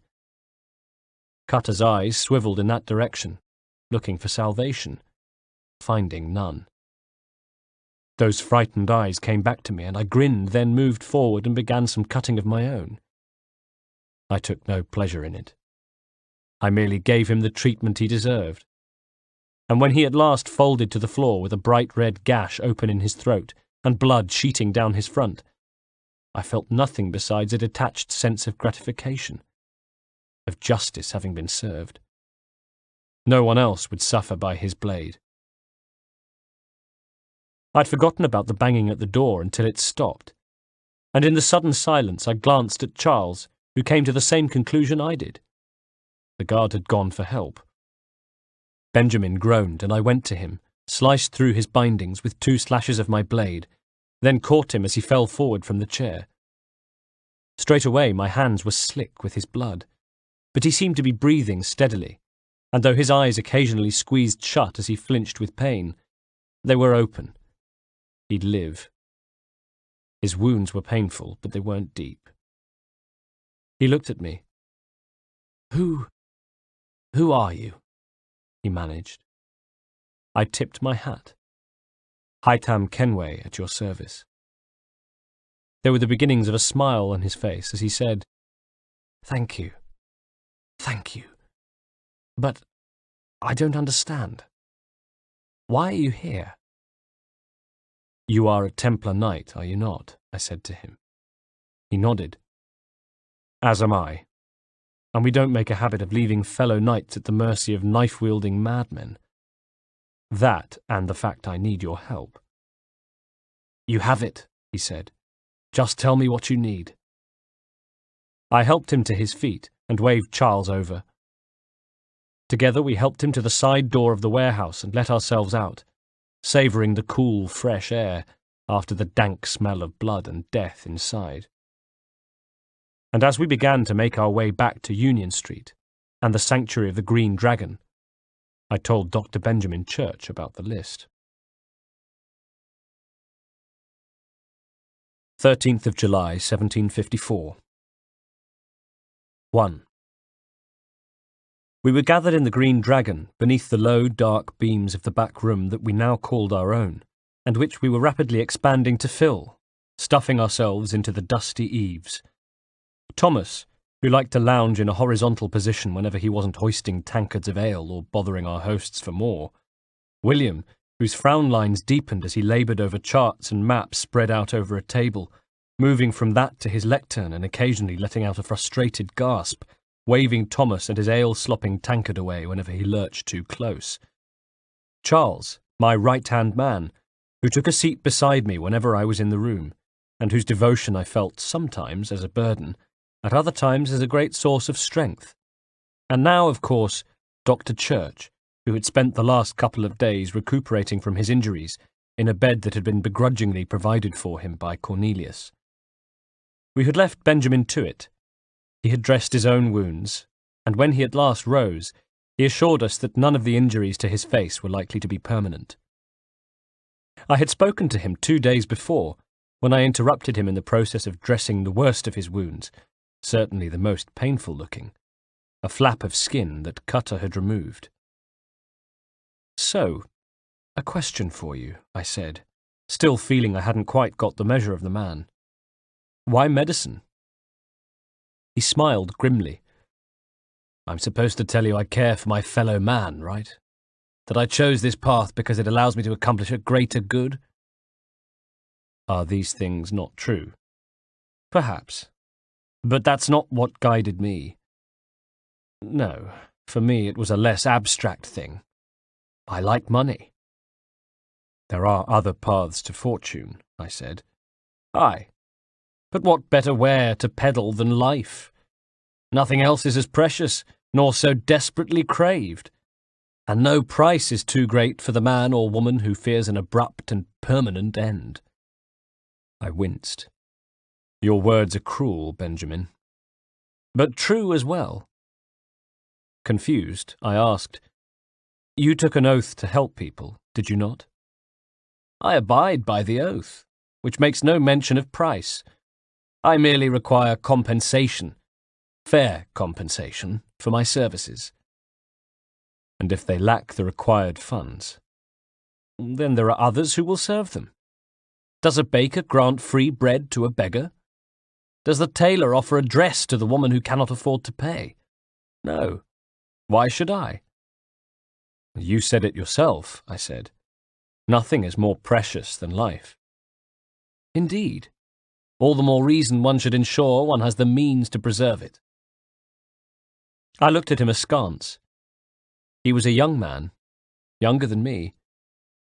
I wondered, had I been like him once? 2. Later, my thoughts returned to matters most pressing. Silas would want revenge for what had happened at the warehouse. We all knew that, and it was just a matter of time before he struck at us. We were in the Green Dragon, perhaps the most visible spot in the city, so he knew where we were when he wanted to launch his strike. In the meantime, I had enough experienced swordsmen to give him pause for thought, and I wasn't minded to run or go into hiding. William had told Benjamin what we were planning, to curry favour with the Mohawk by going up against the slaver, and Benjamin leaned forward now. "Johnson has told me what you intend," he said. "As it happens, the man who held me is the same one you seek. His name is Silas Thatcher." Inwardly, I cursed myself for not having made the connection. Of course. Beside me, the penny had dropped with Charles, too. "That fancy lad is a slaver," he said disbelievingly. "Don't let his velvet tongue deceive you," said Benjamin, nodding. "A crueler and more vicious creature I've never known." "What can you tell me of his operation?" I asked. "He hosts at least 100 men, more than half of whom are redcoats." All of this for some slaves. At this, Benjamin laughed. "Hardly. The man is a commander in the king's troop in charge of the Southgate fort." Perplexed, I said, "But if Britain stands any chance of pushing back the French, she must ally with the natives, not enslave them." "Silas is loyal only to his purse," said William from his lectern perch. "That his actions harm the crown is irrelevant. So long as there are buyers for his product, he'll continue to procure it." "All the more reason to stop him, then," I said grimly. "My days are spent in Congress with the locals, attempting to convince them that we're the ones they should trust," added William. "That the French are merely using them as tools, to be abandoned once they've won." "Your words must lose their strength when held against the reality of Silas's actions," I sighed. "I've tried to explain that he does not represent us," he said with a rueful look. "But he wears the red coat. He commands a fort. I must appear to them either a liar or a fool. Likely both." "Take heart, brother," I assured him. "When we deliver them his head, they will know your words were true. Firstly, we need to find a way inside the fort. Let me think on it. In the meantime, I'll attend to our final recruit." At this, Charles perked up. "John Pitcairn's our man. I'll take you to him." 3. We found ourselves at a military encampment outside the city, where redcoats diligently checked those entering and leaving. These were Braddock's men, and I wondered if I'd recognise any from my campaigns all those years ago. I doubted it. His regime was too brutal, his men mercenaries, ex-convicts, men on the run who never stayed in one place for long. One stepped forward now, looking unshaven and shabby despite his redcoat uniform. "State your business," he said, as his eyes ranged over us, not much liking what he saw. I was about to answer when Charles stepped forward, indicated me, and said to the guard, "New recruit." The sentry stood to one side. "More kindling for the pyre, eh?" he smirked. "Go on, then." We moved through the gates into the camp. "How did you manage that?" I said to Charles. "Did you forget, sir? My commission is with General Braddock, when I'm not attending to you, of course." A cart on its way out of the camp trundled past, led by a man in a wide-brimmed hat, and we stepped aside for a group of washerwomen who crossed our path. Tents were dotted around the site, over which hung a low blanket of smoke from fires around the campsite, tended to by men and children, camp followers whose job it was to brew coffee and make food for their imperial masters. Washing hung on lines stretched from canopies at the front of the tents. Civilians loaded crates of supplies onto wooden carts, watched over by officers on horseback. We saw a knot of troops struggling with a cannon stuck in the mud, and more men stacking crates, while in the main square was a troop of 20 or 30 redcoats, being put through its paces by an officer screaming barely intelligibly. Looking around, it struck me that the camp was unmistakably the work of the Braddock I knew. Busy and ordered, a hive of industry, a crucible of discipline. Any visitor would have thought it a credit to the British Army, and to its commander. But if you looked harder, or if you knew Braddock of old as I did, you could sense the resentment that pervaded the place. The men gave off a begrudging air about their activities. They worked not out of a sense of pride in their uniform, but under the yoke of brutality. Talking of which, we were approaching a tent, and as we grew closer to it, I heard with a crawling and deeply unpleasant sensation in the pit of my stomach that the voice I could hear shouting belonged to Braddock. When was the last time I'd seen him? Several years ago, when I'd left the Coldstreams, and never had I been so pleased to turn my back on a man as I had been with Braddock that day. I'd departed the company swearing I would do my utmost to see to it that he answered for the crimes I'd witnessed during my time with him, crimes of cruelty and brutality. But I'd reckoned without the ties that bind the order. I'd reckoned without Reginald's unswerving loyalty to him, and in the end, I'd had to accept that Braddock was going to continue as he always had. I didn't like it, but I had to accept it. The answer was simply to steer clear of him. Right now, though, I couldn't avoid him. He was inside his tent as we entered, in the middle of lecturing a man who was about my age, dressed in civilian clothes, but obviously a military man. This was John Pitcairn. He was standing there taking the full blast of Braddock's rage, a rage I knew so well, as the general screamed, "Were you planning to announce yourself? Or did you hope my men wouldn't notice your arrival?" I liked him immediately.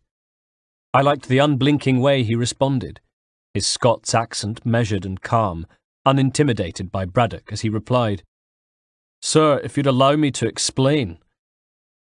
Time had not been kind to Braddock, though. His face was ruddier than ever, his hair receding.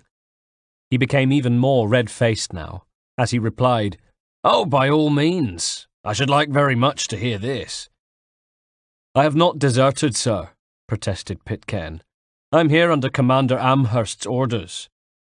But Braddock was in no mood to be impressed by the name of Commander Geoffrey Amherst, and if anything, his mood darkened. "Show me a letter bearing his seal, and you might be spared the gallows," he snarled.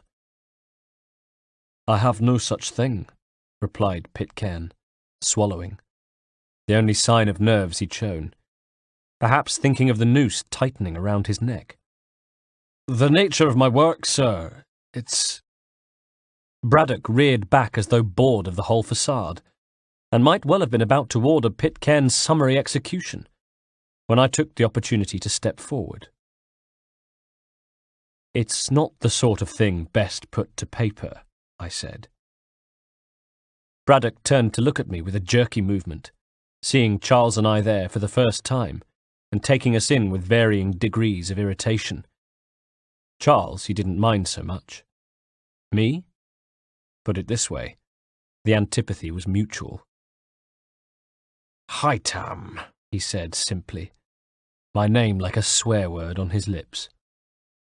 "General Braddock," I returned, without bothering to hide my distaste for his new rank. He looked from me to Pitcairn, and perhaps at last made the connection. "I suppose I shouldn't be surprised. Wolves often travel in packs." "Master Pitcairn won't be here for a few weeks," I told him, "and I shall return him to his proper post once our work is finished." Braddock shook his head. I did my best to hide my smile, and succeeded, mainly, in keeping my glee internal. He was furious, Not only that his authority had been undermined, but worse, that it had been undermined by me. "The devil's work, no doubt," he said. "It's bad enough my superiors have insisted I grant you use of Charles, but they said nothing about this traitor.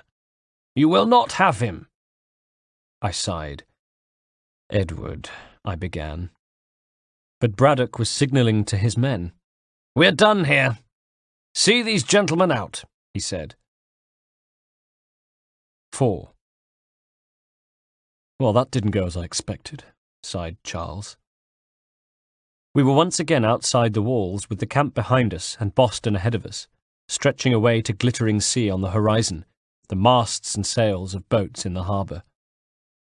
At a pump in the shade of a cherry tree, we stopped and leaned on the wall, from where we could watch the comings and goings at the camp without attracting attention.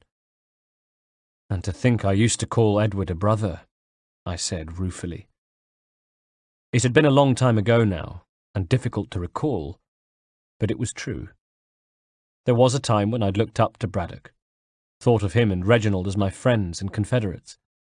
Now, I actively despised Braddock. And Reginald? I still wasn't sure about him. "What now?" asked Charles. "They'll chase us off if we try and return." Gazing into the camp, I could see Braddock striding out of his tent, shouting as usual, gesticulating at an officer, one of his hand-picked mercenaries, no doubt, who came scuttling over. In his wake came John. He was still alive, at least. Braddock's temper had been either abated or directed somewhere else. Towards me, probably. As we watched, the officer gathered the troops we'd seen drilling on the barracks square and organised them into a patrol, then, with Braddock at their head, began leading them out of the camp. Other troops and followers scurried out of their way, and the gate, which had previously been thronged with people, promptly cleared to allow the marchers through. They passed us by, 100 yards or so away, and we watched them between the low-hanging branches of the cherry tree as they made their way down the hill and towards the outskirts of the city, proudly bearing the Union flag. A strange kind of peace descended in their wake, and I pushed myself off the wall and said to Charles, "Come along." We stayed more than 200 yards behind, and even then we could hear the sound of Braddock's voice, which, if anything, began to increase in volume as we made our way into the city. Even on the move, he had the air of someone who was holding court, but what quickly became clear was that this was a recruitment mission. Braddock began by approaching a blacksmith, ordering the squad to watch and learn. All signs of his former fury were gone, and he wore a warm smile to address the man, more in the manner of a concerned uncle than of the heartless tyrant he really was. "You seem in low spirits, my friend," he said, heartily. "What's wrong?" Charles and I stayed some distance away. Charles, in particular, kept his head low and remained out of sight, from fear of being recognised. I strained my ears to hear the blacksmith's reply. "Business has been poor as of late," he said. "I've lost my stall and wares both." Braddock threw up his hands as though this were an easily solved problem because— "What if I told you I could wipe your troubles away?" he said. "I'd be wary, for one." "Fair enough. But hear me out. The French and their savage companions lay waste to the countryside. The king has commissioned men such as me to raise an army that we might force them back. Join my expedition and you will be richly compensated. Just a few weeks of your time and you'll return loaded with coin and able to open a new store, bigger and better." As they were talking, I noticed officers ordering members of the patrol to approach other citizens and start the same patter.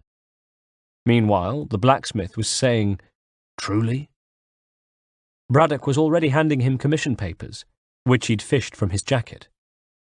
"See for yourself," he said proudly, as though he were handing the man gold, rather than papers to enlist in the most brutal and dehumanizing army I had ever known. "I'll do it," said the poor, gullible blacksmith. "Only tell me where to sign." Braddock walked on, leading us to a public square where he stood to deliver a short speech, and more of his men began wandering off. "Hear me out, good people of Boston," he announced, in the tone of an avuncular gent about to impart great news. "The King's army has need of strong and loyal men. Dark forces gather to the north, desirous of our land and its great bounty. I come before you today with a request. If you value your possessions, your families, your very lives, then join us. Take up arms in service to God and country both, that we might defend all we have created here." Some of the townspeople shrugged their shoulders and moved on. Others conferred with their friends. Still others approached the redcoats, presumably keen to lend their services and earn some money. I couldn't help but notice a definite correlation between how poor they looked and how likely they were to be moved by Braddock's speech. Sure enough, I overheard him talking to his officer. "Where shall we head next?" "Perhaps down to Marlborough," replied the trusty lieutenant, who, though he was too far away for me to see properly, had a familiar-sounding voice. "No," replied Braddock. "Its residents are too content. Their homes are nice, their days untroubled." "What of Lynn or Ship Street?" "Yes, those fresh arrived are often soon in dire straits. They're more likely to seize upon an opportunity to fatten their purses and feed their young." Not far away stood John Pitcairn. I wanted to get closer to him. Looking at the surrounding redcoats, I realized that what I needed was a uniform. Pity the poor soul who peeled off from the group to relieve himself. It was Braddock's lieutenant. He sauntered away from the group, shouldered his way past two well-dressed women in bonnets, and snarled when they tutted his way, doing a great job of winning local hearts and minds in the name of His Majesty. At a distance I followed until he came to the end of the street, where there was a squat wooden building, a storehouse of some kind, and with a glance to make sure he wasn't being watched, he leaned his musket against the timber, then undid the buttons of his breeches to have a piss. Of course, he was being watched. By me. Checking to see there were no other redcoats nearby, I drew close, wrinkling my nose at the acrid stench. Many a redcoat had relieved himself in this particular spot, it seemed. Then I engaged my blade with a soft chuk, which he heard, tensing slightly as he pissed, but not turning. "Whoever that is, he'd better have a good reason for standing behind me when I'm having a piss," he said, shaking, then putting his cock back in his breeches. And I recognized his voice. It was the executioner. It was Slater, I said. "That's my name. Don't wear it out. And who might you be?" He was pretending to have trouble with his buttons, but I could see his right hand straying towards the hilt of his sword. "You might remember me. My name is Haytham Kenway." Again he tensed, and his head straightened. "Haytham Kenway," he rasped. "Indeed. Now there's a name to conjure with, so it is. I had hoped I'd seen the last of you." "And me of you. Turn around, please." A horse and cart passed in the mud as, slowly, Slater turned to face me, his eyes going to the blade at my wrist. "You an assassin now, are you?" he sneered. "A Templar, Slater, like your boss." He sneered. "Your lot have no attraction for General Braddock any more." Just as I'd suspected. That was why he'd been trying to sabotage my efforts to recruit a team for Reginald's mission.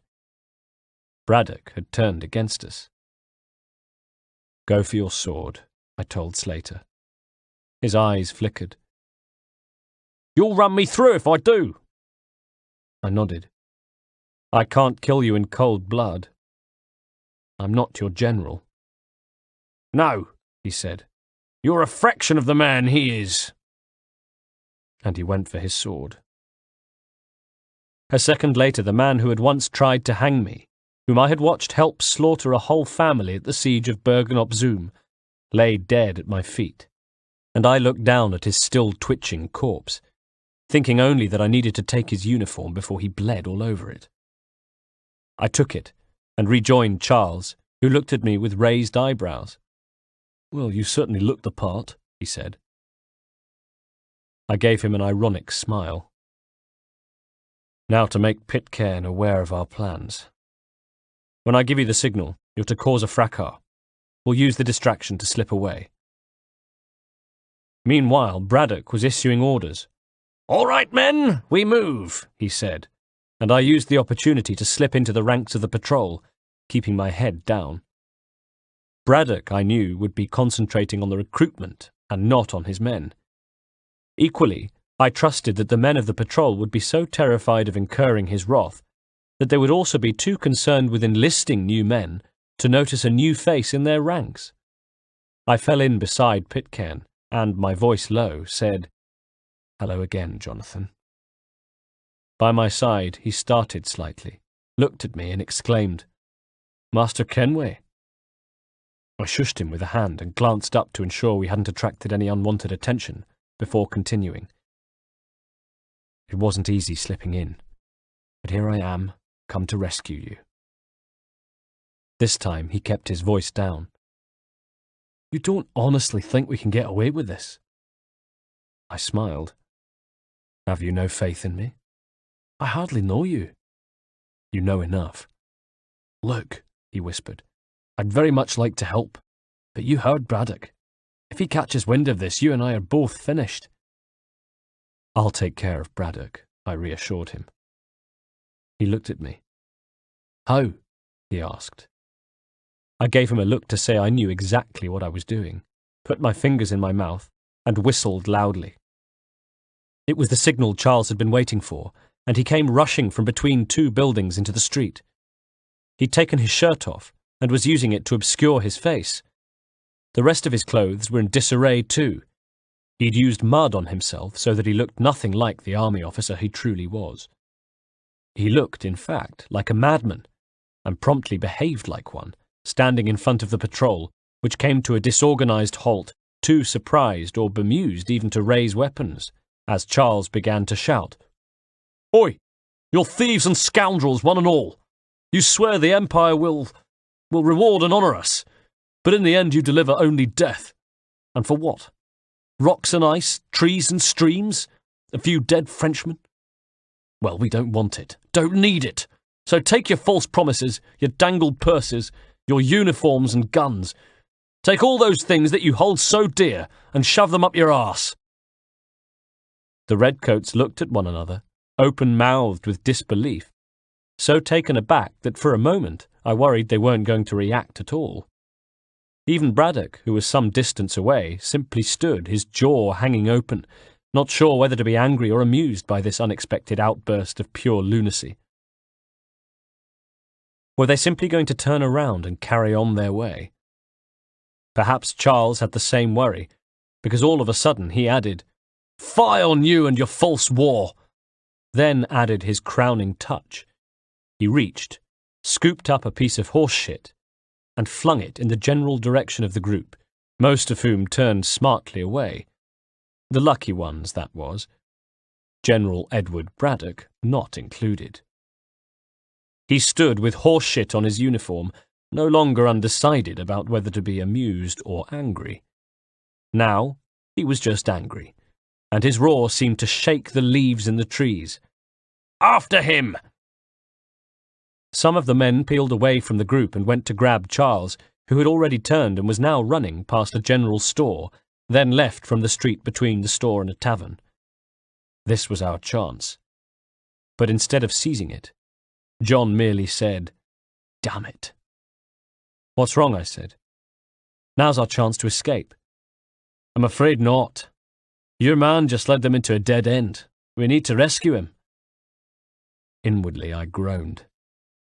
So it was a rescue mission, just not of the man I had intended to rescue. And I too went running towards the passageway, only I had no intention of satisfying our noble general's honour. I simply had to keep Charles from harm. I was too late. By the time I got there, he was already under arrest, and I stood back, cursing silently as he was dragged back into the main thoroughfare and brought to stand before a seething General Braddock, who was already reaching for his sword when I decided things had gone too far. "Unhand him, Edward." He turned to me. If it was possible for his face to darken more than it already had, then it did. Around us, breathless redcoats gave each other confused looks, while Charles, held by a redcoat on either side and still shirtless, shot me a grateful look. "You again," spat Braddock, furious. "Did you think I wouldn't return?" I replied equably. "I'm more surprised about how easily you are unmasked," he gloated. "Going soft, it seems." I had no wish to trade insults with him. "Let us go, and John Pitcairn with us," I said. "I will not have my authority challenged," said Braddock. "Nor I." His eyes blazed. Had we really lost him? For a moment I pictured myself sitting down with him, showing him the book and watching the transformation come over him, just as it had with me. Could he feel that same sense of suddenly knowing that I had? Could he return to us? "Put them all in chains," he snapped. No, I decided he couldn't. And again I wished for Reginald's presence, because he would have nipped this argument in the bud. He would have prevented what happened next. Which is that I decided I could take them, and I made my move. In a trice my blade was out, and the nearest redcoat died with a look of surprise on his face as I ran him through. Out of the corner of my eye I saw Braddock dart to the side, draw his own sword, and yell at another man, who reached for his pistol, already primed. John reached him before I did, his sword flashing down and chopping at the man's wrist, not quite severing the hand, but slicing through the bone so that for a moment his hand flapped at the end of his arm, and the pistol fell harmlessly to the ground. Another trooper came at me from my left, and we exchanged blows. 1, 2, 3. I pushed forward until his back was against the wall, and my final thrust was between the straps across his tunic, into his heart. I wheeled and met a third man, deflected his blow, and swept my blade across his midriff, sending him to the dirt. With the back of my hand I wiped blood from my face in time to see John run another man through, and Charles, who had snatched a sword from one of his captors, finish the other with a few confident strokes. Then the fight was over, and I faced the last man standing. And the last man standing was General Braddock. It would have been so easy to have ended this here. His eyes told me that he knew. He knew that I had it in my heart to kill him. Perhaps, for the first time, he realized that any ties that had once bound us, those of the Templar or mutual respect for Reginald, no longer existed. I let the moment hang, then dropped my sword. "I stay my hand today because you were once my brother," I told him, "and a better man than this. But should we cross paths again, all debts will be forgotten." I turned to John. "You're free now, John." The three of us, me, John, and Charles, began to walk away. "Traitor!" called Braddock. "Go on then, join them on their fool's errand, and when you find yourself lying broken and dying at the bottom of some dark pit, I pray my words today are the last that you remember." And with that he strode off, stepping over the corpses of his men, and shouldering his way past bystanders. You were never too far from a redcoat patrol on Boston streets, and with Braddock able to call on reinforcements, we decided to make ourselves scarce. As he left, I cast my eye over the bodies of the felled redcoats lying in the mud and reflected that as recruitment drives go, it had not been the most successful afternoon.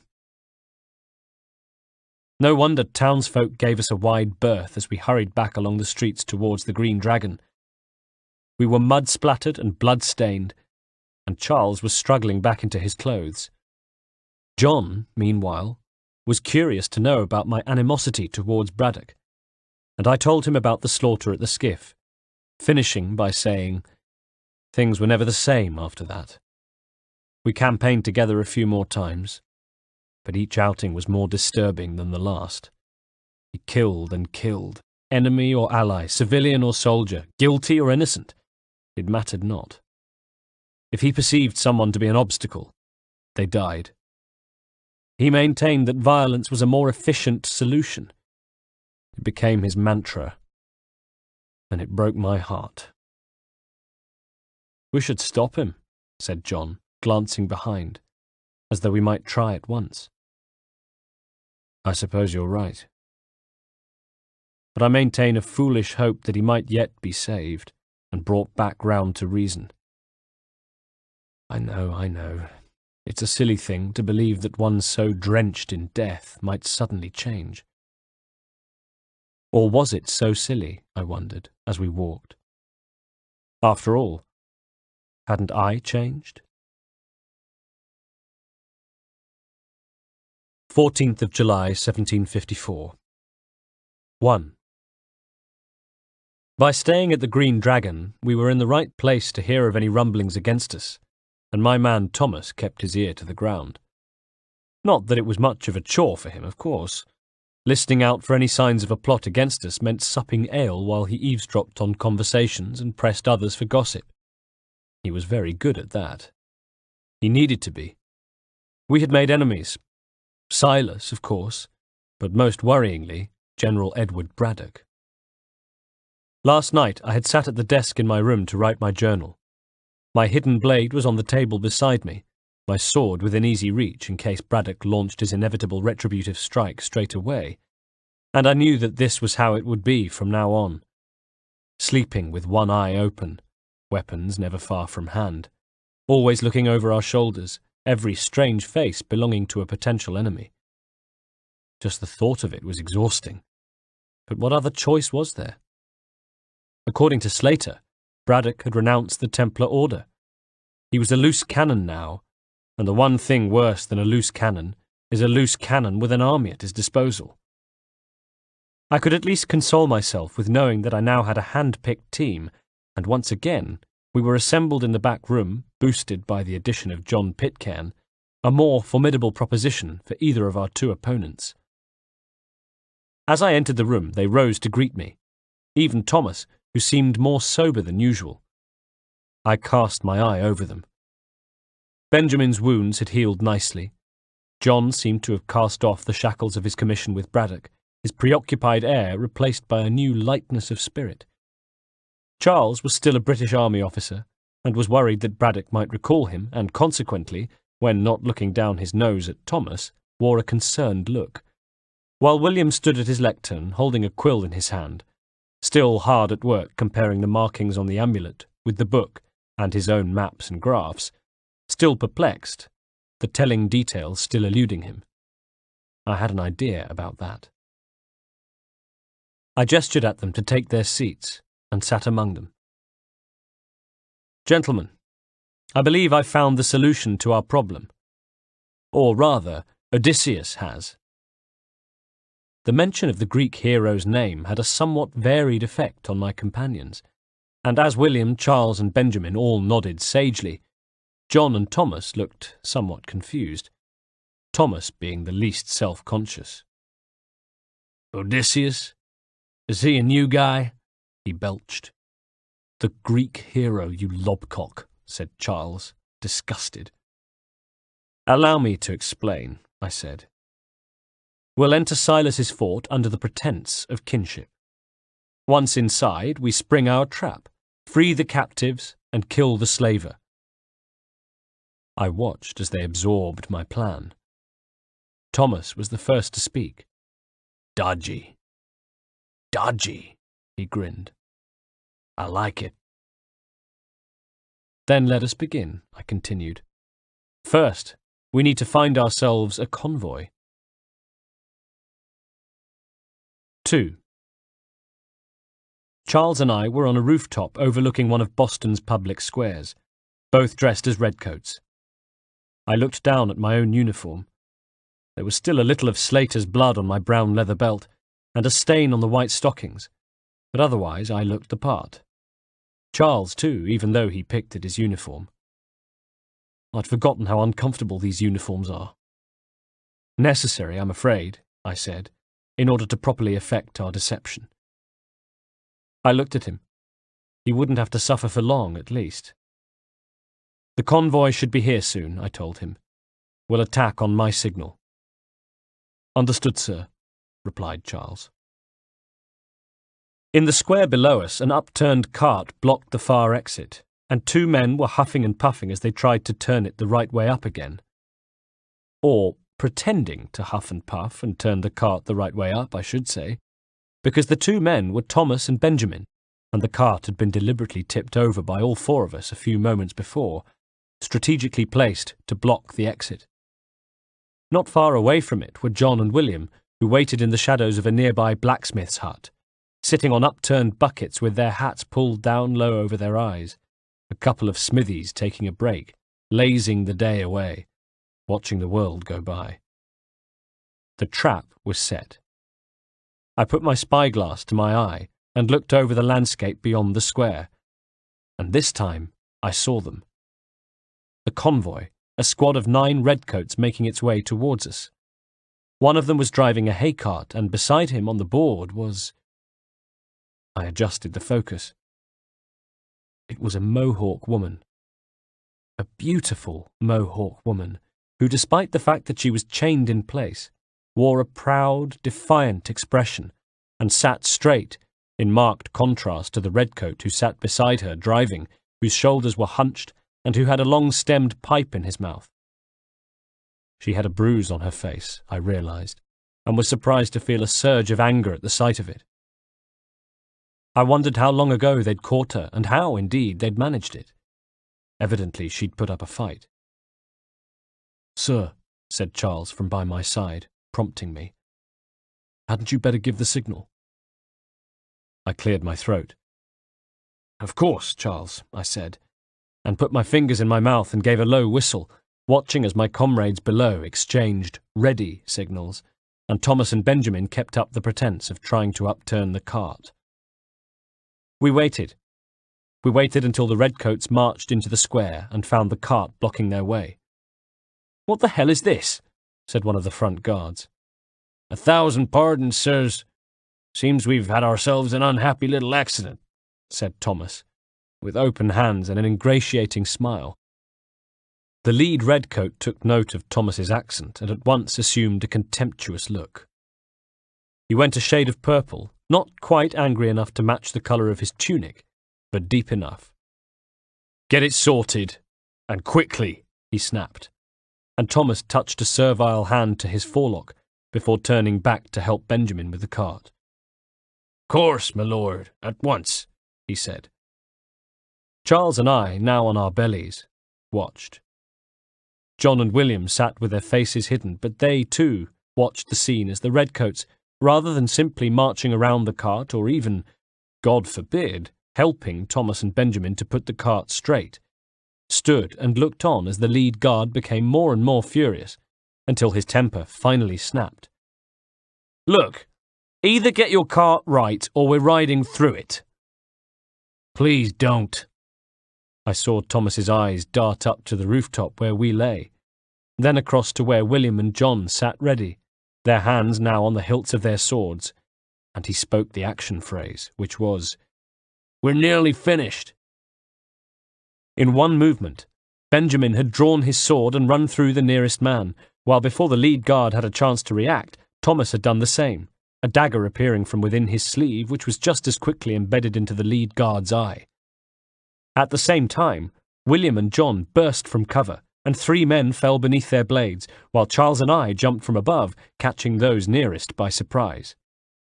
4 men died. We didn't even give them the dignity of breathing their last breath with dignity. Worried about getting their clothes stained with blood, we were already stripping the dying men of their uniforms. In moments we had pulled the bodies into some stables, shut and bolted the door, and we then stood in the square, 6 redcoats who had taken the place of 9. A new convoy. I looked around. The square had not been busy before, but now it was deserted. We had no idea who might have been a witness to the ambush. Colonials who hated the British and were glad to see them fall. British Army sympathisers who even now were on their way to Southgate Fort to warn Silas about what had happened. We had no time to lose. I jumped into the driver's seat, and the Mohawk woman pulled away slightly, as far as her manacles would allow anyway, and gave me a wary but mutinous look. "We're here to help you," I tried to reassure her, "along with those held within Southgate Fort." "Free me, then," she said. Regretfully, I told her, "Not until we're inside. I can't chance an inspection at the gate going wrong," and was rewarded with a disgusted look, as though to say it was just as she'd expected. "I'll see you safe," I insisted. "You have my word." I shook the reins and the horses began to move, my men walking either side of me. "Do you know anything of Silas's operation?" I asked the Mohawk woman. "How many men we might expect? The nature of their defences?" But she said nothing. "You must be pretty important to him if you were given your own escort," I pressed. And still she ignored me. "I wish you'd trust us. Though I suppose it's only natural for you to be wary." "So be it." When she still didn't answer, I realised my words were wasted and decided to shut up. When at last we reached the gates, a guard stepped forward. "Hold," he said. I tightened the reins and we drew to a stop, me and my redcoats. Looking past the prisoner, I tipped my hat to the guards. "Evening, gentlemen." The sentry was in no mood for pleasantries, I could tell. "State your business," he said flatly, staring at the Mohawk woman with interested, lustful eyes. She returned his stare with the venomous look of her own. For a moment I mused that when I'd first arrived in Boston, I'd wanted to see what changes British rule had wrought on this country, what effect our government had had on its people. For the native Mohawk, it was clear to see that any effect had not been for the good. We talked piously of saving this land. Instead, we were corrupting it. I indicated the woman now. "Delivery for Silas," I said, and the guard nodded, licked his lips, then rapped on the door for it to open, for us to trundle slowly forward. Inside, the fort was quiet. We found ourselves near to the battlements, low, dark stone walls where cannons were ranged to look out over Boston, towards the sea, and redcoats with muskets slung over their shoulders patrolled back and forth. The focus of their attention was outside the walls.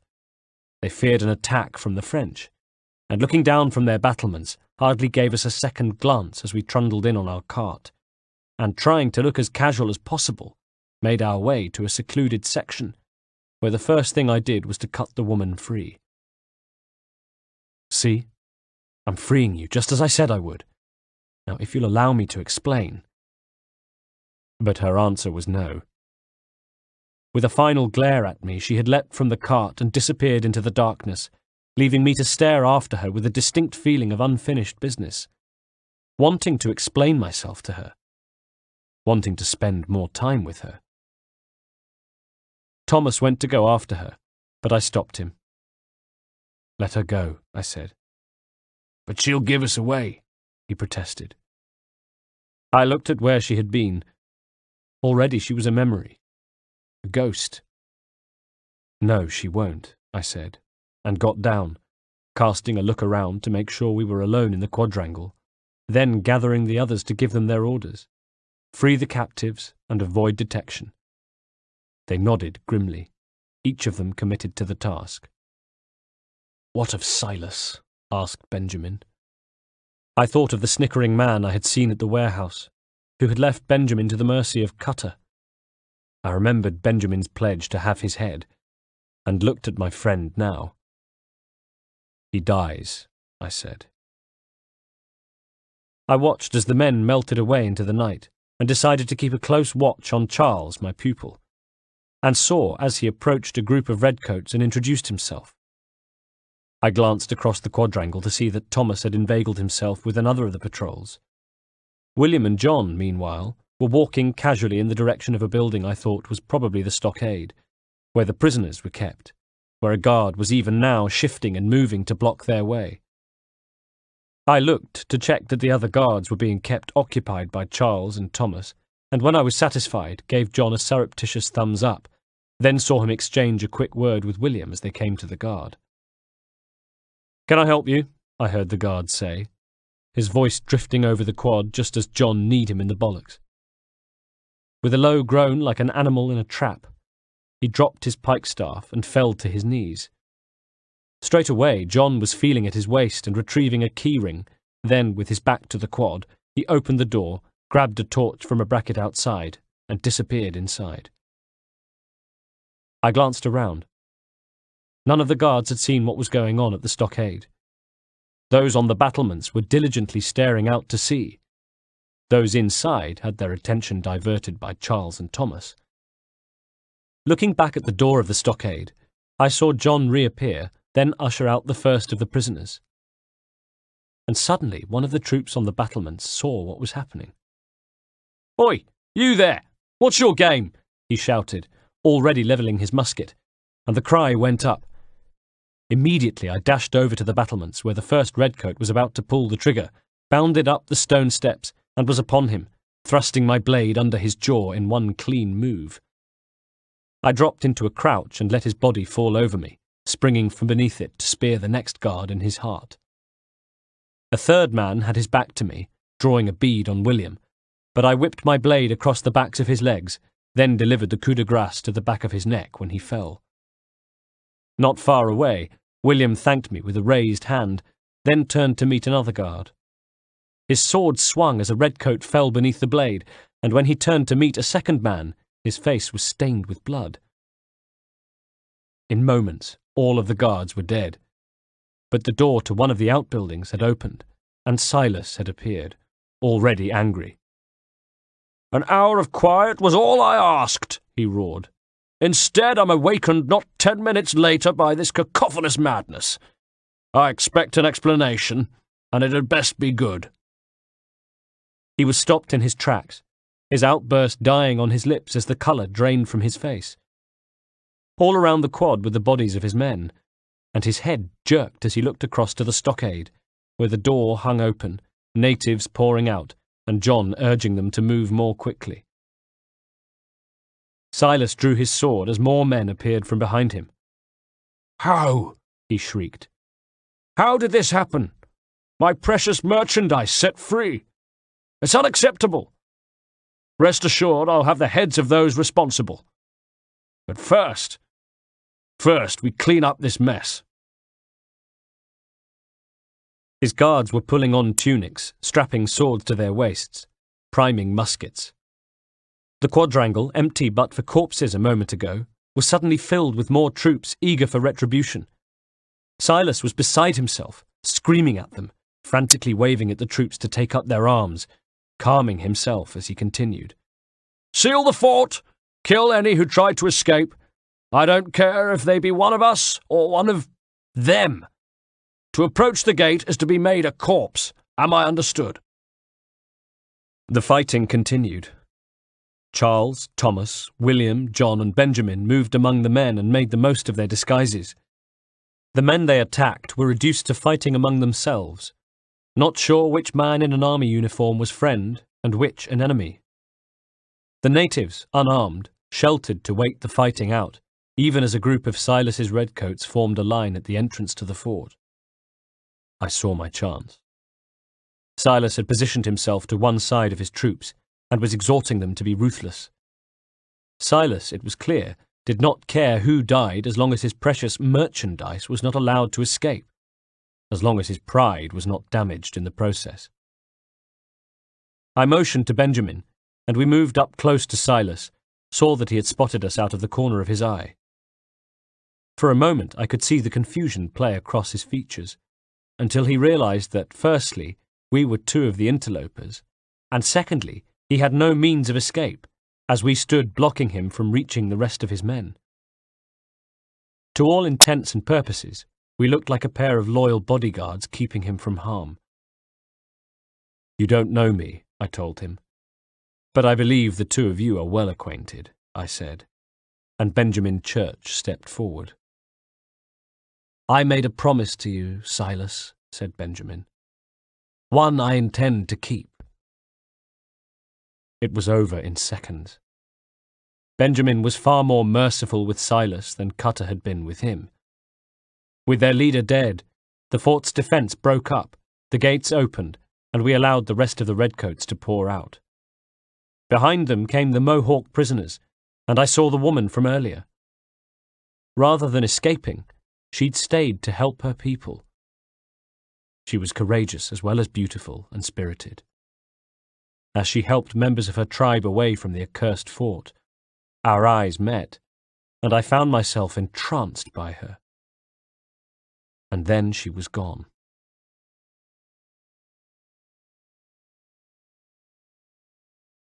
November 15th, 1754. 1. It was freezing, and snow covered the ground all around us as we set off early this morning and rode towards Lexington in pursuit of— perhaps obsession is too strong a word. Preoccupation, then. My preoccupation with the Mohawk woman from the cart. Specifically, with finding her. Why? If Charles had asked me, I'd have told him that I wanted to find her because I knew her English was good, and I thought she would be a useful contact within the Mohawk to help locate the precursor site. That's what I would have said if Charles had asked me why I wanted to find her, and it would have been partly the truth. Partly. Anyway, Charles and I took one of my expeditions, this one out to Lexington, when he said, "I'm afraid I have some bad news, sir." "What is it, Charles?" "Braddock's insisting I return to service under him. I've tried to beg off, to no avail," he said sadly. No doubt he's still angry about losing John. To say nothing of the shaming we gave him, I responded thoughtfully, wondering if I could have finished it then when I had the chance. "Do as he asks. In the meantime, I'll work on having you released." How? I wasn't sure.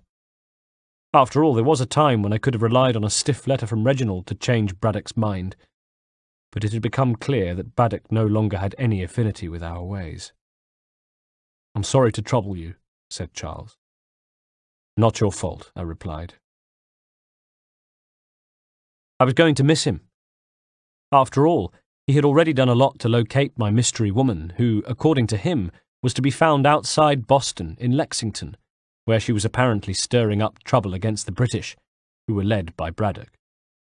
Who could blame her, after seeing her people imprisoned by Silas? So Lexington was where we were, at a recently vacated hunting camp. "She's not too far away," Charles told me. And did I imagine it? Or did I feel my pulse quicken a little? It had been a long time since any woman had made me feel this way. My life had been spent either in studying or moving around, and as for women in my bed, there had been nobody serious. The occasional washerwoman during my service with the Coldstreams, waitresses, landlords' daughters, women who had provided solace and comfort, physical and otherwise, but nobody I'd have described as at all special. This woman, though. I had seen something in her eyes, as if she was something of a kindred spirit. Another loner, another warrior, another bruised soul who looked at the world with weary eyes.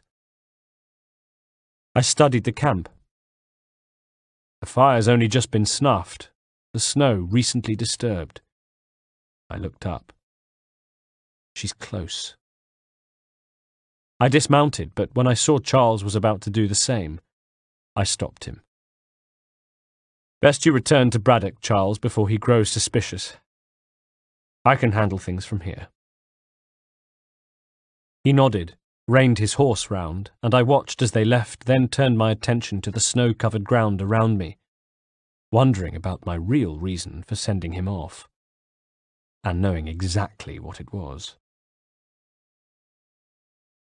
2. I crept through the trees. It had begun to snow again, and the forest was strangely silent, but for the sound of my own breathing, which billowed in vapours in front of me. I moved fast, but stealthily, and it wasn't long before I saw her, or at least the back of her. She was kneeling in the snow, a musket leaning against a tree as she examined a snare. I came closer, as quietly as I could, only to see her tense. She'd heard me. God, she was good. And in the next instant she had rolled to her side, snatched up the musket, thrown a look behind her, then taken off into the woods. I ran after her. "Please stop running," I called as we flew through the snow-blanketed woodland. "I only wish to talk. I'm not your enemy." But she kept on going. I dashed nimbly through the snow, moving fast and easily negotiating the terrain. But she was faster, and next she took to the trees, raising herself off the hard-to-negotiate snow and swinging from branch to branch wherever she was able. In the end, she took me further and further into the forest, and would have escaped were it not for a piece of bad fortune. She tripped on a tree root, stumbled, fell, and I was upon her at once. But not to attack, to come to her aid, and I held up a hand, breathing hard as I managed to say, "Me, Haytham, I come in peace." She looked at me as though she hadn't understood a word I'd said. I felt the beginnings of a panic. Maybe I'd been wrong about her in the cart. Maybe she couldn't speak English at all. Until suddenly, she replied with, "Are you touched in the head?" Perfect English.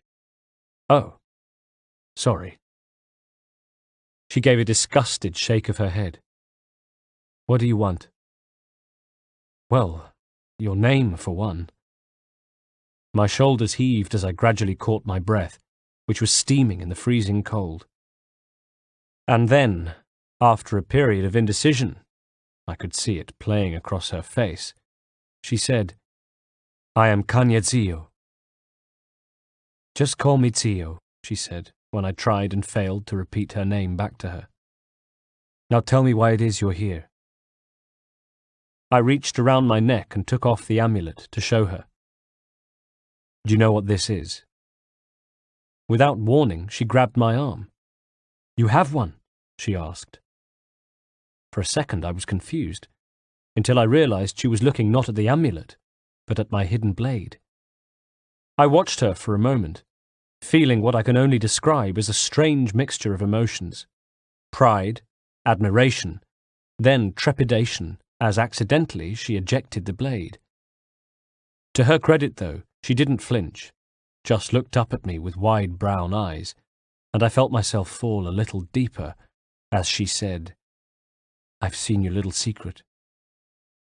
I smiled back, trying to look more confident than I felt, and raised the amulet, starting again. "This," I dangled it. "Do you know what it is?" Taking it in her hand, she gazed at it. "Where did you get it?"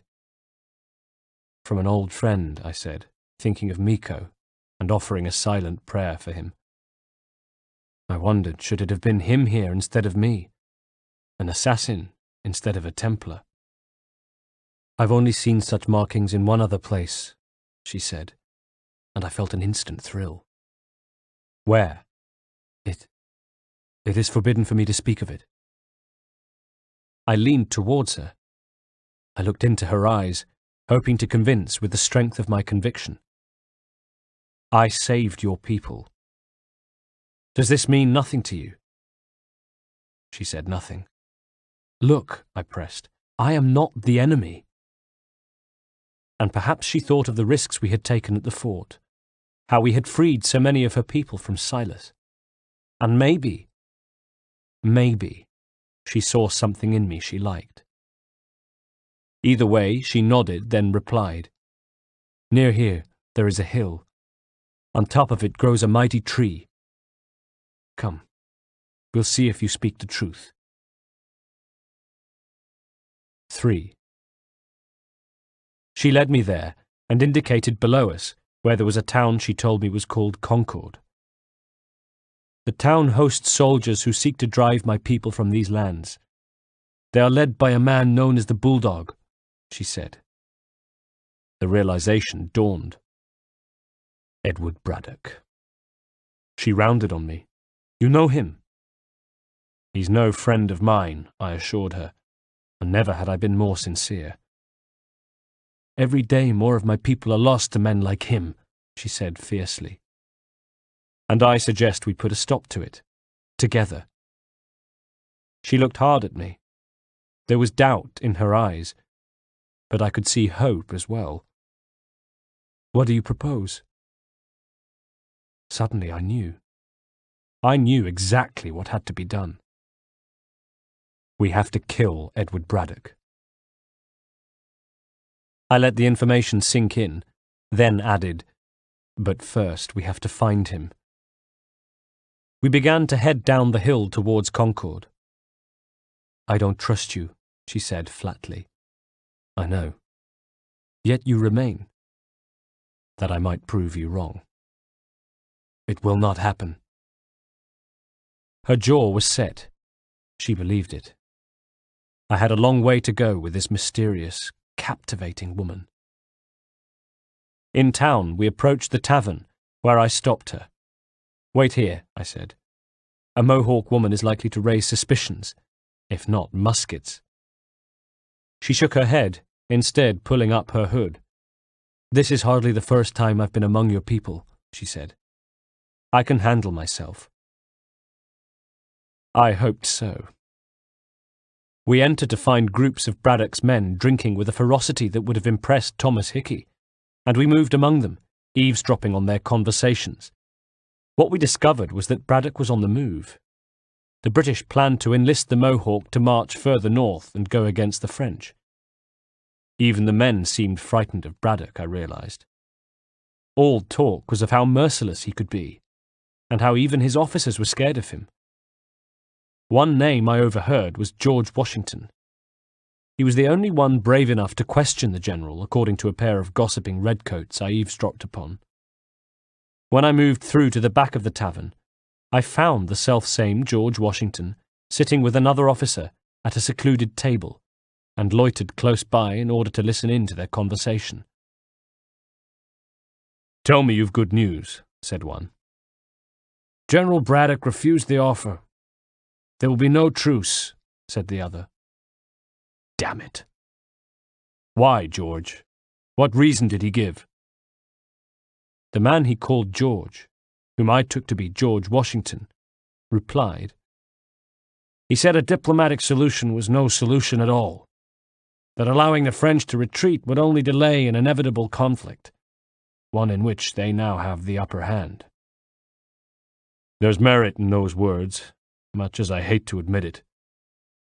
Still, can't you see this is unwise? It doesn't sit well with me either. We're far from home, with forces divided. Worse, I fear private bloodlust makes Braddock careless. It puts the men at risk. I'd rather not be delivering grim news to mothers and widows because the Bulldog wanted to prove a point. Where is the general now? Rallying the troops. And then it's on to Fort Duquesne, I assume? Eventually. The march north will surely take time. At least this will be ended soon. I tried, John. I know, my friend. I know. Braddock has left to rally his troops, I told Zio outside the tavern. And they're marching on Fort Duquesne. It'll be a while yet until they're ready, which gives us time to form a plan. No need, she said. We'll ambush him near the river. Go and gather your allies. I will do the same. I'll send word when it's time to strike. 8th of July, 1755. It has been nearly 8 months since Zio told me to wait for her word. But at last it came, and we travelled to the Ohio country, where the British were about to begin a major campaign against the French forts. Braddock's expedition was aimed at overthrowing Fort Duquesne. We had all been busy in that time, and none more than Zio, I discovered, when we did eventually meet, and I saw that she had brought with her many troops, many of them natives. All these men are from many different tribes, united in their desire to see Braddock sent away, she said. The Abenaki, the Lenape, the Shawnee. And you? I said to her, when the introductions had been made. Who do you stand for? A thin smile. Myself. What would you have me do? I said at last. You will help the others to prepare. She wasn't joking. I put my men to work and joined them building blockades, filling a cart with gunpowder in order to make a booby trap, until everything was in place, and I found myself grinning, saying to Zio, I can't wait to see the look on Braddock's face when the trap is finally sprung. She gave me a distrusting look. You take pleasure in this? You're the one who asked me to help you kill a man. It does not please me to do so. He is sacrificed so that the land and the people who live on it might be saved. What motivates you? Some past wrongs? A betrayal? Or is it simply the thrill of the hunt? Mollified, I said, You misread me. She indicated through the trees, towards the Monongahela River. Braddock's men will be here soon, she said. We should prepare for their arrival. 9th of July, 1755. 1. A Mohawk scout on horseback quickly spoke some words I didn't understand, but as he gestured back down the valley towards the Monongahela, I could guess what he was saying, that Braddock's men had crossed the river and would soon be upon us. He left to inform the rest of the ambush, and Zio, lying by my side, confirmed what I already knew. They come, she said simply. I'd been enjoying lying next to her in our hiding place, the proximity of her. So it was with a measure of regret that I looked out from beneath a fringe of undergrowth to see the regiment emerge from the tree line at the bottom of the hill. I heard it at the same time. A distant rumble growing louder which heralded the arrival of not a patrol, not a scouting party, but an entire regiment of Braddock's men. First came the officers on horseback, then the drummers and bandsmen, then the troops marching, then porters and camp followers guarding the baggage train. The entire column stretched back almost as far as the eye could see.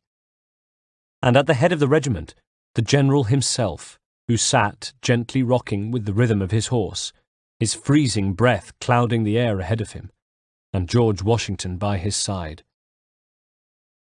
Behind the officers, the drummers kept up a steady beat, for which we were eternally grateful, because in the trees were French and Indian snipers. On the high ground were scores of men who lay on their bellies, the undergrowth pulled over them, waiting for the sign to attack. 100 or more men waiting to spring the ambush. 100 men who held their breath, as suddenly General Braddock held up his hand. An officer on his other side barked an order.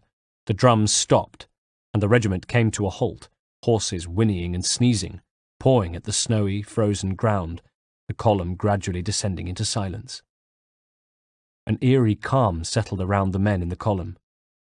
In the ambush, we held our breath, and I'm sure every man and woman, like me, wondered if we'd been discovered. George Washington looked at Braddock, then behind, where the rest of the column, officers, soldiers, and followers stood waiting expectantly, then back at Braddock. He cleared his throat. "Everything all right, sir?" he asked. Braddock took a deep breath. "Just savouring the moment," he replied. Then took another deep breath and added, "No doubt many wonder why it is we've pushed so far west. These are wild lands, as yet untamed and unsettled. But it shall not always be so. In time, our holdings will no longer suffice, and that day is closer than you think. We must ensure that our people have ample room to grow and further prosper, which means we need more land. The French understand this and endeavour to prevent such growth. They skirt around our territory, erecting forts and forging alliances, awaiting the day they may strangle us with the noose they've built. This must not come to pass. We must sever the cord and send them back. This is why we ride, to offer them one last chance. The French will leave, or they will die. By my side, Theo gave me a look, and I could see that there was nothing she would like better than to prick the man's pomposity straight away. Sure enough. "Now is the time to strike," she hissed. "Wait," I said. When I turned my head, I found she was looking at me, and our faces were just an inch or so apart. To scatter the expedition is not enough. We must ensure Braddock fails, else he is sure to try again. Kill him, I meant, and there would never be a better time to strike. I thought quickly, then, pointing at a small scouting convoy that had peeled away from the main regiment, said, "I'll disguise myself as one of his own and make my way to his side. Your ambush will provide the perfect cover for me to deliver the killing blow." I made my way down towards the ground and stole towards the scouts. Silently, I engaged my blade, slid it into the neck of the nearest soldier, and was unbuttoning his jacket before he'd even hit the floor. The regiment, some 300 yards away now, began to move with a rumble like approaching thunder. The drums began again, and the Indians used the sudden noise as cover to begin moving in the trees, adjusting their positions, readying the ambush. I mounted the scout's horse and spent a moment or so calming the animal, letting her get used to me before taking her down a small incline towards the column. An officer, also on horseback, spotted me and ordered me back into position, so I waved an apology, then began to trot towards the head of the column, past the baggage train and camp followers, past the marching soldiers, who threw me resentful looks and talked about me behind my back, and past the band, until I came almost level with the front of the column. Close now, but also more vulnerable. Close enough to hear Braddock talking to one of his men, one of his inner circle, his mercenaries. "The French recognise they are weak in all things," he was saying, "and so they have allied themselves with the savages that inhabit these woods. Little more than animals, they sleep in trees, collect scalps, and even eat their own dead. Mercy is too kind for them. Spare no one." I didn't know whether to chuckle or not. Eat their own dead? Nobody still believed that, surely. The officer seemed to be thinking the same thing. "But, sir," he protested, "those are just stories. The natives I have known do nothing of the sort." In the saddle, Braddock rounded on him. "Are you calling me a liar?" he roared. "I misspoke, sir," said the mercenary, trembling. "I'm sorry. Truly, I am grateful to serve." "Have served, you mean?" snarled Braddock. "Sir?" said the man, frightened. "You are grateful to have served," repeated Braddock, drew his pistol, and shot the man. The officer fell back from his horse, a red hole where his face had been, his body thumping to the tinder-dry forest floor. Meanwhile, the report of the gun had scared the birds from the trees, and the column suddenly drew to a halt, the men pulling muskets from shoulders, drawing weapons, believing they were under attack. For a few moments they remained at full alert, until the order came to stand down, and the word filtered back to them, a message delivered in hushed tones. The general had just shot an officer. I was near enough to the front of the column to see George Washington's shocked reaction, and he alone had the courage to stand up to Braddock. "General!" Braddock rounded on him, and perhaps there was a moment in which Washington wondered if he was to receive the same treatment. Until Braddock thundered, "I will not tolerate doubt among those I command, nor sympathy for the enemy. I've no time for insubordination." Bravely, George Washington countered, "None denied he erred, sir. Only, he paid for his treachery as all traitors must, If we are to win this war against the French, nay, when we win this war, it will be because men like you obeyed men like me, and did so without hesitation. We must have order in our ranks and a clear chain of command, leaders and followers. Without such structure, there can be no victory. Am I understood?" Washington nodded but quickly looked away, keeping his true feelings to himself. And then, as the column moved off once more, moved away from the front on the pretext of attending to business elsewhere, I saw my chance and manoeuvred my way to behind Braddock, falling into position by his side, just slightly behind so that he wouldn't see me. Not yet.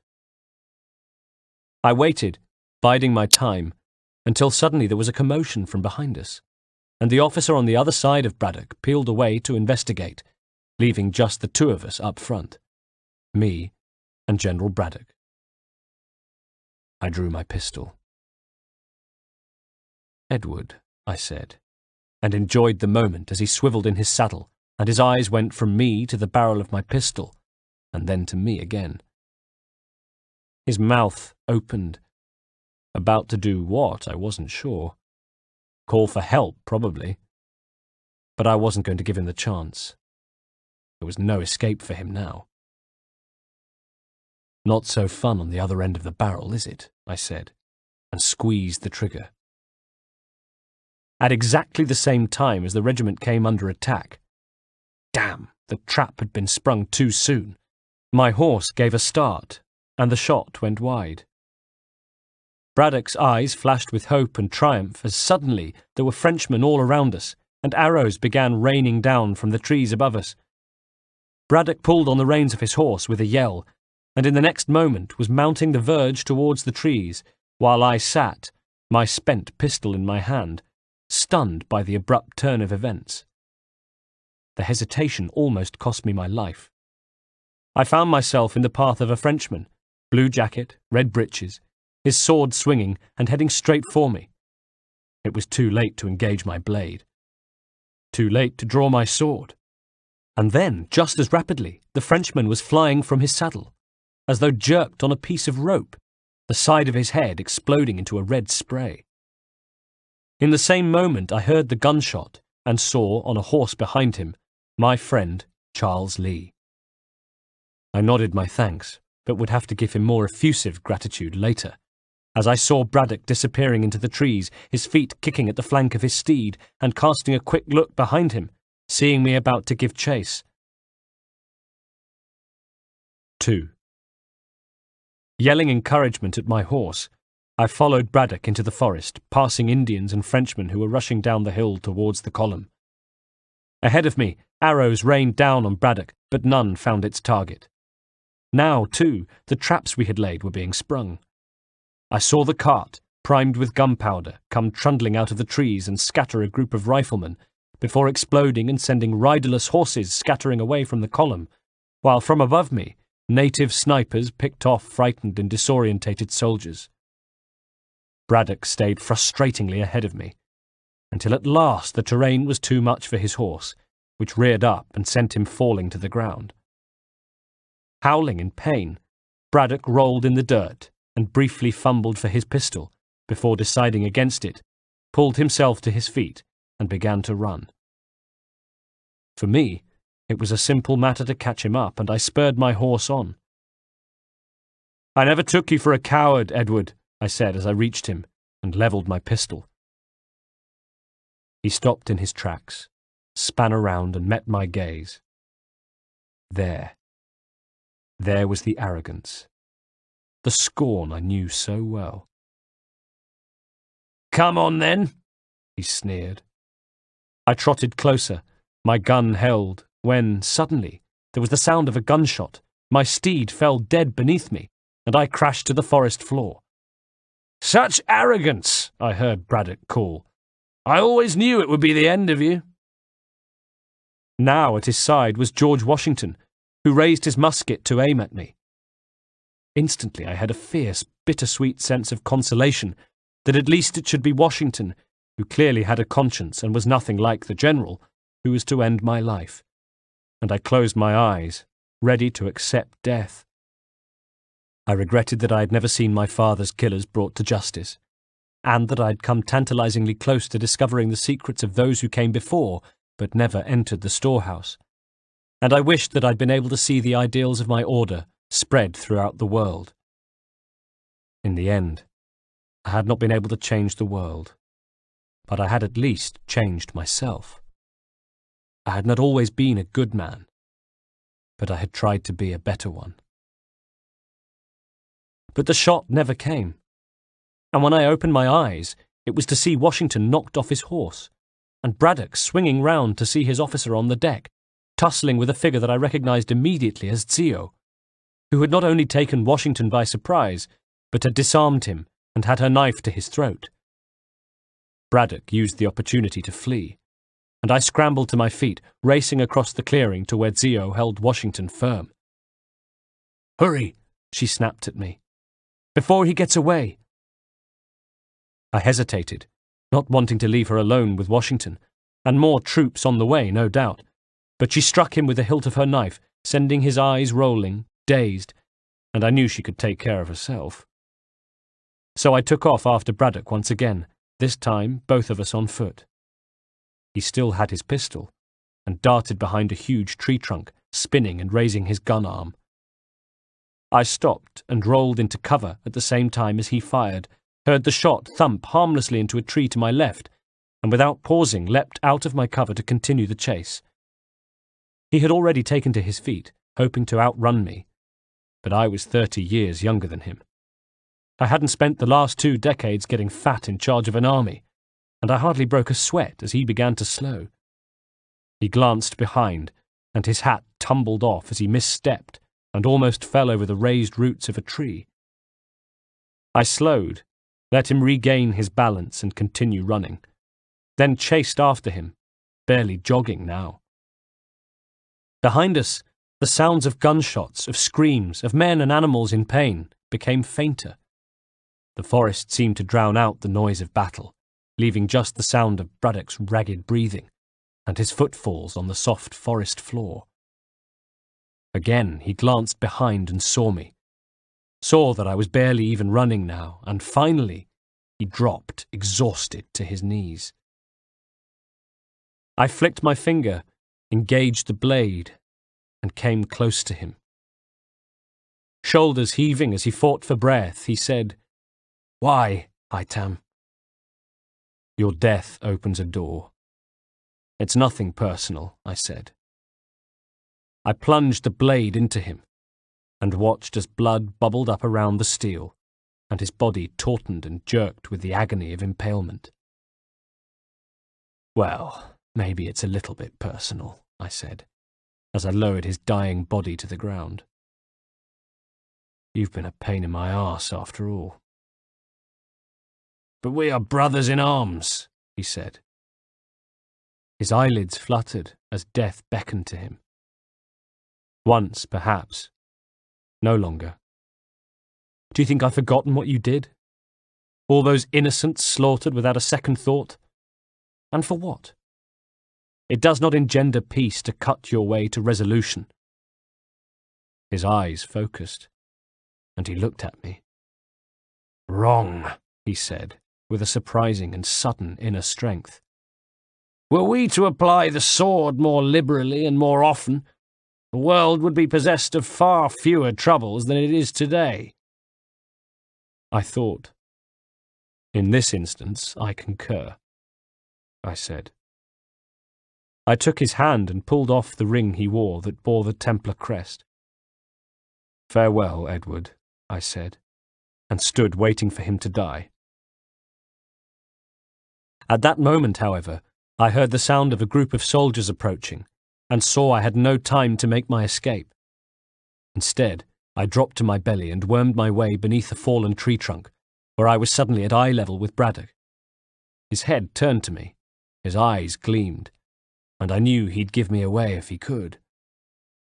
Slowly, his hand stretched out, his crooked finger trying to point in my direction as the men arrived. Damn! I should have delivered the killing blow. I saw the boots of the men who came into the clearing, wondered how the battle had gone, and saw George Washington shoulder his way through a small knot of troops to rush forward and kneel by the side of his dying general. Braddock's eyes fluttered still.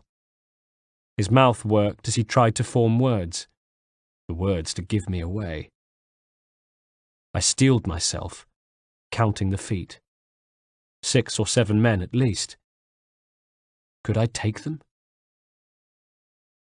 But, I realized, Braddock's attempts to alert his men to my presence were being ignored. Instead, George Washington had put his head to his chest, listened, then exclaimed, "He lives!" Beneath the tree trunk I closed my eyes and cursed as the men picked Braddock up and took him away. Later, I rejoined Zio. "It's done," I told her. She nodded. "Now I've upheld my part of the bargain. I expect that you will honour yours," I added. She nodded again and bade me to follow her, and we began to ride.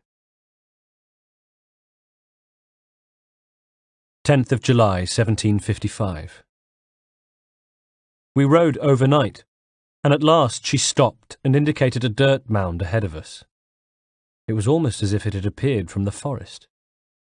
I wondered if I would even have seen it had I been here by myself. My heart quickened, and I swallowed. Did I imagine it, or was it as though the amulet suddenly woke up around my neck, became heavier, warmer? I looked at her before walking to the opening, then slid inside, where I found myself in a small room that had been lined with simple ceramic. There was a ring of pictographs around the room, leading to a depression on the wall. An amulet-sized depression. I went to it and took the amulet from around my neck, pleased to see it glow slightly in my palm.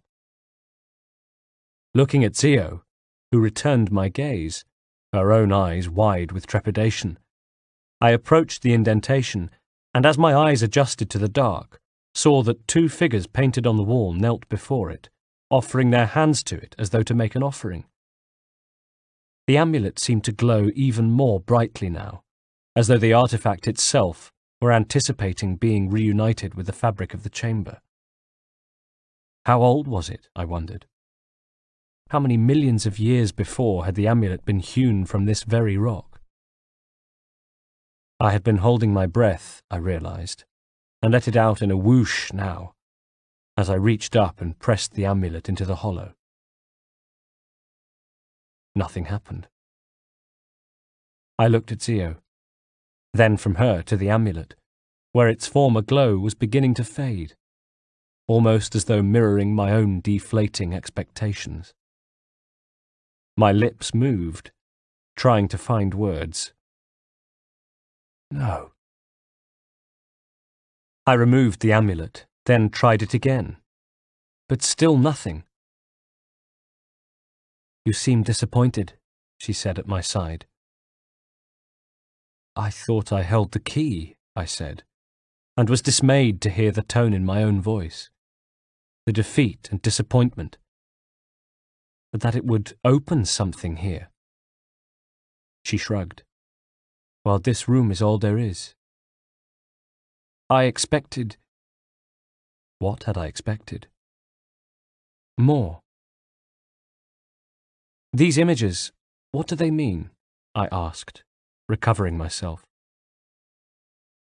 Zio went to the wall to gaze at them. One in particular seemed to catch her eye. It was a god or a goddess wearing an ancient, intricate headdress.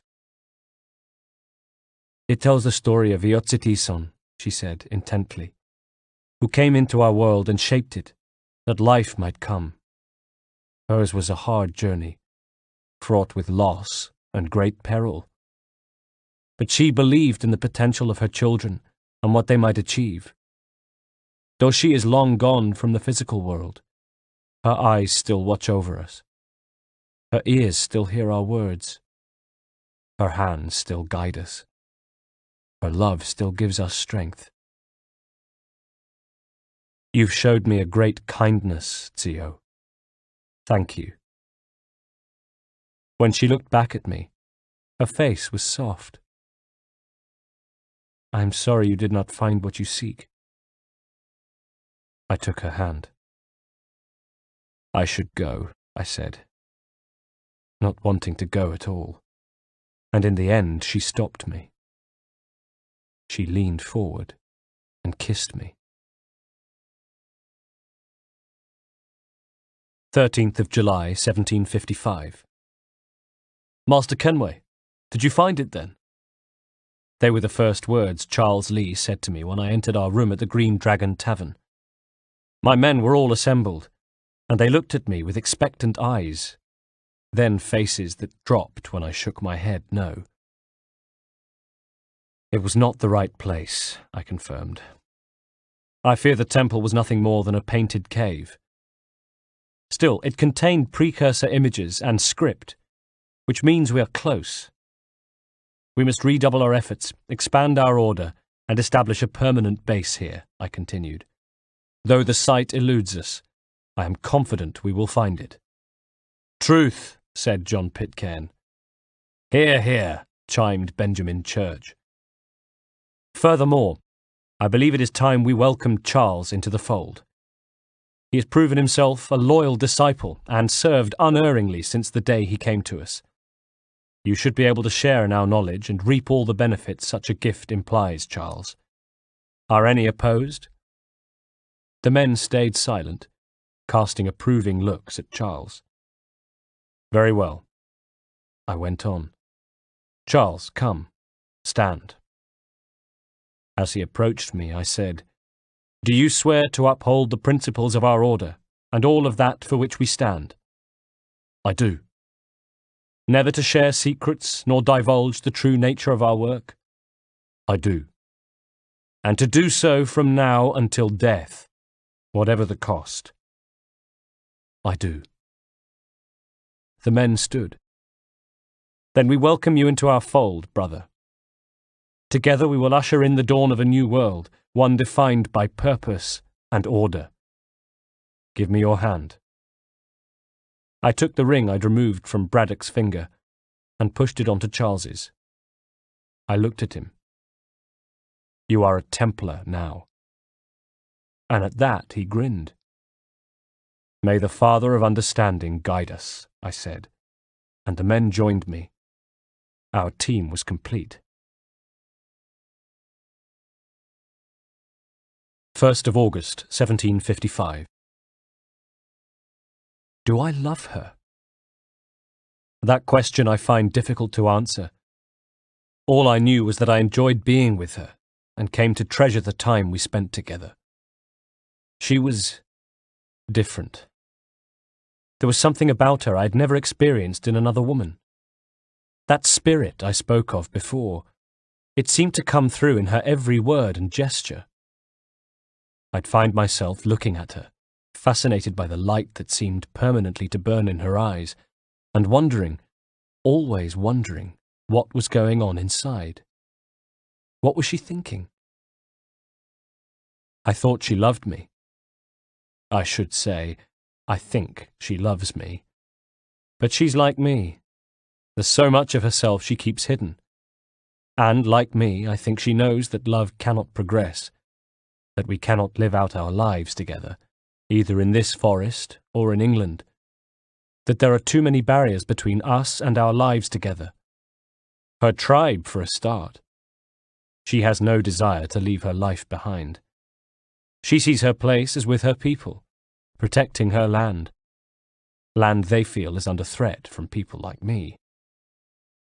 And I too have a responsibility to my people. The tenets of my order, are they in line with the ideals of her tribe?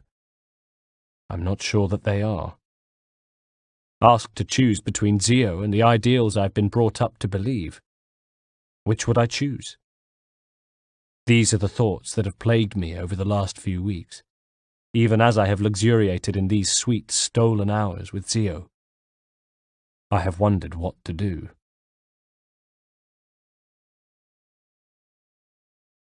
4th of August, 1755. My decision has been made for me because this morning we had a visitor. We were at camp about 5 miles from Lexington, where we hadn't seen anyone, not another human being, for several weeks. I heard him, of course, before I saw him. Or rather, I should say that I heard the disturbance he caused, a fluttering in the distance as the birds left the trees. No Mohawk would have caused them to behave in such a way, I knew, which meant it was another, a colonial, a patriot, a British soldier, perhaps even a French scout, a long way out of his way. Zio had left the camp almost an hour ago to hunt. Still, I knew her well enough to know that she would have seen the disturbed birds. She, too, would be reaching for her musket. I shimmied quickly up the lookout tree and scanned the area around us.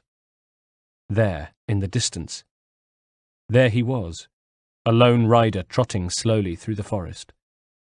His musket was slung across his shoulder. He wore a tricorn hat and a dark buttoned-up coat. No military uniform. Reining his horse, he stopped, and I saw him reach into a knapsack, retrieve a spyglass, and put it to his eye. I watched as he angled the spyglass upwards, above the canopy of trees. Why upwards? Clever boy. He was looking for the telltale wisps of smoke, grey against the bright blue early morning sky. I glanced down at our campfire, saw the smoke that curled its way up to the heavens, then looked back at the rider, watching as he moved his spyglass around the skyline, almost as if... Yes, almost as if he had divided the search area into a grid and was moving methodically across it square by square, exactly the same way that I did, or one of my pupils did. I allowed myself to relax slightly. It was one of my men, probably Charles, judging by his build and clothes. I watched as he saw the wisps of smoke from the fire, replaced his spyglass in his knapsack, and began trotting towards the camp. Now he was near, I saw that it was Charles, and I let myself down the tree and into camp, wondering about Zio. Back at ground level, I looked around and saw the camp through Charles's eyes. The campfire, the 2 tin plates, a canvas strung between trees, under which were the skins that Zio and I covered ourselves with for warmth at night. I flipped the canvas down so that the skins were obscured, then knelt by the fire and collected the tin plates. A few moments later, his horse came into the clearing. "Hello, Charles," I said, without looking at him. "You knew it was me." "I saw you were using your training. I was very impressed."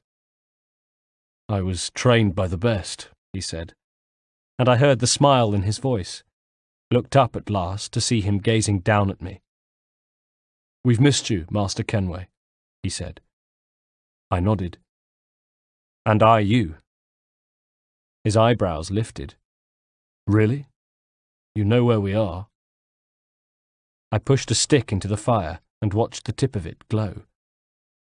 "I wanted to know that you're able to operate in my absence." He pursed his lips and nodded. "I think you know we can." "What's the real reason for your absence, Haytham?" I looked up sharply from the fire. "What might it be, Charles?" "Perhaps you are enjoying life here with your Indian woman, suspended between 2 worlds, responsible to neither. It must be nice to take such a holiday." "Careful, Charles," I warned. Suddenly aware that he looked down on me, I stood to meet his eye, to be on more equal terms. "Perhaps instead of concerning yourself with my activities, you should concentrate on your own. Tell me, how are matters in Boston?" "We've been taking care of those matters you would have us attend to, concerning the land." I nodded, thinking of Zio, wondering if there was another way. "Anything else?" I asked. "We continue to look for signs of the precursor site," he said, and raised his chin. "I see. William plans to lead an expedition to the chamber." I started. "Nobody has asked me about this." "You haven't been there to ask," said Charles. "William thought... Well, If we want to find the site, then that's the best place to start. We will enrage the natives if we begin setting up camp in their lands. Charles gave me a look as though I had taken leave of my senses. Of course. What did we, the Templars, care about upsetting a few natives? I've been thinking about the site, I said quickly. Somehow it seems less important now. I looked off into the distance. Something else you plan to neglect? He asked impertinently. I'm warning you, I said, and flexed my fingers. He cast a look around the camp. Where is she anyway? Your Indian lover? Nowhere you need concern yourself with, Charles, and I would thank you to remove that tone from your voice when you speak of her in the future. Else I might find myself compelled to remove it forcibly. His eyes were cold when he looked at me. A letter has arrived, he said, reached into his knapsack and dropped it so that it landed at my feet. I glanced down to see my name on the front of the envelope and recognized the handwriting immediately. The letter came from Holden, and my heart quickened just to see it. A link with my old life, my other life in England, and my preoccupations there, finding my father's killers. I did or said nothing to betray my emotions on seeing the letter, adding, "Is there more?" "Yes," said Charles. "Some good news. General Braddock has succumbed to his injuries. He is dead at last." "When was this?" "He died soon after he was injured, but the news has only just reached us." I nodded. "Then that bit of business is at an end," I said. "Excellent," said Charles. "Then I shall return, shall I? Tell the men that you're enjoying life here in the wilds. We can only hope that you grace us with your presence sometime in the future." I thought of the letter from Holden. "Perhaps sooner than you think, Charles. I have a feeling I may soon be called away on a business. You have proved yourself more than capable of dealing with matters." I gave him a thin, mirthless smile. "Perhaps you will continue to do so." Charles pulled on the reins of his horse. "As you wish, Master Kenway. I will tell the men to expect you. In the meantime, please give your lady friend our regards." And with that, he was gone.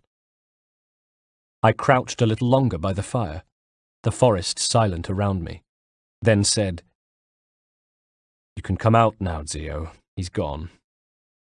And she dropped down from a tree, came striding into the clearing, her face like thunder. I stood to meet her. The necklace she always wore glinted in the morning sun, and her eyes flashed angrily. "He was alive," she said. "You lied to me." I swallowed. "But, Zio, You told me he was dead," she said, her voice rising. "You told me he was dead so that I would show you the temple." "Yes," I admitted. "I did do that. And for that I'm sorry." "And what's this about land?" she interrupted. "What was that man saying about this land? Are you trying to take it? Is that it?" "No," I said. "Liar!" she cried. "Wait, I can explain." But she had already drawn her sword. "I should kill you for what you've done." "You've every right to your anger, to curse my name and wish me gone. But the truth is not what you believe it to be," I started. "Leave," she said. "Leave this place and never return. For if you do, I will tear out your heart with my own 2 hands and feed it to the wolves." "Only listen to me, I swear it," she shouted. I hung my head. "As you wish." "Then we are finished," she said, then turned and left me to pack my things and return to Boston. 17th of September, 1757, 2 years later. 1. As the sun set, painting Damascus a golden-brown colour, I walked with my friend and companion Jim Holden in the shadow of the walls of Qasr al-Azm. and I thought about the 4 words that had brought me here. I have found her. They were the only words on the letter. But they told me everything I needed to know and were enough to transport me from America to England, where, before anything else could happen, I'd met with Reginald at White's to fill him in on events in Boston. He knew much of what had happened, of course, from letters, but even so I'd expected him to show an interest in the work of the Order, particularly where it concerned his old friend Edward Braddock. I was wrong. All he cared about was the precursor site, and when I told him I had new details regarding the location of the temple, and that they were to be found within the Ottoman Empire, he sighed and gave a beatific smile, like a laudanum addict savouring his syrup. Moments later he was asking, "Where is the book?" with a fidgety sound in his voice. "William Johnson has made a copy," I said, and reached to my bag in order to return the original, which I slid across the table towards him. It was wrapped in cloth, tied with twine, and he looked at me gratefully before reaching to untie the bow and flip open the covering to gaze upon his beloved tome, the aged brown leather cover, the stamp of the assassin on its front. "Are they conducting a thorough search of the chamber?" he asked as he wrapped up the book, retied the bow, then slipped it away covetously. "I should very much like to see this chamber for myself." "Indeed," I lied. "The men are to establish a camp there, but face daily attacks from the natives. It would be very hazardous for you, Reginald. You are Grand Master of the British Rite. Your time is best spent here." "I see," he nodded. "I see." I watched him carefully. For him to have insisted on visiting the chamber would have been an admission of neglect of his Grand Master duties, and obsessed as he was, Reginald wasn't ready to do that yet. "And the amulet?" he said. "I have it," I replied. We talked some more, but there was little warmth, and when we parted, I left wondering what lay in his heart and what lay in mine. I had begun to think of myself not so much as a Templar, but a man with assassin roots and Templar beliefs, whose heart had briefly been lost to a Mohawk woman. A man with a unique perspective, in other words. Accordingly, I had been less preoccupied with finding the temple and using its contents to establish Templar supremacy, and more with bringing together the 2 disciplines, assassin and Templar. I'd reflected on how my father's teachings had often dovetailed with those of Reginald, and I'd begun seeing the similarities between the 2 factions, rather than the differences. But first there was the unfinished business that had occupied my mind for so many years. Was it finding my father's killers, or finding Jenny that was more important now? Either way, I wanted freedom from this long, dark shadow that had loomed over me for so long. 2. And so it was that with those words, "I have found her," Holden began another odyssey. One that took us into the heart of the Ottoman Empire, where for the past 2 years, he and I had tracked Jenny. She was alive. That was his discovery. Alive and in the hands of slavers. As the world fought the 7 Years' War, we came close to discovering her exact location, but the slavers had moved on before we were able to mobilize. After that, we spent several months trying to find her, then discovered she'd been passed to the Ottoman court as a concubine at Topkapı Palace, and made our way there. Again, we were too late. She'd been moved to Damascus, and to the great palace built by the Ottoman governor in charge, Asad Pasha al-Azm. And so we came to Damascus, where I wore the outfit of a wealthy tradesman, a kaftan and a turban, as well as voluminous salwar trousers, feeling not a little self-conscious, truth be told, while beside me Holden wore simple robes. As we made our way through the gates of the city and into its narrow, winding streets towards the palace, we noticed more guards than usual, and Holden, having done his homework, filled me in as we ambled slowly in the dust and heat. "The governor's nervous, sir," he explained. "Reckons the Grand Vizier Raghib Pasha in Istanbul has it in for him. I see. And is he right? Does the Grand Vizier have it in for him? The Grand Vizier called him the peasant son of a peasant. Sounds like he has got it in for him, then. Holden chuckled. That's right. So the governor fears being deposed, and as a result is increased security all over the city, and especially at the palace. You see all these people? He indicated a clamour of citizens not far away, hurrying across our path. Yes. Off to an execution. A palace spy, apparently. Assad Pasha al-Azm is seeing them everywhere.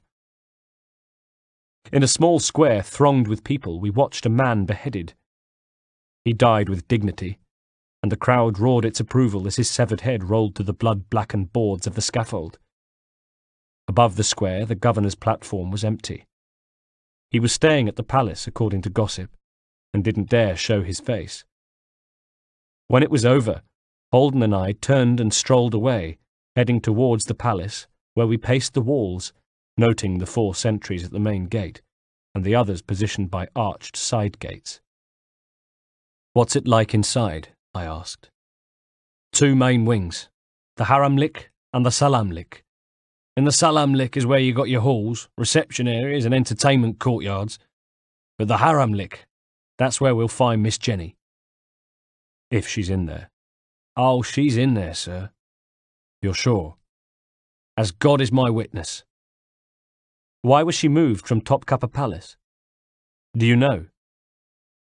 He looked at me and pulled an awkward face. Well, her age, sir. She would have been highly prized at first, of course, when she was younger. It's against Islamic law to imprison other Muslims, see? So the majority of the concubines are Christians, caught in the Balkans, most of them, and if Miss Jenny was as comely as you say, well, then I'm sure she'd have been quite a catch. Trouble is, it's not like there's a shortage of them. And Miss Kenway, well, she's in her mid-40s, sir. Been a long time since she had concubine duties. She's little more than a servant. I suppose you might say that she's been demoted, sir. I thought about that, finding it difficult to believe that the Jenny I'd once known, beautiful, imperious Jenny, had such lowly standing. Somehow I'd imagined her perfectly preserved and cutting a commanding figure at the Ottoman court, perhaps having already risen to the position of Queen Mother. Instead, here she was in Damascus, at the home of an unpopular governor who was himself about to be deposed. What did they do to the servants and concubines of a deposed governor, I wondered. Possibly they met the same fate as the poor soul we'd seen beheaded earlier. What about the guards inside? I asked. I didn't think they allowed men in the harem. He shook his head. All the guards in the harem are eunuchs. The operation to make them eunuchs. Bloody hell, sir. You don't want to know about it. But you're going to tell me anyway. Well, yeah, don't see why I should have to carry that burden all by myself. They hacked the poor bleeder's genitals off, then buried a bloke in sand up to his neck for 10 days. Only 10% of the poor buggers even survived the process. And those guys are the toughest of the tough. Right, I said. One other thing. The Haramlik, where the concubines live, the baths are in there. The baths are in there? Yes. And why are you telling me that? He stopped. He looked from left to right, squinting in the sun.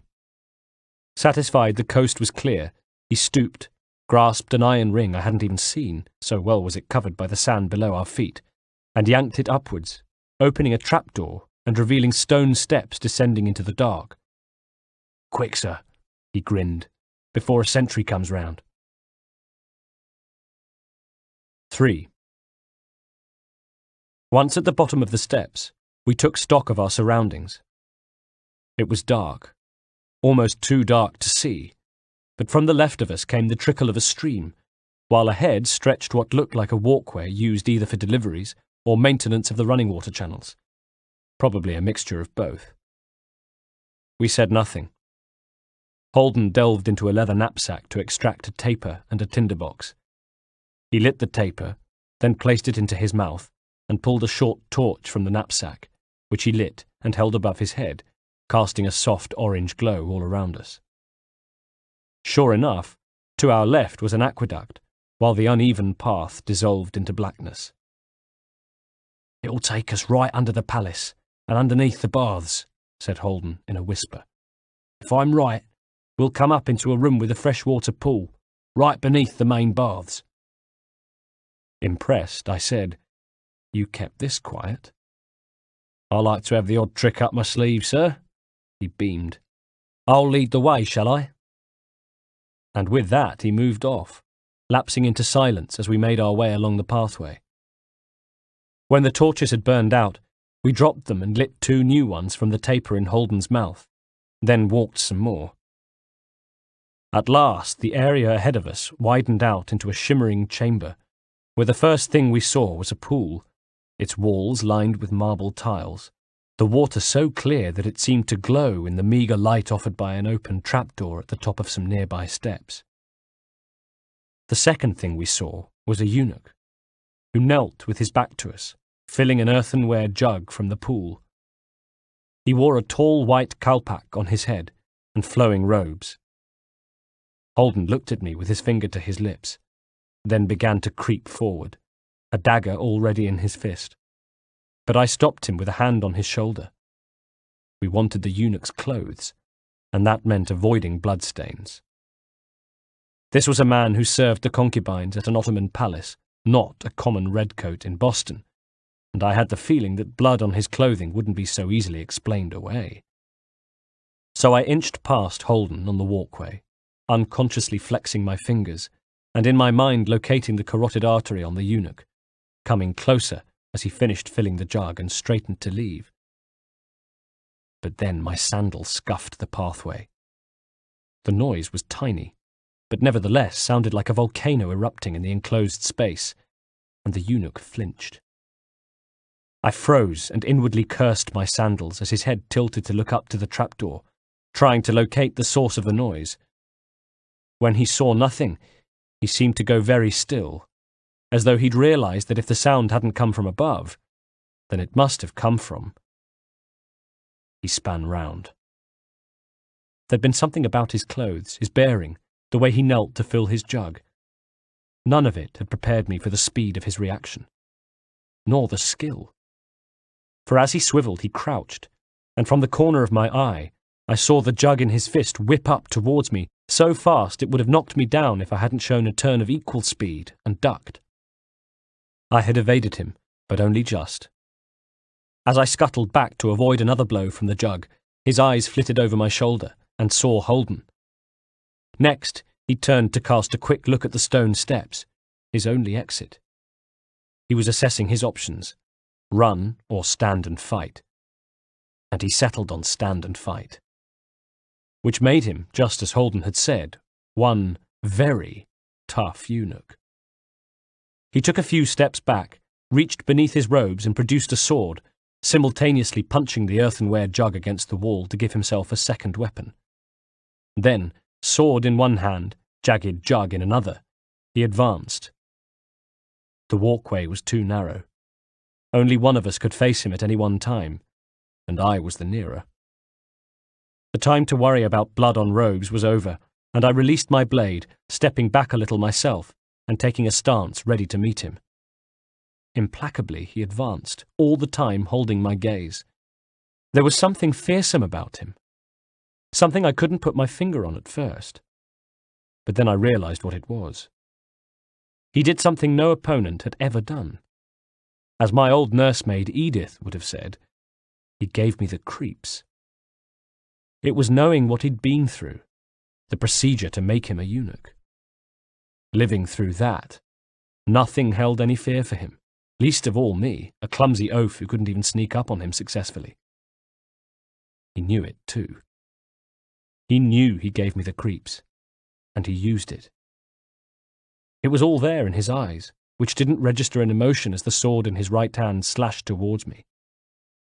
I was forced to block with the blade, and only just twisted to avoid the follow-up which came from his left, as he tried and almost succeeded in shoving the broken jug into my face. He gave me no time to rest, perhaps realizing that the only way to beat both me and Holden was to keep driving us back along the narrow walkway. Again the sword flashed, this time underarm, and again I defended with the blade, grimacing with pain as I used my forearm to stop a secondary strike from the jug, then replying with an offensive move of my own, jogging slightly to my right and driving my blade towards his sternum. He used the jug as a shield, and my blade smashed into it, sprinkling earthenware to the stone beneath us, splish-splashing into the pool. My blade was going to need sharpening after this. If I got out of this. And damn the man! He was the first eunuch we'd met, and already we were struggling. I motioned Holden to stand back and keep from under my feet as I retreated, trying to give myself some space and reorganize myself internally at the same time. The eunuch was beating me. Not just with skill, but because I feared him. And fear is what a warrior fears most. I crouched low, brought the blades to bear, and met his eye. For a moment we stood motionless, engaged in a silent but ferocious battle of will. A battle I won. Somehow his hold over me broke, and all it took was a flicker of his eyes to tell me that he knew it too, that the psychological victory was no longer his.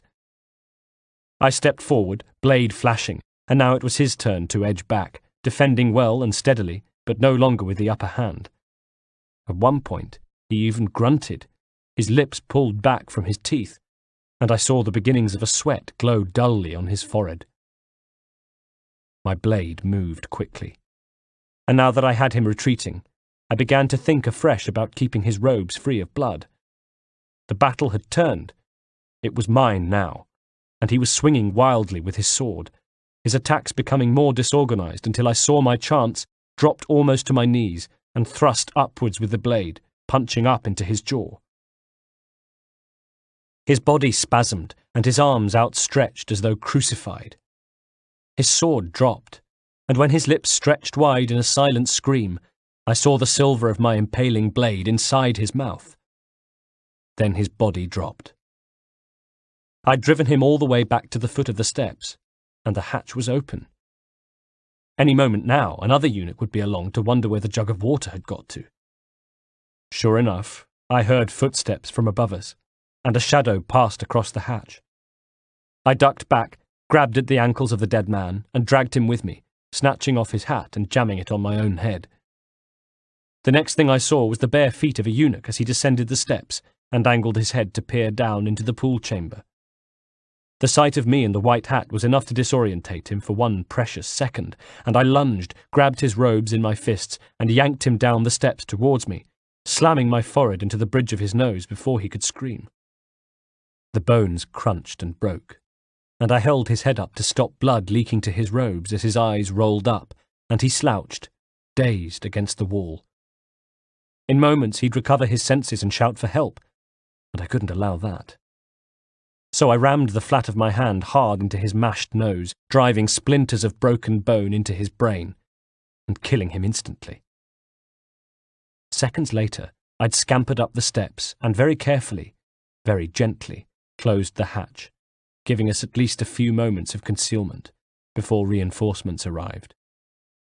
Somewhere, presumably, a concubine was expecting a jug of water to be delivered. We said nothing, just slipped into the eunuch's robes and pulled on our cowpacks. How glad I was to get rid of those blasted sandals. And then we looked at one another. Holden had spots of blood on the front of his gown, from where I had smashed the nose of the robe's previous wearer. I scratched at it with a nail, but instead of it flaking off as I'd hoped, it was still wet and smeared a little. In the end, using a complicated series of pained facial expressions and furious nods, we decided by mutual consent to leave the bloodstain and risk it. Next, I carefully opened the hatch and let myself out into the room above, which was empty. It was a dark, cool room, tiled in marble that seemed luminescent, thanks to a pool that covered most of the floor space, its surface smooth, silent, yet somehow alive. With the coast clear, I turned and motioned to Holden, who followed me through the hatch into the room. We stood there for a moment or so, taking in our surroundings, giving each other cautiously triumphant looks before moving to the door, opening it, and letting ourselves out into the courtyard beyond. 4. Not knowing what lay on the other side, I'd been flexing my fingers, ready to release my blade at a moment's notice, while Holden had no doubt been set to reach for his sword, both of us poised to fight should we be greeted by a squad of snarling eunuchs, a huddle of howling concubines. Instead, what we saw was a scene straight out of heaven, an afterlife filled with peace and serenity and beautiful women. It was a large courtyard paved in black and white stone, with a trickling fountain at its centre, and a surround of ornate columned porticos shaded by overhanging vines and trees.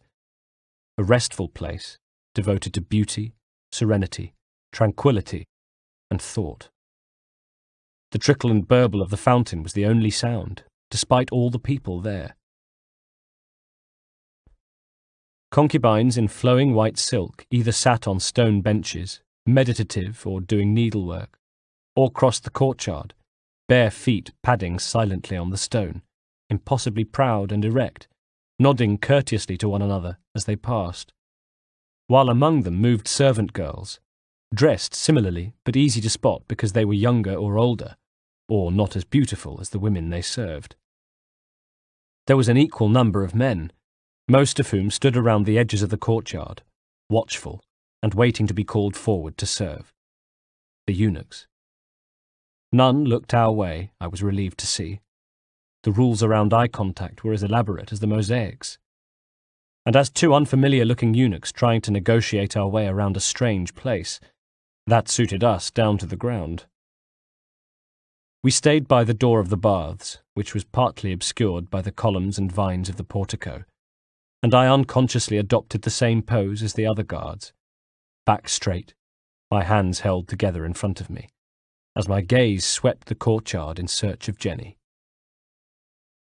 And there she was. I didn't recognize her at first. My eyes almost went past her. But when I looked again, to where a concubine sat relaxing with her back to the fountain, having her feet massaged by her serving woman, I realized that the serving woman was my sister. Time had taken its toll on those looks, and though there was still a glimmer of the beauty she'd once been, her dark hair was flecked with grey, her face was drawn and lined, and her skin had sagged a little, revealing dark hollows beneath her eyes. Tired eyes. What an irony it was that I should recognize the look on the face of the girl she tended to, the vain and disdainful way she gazed down her nose. I'd grown up seeing it on my sister's face. Not that I took any pleasure in the irony, but I couldn't ignore it. As I stared, Jenny looked across the courtyard at me. For a second, her eyebrows furrowed in confusion, and I wondered if, after all these years, she'd recognize me. But no, I was too far away. I was disguised as a eunuch. The jug. It had been meant for her. And maybe she was wondering why two eunuchs had walked into the baths, and two different ones had walked out. Still wearing a confused expression, she stood, genuflected to the concubine she served, then began to move over, weaving through silken-clothed concubines as she crossed the courtyards towards us. I slipped behind Holden just as she ducked her head to avoid the vines dangling from the portico, and was standing a foot or so away from us. She said nothing, of course. Talking was forbidden. But then again, she didn't need to. Lurking behind Holden's right shoulder, I risked a look at her face, and watched as her eyes slid from him to the bath chamber door, a meaning clear to see. Where is my water?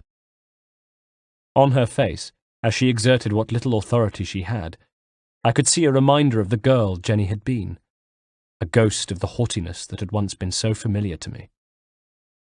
Meanwhile, Holden, reacting to the furious gaze he received from Jenny, bowed his head and was about to turn towards the bath chamber. I prayed he'd had the same flash of inspiration as me, and that he had realized if he could somehow lure Jenny inside, then we could make our escape with hardly a ruffle caused.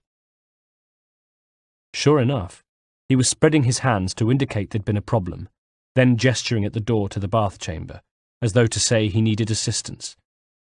But Jenny, far from being prepared to offer it, had instead noticed something about Holden's attire, and rather than accompanying him into the bathhouse, stopped him with an upraised finger which she first crooked at him, and then turned to indicate something on his chest. A bloodstain. Her eyes widened, and again I looked, this time to see her eyes move from the bloodstain on Holden's robes to his face, and what she saw there was the face of an impostor. Her mouth dropped open. She took a step back, then another, until she bumped into one of the columns, and the impact jogged her out of her sudden, shocked daze, and as she opened her mouth, about to break the sacred rule and call for help, I slipped from behind Holden's shoulder, hissing, "Jenny, it's me. It's Haytham." As I said it, I glanced nervously out into the courtyard, where everyone continued as before, oblivious to what was happening beneath the portico. And then I looked back to see Jenny staring at me, her eyes growing wider, already misting up with tears as the years fell away and she recognized me. "Haytham," she whispered, "you've come for me." "Yes, Jenny, yes," I replied in a hush, feeling a strange mix of emotions, at least one of which was guilt. "I knew you'd come," she said. "I knew you'd come." Her voice was rising, and I began to worry, casting another panicky look out into the courtyard. Then she reached forward and grasped my 2 hands in both of hers, and brushed past Holden to look imploringly into my eyes. "Tell me he's dead. Tell me you killed him." Torn between wanting her to keep quiet and wanting to know what she meant, I hissed, "Who? Tell you who's dead?" "Birch," she spat, and this time her voice was too loud. Past her shoulder I saw a concubine, gliding towards us beneath the portico, perhaps on her way to the bath chamber. She'd seemed lost in thought, but at the sound of a voice she looked up, and her expression of calm serenity was replaced by one of panic, and she leaned out into the courtyard and called the one word we had all been fearing. "Guards!" 5. The first guard to come rushing over didn't realize I was armed, and I'd engaged the blade and plunged it into his abdomen before he even knew what was happening. His eyes went wide, and he grunted flecks of blood into my face. With a yell of effort, I wrenched my arm round and pulled him with me, ramming his still writhing corpse into a second man who came rushing towards us, and sent them both tumbling back to the black and white tiles of the courtyard. More arrived, and the fight was on. From the corner of my eye, I saw the flash of a blade and turned just in time to avoid it being embedded into my neck. Twisting, I grabbed the assailant's sword arm, broke it, and slid my blade up into his skull. I went into a crouch, pivoted, and kicked to take away the legs of a fourth man, then scrambled to my feet, stamped on his face, and heard his skull crunch. Not far away, Holden had felled 3 of the eunuchs, but by now the guards had the measure of us, and were approaching with more caution, assembling for combat even as we took cover behind the columns, and threw worried glances at each other, each wondering if we could make it back to the trapdoor before we were overrun. Clever boys. 2 of them moved forward together.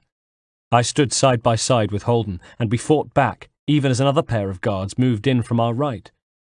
For a moment it was touch and go, as we stood back to back and battled the guards out of the portico until they withdrew, ready to launch their next attack, inching closer all the time, crowding in. Behind us, Jenny stood by the door to the bath chamber. "Haytham," she called, a note of panic in her voice. "We've got to go." What would they do to her if she was captured now, I wondered. What would her punishment be? I dreaded to think. "You 2 go, sir," urged Holden over his shoulder. "No way," I called back. Again came an attack, and again we fought. A eunuch fell, dying with a groan. Even in death, even with sword steel in their gut, these men didn't scream. Over the shoulders of the ones in front of us, I saw more of them pouring into the courtyard. They were like cockroaches. For every one we killed, there were 2 to take his place. "Go, sir," insisted Holden. "I'll keep them back, then follow you. Don't be a fool, Holden, I barked, unable to keep the scoffing sound out of my voice. There's no holding them back. They'll cut you down. I've been in tighter spots than this one, sir, grunted Holden, his sword arm working as he exchanged blows, but I could hear the false bravado in his voice. Then you won't mind if I stay, I said, at the same time fending off one of the eunuch's sword strikes, and parrying not with my blade, but with a punch to the face that sent him pinwheeling back. Go! He shrieked. We die, we both die, I replied. But Holden had decided that the time for courtesy was over. Listen, mate, either you two make it out of here, or none of us do. What's it going to be? At the same time, Jenny was pulling on my hand, the door to the bath chamber open, and more men arriving from our left.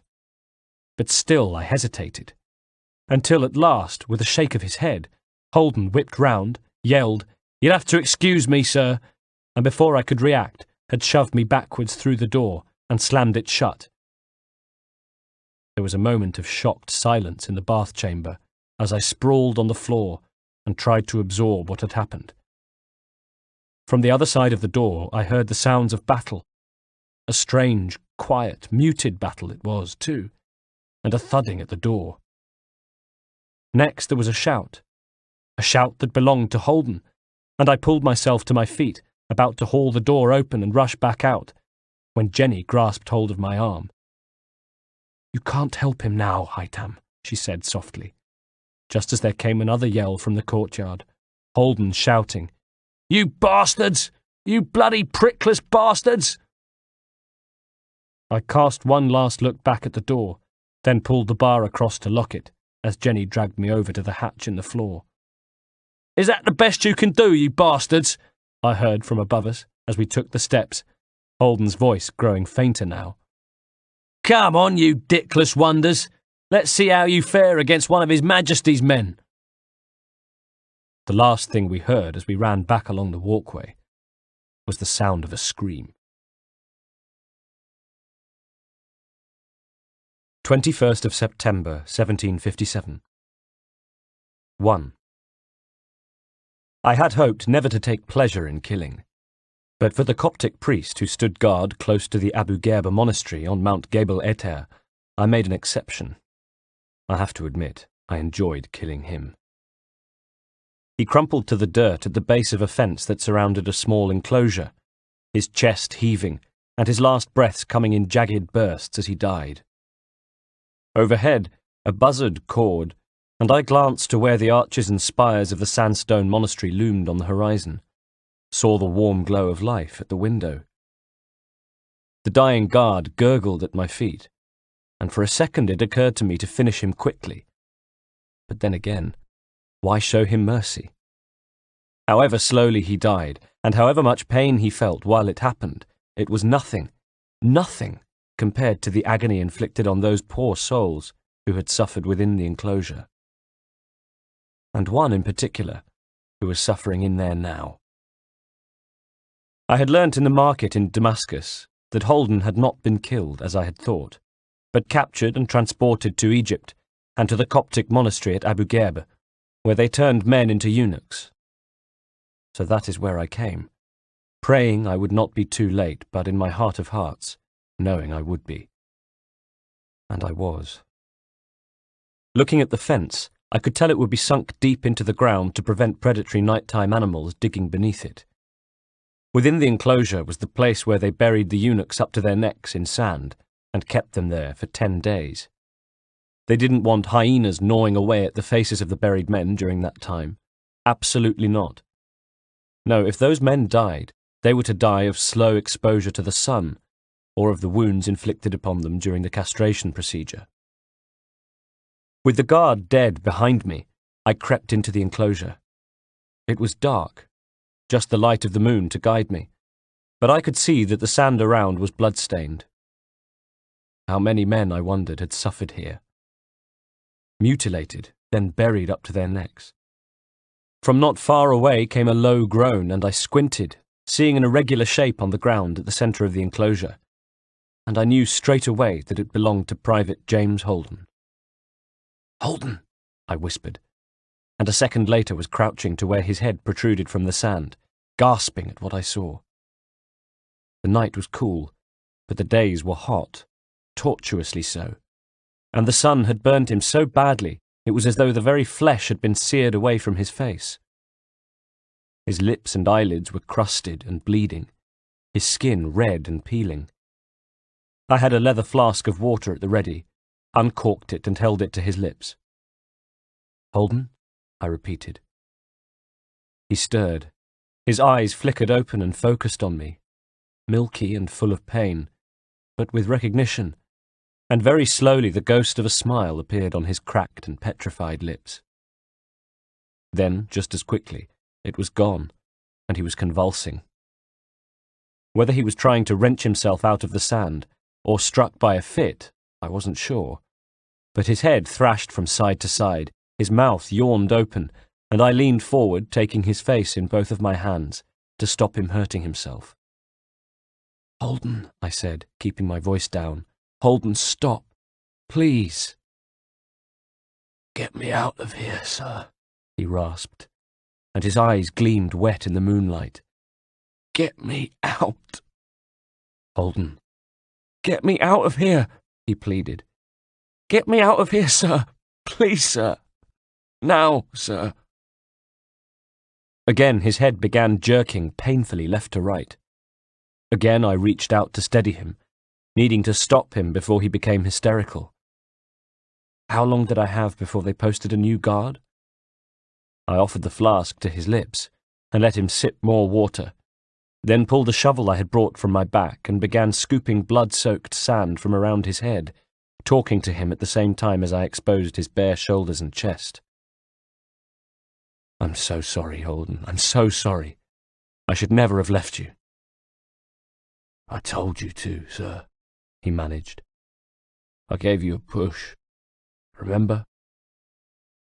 As I dug down, the sand was even more black with blood. Oh, God, what have they done to you? But I already knew, and anyway, I had my proof moments later, when I reached his waist to find it swathed in bandages, also thick and black and crusted with blood.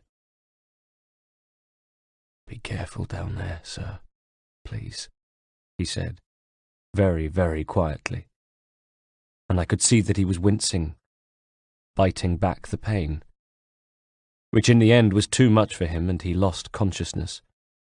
A blessing which allowed me to uncover him and take him from that accursed place and to our 2 horses, which were tethered to trees at the bottom of the hill. 2. I made Holden comfortable, then stood and looked up the hill towards the monastery. I checked the mechanism of my blade, strapped a sword to my waist, primed 2 pistols, and pushed them into my belt, then primed 2 muskets. Next I lit a taper and torch, and taking the muskets, made my way back up the hill, where I lit a 2nd and 3rd torch. I chased the horses out, then tossed the first torch into the stables, the hay going up with a satisfying whoomph. The 2nd torch I threw into the vestibule of the chapel, and when both that and the stables were nicely ablaze, I jogged across to the dormitory, lighting 2 more torches on the way, smashing rear windows and tossing the torches inside. And then I returned to the front door, where I'd leant the muskets against a tree. And I waited. Not for long. In moments the first priest appeared. I shot him down, tossed the first musket aside, picked up the 2nd, and used it on the 2nd priest.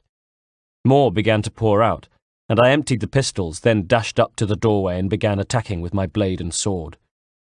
Bodies fell around me, 10, 11 or more, as the building burned, until I was slick with priest blood, my hands covered in it, trails of it running from my face. I let the wounded scream in agony as the remaining priests inside cowered, not wanting to burn, too terrified to run out and face death.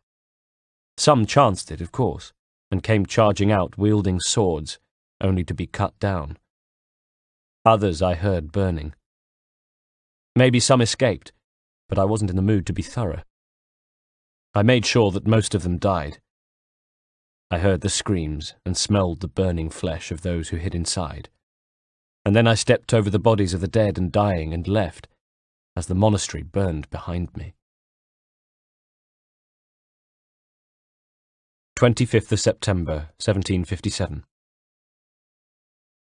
We were in a cottage, at a table, with the remains of a meal and single candle between us. Not far away, Holden slept, feverish, and every now and then I'd get up to change the rag on his forehead for a cooler one. We'd need to let the fever run its course, and only then, when he was better, continue our journey. Father was an assassin, Jenny said as I sat down. It was the first time we'd spoken about such matters since the rescue. We'd been too preoccupied with looking after Holden, escaping Egypt, and finding shelter each night. I know, I said. You know? Yes, I found out. I've realized that's what you meant all those years ago. Do you remember? You used to call me Squirt. She pursed her lips and shifted uncomfortably. And what you said about me being the male heir, how I'd find out sooner or later what lay in store for me. I remember. Well, it turned out to be later rather than sooner that I discovered what lay in store for me. But if you knew, then why does Birch live? Why would he be dead? He's a Templar. As am I. She reared back, fury clouding her face. You? You're a Templar? But that goes against everything Father ever— Yes, I said equably. Yes, I am a Templar, and no, it doesn't go against everything our father believed.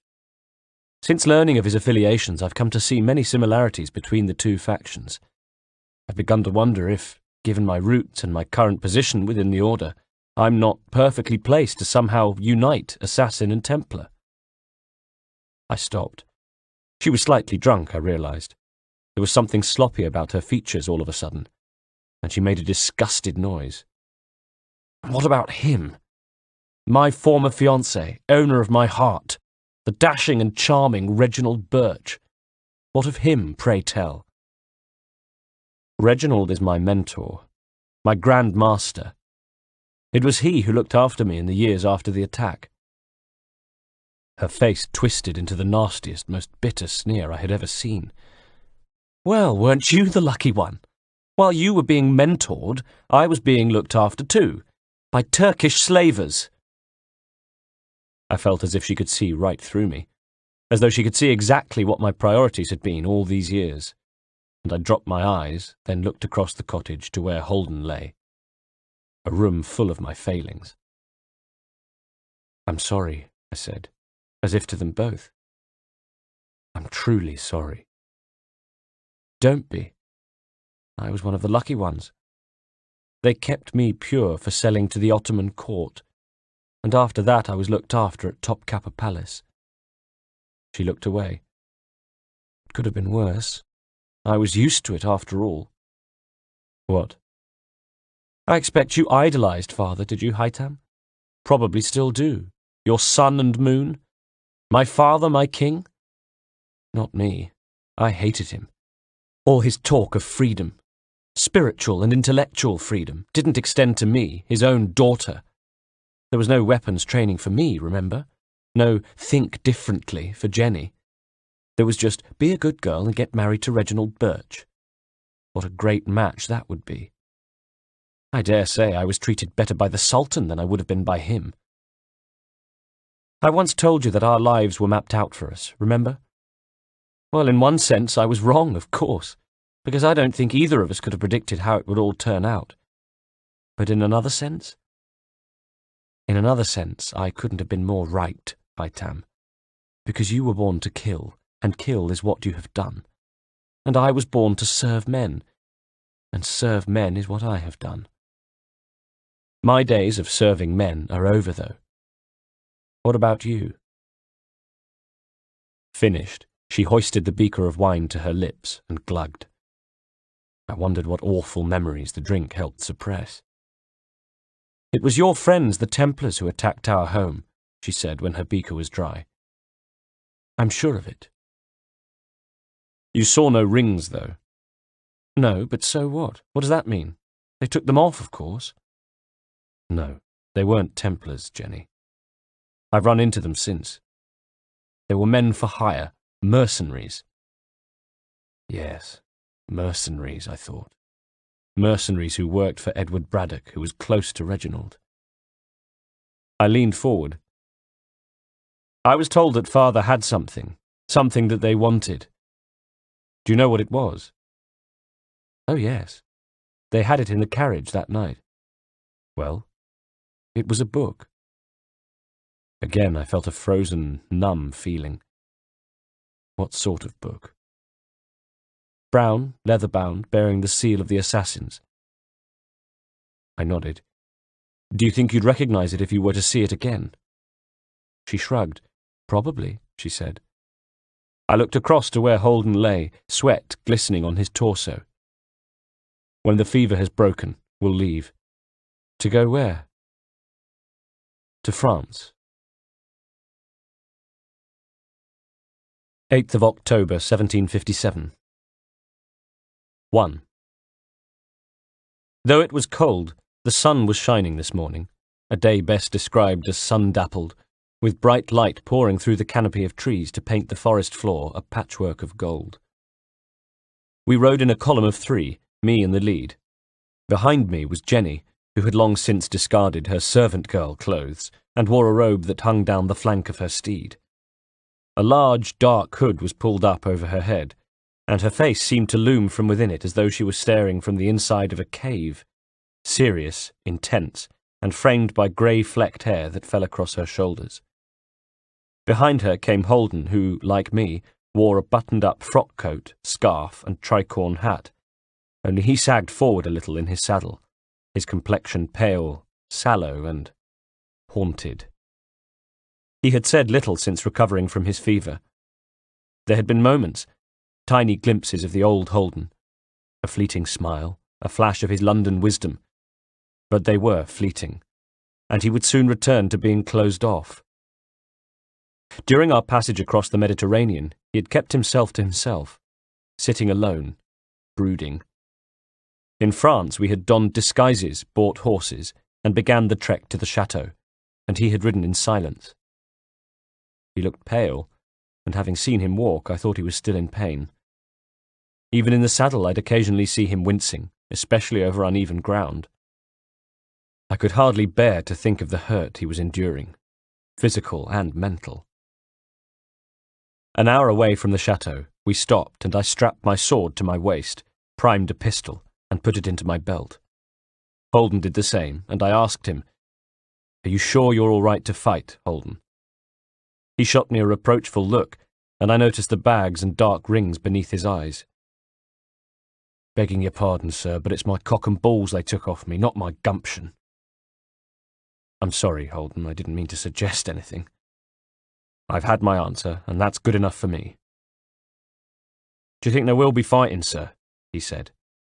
And again I saw him wince as he reached to bring his sword close at hand.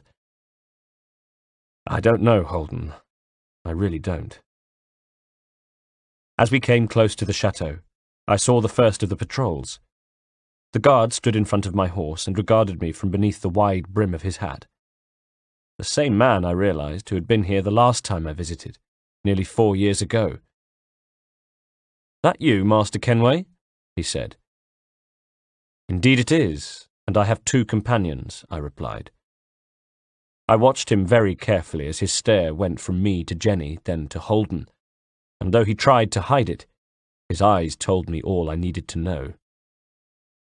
He went to put his fingers to his mouth, but I had leapt from my horse, grabbed his head and ejected my blade through his eye and into his brain, and sliced open his throat before he could make another sound. 2. I knelt with one hand on the sentry's chest as the blood oozed fast and thickly from the wide-open gash at his throat, like a second grinning mouth, and looked back over my shoulder to where Jenny regarded me with a frown, and Holden sat upright in his saddle, his sword drawn. "Do you mind telling us what that was all about?" asked Jenny. "He was about to whistle," I replied, scanning the forest around us. "He didn't whistle last time." "So? Perhaps they changed the entry procedure?"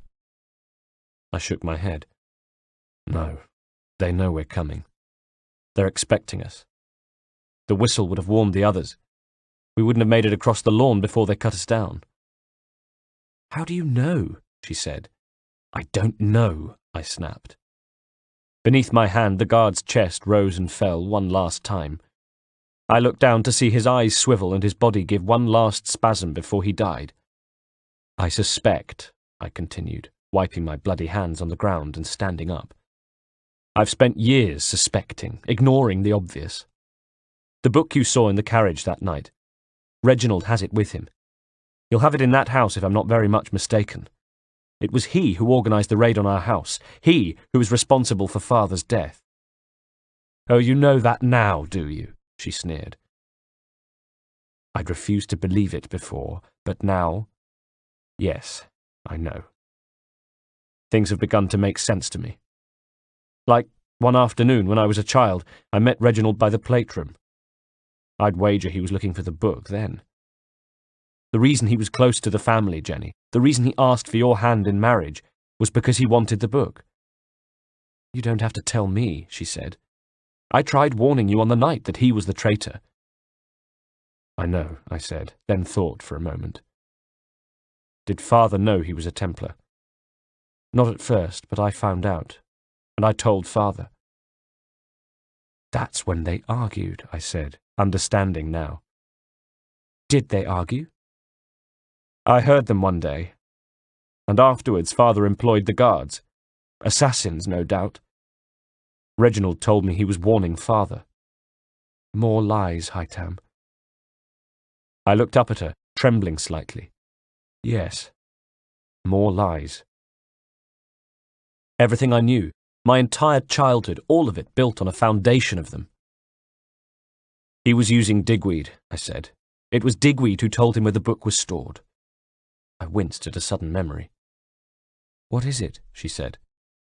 The day at the plate room, Reginald was asking me where my sword was kept. I told him a secret hiding place. Was it in the billiards room? I nodded.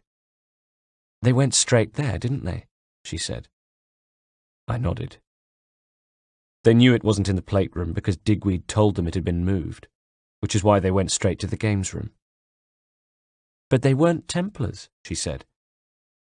I beg your pardon? In Syria, you told me the men who attacked us weren't Templars, she said with a mocking tone. They couldn't be your beloved Templars. I shook my head. No, they weren't. I told you I've encountered them since, and they were Braddock's men. Reginald must have planned to school me in the order. I thought again, and something occurred to me. Because of the family inheritance, probably. Using Templar men would have been too much of a risk. I might have found out. I might have arrived here sooner. I almost got to Digweed. I almost had them in the Black Forest, but then I remembered back to the cabin in the Black Forest. Reginald killed Digweed. That's why they were one step ahead of us, and they still are. I pointed in the direction of the chateau. So what do we do, sir? Asked Holden. We do what they did the night they attacked us at Queen Anne's Square. We wait until nightfall, and then we go in there, and we kill people. 9th of October, 1757. 1. That date above says 9th of October, which I scribbled there rather optimistically at the end of the previous entry, intending that this should be a contemporaneous account of our attempt to breach the chateau. In fact, I'm writing this several months later, and to detail what happened that night, I have to cast my mind back. 2. How many would there be? 6 on the last occasion I came. Would Reginald have strengthened the force in the meantime, knowing I might come? I thought so. Doubled it. Make it 12 then, plus John Harrison if he was still in residence, and, of course, Reginald. He was 52 and his skills would have faded, but even so, I knew never to underestimate him. So we waited, and hoped they'd do what they eventually did, which was to send out a search party for the missing patrol, 3 of them, who came bearing torches and drawn swords, marching across the dark lawn with torchlight dancing on grim faces. We watched as they materialized from the gloom and melted away into the trees. At the gates, they began calling the guard's name, then hurried along the outside of the low perimeter towards where the patrol was supposed to be. His body was where I'd left it, and in the trees nearby, Holden, Jenny and I took up position. Jenny stayed back, armed with a knife, but out of the action. Holden and I were further forward, where we both climbed trees, Holden with some difficulty, to watch and wait, steeling ourselves as the search party came across the body. "He's dead, sir." The party leader craned over the body. "Some hours ago." I gave a bird call, a signal to Jenny, who did what we'd agreed. Her scream for help was launched from deep within the forest and pierced the night. With a nervous nod, the party leader led his men into the trees, and they thundered towards us to where we perched, waiting for them.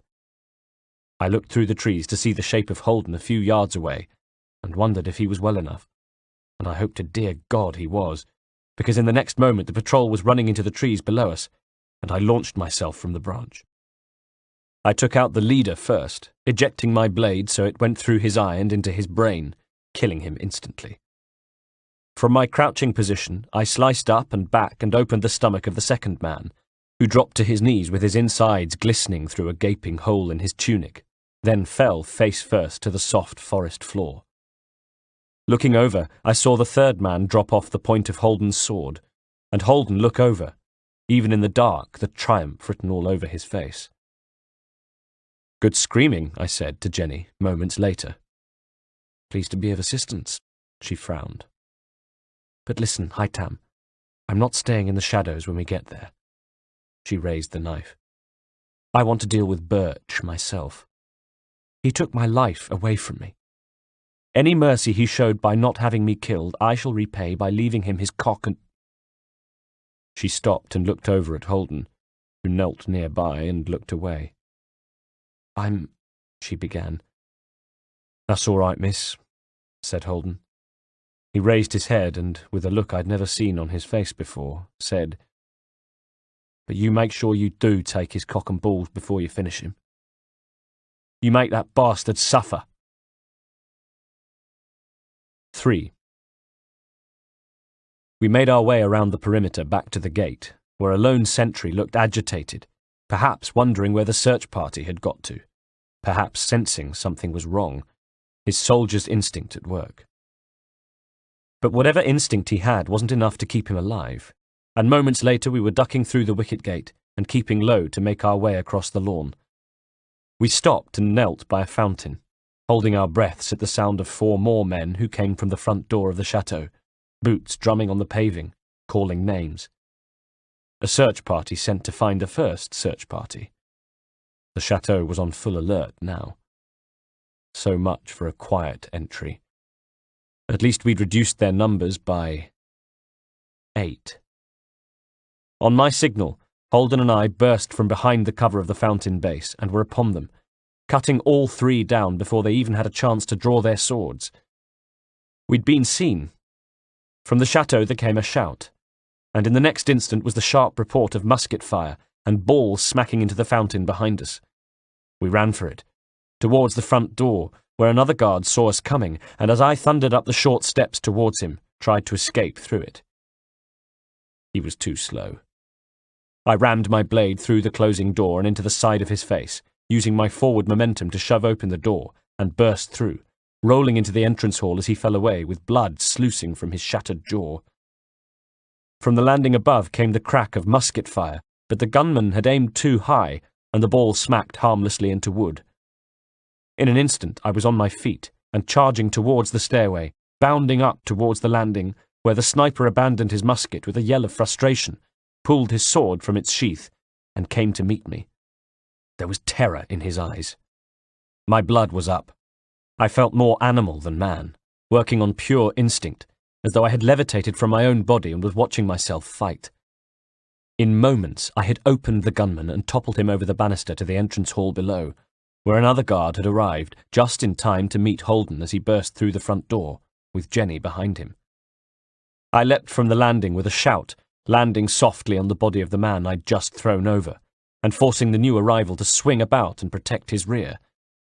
It was all the opportunity Holden needed to run him through.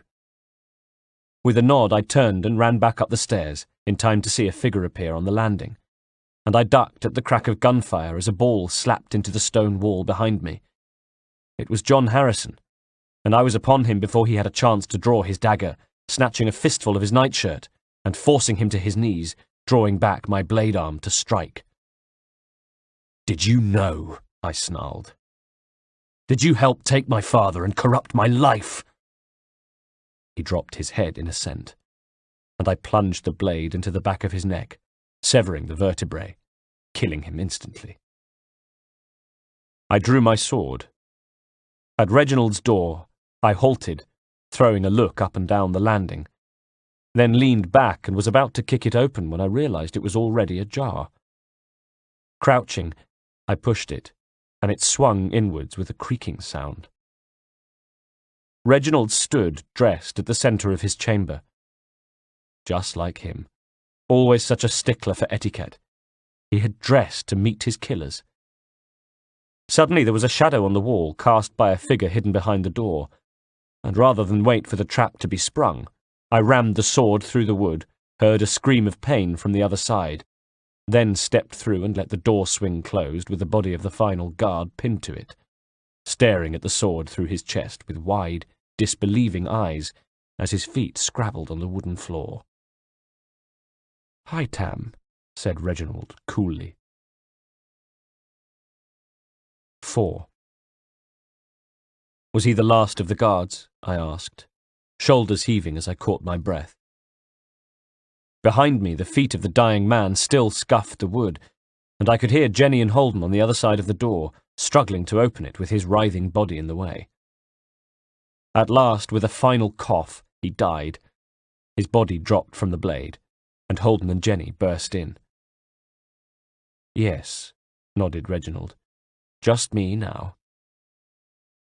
"Monica and Lucio, are they safe?" "In their quarters, yes, along the hall." "Holden, would you do me a favour?" I asked over my shoulder. "Would you go and see that Monica and Lucio are unharmed? Their condition may well help determine how much pain we put Mr. Birch through." Holden pulled the body of the guard away from the door, said, "Yes, sir," and left, shutting the door behind him, with a certain finality about the way he did it that wasn't lost on Reginald. Reginald smiled, a long, slow, sad smile. "I did what I did for the good of the order, Haytham. For the good of all humanity. At the expense of my father's life. You destroyed our family. Did you think I'd never find out?" He shook his head sadly. "My dear boy, as Grand Master, you have to make difficult decisions. Did I not teach you that? I promoted you to Grand Master of the colonial right, knowing that you too would have to make similar decisions, and having faith in your ability to make them, Haytham. Decisions made in the pursuit of a greater good. In pursuit of an ideal you share, remember? You ask, did I think you'd ever find out? And of course the answer is yes. You are resourceful and tenacious. I trained you to be that way. I had to consider the possibility that, one day, you'd learn the truth. But I hoped that when that day arrived, you'd take a more philosophical view." His smile was strained. "Given the body count, I'm to assume disappointment in that regard, am I?" I gave a dry laugh. "Indeed, Reginald. Indeed you are. What you did is a corruption of everything I believe. And you know why? You did it not with the application of our ideals, but with deceit. How can we inspire belief when what we have in our heart is lies?" He shook his head disgustedly. "Oh, come on, that's naive rubbish. I'd have expected it of you as a young adept, but now? During a war, you do what you can to secure victory. It's what you do with that victory that counts. No. We must practice what we preach. Otherwise our words are hollow. There speaks the assassin in you, he said, his eyebrows arched. I shrugged. I'm not ashamed of my roots. I've had years to reconcile my assassin blood with my Templar beliefs, and I've done so. I could hear Jenny breathing by my side, wet, ragged breaths that even now were quickening. Ah, so this is it, scoffed Reginald. You consider yourself a moderate, do you? I said nothing. And you think you can change things? He asked with a curled lip. But the next person to speak was Jenny. No, Reginald, she said. Killing you is to take revenge for what you have done to us. He turned his attention to her, acknowledging her presence for the first time. And how are you, Jenny? He asked her, raising his chin slightly, then adding, disingenuously, Time has not withered you, I see. She was making a low, growling sound now. From the corner of my eye, I saw the hand holding the knife come forward threateningly. So did he. And your life as a concubine, he went on, was it a rewarding time for you? I should imagine you got to see so much of the world, so many different people, and varied cultures. He was trying to goad her, and it worked. With a howl of rage born of years of subjugation, she lunged at him as though to slash him with the knife. No, Jenny, I shouted, but too late, because of course he was ready for her. She was doing exactly what he'd hoped she'd do, and as she came within striking distance, he snatched out his own dagger. It must have been tucked into the back of his belt, and avoided her knife swipe with ease. Then she was howling in pain and indignation as he snatched and twisted her wrist. Her knife dropped to the wood, and his arm locked around her neck with his blade held to her throat. Over her shoulder he looked at me, and his eyes twinkled. I was on the balls of my feet, ready to spring forward, but he pushed the blade to her throat and she whimpered, both of her arms at his forearm, trying to dislodge his grip. He warned, and already he was edging around, keeping the knife to her throat, pulling her back towards the door, the expression on his face changing, though, from triumph to irritation, as she began to struggle. Keep still, he told her through gritted teeth. Do as he says, Jenny, I urged. But she was thrashing in his grip. Perspiration-soaked hair plastered to her face, as though she was so revolted by being held by him that she would rather be cut than spend another second in such close proximity. And cut she was, blood flowing down her neck. Will you hold still, woman? He snapped, beginning to lose his composure. For the love of God, do you want to die here? Better that and my brother put you to death than allow you to escape, she hissed, and continued to strain against him. I saw her eyes flick to the floor. Not far away from where they struggled was the body of the guard, and I realized what she was doing a second before it happened. Reginald stumbled against an outstretched leg of the corpse and lost his footing. Just a little, but enough. Enough so that when Jenny, with a yell of effort, thrust backwards, he tripped over the corpse and lost his balance, thumping heavily against the door, where my sword was still stuck fast through the wood. His mouth opened in a silent shout of shock and pain. He still held Jenny, but his grip relaxed and she dropped forward, leaving Reginald pinned to the door, and looking from me to his chest, where the point of the sword protruded from it. When he pulled a pained face, there was blood on his teeth. And then, slowly, he slid from the sword and joined the first guard on the floor, his hands at the hole in his chest, blood soaking his clothes and already beginning to pool on the floor. Turning his head slightly, he was able to look up at me. I tried to do what was right, Haytham, he said. His eyebrows knitted together. Surely you can understand that. I looked down upon him and I grieved, but not for him, for the childhood he'd taken from me. No, I told him, and as the light faded in his eyes, I hoped he would take my dispassion with him to the other side. "Bastard!" screamed Jenny from behind me. She had pulled herself to her hands and knees, where she snarled like an animal. "Count yourself lucky I didn't take your balls!" But I don't think Reginald heard her. Those words would have to remain in the corporeal world. He was dead. 5. From outside there was a noise, and I stepped over the body and pulled the door open, ready to meet more guards if need be. Instead, I was greeted by the sight of Monica and Lucio passing by on the landing, both clutching bundles and being ushered towards the stairs by Holden. They had the pale, gaunt faces of the long incarcerated, and when they looked over the rail to the entrance hall beneath, the sight of the bodies made Monica gasp and clutch her hand to her mouth in shock. "I'm sorry," I said, not quite sure what I was apologizing for. For surprising them? For the bodies? For the fact that they had been held hostage for 4 years?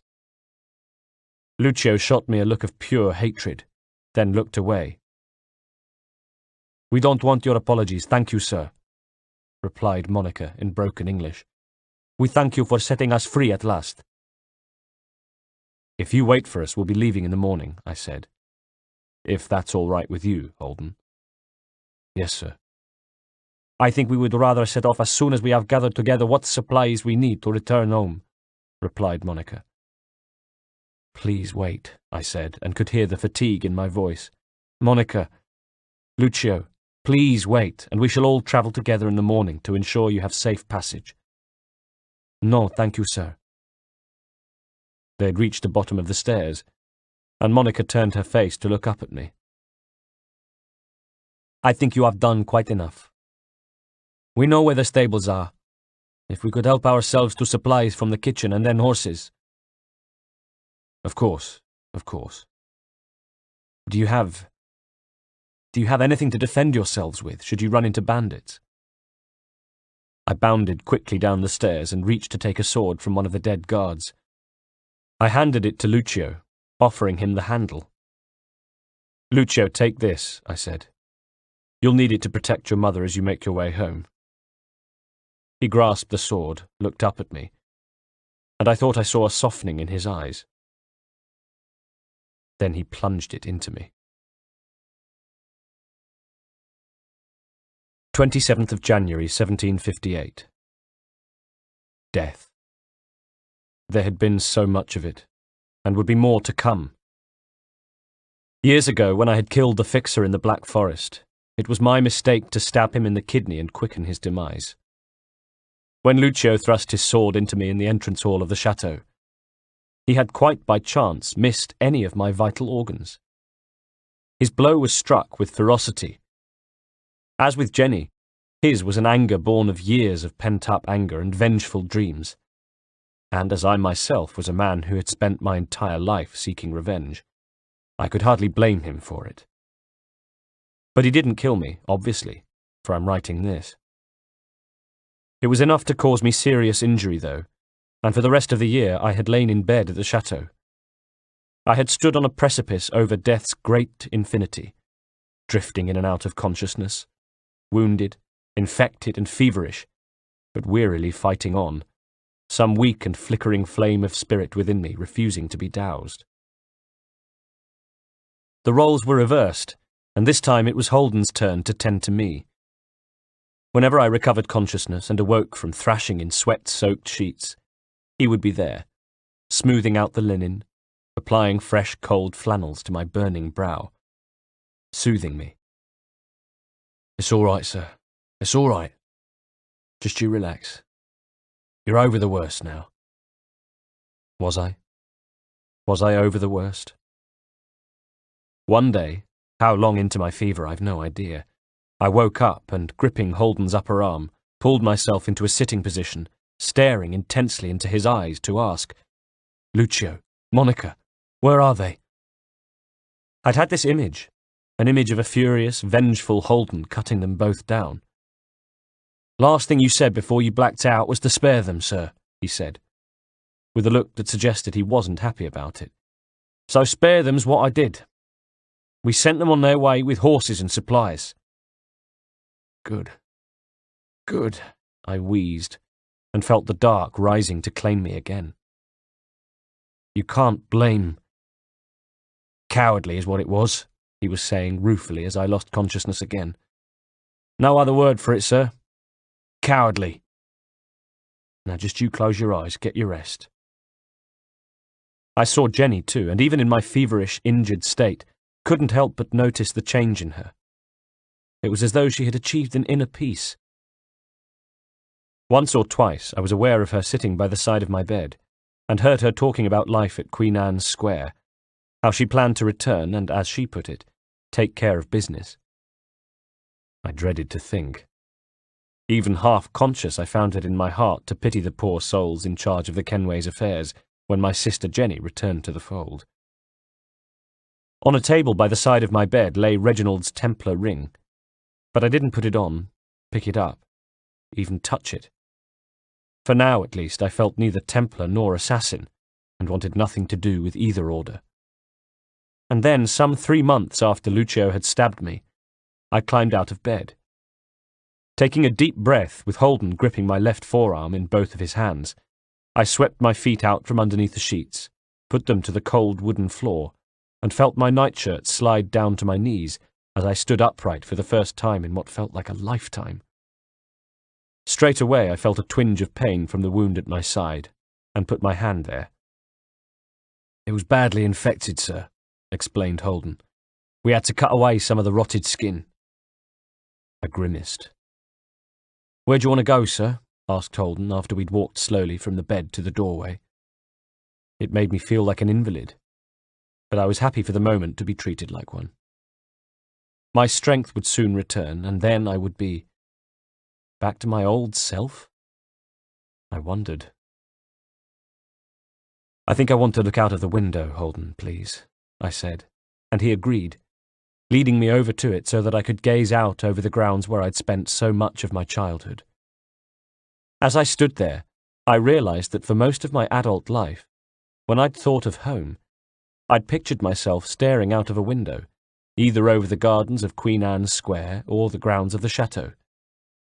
I'd called both of them home, and still did, and now that I knew the full truth about Father and Reginald, they'd come to acquire an even greater significance. A duality, almost. 2 halves of my boyhood. 2 parts of the man I became. That's enough, thank you, Holden, I said, and let him lead me back to the bed.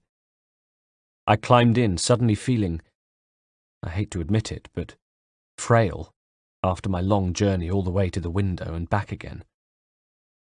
Even so, my recovery was almost complete, and the thought was enough to bring a smile to my face, as Holden busied himself collecting a beaker of water and a used flannel, on his face a strange, grim, unreadable expression. It's good to see you back on your feet, sir, he said, when he realized I was looking at him. I've got you to thank, Holden, I said. And Miss Jenny, sir, he reminded me. Indeed. We were both worried about you for a while, sir. It was touch and go. Quite something it would have been to have lived through wars, assassins, and murderous eunuchs, only to die at the hands of a slip of a boy, I chuckled. He nodded and laughed dryly. Quite so, sir, he agreed. A bitter irony indeed. Well, I live to fight another day, I said, and soon, maybe in a week or so, we shall take our leave, travel back to the Americas, and there continue my work. He looked at me, nodded. As you wish, sir, he said. Will that be all for the time being, sir? Yes, of course. Sorry, Holden, to be such a bother these past few months. My only wish has been to see you recover, sir, he said, and left. 28th of January, 1758. The first thing I heard this morning was a scream. Jenny's scream. She had walked into the kitchen, and found Holden hanging from a clothes dryer. I knew even before she rushed into my room. I knew what had happened. He'd left a note, but he hadn't needed to. He had killed himself because of what the Coptic priests had done to him. It was as simple as that. And no surprise. Not really. I knew from the death of my father that a state of stupefaction is a good index of the grieving to come. The more paralysed, dazed, and numb one feels, the longer and more intense the period of mourning. Part 4, 1774, 16 years later. 12th of January, 1774. 1. Writing this at the end of an eventful evening, there is but one question on my mind. Is it possible that I have a son? The answer is I don't know for sure, but there are clues, and perhaps most persistently, a feeling. A feeling that constantly nags at me, tugging on the hem of my coat like an insistent beggar. It's not the only weight I carry, of course. There are days I feel bent double with memory, with doubt, regret, and grief. Days when it feels as if the ghosts won't leave me alone. After we buried Holden, I departed for the Americas, and Jenny returned to live in England back at Queen Anne's Square, where she has stayed in glorious spinsterhood ever since. No doubt she's been the subject of endless gossip and speculation about the years she spent away, and no doubt that suits her down to the ground. We correspond, but though I'd like to say our shared experiences had brought us together, the bald fact of the matter is they hadn't. We corresponded because we shared the Kenway name and felt we should stay in touch. Jenny no longer insulted me, so in that sense I suppose our relationship had improved, but our letters were weary and perfunctory. We were two people who had experienced enough suffering and loss to last a dozen lifetimes. What could we possibly discuss in a letter? Nothing. So nothing was what we discussed. In the meantime, I had been right. I had mourned for Holden. I never knew a greater man than him, and I never will. For him, though, the strength and character he had in abundance just wasn't enough. His manhood had been taken from him. He couldn't live with that, wasn't prepared to, and so he had waited until I was recovered, then taken his own life. I grieved for him and probably always will, and I grieved for Reginald's betrayal too, for the relationship we once had, and for the lies and treachery on which my life was based. And I grieved for the man I had been. The pain in my side had never quite gone away. Every now and then it would spasm, and despite the fact that I hadn't given my body permission to grow older, it was determined to do so anyway. Small, wiry hairs had sprouted from my ears and nose. All of a sudden I wasn't as lithe as I once was. Though my standing within the order was grander than ever, physically I was not the man I once was. On my return to the Americas, I'd found a homestead in Virginia on which to grow tobacco and wheat, and I'd ride around the estate, aware of my powers slowly waning as the years passed. Climbing on and off my horse was harder than it had been before. And I don't mean hard, just harder, because I was still stronger and faster and more agile than a man half my age, and there wasn't a worker on my estate who could best me physically. But even so, I wasn't as fast, as strong, or as nimble as I had been once. Age had not forgotten to claim me. In 73, Charles returned to the Americas too, and became a neighbour, a fellow Virginian estate owner, a mere half-day's ride away, and we had corresponded, agreeing that we needed to meet to talk Templar business and plan to further the interests of the colonial right. Mainly we discussed the developing mood of rebellion, the seeds of revolution floating on the breeze, and how best to capitalize on the mood, because our colonials were growing more and more tired of new rules being enforced by the British Parliament, the Stamp Act, the Revenue Act, the Indemnity Act, the Commissioners of Customs Act. They were being squeezed for taxes and resented the fact that there was nobody to represent their views, to register their discontent. A certain George Washington was among the discontents. That young officer who once rode with Braddock had resigned his commission and accepted land bounty for helping the British during the French and Indian War. But his sympathies had shifted in the intervening years. The bright-eyed officer whom I had admired for having a compassionate outlook, more than his commander, at least, was now one of the loudest voices in the anti-British movement. No doubt this was because the interests of His Majesty's government conflicted with his own business ambitions. He'd made representations at the Virginia Assembly to try to introduce legislation banning the import of goods from Great Britain. The fact that it was a doomed legislation only added to the growing sense of national discontent. The Tea Party, when it happened in December 73, just last month in fact, was the culmination of years, no, decades of dissatisfaction. By turning the harbour into the world's biggest cup of tea, the colonists were telling Great Britain and the world that they were no longer prepared to live under an unjust system. A full-scale uprising was surely just a matter of months away.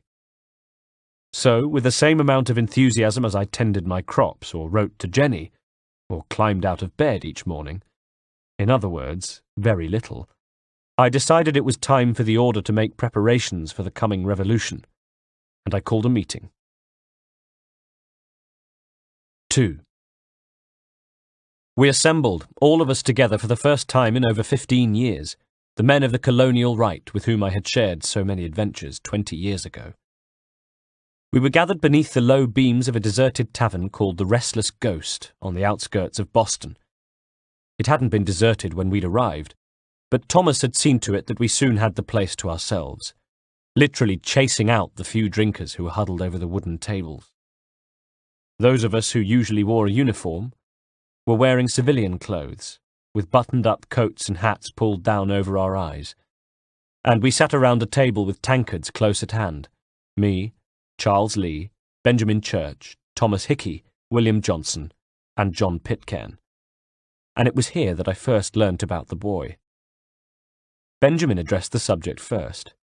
He was our man inside Boston's Sons of Liberty, a group of patriots, anti-British colonists who had helped organise the Boston Tea Party, and 2 years ago in Martha's Vineyard, he'd had an encounter.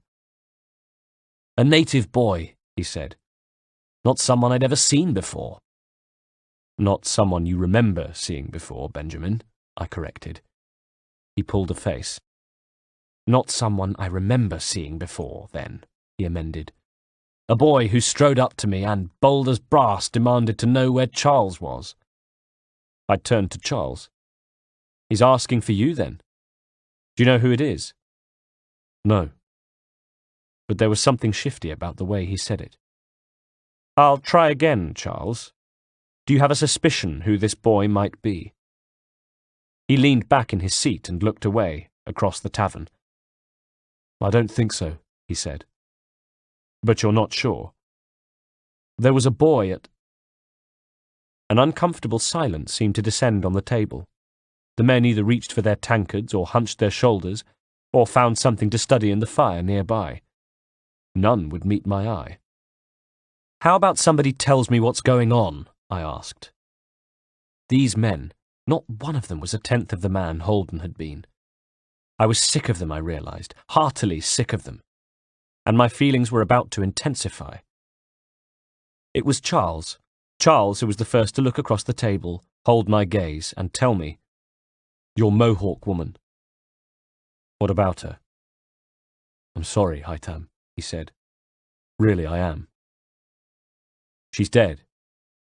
"Yes." Of course, I thought. So much death. "When?" "How?"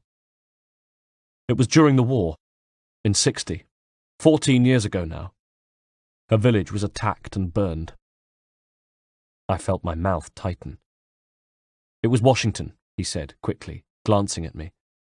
"George Washington and his men. They burned the village and she died with it." "You were there?" He coloured. "Yes, we'd hoped to speak to the village elders about the precursor site. There was nothing I could do, though, Haytham, I can assure you. Washington and his men galumphing all over the place. There was a bloodlust on them that day. And there was a boy? I asked him. His eyes flicked away. Yes, there was a boy. Young. About 5.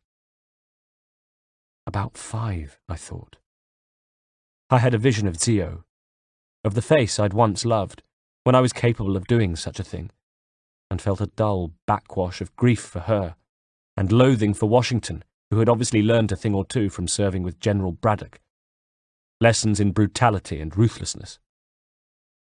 I thought of the last time she and I had been together, and I pictured her in our small encampment, gazing out into the trees with a faraway look in her eyes, and almost unconsciously, her hands going to her belly.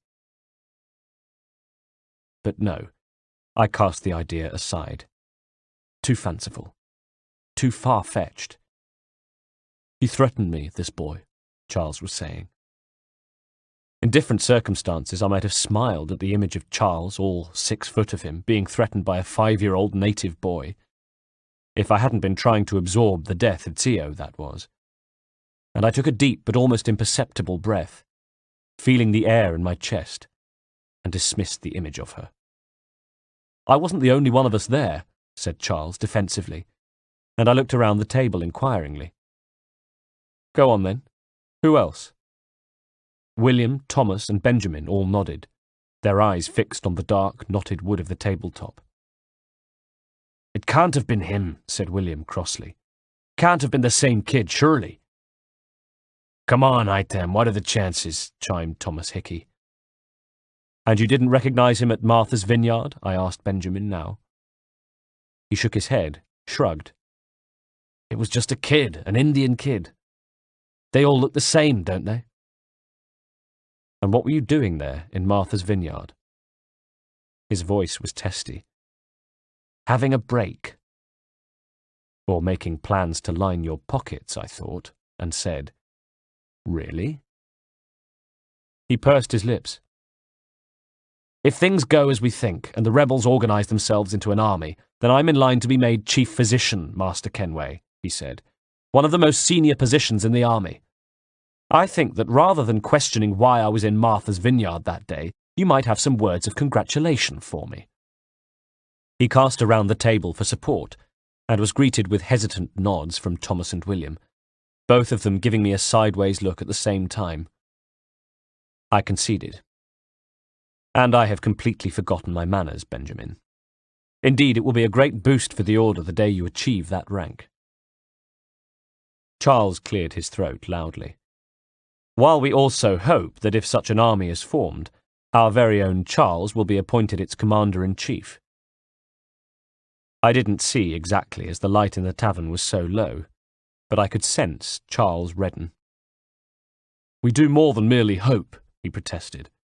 I am the obvious candidate. My military experience far outstrips that of George Washington. Yes, but you are English, Charles, I sighed. Born in England, he spluttered, but a colonial in my heart. What's in your heart may not be enough, I said. We shall see, he returned indignantly. We would indeed, I thought wearily, then turned my attention to William, who had been cagey so far, although, as the one who would have been most affected by the events of the Tea Party, it was obvious why. And what of your assignment, William? How go the plans to purchase the native land? We all knew, of course, but it had to be said, and it had to be said by William, whether he liked it or not. The Confederacy has given the deal its blessing, he started. But... He took a deep breath. You know, of course, Master Kenway, of our plans to raise funds. Tea leaves? And you know, of course, all about the Boston Tea Party. I held up my hands. The repercussions have been felt worldwide. First the Stamp Act, now this. Our colonists are revolting, are they not? William shot me a reproachful look. I'm glad it's a situation that amuses you, Master Kenway. I shrugged. The beauty of our approach is that we have all the angles covered. Here around the table we have representatives of the colonials, I pointed at Benjamin, of the British Army, I indicated John, and of course our very own man for hire, Thomas Hickey. On the outside your affiliations could not be more different. What you have in your heart are the ideals of the order. So you'll have to excuse me, William, if I remain in good humour despite your setback. It's only because I believe that it is just a setback, a minor one at that. Well, I hope you're right, Master Kenway, because the fact of the matter is that avenue of fundraising is now closed to us. Because of the rebels' actions. Exactly. And there's another thing. What? I asked, sensing all eyes on me. The boy was there. He was one of the ringleaders. He threw crates of tea into the harbour. We all saw him. Me, John, Charles. The same boy? Almost certainly, said William. His necklace was exactly as Benjamin described it. Necklace, I said. What sort of necklace? And I kept my face impassive, tried not to swallow even, as Benjamin went on to describe Theo's necklace. It didn't mean anything, I told myself, when they'd finished. Theo was dead, so of course the necklace would have been passed on, if it was even the same one. There's something else, isn't there? I sighed, looking at their faces. As one, they nodded, but it was Charles who spoke. When Benjamin encountered him at Martha's Vineyard, he was a normal-looking kid. During the tea party, he wasn't a normal-looking kid anymore. He wore the robes, Haytham, said Charles. The robes? Of an assassin. 27th of June, 1776. 2 years later. 1. It was this time last year that I was proved right and Charles wrong, when George Washington was indeed appointed the Commander-in-Chief of the newly formed Continental Army, and Charles made Major General. And while I was far from pleased to hear the news, Charles was incandescent, and hadn't stopped fuming since. He was fond of saying that George Washington wasn't fit to command a sergeant's guard, which of course, as is often the case, was neither true nor an outright falsehood. While on the one hand Washington displayed elements of naivety in his leadership, on the other he had secured some notable victories, most importantly the liberation of Boston in March. He also had the confidence and trust of his people. There was no doubt about it. He had some good qualities. But he wasn't a Templar, and we wanted the revolution led by one of our own. Not only did we plan to be in control of the winning side, but we thought we had more chance of winning with Charles in charge. And so we hatched a plot to kill Washington. As simple as that. A plot that will be proceeding nicely, but for one thing. This young assassin. This assassin, who may or may not be my son, who continued to be a thorn in our side. 2. First was William. Dead. Killed last year, shortly before the Revolutionary War began.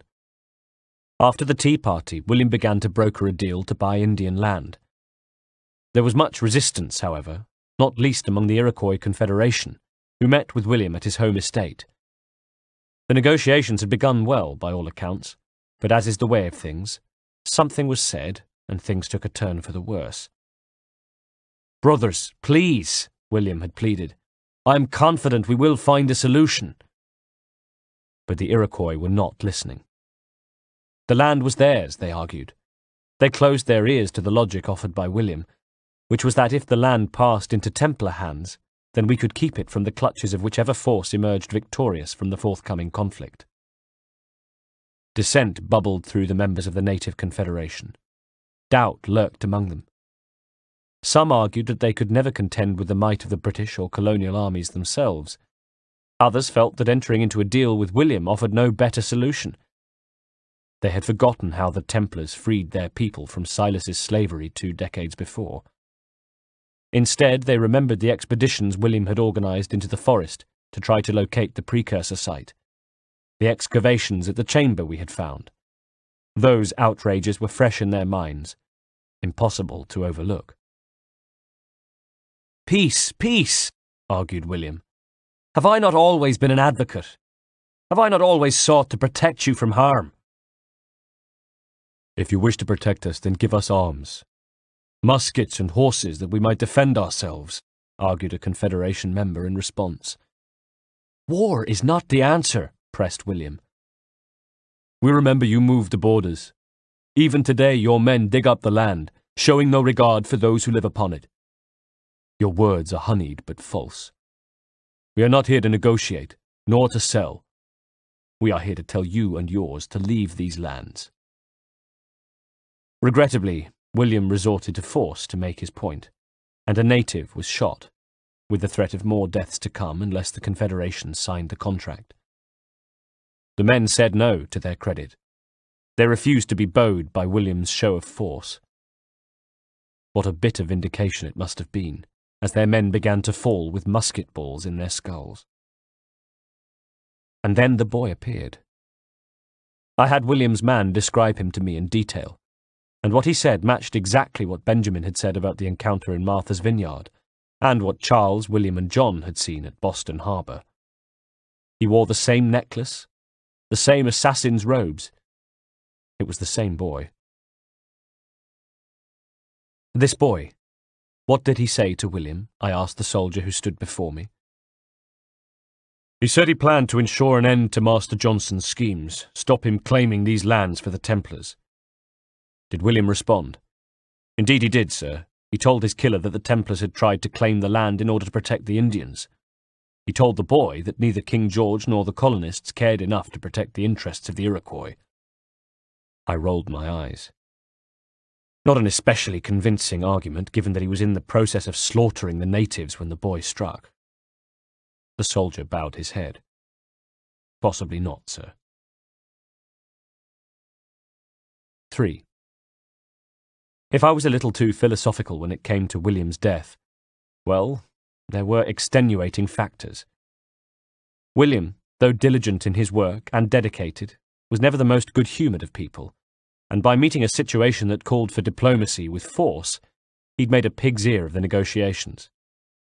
Though it pains me to say it, he had been the architect of his own downfall, and I'm afraid I've never been one for tolerating incompetence. Not as a young man, when I suppose it was something I'd inherited from Reginald, and now, having passed my 50th birthday, even less so. William had been a bloody fool, and paid for it with his life. Equally, the project to secure the native land, while important to us, was no longer our main priority. It hadn't been since the outbreak of war. Our main task now was to assume control of the army, and fair means having failed, we were resorting to foul, by assassinating Washington. However, that plan was dealt a blow when the assassin next targeted John, our British Army officer, striking at him because of John's work weeding out the rebels. Again, though it was irritating to lose such a valuable man, it might not have affected our plans but for the fact that in John's pocket was a letter, unfortunately one that detailed plans to kill Washington, naming our Thomas Hickey as the man elected to do the deed. In short order, the youthful assassin was hot-footing it to New York, with Thomas next on his list. Thomas was counterfeiting money there, helping to raise funds as well as preparing for the assassination of Washington.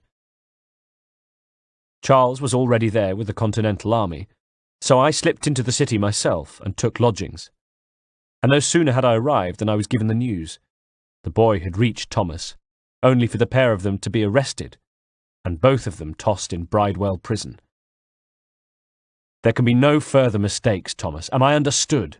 I told him when I visited him, shivering in the cold and revolted by the smell, clamour and noise of the jail, when suddenly in the cell next door I saw him, the assassin, and knew. He had his mother's eyes, the same jet-black hair, the proud set of his chin. He was the image of her. Without a doubt, he was my son. 4. It's him, said Charles, as we left the prison together. I gave a start, but he didn't notice. New York was freezing, our breath hung in clouds, and he was far too preoccupied with keeping warm. It's who? The boy. I knew exactly what he meant, of course. What the hell are you talking about, Charles? I said crossly, and blew into my hands. Do you remember me telling you about a boy I encountered back in '60, when Washington's men attacked the Indian village? Yes, I remember. And this is our assassin, is it? The same one as at Boston Harbour, the same one who killed William and John. That's the boy who's in there now. It would seem so, Haytham, yes. I rounded on him. Do you see what this means, Charles? We have created that assassin. In him burns a hatred of all Templars. He saw you the day his village burned, yes? Yes, I've already told you. I expect he saw your ring, too. I expect he wore the imprint of your ring on his own skin for some weeks after your encounter. Am I right, Charles? Your concern for the child is touching, Haytham. You always were a great supporter of the natives. The words froze on his lips because in the next instant I'd bunched some of his cape in my fist and thrust him against the stone wall of the prison. I towered over him, and my eyes burned into his. My concern is for the order, I said. My only concern is for the order. And correct me if I'm wrong, Charles, but the order does not preach the senseless slaughter of natives, the burning of their villages. That, I seem to recall, was noticeably absent from my teachings. Do you know why?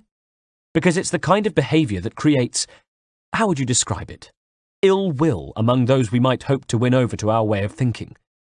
It sends neutrals scuttling to the side of our enemies, just as it has here. Men are dead and our plans under threat because of your behaviour 16 years ago. Not my behaviour. Washington is... I let him go, took a step back and clasped my hands behind me. Washington will pay for what he has done. We will see to that. He is brutal, that is clear, and not fit to lead. I agree, Haytham, and I've already taken a step to ensure that there are no more interruptions. To kill two birds with one stone, as it were. I looked sharply at him. Go on. The native boy is to be hanged for plotting to kill George Washington, and for the murder of the prison warden. Washington will be there, of course. I plan to make sure of it. And we can use the opportunity to kill him. Thomas, of course, is more than happy to take on the task. It only falls to you, as Grand Master of the colonial right, to give the mission your blessing. It's short notice, I said, and could hear the doubt in my own voice. But why? Why did I even care any more who lived or died? Charles spread his hands. It is short notice, but sometimes the best plans are. Indeed, I agreed. Indeed. Well, I thought. With one word, I would ratify the execution of my own child. What manner of monster could do such a thing? Do it, I said. Very well, he replied, with a sudden chest-puffed satisfaction. Then we won't waste a single moment more. We shall put the word out across New York tonight that tomorrow a traitor to the revolution meets his end. 5. It is too late for me to feel paternal now. Whatever inside me that might once have been capable of nurturing my child had long since been corrupted or burned away. Years of betrayal and slaughter have seen to that. 28th of June, 1776. 1. This morning I woke up in my lodgings with a start, sitting upright in bed and looking around the unfamiliar room. Outside the window, the streets of New York were stirring. Did I imagine it, or was there a charge in the air? An excited edge to the chatter that rose to my window? And if there was, did it have anything to do with the fact that today there was an execution in town? Today they would hang Connor. That's his name. That's the name Zio gave him. I wondered how different things might have been had we brought him into this world together. Would Connor still be his name? Would he still have chosen the path of the assassin? And if the answer to that question was no, he wouldn't have chosen the path of an assassin because his father was a Templar, then what did that make me but an abomination? An accident? A mongrel? A man with divided loyalties? But a man who had decided he could not allow his son to die. Not today. I dressed, not in my normal clothes, but in a dark robe with a hood which I pulled up over my head, then hurried for the stables, found my horse, and urged her onwards to the execution square, over muddy streets packed hard, startled city folk scuttling out of my way and shaking their fists at me, or staring wide-eyed from beneath the brims of their hats. I thundered on towards where the crowds became thicker, as onlookers congregated for the hanging to come. And as I rode, I wondered what I was doing, and realized I didn't know. All I knew was how I felt, which was as though I had been asleep but suddenly was awake. 2.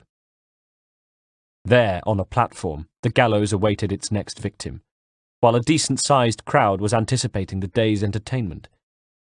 Around the sides of the square were horses and carts, onto which families clambered for a better view. Craven-looking men, short women with pinched, worried faces, and grubby children. Sightseers sat in the square while others milled around. Women in groups who stood and gossiped, men swigging ale or wine from leather flasks. All of them here to see my son executed.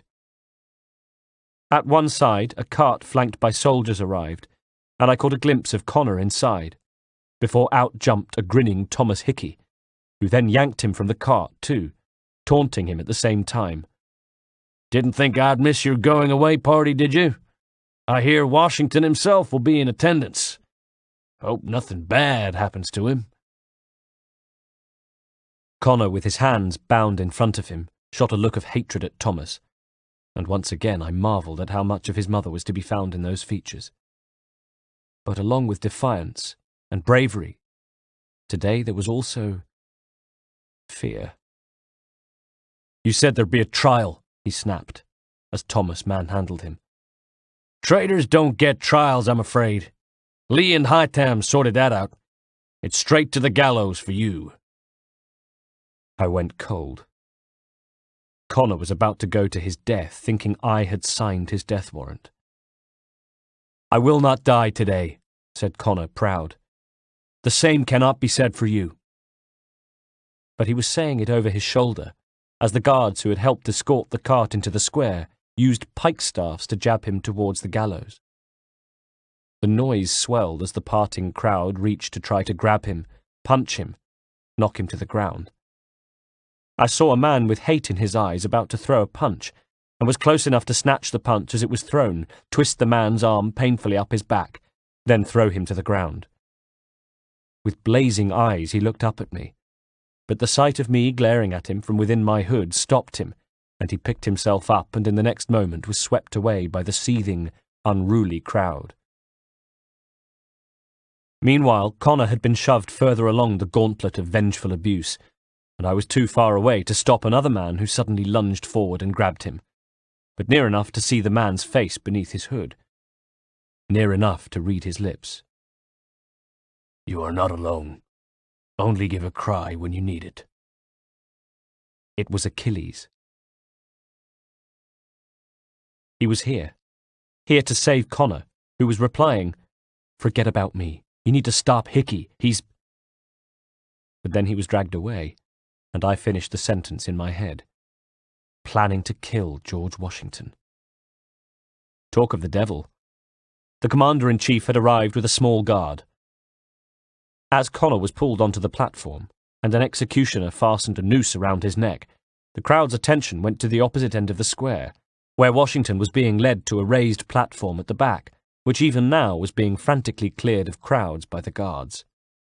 Charles, as Major General, was with him too, and it gave me an opportunity to compare the two. Charles, a good deal taller than Washington, though with a certain aloofness compared to Washington's easy charm.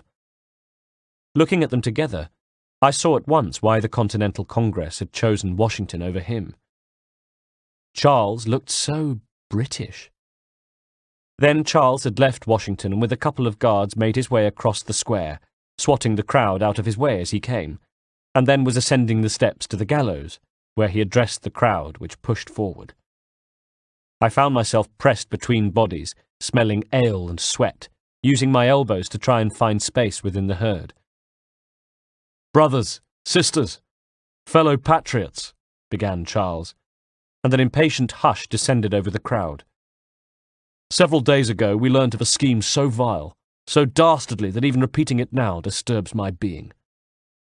The man before you plotted to murder our much-beloved general." The crowd gasped. "Indeed," roared Charles, warming to his theme. "What darkness or madness moved him, none can say. And he himself offers no defence, shows no remorse. And though we have begged and pleaded for him to share what he knows, he maintains a deadly silence." At this, the executioner stepped forward and thrust a Hessian sack over Connor's head. "If the man will not explain himself, if he will not confess and atone, what other option is there but this? He sought to send us into the arms of the enemy. Thus we are compelled by justice to send him from this world. May God have mercy on his soul." And now he was finished, and I looked around, trying to spot more of Achilles' men. If it was a rescue mission, then now was the time, surely. But where were they? What the hell were they planning? A bowman. They had to be using a bowman. It wasn't ideal. An arrow wouldn't sever the rope completely. The best the rescuers could hope for was that it would part the fibre enough for Connor's weight to snap it. But it was the most accurate. It could be deployed from far away. I swung about to check the buildings behind me. Sure enough, at the spot I would have chosen was a bowman standing at a tall casement window. As I watched, he drew back the bowstring and squinted along the line of the arrow. Then, just as the trapdoor snapped open and Connor's body dropped, he fired. The arrow streaked above us, though I was the only one aware of it, and I whipped my gaze over to the platform in time to see it slice the rope and weaken it, of course, but not enough to cut it. I risked being seen and discovered, but I did what I did anyway, on impulse, on instinct. I snatched my dagger from within my robes, and I threw it, watched as it sailed through the air, and thanked God as it sliced into the rope and finished the job. As Connor's writhing and, thank God, still very much alive body dropped through the trapdoor, a gasp went up around me. For a moment I found myself with about an arm's width of space all around as the crowd recoiled from me in shock. At the same time I caught sight of Achilles ducking down into the gallows pit where Connor's body had fallen. Then I was fighting to escape, as the shocked lull was replaced by a vengeful roar. Kicks and punches were aimed my way, and guards began shouldering their way through the throng towards me. I engaged the blade and cut one or two of the sightseers, enough to draw blood and give other attackers pause for thought. More timid now, they at last made space around me. I dashed out of the square and back to my horse, the catcalls of the angry crowd ringing in my ears. 3.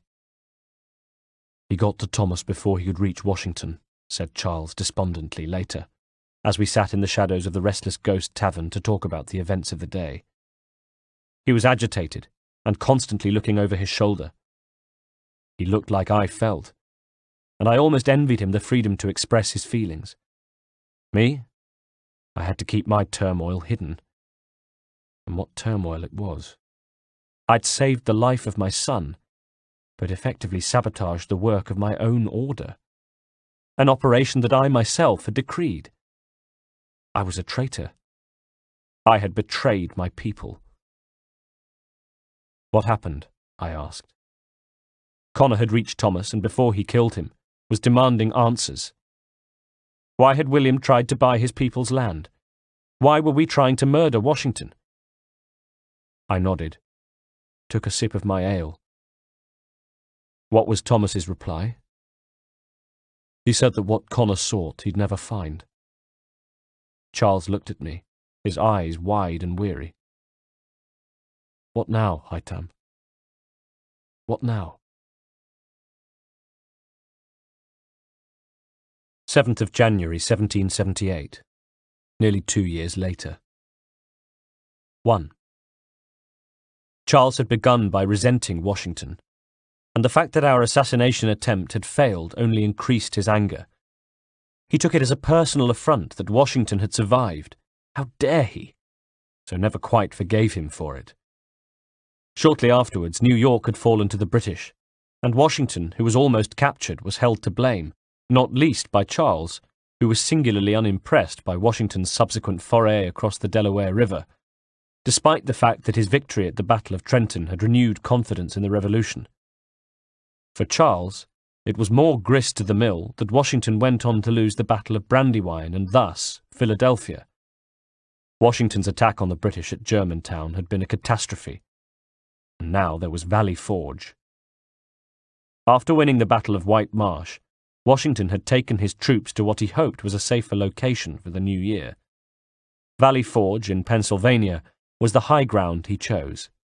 12,000 Continentals, so badly equipped and fatigued that the shoeless men left a trail of bloody footprints when they marched to make camp and prepare for the coming winter. They were a shambles.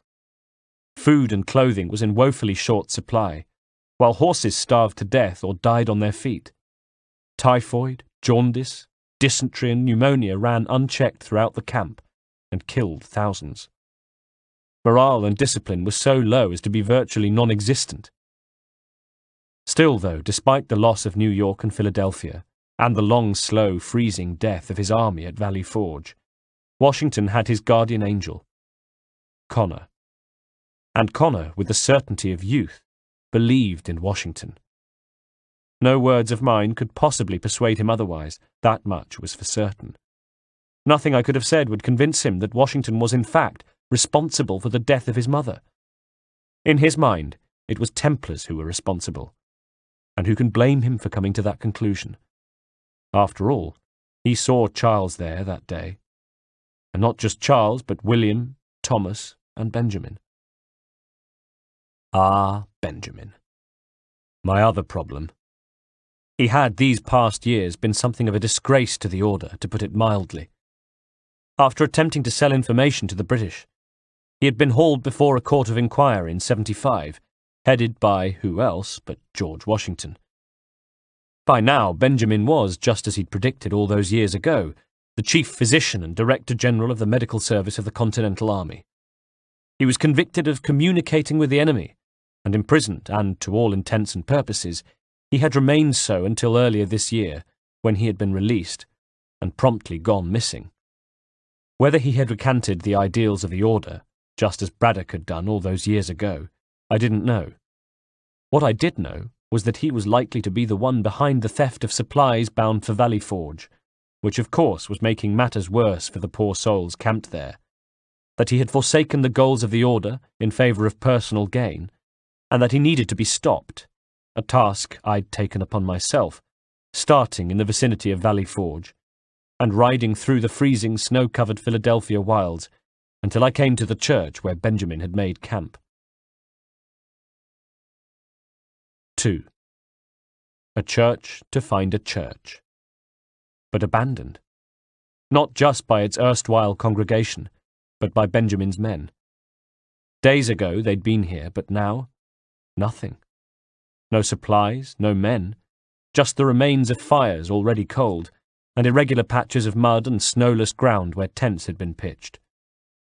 I tethered my horse at the back of the church, then stepped inside, where it was just as bone-freezing, numbing cold as it was outside. Along the aisle were the remains of more fires, and by the door was a pile of wood which, on closer inspection, I realized was church pews that had been chopped up. Reverence is the first victim of the cold. The remaining pews were in 2 rows either side of the church, facing an imposing but long disused pulpit, and dust floated and danced in broad shafts of light projected through grimy windows, high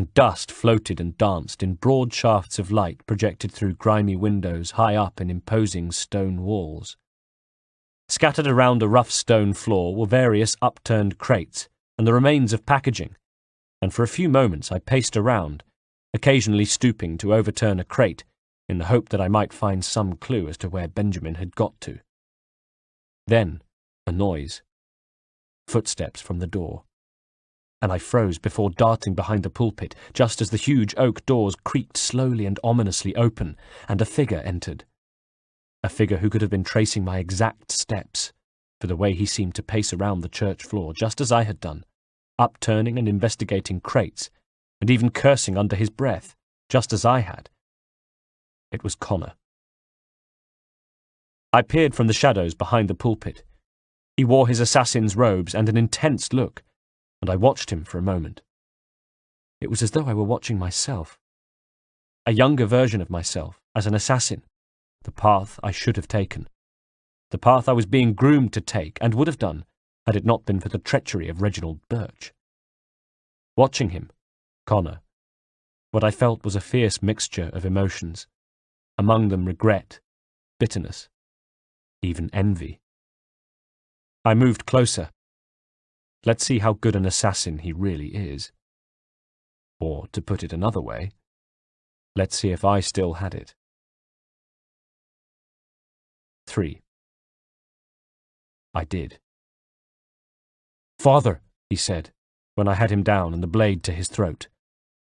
"Connor," I said sardonically. "Any last words?" "Wait." A poor choice. He struggled and his eyes blazed. "Come to check up on Church, have you? Make sure he's stolen enough for your British brothers?" "Benjamin Church is no brother of mine," I tutted. "No more than the Redcoats or their idiot king. I expected naivety, but this...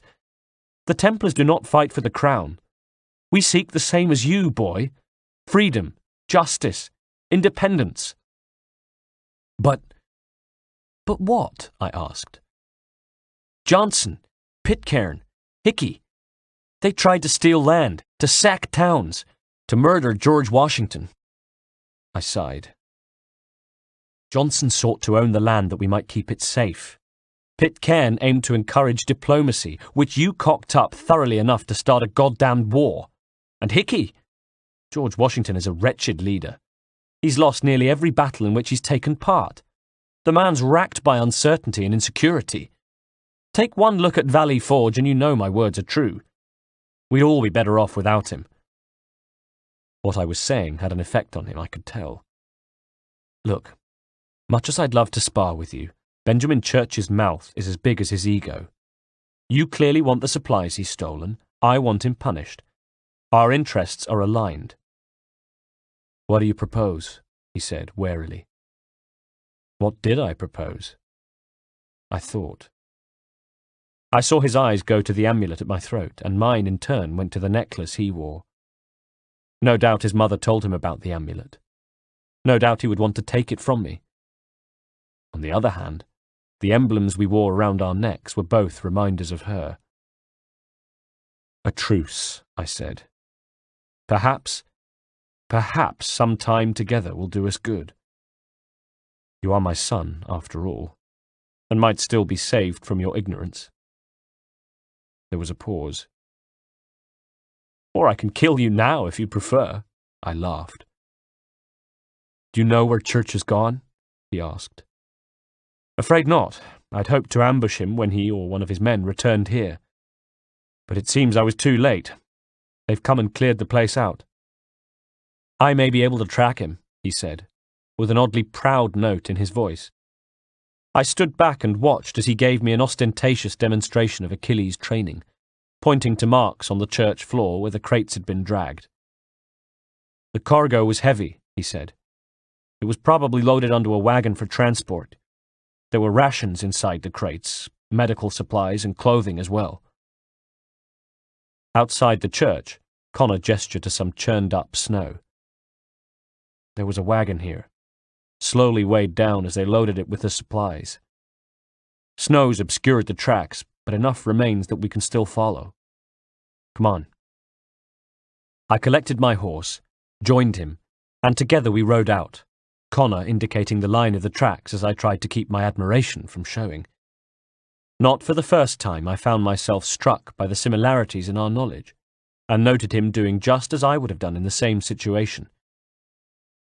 Some 15 miles out of the camp, he twisted in the saddle and shot me a triumphant look, at the same time as he indicated the trail up ahead.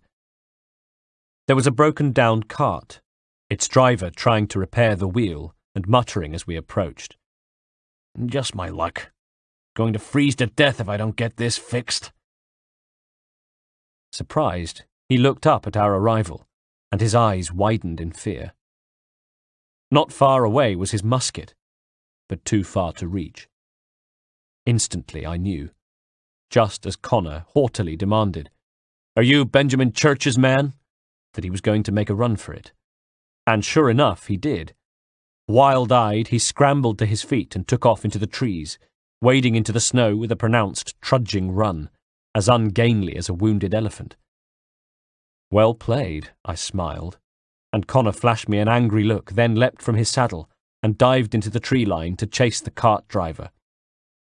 I let him go, then sighed and climbed down from my horse, checked my blade, and listened to the commotion from the forest as Connor caught the man. Then I strode into the forest to join them.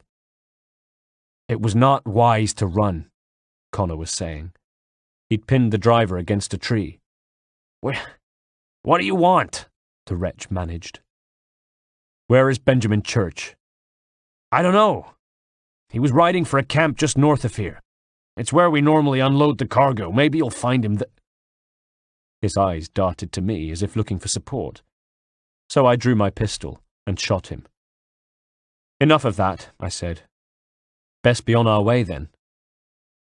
"You did not have to kill him," said Connor, wiping the man's blood from his face. "We know where the camp is," I told him. "He'd served his purpose." As we returned to our horses, I wondered how I appeared to him. What was I trying to teach him? Did I want him as brittle and worn as I was? Was I trying to show him where the path led?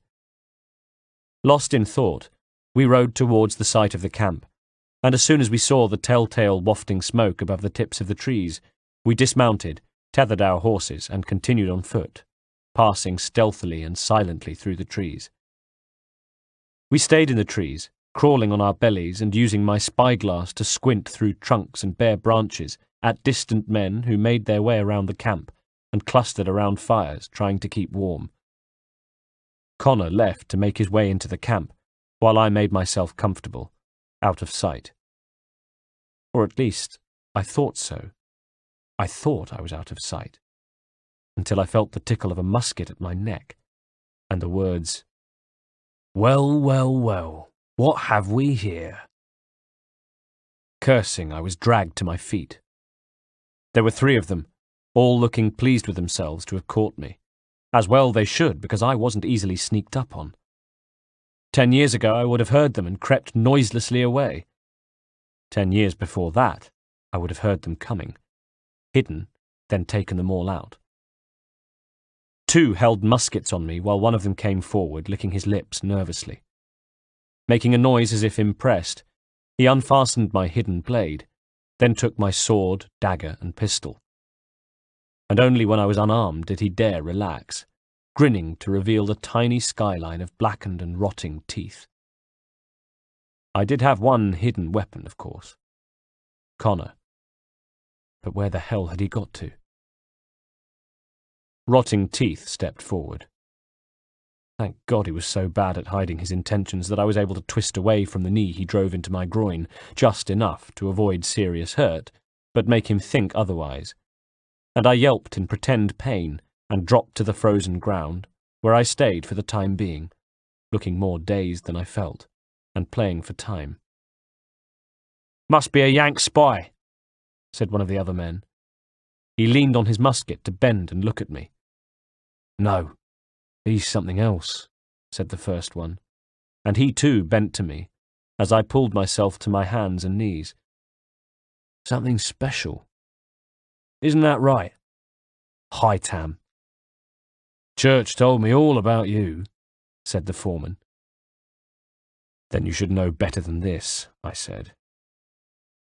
"You ain't really in any position to be making threats," snarled Rotting Teeth. "Not yet," I said, calmly. "Really?" said Rotting Teeth. "How about we prove otherwise? You ever had a musket butt in your teeth?" "No, but it looks like you can tell me how it feels." "You what? You trying to be funny?" My eyes travelled up to the branches of a tree behind them where I saw Connor crouched, his hidden blade extended, and a finger to his lips. He would be an expert in the trees, of course, taught no doubt by his mother. She tutored me in the finer points of climbing, too. Nobody could move through the trees like her.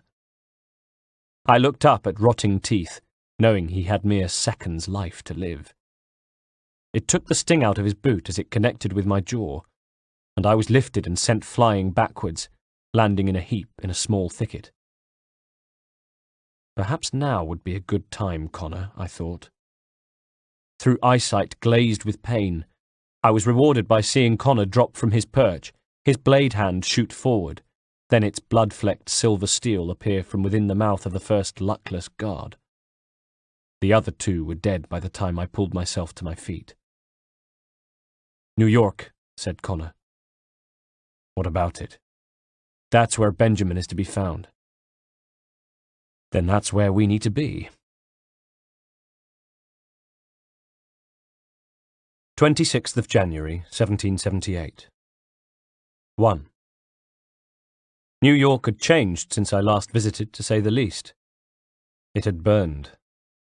The Great Fire of September 76 had started in the Fighting Cock's Tavern, destroyed over 500 homes, and left around a quarter of the city burnt out and uninhabitable. The British had put the city under martial law as a result. People's homes had been seized and given to British Army officers. The churches had been converted into prisons, barracks, or infirmaries, and it was as though the very spirit of the city had somehow been dimmed. Now it was the Union flag that hung limply from flagpoles at the summit of orange brick buildings, and where before the city had an energy and bustle about it, life beneath its canopies and porticos and behind its windows, now those same canopies were dirty and tattered, the windows blackened with soot. Life went on, but the townsfolk barely raised their eyes from the street. Now their shoulders were drooped, their movements dispirited. In such a climate, finding Benjamin's whereabouts had not been difficult. He was in an abandoned brewery on the waterfront, it turned out. "We should be done with this by sunrise," I rather rashly predicted. "Good," replied Connor. "I would like to have those supplies returned as soon as possible." "Of course. I wouldn't want to keep you from your lost cause." "Come on then, follow me." To the roofs we went, and moments later we were looking out over the New York skyline, momentarily awed by the sight of it in all its war-torn, tattered glory. "Tell me something," Connor said after some moments. "You could have killed me when we first met. What stayed your hand?" "I could have let you die at the gallows," I thought. "I could have had Thomas kill you in Bridewell prison. What stayed my hand on those two occasions also?" What was the answer? Was I getting old? Sentimental? Perhaps I was nostalgic for a life I never really had. None of this I especially cared to share with Connor, however, and eventually, after a pause, I dismissed his question with curiosity. "Any other questions?" "What is it the Templars seek?" "Order," I said. "Purpose. Direction. No more than that. It's your lot that means to confound us with all that nonsense talk of freedom. Once upon a time, the assassins professed a more sensible goal, that of peace." "Freedom is peace," he insisted. "No. It is an invitation to chaos. Only look at this little revolution your friends have started. I have stood before the Continental Congress, listened to them stamp and shout, all in the name of liberty. But it's just a noise." "And this is why you favour Charles Lee?" "He understands the needs of this would-be nation far better than the jobbernows who profess to represent it." "It seems to me your tongue has tasted sour grapes," he said. "The people made their choice, and it was Washington." There it was again. I almost envied him how he looked at the world in such an unequivocal way. His was a world free of doubt, it seemed. When he eventually learnt the truth about Washington, which, if my plan succeeded, would be soon, his world, and not just his world, but his entire world view, would be shattered. If I envied him his certainty now, I didn't envy him that. "The people chose nothing," I sighed. "It was done by a group of privileged cowards seeking only to enrich themselves. They convened in private and made a decision that would benefit them. They may have dressed it up with pretty words, but that doesn't make it true. The only difference, Connor, the only difference between myself and those you aid, is that I do not feign affection. He looked at me. Not long ago I had said to myself that my words would never have any effect on him. Yet here I was, trying anyway. And maybe I was wrong. Maybe what I said was getting through. 2. At the brewery, it became apparent that we needed a disguise for Connor, his assassin's robes being a little on the conspicuous side. Procuring one gave him a chance to show off again, and once more I was stingy with my praise. When we were both suitably attired, we made our way towards the compound, the red brick walls towering above us, the dark windows staring implacably upon us. Through the gates I could see the barrels and carts of the brewery business, as well as men walking to and fro. Benjamin had replaced most of the Templar men with mercenaries of his own. It was history repeating itself, I thought, my mind going back to Edward Braddock. I only hoped Benjamin wouldn't be as tough to kill as Braddock. Somehow I doubted it. I had little faith in the caliber of my enemy these days. I had little faith in anything these days. "Hold, strangers!" A guard stepped out of the shadows, disturbing the fog that swirled around our ankles. "You tread on private property. What business have you here?" I tipped the brim of my hat to show him my face.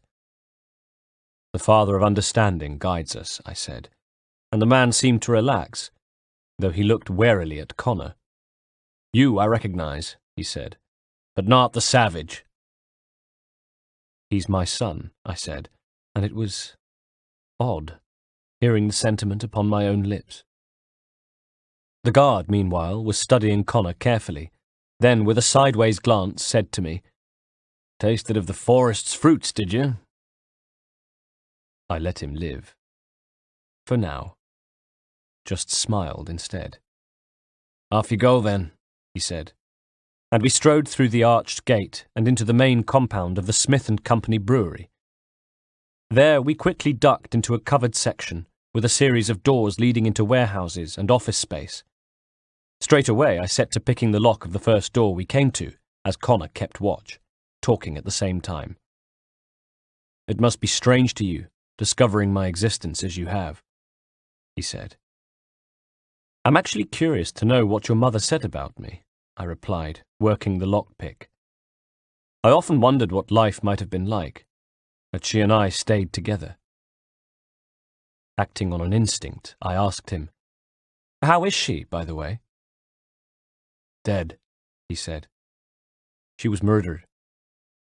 By Washington, I thought, but said nothing except, "I'm sorry to hear that." "Really? It was done by your men." By now I'd opened the door, but instead of going through, I closed it and turned to face Connor. "What?" "I was just a child when they came looking for the elders. I knew they were dangerous even then, so I stayed silent. Charles Lee beat me unconscious for it." So I had been right.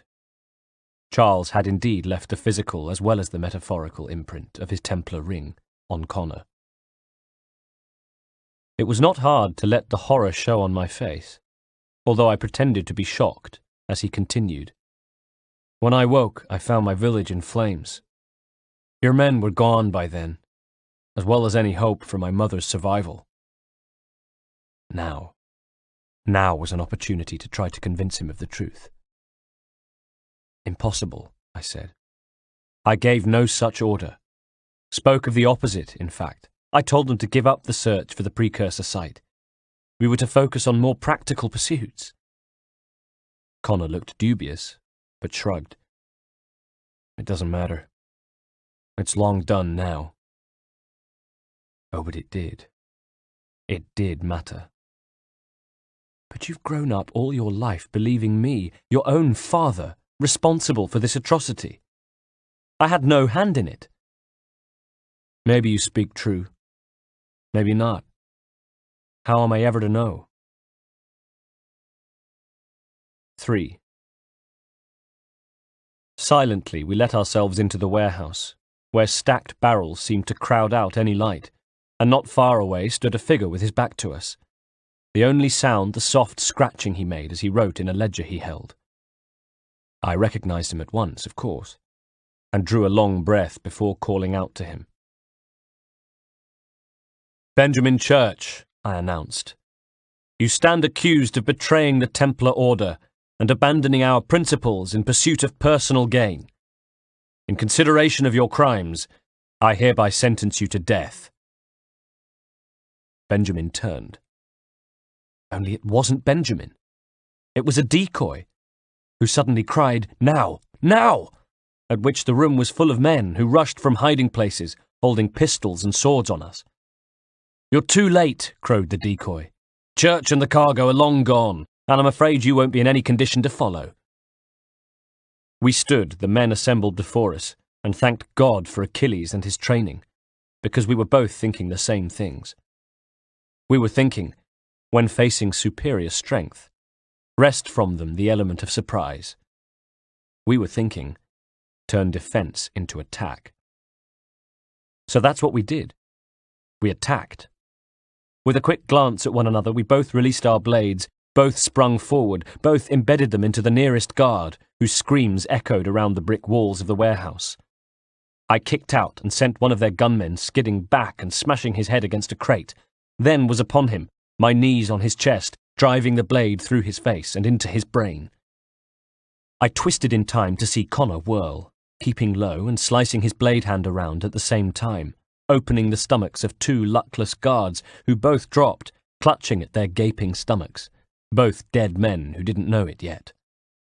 A musket went off and I heard the air sing, knowing the ball had just missed me, but making the sniper pay for it with his life. Two men came towards me, swinging wildly, and as I took them both down, I thanked our lucky stars that Benjamin had used mercenaries rather than Templar men, who wouldn't have been so swiftly overcome. As it was, the fight was short and brutal, until just the decoy was left, and Connor was looming over him as he trembled like a frightened child on the brickwork floor, now slick with blood. I finished a dying man, then strode over to hear Connor demand, "Where's Church?" "I'll tell you," wailed the decoy. "Anything you want. Only promise that you'll let me live." Connor looked at me, and, whether or not we agreed, he helped him to his feet. With a nervous glance from one to the other of us, the decoy continued. "He left yesterday for Martinique. Took passage on a trading sloop called the Welcome. Loaded half its hold with the supplies he stole from the Patriots. That's all I know. I swear." Standing behind him, I thrust my blade into his spinal cord, and he stared in blank amazement at the blood-stained tip as it protruded from his chest. "You promised," he said. "And he kept his word," I said coldly, and looked at Connor, almost daring him to contradict me. "Let's go," I added, just as a trio of riflemen rushed onto the balcony above us with a clatter of boots on wood, tucked their rifle musket butts into their shoulders, and opened fire. But not at us. At barrels nearby, which, too late, I realized were full of gunpowder.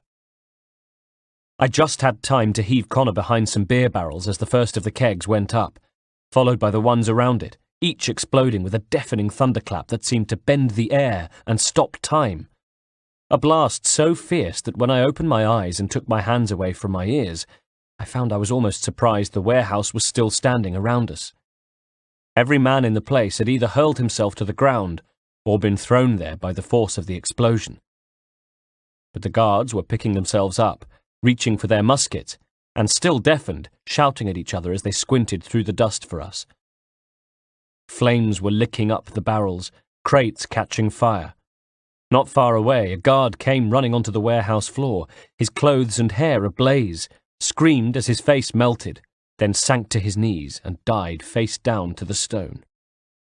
The greedy fire found some nearby crates stuffing, which went up in an instant.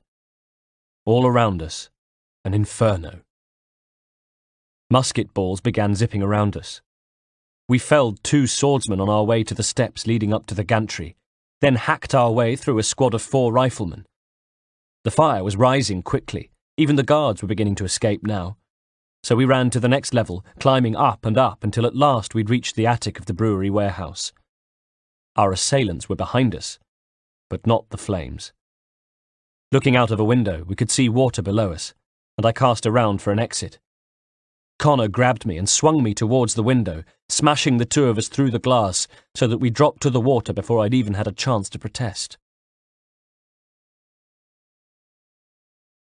7th of March, 1778. 1. There was no way I was going to let Benjamin get away. Not having had to put up with life on the Aquila for almost a month, trapped with Connor's friend and ship's captain Robert Faulkner, among others, chasing Benjamin's schooner, which had stayed just out of our reach, dodging cannon attacks, catching tantalizing glimpses of him on the deck of his ship, his taunting face. No way was I going to let him get away. Especially as we came so near in waters close to the Gulf of Mexico, the Aquila at last racing up alongside his schooner. Which was why I snatched the ship's wheel from Connor, wrenched it hard starboard, and with a lurch sent the ship speeding towards the schooner. Nobody had expected that to happen. Not the crew of his ship. Not the men on the Aquila. Not Connor or Robert. Only me.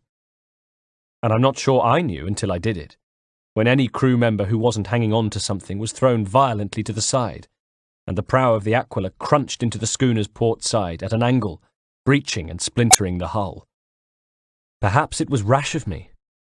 Perhaps I would owe Connor, and certainly Faulkner, an apology for the damage done to their ship. But I couldn't let him get away. 2. For a moment there was a stunned silence, just the sound of ship debris slapping against the ocean around, and the groan and creak of battered, distressed timber. The sails fluttered in a gentle breeze above us, but neither ship moved, as though both were immobilized by the shock of the impact. And then, just as suddenly, a cry went up as the crew from both ships recovered their senses.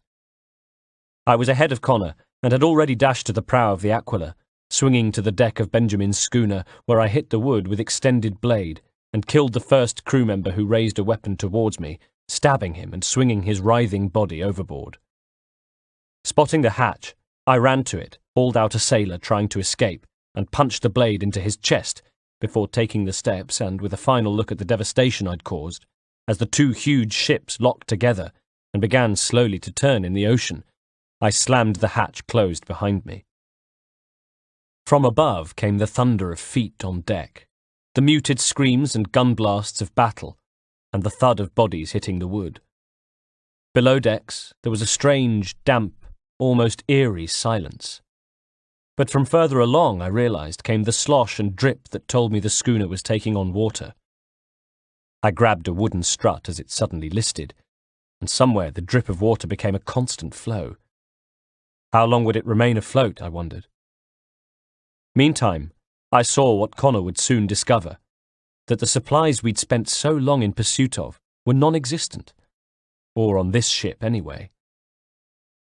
Just as I was absorbing this, I heard a noise and twisted to see Benjamin Church holding a pistol two-handed on me, squinting along its sights. "Hello, Haytham," he snarled and pulled the trigger.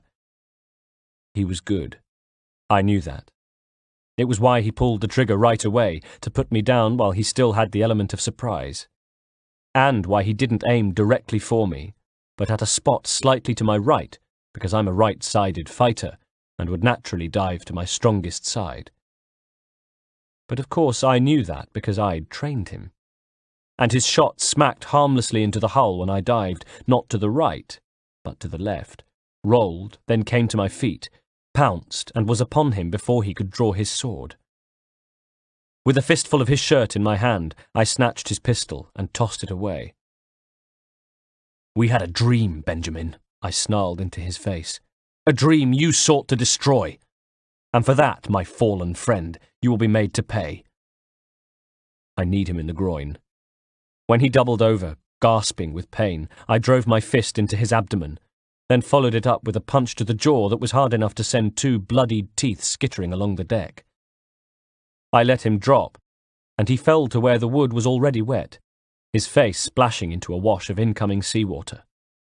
Again the ship lurched, but for the moment, I didn't care. When Benjamin tried to get to his hands and knees, I lashed out with my boot, kicking whatever breath he had left out of him. Next, I grabbed a length of rope and hauled him to his feet, shoved him against a barrel, then wound it around him, securing him fast. His head dropped forward, trails of blood, spit, and snot spooling slowly to the wood below.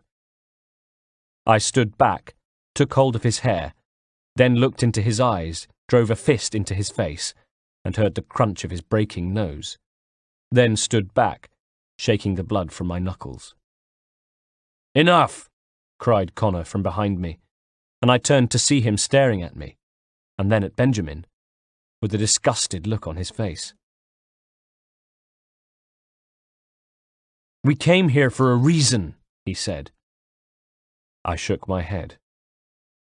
Different reasons, it seems.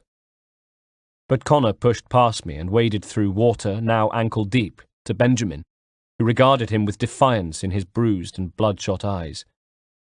"Where are the supplies you stole?" Connor demanded. Benjamin spat. "Go to hell." And then, incredibly, began to sing Rule Britannia. I stepped forward. "Shut your mouth, Church." Not that it stopped him. He continued singing. "Connor," I said, "get what you need from him and let's be done with this." And at last Connor stepped forward, his blade engaged, and held it to Benjamin's throat. "I ask again," said Connor, "where is your cargo?" Benjamin looked at him and blinked. For a moment I thought his next move would be to insult or spit at Connor, but instead he began to speak. "On the island yonder, awaiting pickup. But you've no right to it, it isn't yours." "No, not mine," said Connor. "Those supplies are made for men and women who believe in something bigger than themselves, who fight and die that one day they may live free from tyranny such as yours." Benjamin smiled sadly. "Are these the same men and women who fight with muskets forged from British steel, who bind their wounds with bandages sewn by British hands? How convenient for them that we do the work. They reap the rewards. You spin a story to excuse your crimes, as though you're the innocent one and they the thieves," argued Connor. "It's all a matter of perspective. There is no single path through life that is right and fair and does no harm. Do you truly think the Crown has no cause, no right to feel betrayed? You should know better than this, dedicated as you are to fighting Templars, who themselves see their work as just. Think on that the next time you insist that your work alone befits the greater good. Your enemy would beg to differ, and would not be without cause." "Your words may have been sincere," whispered Connor, "but it does not make them true."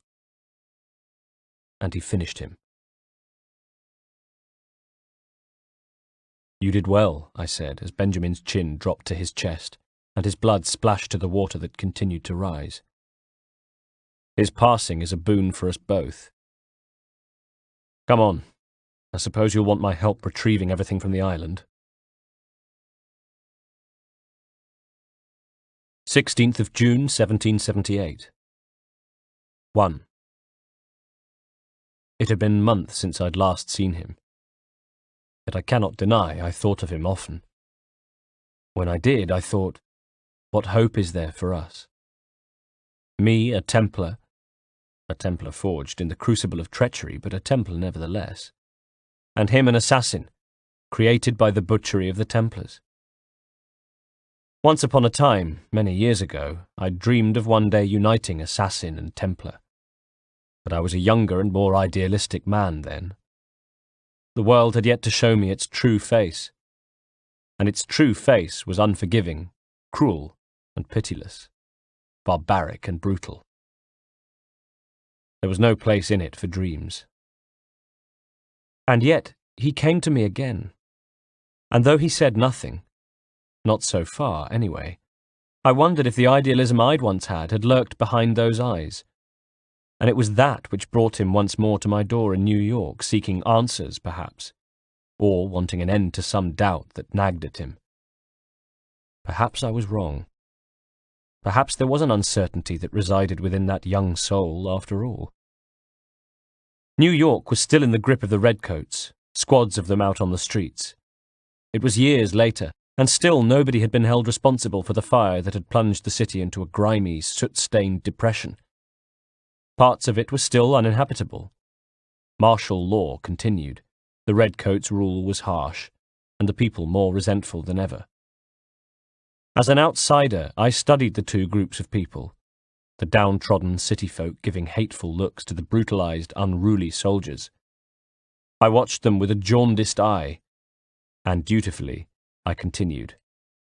I worked to try to help win this war, end the occupation, find peace. I was grilling one of my informants, a wretch named Twitch, because of something he did with his nose, when I saw Connor out of the corner of my eye.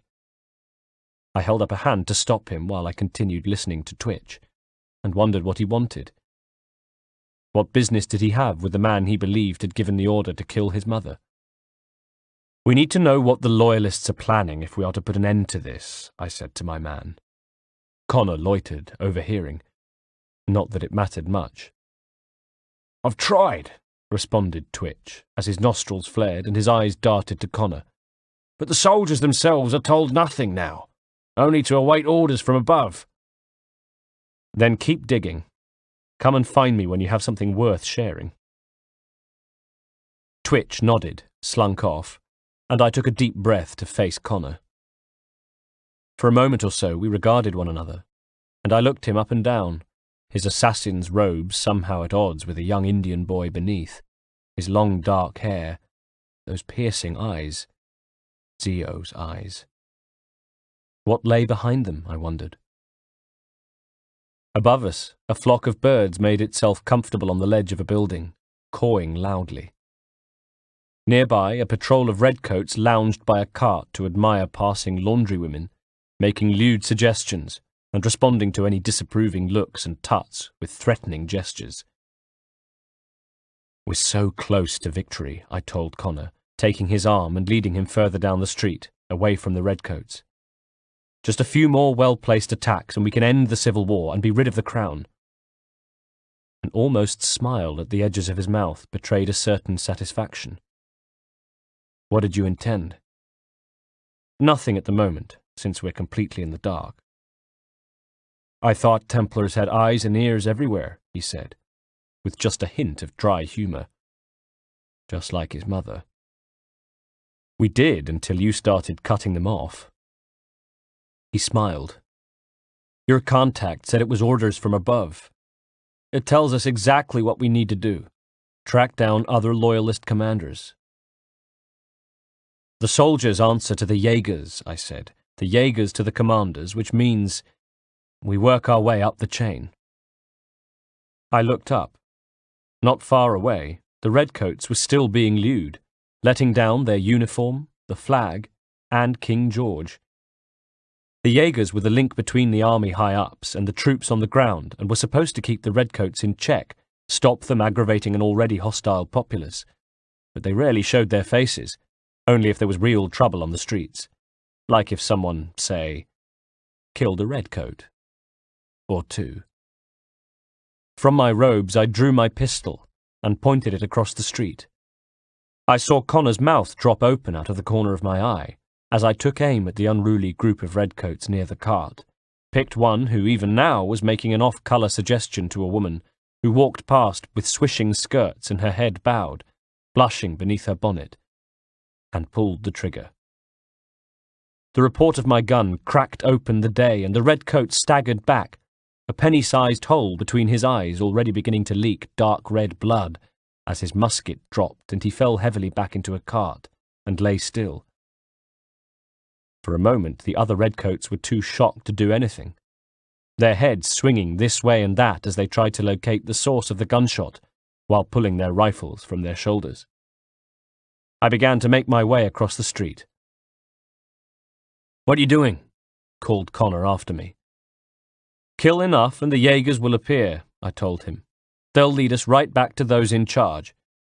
And as one of the redcoats turned to me and went to jab with his bayonet, I swept the blade across his front, slicing through his white criss-crossed belts, his tunic, and his stomach. I laid into the next one straight away, while another, who tried to retreat and find space to raise his weapon and fire, backed straight into Connor, and in the next instant was sliding off his blade. The battle was over, and the street, busy before, was suddenly empty. At the same time I heard bells, and winked. The Jaegers are out, just as I said they'd be. It was a matter of trapping one, a task I was happy to leave to Connor, and he didn't let me down. In less than an hour we had a letter, and as groups of Jaegers and redcoats ran shouting up and down the streets, angrily searching for the two assassins. "Assassins, I tell you! They used the blade of the Hashashin!" who had so mercilessly cut down one of their patrols. We took to the roofs, where we sat and read it. "The letter's encrypted," said Connor. "Not to worry," I said. "I know the cipher. After all, it's a Templar invention." I read it, then explained. "The British command is in disarray. The Howe brothers have resigned, and Cornwallis and Clinton have left the city. The leadership that remains has called a meeting at the ruins of Trinity Church. It's there we should go." 2. The Trinity Church was at the intersection of Wall Street and Broadway. Or, I should say, what was left of the Trinity Church was at the intersection of Wall Street and Broadway.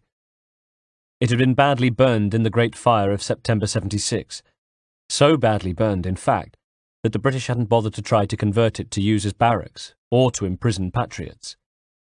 Instead, they'd constructed a fence and used it for occasions such as this, the meeting of commanders that Connor and I fully intended to gatecrash. Wall Street and Broadway were both dark. The lamplighters didn't come here because there were no lamps to light, none in working order anyway. Like everything else within about a mile's radius of the church, they were blackened and soot-covered, their windows smashed. And what would they illuminate anyway? The greyed-out, broken windows of the surrounding buildings?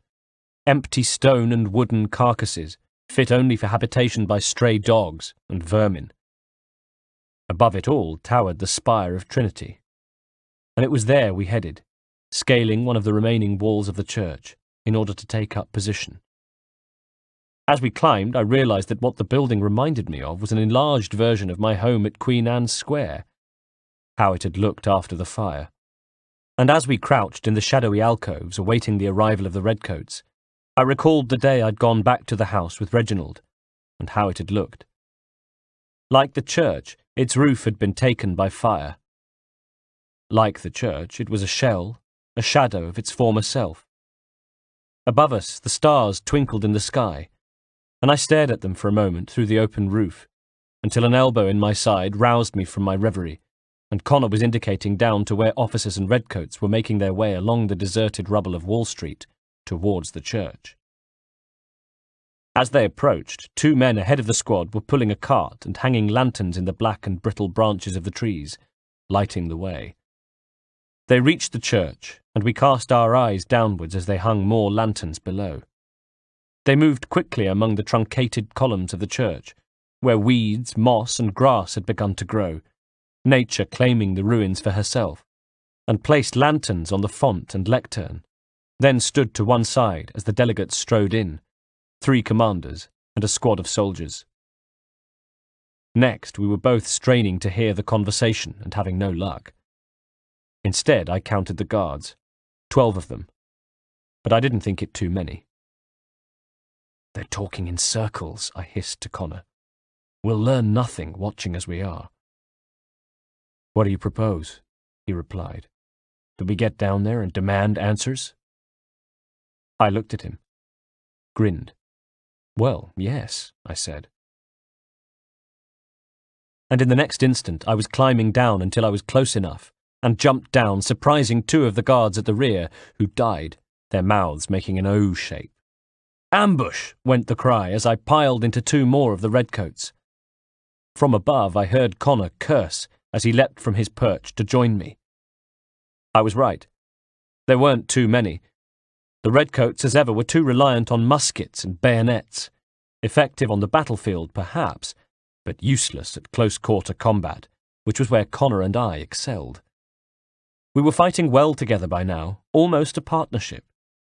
Before long, the moss-covered figurines of the burnt-out church sparkled with fresh redcoat blood. The 12 guards were dead, and just the 3 terrified commanders remained, cowering, lips moving in prayer as they prepared to die. I had something else in mind, a trip to Fort George, to be precise. 3. In southernmost Manhattan was Fort George. Over 150 years old, from the sea it presented a vast skyline of spires, watchtowers, and long barracks buildings that seemed to run across the entire length of the promontory, while inside the towering battlements were expanses of drill square surrounding the tall dormitories and administrative buildings, all of it heavily defended and fortified. A perfect place for the Templars to make their base. A perfect place for us to take the 3 loyalist commanders. "What are the British planning?" I asked the first one, after lashing him to a chair in an interrogation room deep in the bowels of the North End building, where the smell of damp was all-pervasive, and where, if you listened carefully, you could just hear the scratching and gnawing of the rats. "Why should I tell you?" he sneered. "Because I'll kill you if you don't." His arms were bound, but he indicated the interrogation room with his chin. "You'll kill me if I do." I smiled. Many years ago I met a man named Cutter, an expert in torture and the administration of pain, who was able to keep his victims alive for days on end, but in considerable pain, with only... I flicked the mechanism of the blade, and it appeared, glinting cruelly in the flickering torchlight. He looked at it. "You promise me a quick death if I tell you?" "You have my word." So he did, and I kept my word. When it was over, I strode out into the passageway outside, where I ignored Connor's inquisitive look and collected the second prisoner. Back in the cell, I tied him to the chair and watched as his eyes went to the body of the first man. "Your friend refused to tell me what I wanted to know," I explained, "which is why I slit his throat. Are you prepared to tell me what I want to know?" Wide-eyed, he gulped. "Look, whatever it is, I can't tell you. I don't even know. Maybe the commander?" "Oh, you're not the man in charge," I said breezily, and flicked my blade. "Wait a minute," he blurted, as I moved to the back of him. "There is one thing I know." I stopped. "Go on." He told me, and when it was over, I thanked him and drew the blade across his throat. As he died, I realized that what I felt was not the righteous fire of one who performs repellent acts in the name of a greater good, but a sense of jaded inevitability. Many years ago, my father had taught me about mercy, about clemency. Now I slaughtered prisoners like livestock. This was how corrupt I had become. "What's going on in there?" asked Connor suspiciously, when I returned to the passageway where he guarded the final prisoner. "This one is the commander. Bring him in." Moments later, the door to the interrogation room thumped shut behind us, and for a moment the only sound in the room was that of dripping blood. Seeing the bodies discarded in a corner of the cell, the commander struggled, but with a hand to his shoulder I shoved him to the chair, now slick with blood, lashed him to it, then stood before him and flicked my finger to engage my hidden blade. It made a soft, snicking sound in the cell. The officer's eyes went to it, and then to me. He was trying to put on a brave face, but there was no disguising the tremble of his lower lip. "What are the British planning?" I asked him. Connor's eyes were on me. The prisoner's eyes were on me. When he stayed silent, I raised the blade slightly so that it reflected the flickering torchlight. Again, his eyes were fixed on it, and then he broke. To to march from Philadelphia. That city is finished. New York is the key. They'll double our numbers, push back the rebels. When do they begin? I asked. 2 days from now. June the 18th, said Connor from beside me. I need to warn Washington. See? I told the commander. That wasn't very difficult now, was it? I told you everything. Now let me go, he said. But I was again in no mood for clemency. I stood behind him, and as Connor watched, opened his throat. At the boy's horrified look, I said, and the other two said the same. It must be true. When Connor looked at me, it was with disgust. You killed him. Killed all of them. Why? They would have warned the Loyalists, I answered simply. You could have held them until the fight was done. Not far away from here is Wallabout Bay, I said, where the prison ship HMS Jersey is moored, a rotting ship on which Patriot prisoners of war are dying by the thousands, buried in shallow graves on the shores or simply tossed overboard. That was how the British treat their prisoners, Connor. He acknowledged the point, but countered, which is why we must be free of their tyranny. Ah, tyranny. Don't forget that your leader, George Washington, could save these men on the prison ships if he was so minded. But he does not want to exchange captured British soldiers for captured American ones, and so the American prisoners of war are sentenced to rot on the prison ships of Wallabout Bay. That's your hero, George Washington, at work. However this revolution ends, Connor, you can guarantee that it's the men with riches and land who will benefit. The slaves, the poor, the enlisted men, they will still be left to rot. George is different, he said. But yes, now there was a note of doubt in his voice. You will see his true face soon, Connor. It will reveal itself. And when it does, you can make your decision. You can judge him. 17th of June, 1778. 1. Though I'd heard so much about it, I hadn't seen Valley Forge with my own eyes, and there, this morning, was where I found myself. Things had clearly improved, that much was certain. The snow had gone, the sun was out. As we walked, I saw a squad being put through its paces by a man with a Prussian accent, who, if I wasn't very much mistaken, was the famous Baron Friedrich von Steuben, Washington's chief of staff, who had played his part in whipping his army into shape. And indeed he had. Where before the men had been lacking in morale and discipline, suffering from disease and malnutrition, now the camp was full of healthy, well-fed troops who marched with a lively clatter of weapons and flasks, a hurry and purpose to their step. Weaving among them were camp followers who carried baskets of supplies and laundry, or steaming pots and kettles for the fires. Even the dogs that chased and played at the margins of the camp seemed to do so with a renewed energy and vigour. Here, I realised, was where independence could be born, with spirit, cooperation, and fortitude. Nevertheless, as Connor and I strode through the camp, what struck me was that it was largely due to the efforts of assassins and Templars that the camp had improved in spirit. We had secured the supplies and prevented more theft, and I was told that Connor had had a hand in securing the safety of von Steuben.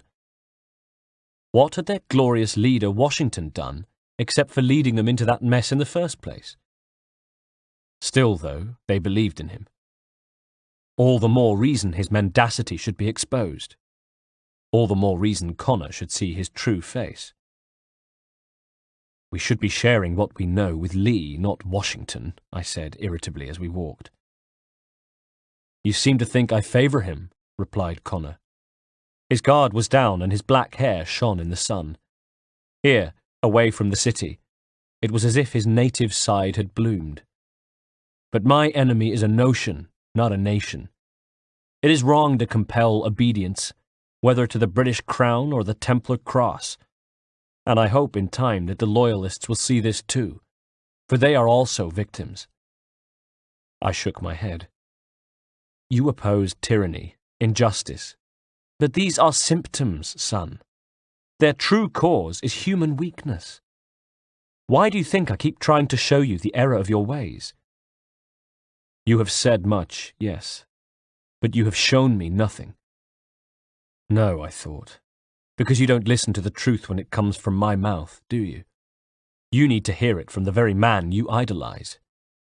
You need to hear it from Washington. 2.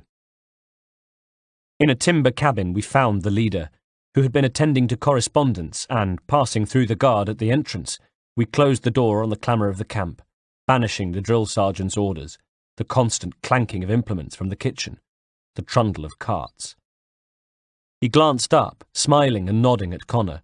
Feeling so utterly safe in his presence, he was happy for the guards to remain outside, and giving me the benefit of a cooler, appraising stare before holding up a hand to return to his paperwork. He dipped his quill in his inkpot, and as we stood and patiently awaited our audience, signed something with a flourish. He returned the quill to the pot, blotted the document, then stood and came out from behind the desk to greet us, Connor more warmly than me. "What brings you here?" he said, and as the two friends embraced, I found myself close to Washington's desk. Keeping my eyes on the two, I edged back a little and cast my eyes to the desktop, looking for something, anything I could use as evidence in my testimony against him. "The British have recalled their men in Philadelphia," Connor was saying. "They march for New York." Washington nodded gravely. Though the British had control of New York, the rebels still controlled sections of the city. New York remained pivotal to the war, and if the British could wrest control of it once and for all, they would gain a significant advantage. "Very well," said Washington, whose own foray across the Delaware to retake land in New Jersey had already been one of the major turning points of the war. "I'll move forces to Monmouth. If we can rout them, we'll have finally turned the tide." As they were speaking, I was trying to read the document Washington had just signed. I reached to adjust it slightly with my fingertips so that I could see it clearly. And then, with a silent, triumphant cheer, I picked it up and held it for them both to see. "And what's this?" Interrupted, Washington swung around and saw what I had in my hand. "Private correspondence," he bristled, and moved to snatch it back before I pulled it away and stepped out from behind the desk. "I'm sure it is. Would you like to know what it says, Connor?" Confusion and torn loyalties clouded his features. His mouth worked but said nothing, and his eyes darted from me to Washington as I continued. "It seems your dear friend here has just ordered an attack on your village. Although attack might be putting it mildly. Tell him, Commander." Indignant, Washington responded, "We've been receiving reports of Allied natives working with the British. I've asked my men to put a stop to it." By burning their villages and salting the land. By calling for their extermination, according to this order. Now I had my chance to tell Connor the truth. And this is not the first time, either. I looked at Washington. "Tell him what you did 14 years ago." For a moment there was nothing but a tense silence in the cabin. From outside, the cling-clang of the kitchens, the gentle rattle of carts passing in and out of the camp, the stentorian bark of the drill sergeant, the rhythmic crunch of marching boots. While inside, Washington's cheeks reddened as he looked at Connor, and perhaps made some connections in his head, and realized exactly what it was that he had done all of those years ago. His mouth opened and closed as though he were finding it difficult to access the words. "That was another time," he blustered at last. Charles always liked to refer to Washington as an indecisive, stuttering fool, and here for the first time I knew exactly what he meant. "The 7 Years' War," said Washington, as though that fact alone should explain everything. I glanced at Connor, who had frozen, looking for all the world as though he were merely distracted, thinking about something else rather than paying attention to what was going on in the room, then reached for him. "And so now you see, my son, what becomes of this great man under duress. He makes excuses. He displaces blame. He does a great many things, in fact, except take responsibility. The blood had drained from Washington's face. His eyes dropped, and he stared at the floor, his guilt clear for all to see. I looked appealingly at Connor, who began to breathe heavily, then exploded in anger. Enough! Who did what and why must wait. My people must come first. I reached for him. No! He recoiled. You and I are finished. Son, I started, but he rounded on me. Do you think me so soft that calling me son might change my mind? How long did you sit on this information? Or am I to believe you only discovered it now? My mother's blood may stain another's hands, but Charles Lee is no less a monster, and all he does by your command. He turned to Washington, who reared back, afraid all of a sudden of Connor's rage. A warning to you both, snarled Connor. Choose to come after me or oppose me, and I will kill you. And he was gone. 16th of September, 1781. 3 years later. 1. At the Battle of Monmouth in 78, Charles, despite having been ordered by Washington to attack the retreating British, pulled back. What had been in his mind to do that, I couldn't say. Perhaps he was outnumbered, which was the reason he gave, or perhaps he hoped that by retreating it would reflect badly on Washington and Congress, and he would at last be relieved of his command.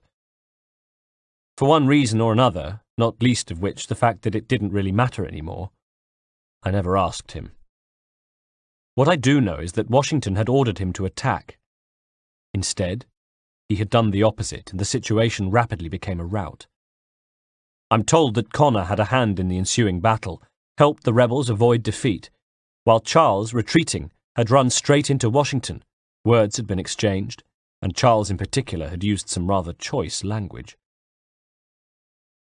I could well imagine. I thought of the young man I'd first encountered all those years ago in Boston Harbor, how he'd gazed up at me with such awe, yet looked down on everybody else with disdain.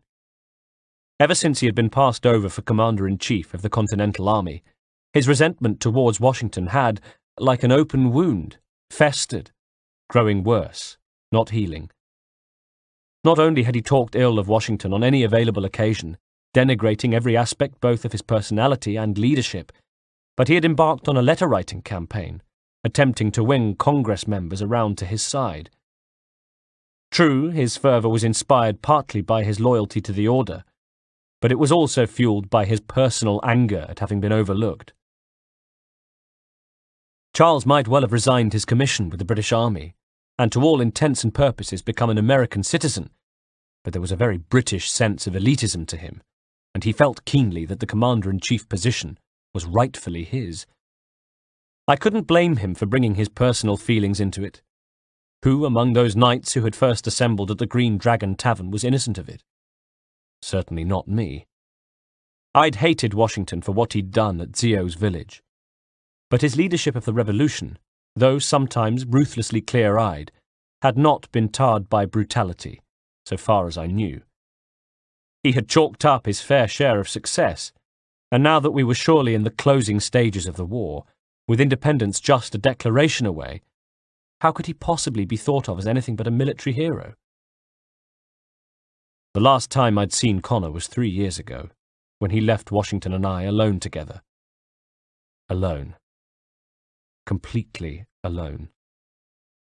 And though older and slower, and in near constant pain from the wound at my side, I'd had the opportunity finally to exact revenge for what he'd done to Zio, to relieve him of command for good. But I'd spared him, because I was already beginning to wonder then if I was wrong about him. Perhaps it is time to admit that I was. It's a human failing to see the changes in yourself while assuming everybody else remains the same. Perhaps I had been guilty of that with Washington. Perhaps he had changed. I wonder, was Connor right about him? Charles, meanwhile, was arrested for insubordination following the incident during which he swore at Washington, then court-martialed and finally relieved of duty, and he sought refuge at Fort George, where he has remained ever since. 2. "The boy is on his way here," said Charles. I sat at my desk in my room in the west tower of Fort George, in front of the window overlooking the ocean. Through my spyglass I'd seen ships on the horizon. Were they on their way here? Was Connor in one of them? Associates of his? Turning in my seat, I waved Charles to sit down. He seemed swamped by his clothes. His face was gaunt and drawn, and his greying hair hung over his face. He was fretful, and if Connor was coming, then, in all honesty, he had every right to be. "He's my son, Charles," I said. He nodded and looked away with pursed lips. "I had wondered," he said. "There is a family resemblance. His mother is the Mohawk woman you absconded with, is she?" "Oh, absconded with her, did I?" He shrugged. "Don't talk to me about neglecting the order, Charles. You've done your fair share." There was a long silence, and when he looked back at me, his eyes had sparked to life. "You once accused me of creating the assassin," he said sourly. "Does it not strike you as ironic? No, hypocritical, given that he is your offspring?" "Perhaps," I said. "I'm really not sure anymore." He gave a dry laugh. "You stopped caring years ago, Haytham. I can't remember the last time I saw anything but weakness in your eyes." "Not weakness, Charles. Doubt." "Doubt, then," he spat. "Doubt hardly befits a Templar Grand Master, don't you think?" "Perhaps," I agreed. "Or perhaps I've learnt that only fools and children lack it." I turned to look out of the window. Before, the ships had been pinpricks to the naked eye, but now they were closer. "Poppycock," said Charles. "Assassin talk. Belief is a lack of doubt. That is all we ask of our leaders, at least. Belief." "I remember a time you needed my sponsorship to join us. Now you would have my position. Would you have made a good Grand Master, do you think?" "Were you?" There was a long pause. "That hurt, Charles." He stood. "I'm leaving. I have no desire to be here when the assassin, your son, launches his attack." He looked at me. "And you should accompany me. At least we'll have a head start on him." I shook my head. "I think not, Charles. I think I shall stay and make my final stand." "Perhaps you're right. Perhaps I have not been the most effective Grand Master. Perhaps now is the time to put that right." "You intend to face him? To fight him?" I nodded. "What? You think you can talk him round? Bring him to our side?" "No," I said sadly. "I fear there is no turning Connor. Even knowing the truth about Washington has failed to alter his support. You'd like Connor, Charles. He has belief. So what then?" "I won't allow him to kill you, Charles," I said, and reached to my neck to remove the amulet.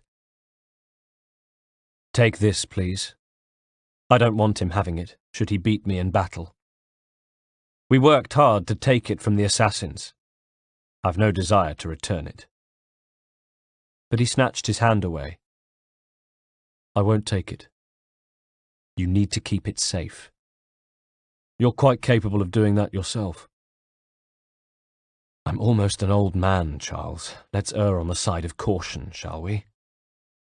I pressed the amulet into his hands. "I'm detailing some guards to protect you," he said.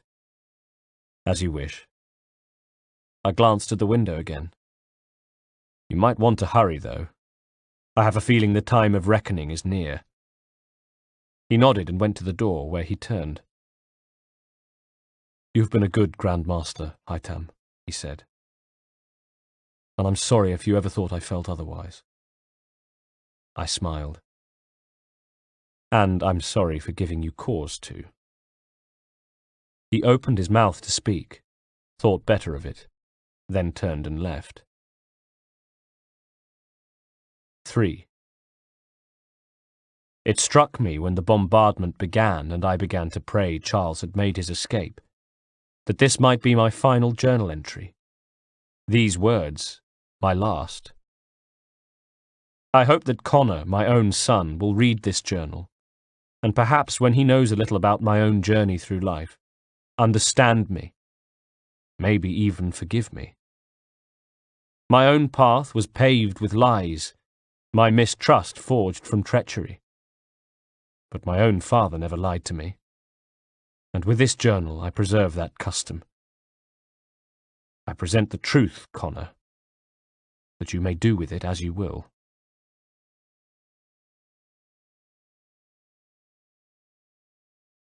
Epilogue. 16th of September, 1781. Father, I called. The bombardment was deafening, but I had fought my way through it to the West Tower, where his quarters were to be found, and there in a passageway leading to the Grand Master's chambers, I found him. Connor, he replied. His eyes were flinty, unreadable. He held out his arm and engaged his hidden blade. I did the same. From outside came the thunder and crash of cannon fire, the rending of stone, and the screams of dying men. Slowly, we walked towards one another. We'd fought side by side, but never against one another. I wonder if, like me, he was curious. With one hand behind his back, he presented his blade. I did the same. On the next cannon blast, he said.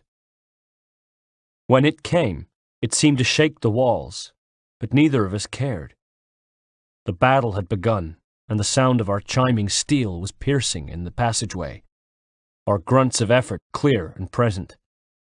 Everything else, the destruction of the fort around us, was background noise. Come now, he taunted me. You cannot hope to match me, Connor. For all your skill, you are still but a boy, with so much yet to learn. He showed me no quarter, no mercy. Whatever was in his heart and in his head, his blade flashed with its usual precision and ferocity. If he was now a warrior in his autumn years, beset by failing powers, then I would have hated to have faced him when he was in his prime. If a test is what he wanted to give me, then that is what I received. Give me Lee, I demanded. But Lee was long gone. There was just father now, and he struck as fast as a cobra, his blade coming within a hair's breadth of opening my cheek. Turn defense into attack, I thought, and replied with a similar turn of speed, spinning around and catching his forearm, piercing it with my blade and destroying the fastening of his. With a roar of pain, he leapt back, and I could see the worry cloud his eyes. But I let him recover, and watched as he tore a strip from his robe with which to bandage the wound. But we have an opportunity here, I urged him. Together we can break the cycle and end this ancient war. I know it. I saw something in his eyes. Was it some spark of a long-abandoned desire? Some unfulfilled dream remembered? I know it, I repeated.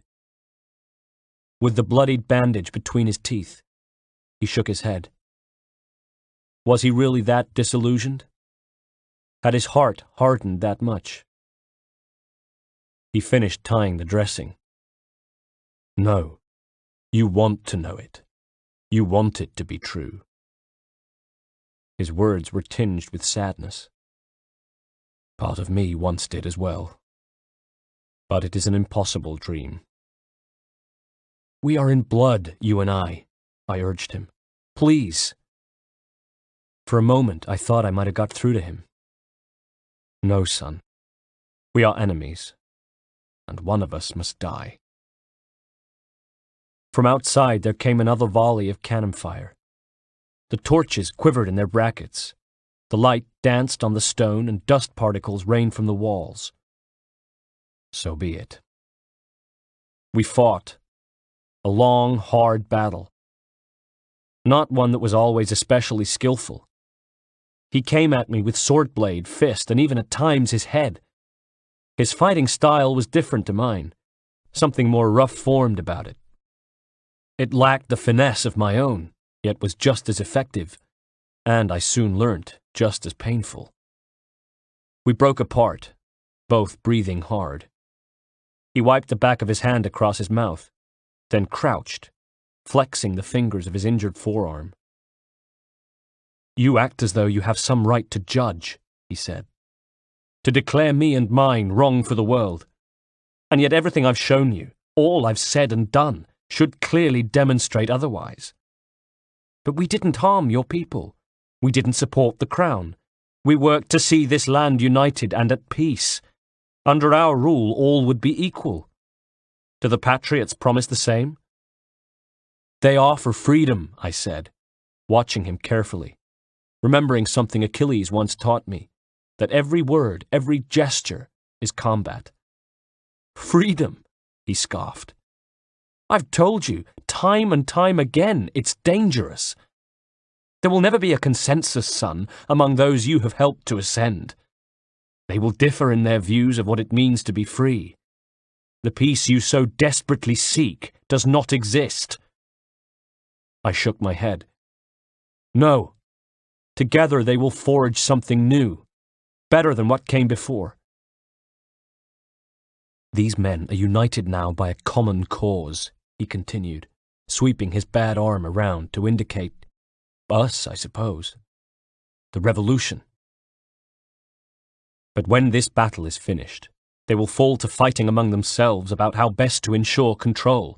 In time, it will lead to war. You'll see." And then he leapt forward, striking down with the sword, aiming not for my body but my blade arm. I deflected, but he was quick, span, and struck me backhanded with his sword hilt above the eye. My vision clouded, and I staggered back, defending wildly as he tried to press home his advantage. By sheer dumb luck, I hit his injured arm, gaining a howl of agony and a temporary lull as we both recovered. Another cannon boom. More dust dislodged from the walls, and I felt the floor shake. Blood coursed from the wound above my eye, and I wiped it away with the back of my hand. "The Patriot leaders do not seek to control," I assured him. "There will be no monarch here. The people will have the power, as they should." He shook his head slowly and sadly, a condescending gesture that, if it was supposed to appease me, had exactly the reverse effect. "The people never have the power," he said wearily. "Only the illusion of it. And here's the real secret. They don't want it. The responsibility is too great to bear. It's why they're so quick to fall in line as soon as someone takes charge. They want to be told what to do. They yearn for it. Little wonder that, since all mankind was built to serve." Again we traded blows. Both of us had drawn blood. Looking at him, did I see an older mirror image of myself? Having read his journal, I can look back now and know exactly how he saw me, as the man he should have been. How would things have been different if I'd known then what I know now? I don't know is the answer to that question. I still don't know. So, because we're inclined by nature to be controlled, who better than the Templars? I shook my head.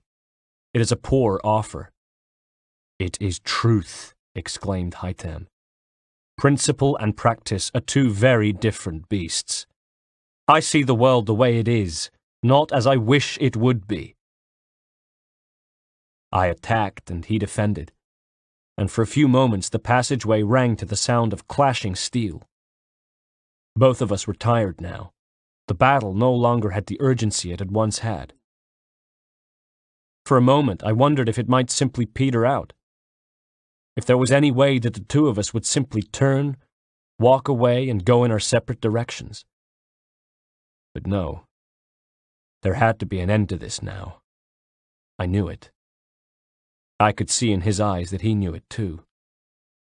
This had to end here. No, Father. You have given up, and you would have us all do the same. And then there was the thump and shudder of a cannonball strike nearby, and stone was cascading from the walls. It was near. So near. It had to be followed by another. And it was. All of a sudden, a gaping hole was blown in the passageway. 2. I was thrown back by the blast and landed in a painful heap, like a drunk sliding slowly down the wall of a tavern, my head and shoulders at a strange angle to the rest of me. The corridor was full of dust and settling debris, as the boom of the explosion slowly ebbed away into the rattle and clatter of shifting rubble. I pulled myself painfully to my feet and squinted through clouds of dust to see him lying like I had been, but on the other side of the hole in the wall made by the cannonball, and limped over to him. I paused and glanced through the hole, to be greeted by the disorientating sight of the Grand Master's chamber, with its back wall blown out, the jagged stone framing a view of the ocean.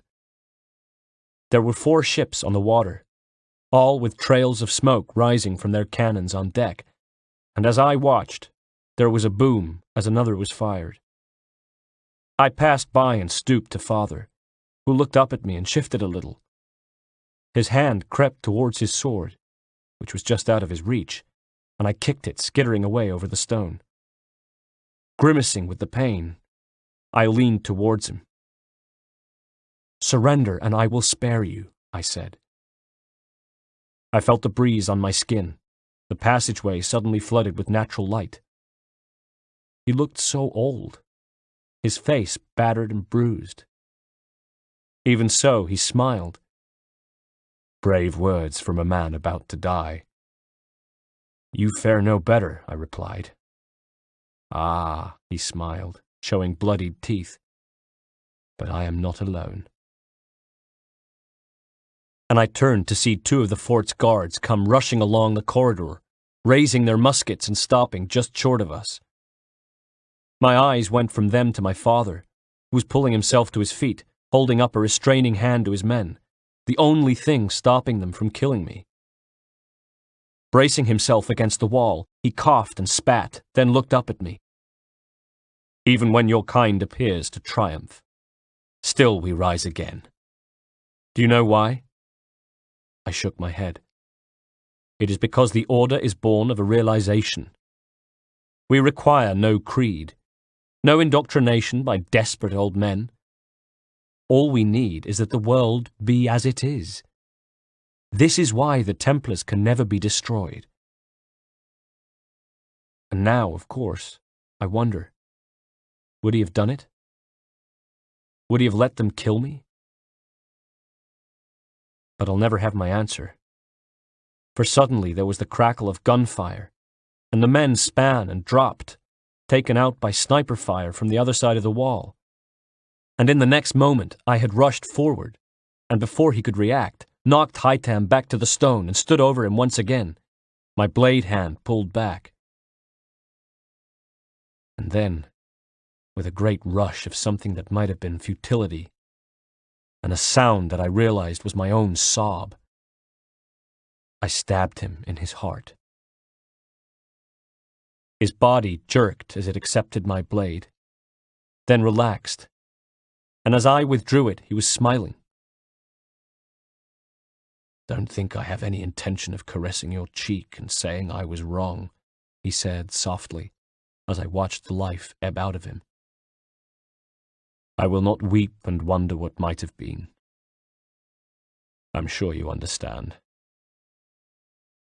I was kneeling now, and reached to hold him. What I felt was nothing. A numbness, a great weariness that it had all come to this. "Still," he said, as his eyelids fluttered and the blood seemed to drain from his face, "I'm proud of you in a way. You have shown conviction, strength, courage. these unnoble traits. With a sardonic smile, he added, I should have killed you long ago. And then he died. I looked for the amulet Mother had told me about, but it was gone. I closed Father's eyes, stood, and walked away. 2nd of October, 1782. At last, on a freezing night at the frontier, I found him at the Conestoga Inn, where I entered to find him sitting in the shadows, his shoulders hunched forward, and a bottle close at hand. Older and unkempt, with wiry, untamed hair and no trace of the army officer he had once been, but definitely him. Charles Lee. As I approached the table, he looked up at me, and at first I was taken aback by the wildness of his red-rimmed eyes. Any madness was either suppressed or hidden, though, and he showed no emotion on seeing me, apart from a look which I suppose was relief. For over a month I had chased him. Wordlessly, he offered me a drink from the bottle, and I nodded, took a sip, and passed the bottle back to him. Then we sat together for a long time, watching the other patrons of the tavern, listening to their chatter, games, and laughter, which carried on around us. In the end, he looked at me, and though he said nothing, his eyes did it for him, and so I silently ejected my blade, and when he closed them, slid it into him, under the rib, straight into the heart. He died without a sound, and I rested him on the tabletop, as though he had simply passed out from too much drink. Then I reached, took the amulet from his neck, and put it around my own. Looking down at it, it glowed softly for a moment. I pushed it underneath my shirt, stood, and left. 15th of November, 1783. 1. Holding the reins of my horse, I walked through my village with a mounting sense of disbelief. As I'd arrived, I'd seen well-tended fields, but the village itself was deserted, the longhouse abandoned, the cook fires cold, and the only soul in sight was a grizzled hunter, a white hunter, not a Mohawk, who sat on an upturned pail in front of me, roasting something that smelled good on a spit. He looked at me carefully as I approached, and his eyes went to his musket, which lay nearby, but I waved to say I meant no harm. He nodded. "If you're hungry, I've got extra," he said genially. And it did smell good, but I had other things on my mind. "Do you know what happened here? Where is everyone?" "Gone west.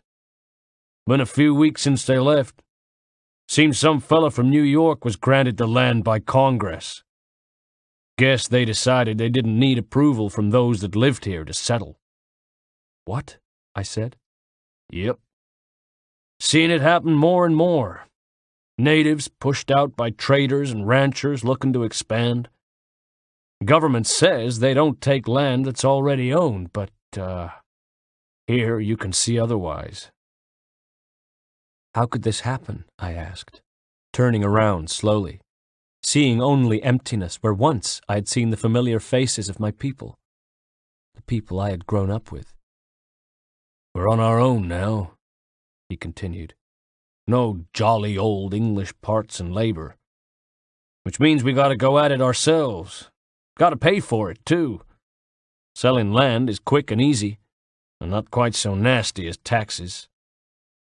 And since some say taxes is what started the whole war, ain't no rush to bring 'em back."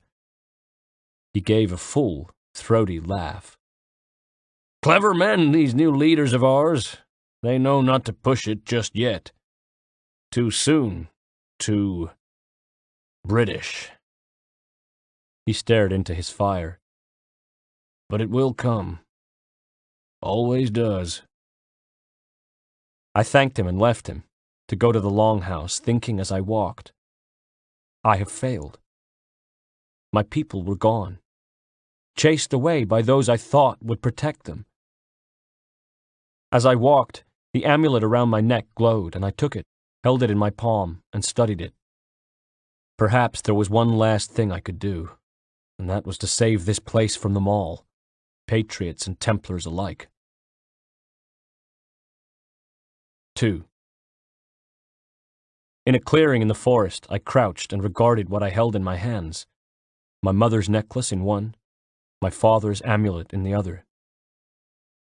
To myself I said, "Mother, Father, I'm sorry. I have failed you both. I made a promise to protect our people, Mother. I thought if I could stop the Templars, if I could keep the revolution free from their influence, then those I supported would do what was right. They did, I suppose, do what was right for them.